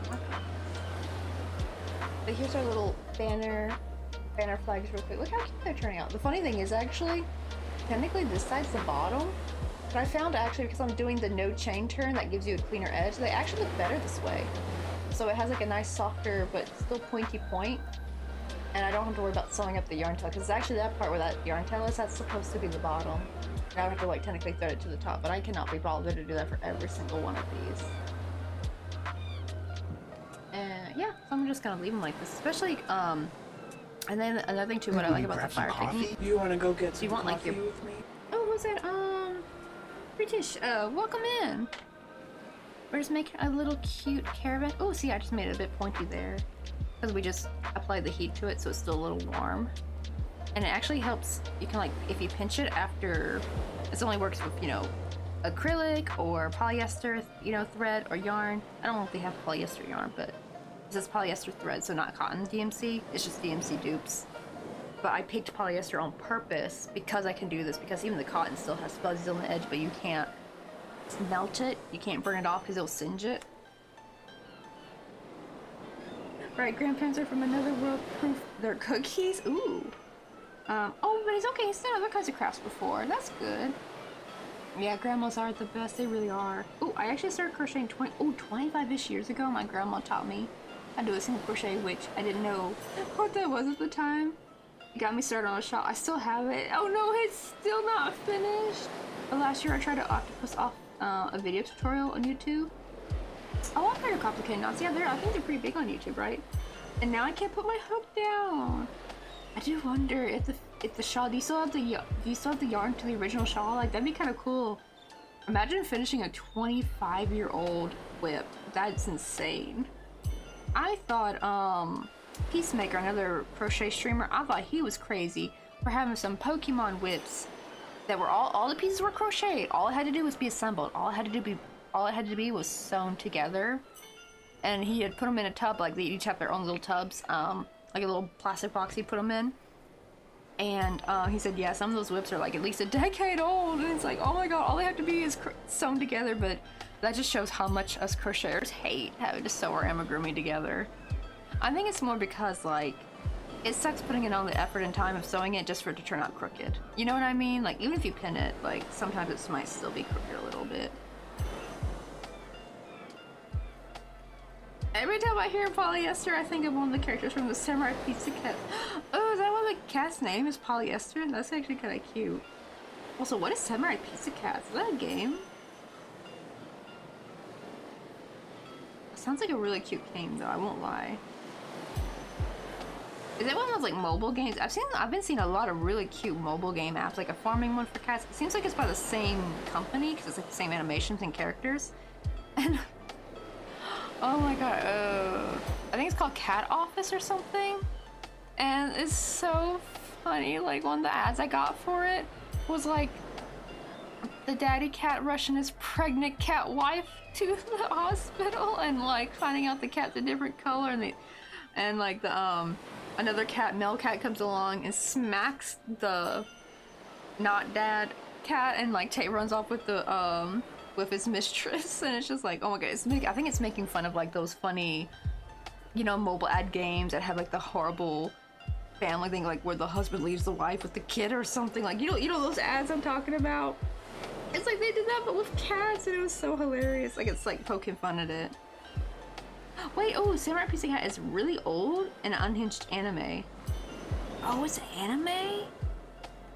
Oh, I need to see this. Are they all cats in there? Google this.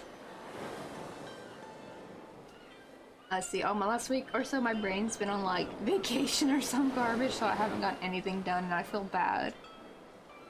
Oh, wait, are you still like in your cycle maybe? I actually did not realize this, but like, I don't know if you have ADHD or anything, but I've always had like at least 1 week out of the month that my mental is just tanked. Like, I just have no executive dysfunction. It's just no executive function at all. And it's just horrible. And it turns out, I forgot what week it is. It's like a week before you start your period, I think. And like, especially if it's ADHD, it makes your mental, it just kind of exasperates the ADHD symptoms even more. I technically have what used to be called ADD, but they just call it inattentive type ADHD now. But yeah, it's like, I get too distracted. My time blindness is even worse during that week. and it's like I can't get nothing done. But then I have like this one week where I'm so motivated, mental's in good check, and I get so much done, and then after that it's like I'm just like nothing's left in the tank. I wish my brain could be like that 24/7. I would get so much done. Oh wait, really? It was someone said up Samurai Cat was basically a bridge series before it became a thing on the internet. Oh, that explains why I was so useless like last week. Oh yeah, so you have the ADHD too? Like, yeah, check it out. Like, it's crazy. Like, I was thinking I was insane. I was like, why do I always have 1 week? Because it's not the week of your period. It's usually the week before your period, I think, before it starts. And so I guess technically around-ish, 2-ish weeks before the period starts, I think. And it's just like, your mental just goes to shit. Oh, and I don't know if you're on birth control or not, but like, I found out, it's like ever since I moved to Korea, I feel like my ADHD got even worse, and I couldn't tell why. Because I already lived away from home with Mr. Coffee in San Francisco, and I was like mostly on top of things. My ADHD wasn't that bad because it really didn't affect me that much growing up. I infected my elementary school years a little bit, not with like, because I was actually a good student, like not disruptive. However, I would get behind on work and assignments and stuff like that, and homework. But I was really good with it in high school. Like, I had no problem in high school at all. Like, I never even had medication. But as soon as I moved to Korea, it goes like crap. Oh no. Okay, I'll put a pin in it. Stinking ads. They always come in at the worst freaking time.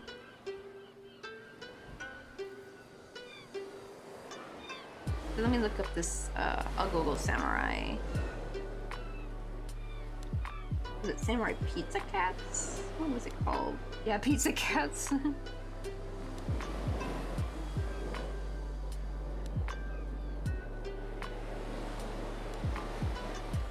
Oh wow, this is old. This is right 1990, like the very beginning of the 90s. Oh, these are so cute though.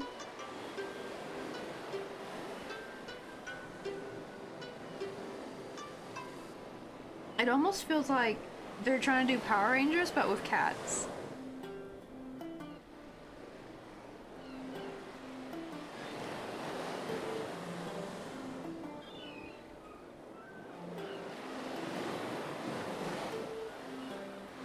Wait, why are my ads a baseball theme perfume commercial in Spanish? I don't speak Spanish. It's like perfume. As much as I like baseball, I don't watch it because it makes me sad because I can't play. Oh my god.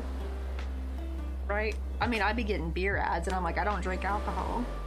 So, unfortunately, you probably can't hear me, though, right now, because it's freaking ads. Yeah, I was even thinking, like, a hint of Teenage Ninja Turtles. Oh my god, yeah, it's like Teenage Ninja Turtles, Power Rangers, but cats. Oh my god, right? Like, you just threw them in a blender. I wonder if there's a place I can watch this, though. This looks funny.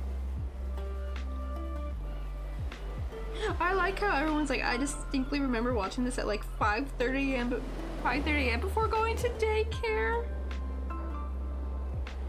Oh my god, so like, you know how Nintendo we have some cartoons we remember from our like young years, like 5, 6, 7, like around that time.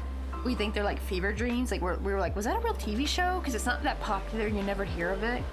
And someone just put, I thought this was a fever dream. No one, I never remembered this cartoon. Oh my goodness. Right, for me, that was, have you ever seen Fire and Ice? It's like a movie. It's a movie from the 80s, animation. And I remember growing up thinking like, I remember watching it. And I was like, was that real? Or did my brain make that up? And turns out, no, I found it was on YouTube. I think it still might be.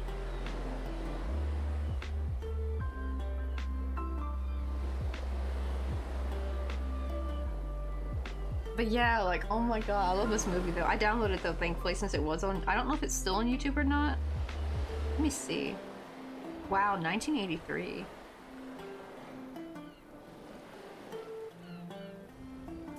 Ooh, y'all, it's still on YouTube. Hold on, we're gonna grab this link for any fans who want to watch this. Ooh, that too, like advertisements. Yeah, if anyone wants Fire and Ice, there it is on YouTube. Catch it while you can before YouTube takes it off. Wait, oh, you back, Road? Okay, where was I? I forgot where I left the conversation at. Also, I saw your comment about like the the baseball themed perfume commercial. Right, like I get beer ads and stuff sometimes when I'm on the American VPN. I'm like, I don't drink alcohol. I never do. Because your girl got gastritis, and alcohol is the last thing you want to drink because I will be in pain all day long. Let's make a yellow one next. Let's see, but I probably do need to get off it a bit because, like, oh my god, I've been on like for 8.5 hours, damn. But I want to make like one more of these though. Oh, I'm sitting here like I need to crochet. I have tester projects. I have markets. I want to do this instead of sitting here. I'm here coding Pokemon character sheets for hours for my D&D game. I mean, to kind of be fair, you're actually doing something though. I think what happened is probably your brain is like maybe you're in a big mega hyper focused moment because there'll be times where I hyper focus on the wrong thing, and I'm like I should be doing something. Oh, that's right, you're talking about birth control. I was about to say yeah, and it turns out because basically as soon as I came to Korea, I immediately started taking birth control because it's over the counter here and it's like $8. And I finally found out, because it didn't happen immediately, it happened like a couple months after living in Korea. I started like, my mental health was like going to crap. Not in like a sad way, but more like I was like, oh my god, my ADHD just got so much worse. I was like, I don't remember it being this bad. And I've lived away from home before for like, me and Mr. Coffee lived together for 2 years, but you know, out in California, I was away from family and everything. So I was like, I don't know why it was like that. And it turns out I Googled, like I think I found out just last year, that birth control will exacerbate your ADHD symptoms. I know, right? It's productive, but not what I need or want or need to be doing. Yeah. Right, I don't drink because of many reasons, and one of them, my brothers can't because of acid reflux. Right, I think me and him are on a similar thing, because like gastritis is like similar to reflux.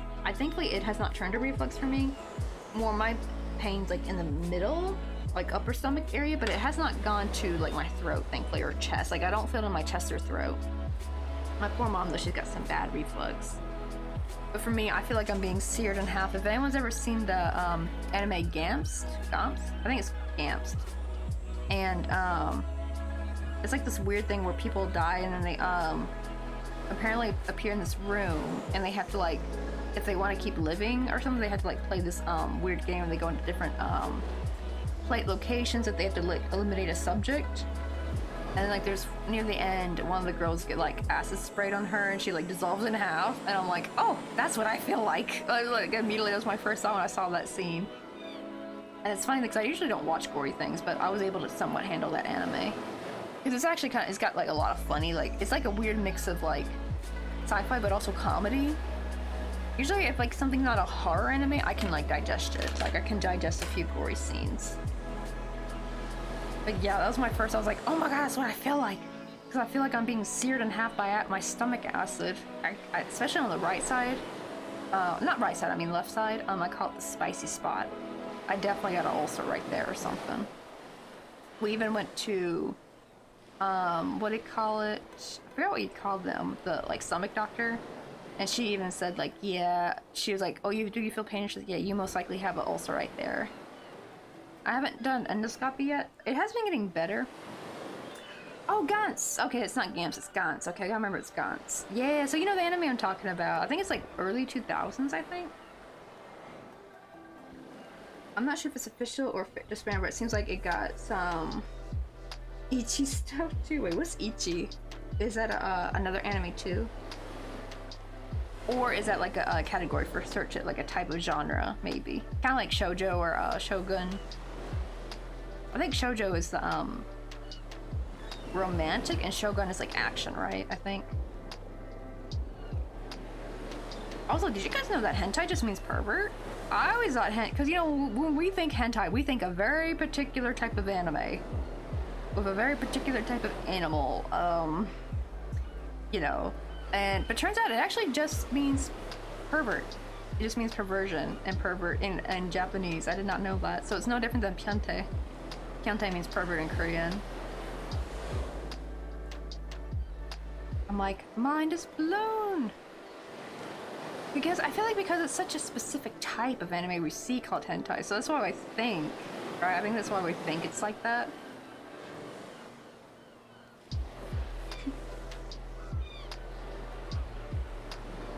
Yeah, I think I'm getting a little bit better with this. Always this stitch right here. It's hard to go through.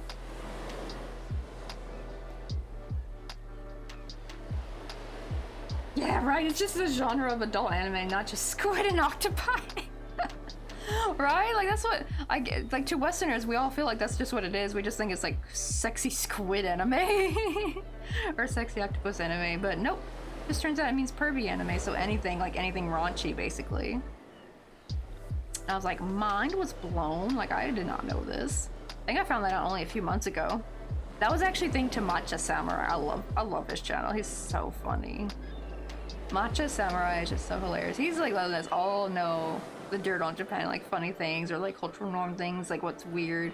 Or he'll call people out. They'll be like, "Oh, in Japan they do this." He's like, "No, that's not normal for Japan. That is not normal." Like I love his laugh. He's just so funny.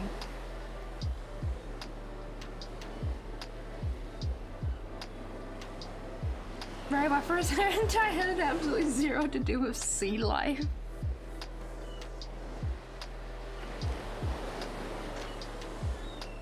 We were like, yeah, I won't go into more detail, but it's a interesting and varied thing. Right, I mean, I'm pretty sure America's got its own selection of like, I guess we wouldn't call it anime, but like pervy cartoons, especially like in the 80s. Like in the 80s, they had a lot of pervy looking cartoons, kinda.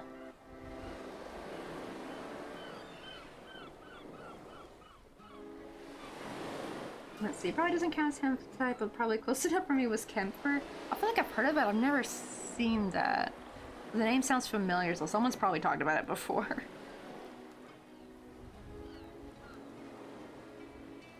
Yeah, got another one down. They actually look kind of crappy until I put the flame on it, like with the lighter, because actually the lighter helps shrink things up so it looks a bit nice. Shrinks the stitches so it doesn't have as many holes, but be careful though. And pinch it as soon as possible so this end is nice and pointy while it's still warm. There we go, now we got a little yellow one. I'm gonna Google camphor to see what you're talking about.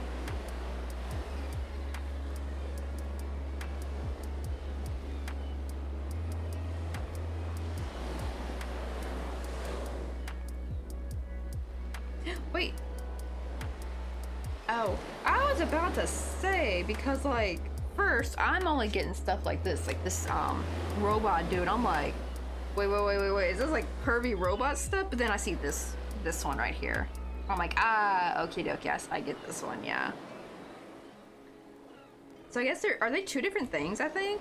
Why is there an anime called Camphor and is there like a robot called Camphor, Metal Build Camphor? Like, I feel like they're two separate animes. It says it's from Gundam. That's hilarious because I was in the video section and I was getting nothing but this. And I was so confused, Nintendo. I was like, wait, is this like pervy robots or something? Oh my god. Wait, really? Remember, it's just basically a group of girls fighting villains, but the main guy character is one of them. He just has magic to change gender? Oh my god, so he's like pretending to be all buddy-buddy with them, and then he like changes back to male, and like they fight against him. Then he like, disappears, I guess, and changes back to female. It's like, oh my god, what a sneaky bastard. Sneaky. Let's see.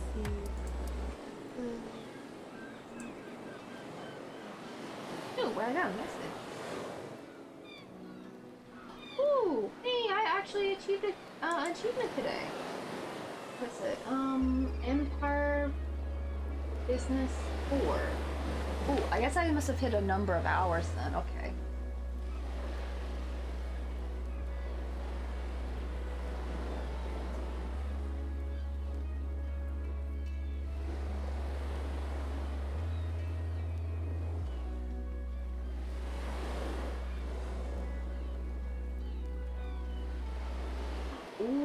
is on tonight.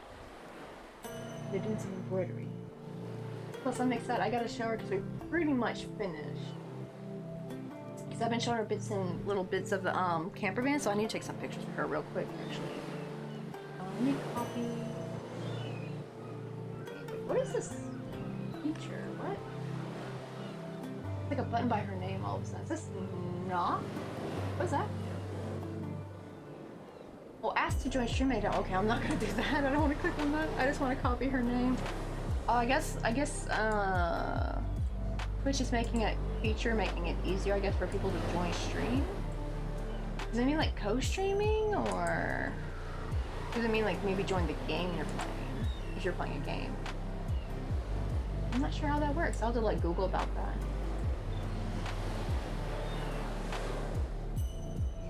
Yeah, it's not Mech Anime. The guy who changed gender is new to the power dose, so sometimes he transformed by random. Oh my god, that sounds like totally unhinged. In like a funny way, like totally not unhinged, chaotic.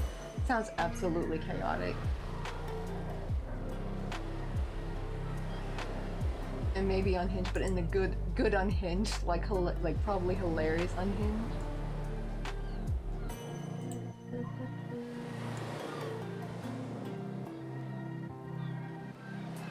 Let me take some pictures for Ophi real quick.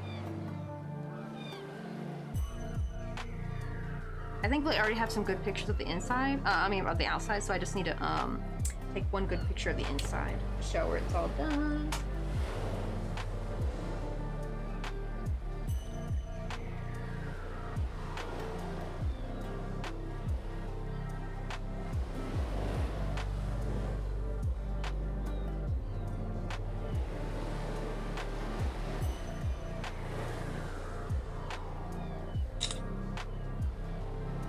I want to get a close up of like the little teapot.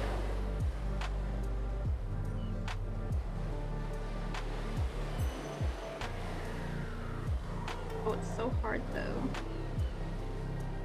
Because like there's so much shadow.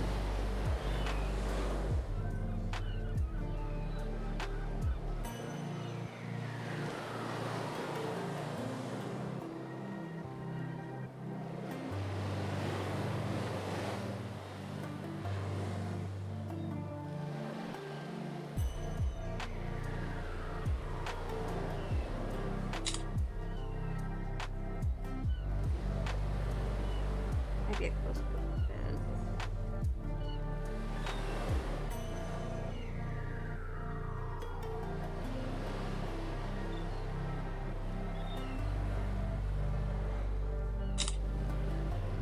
There we go. Oh, man, for Memory is a crazy anime and it used to be on Crunchyroll, but I said like, oh no, they took the... Oh, I didn't know they could take animes down. That sucks. Why would they do that? Is it kind of like with Netflix where it's like, I guess they only have the license to play it for so long? Oh well. Dang, can you believe it? We did a nearly 9-hour stream, but it is almost 7 and I am starving. I need dinner. And I probably need a nap. I don't know, I might just go straight to sleep for all I know so I can wake up early tomorrow. I'm like debating nap and just stay up all night or go to bed early and wake up super early tomorrow. I might wake up, maybe waking up super early might be better though, because if I stay up, I'm gonna like ruin my poor sleeping schedule. But if I go to sleep, I'll become like a super early bird, so I'm debating what to do. Let me close this. I'm gonna turn captions off and close that out.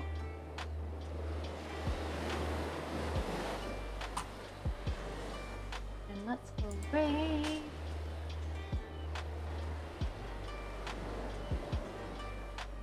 Also, let me type in real quick our little raid messages. So if you are subbed and have the emotes, here's the raid message for you. And if you don't have the emotes, here is our regular raid message. Copy those and let's go say hi to Ophi Stitch. She's doing her big piece that she's working on from Legend of Zelda. I think it's the Breath of the Wild. I think it's a Breath of the Wild piece, and she's been working on it for like 2 years, I think. Oh, really? It was like too fan servicey? Like maybe that's why they took it off. Like controversy, maybe. let's see. So tomorrow's Wednesday, so I won't be on, but I will be on Thursday, and I think what I'm gonna do is I'm just gonna try to finish the banner maybe tomorrow, because I really want to start working on the fall charm bracelets. I got a lot of charms to make. Oh my gosh, 5 a.m. All right, let's both go to bed, Nintendo. We need it. Oh, she's about to raid me on a little bit, so I will see you guys on Thursday. And I thank you guys for an awesome stream, and thank you for the lurkers for being there, and thank you for all the people who raided in. Oh shit, it's about to raid me on 3 seconds. Bye.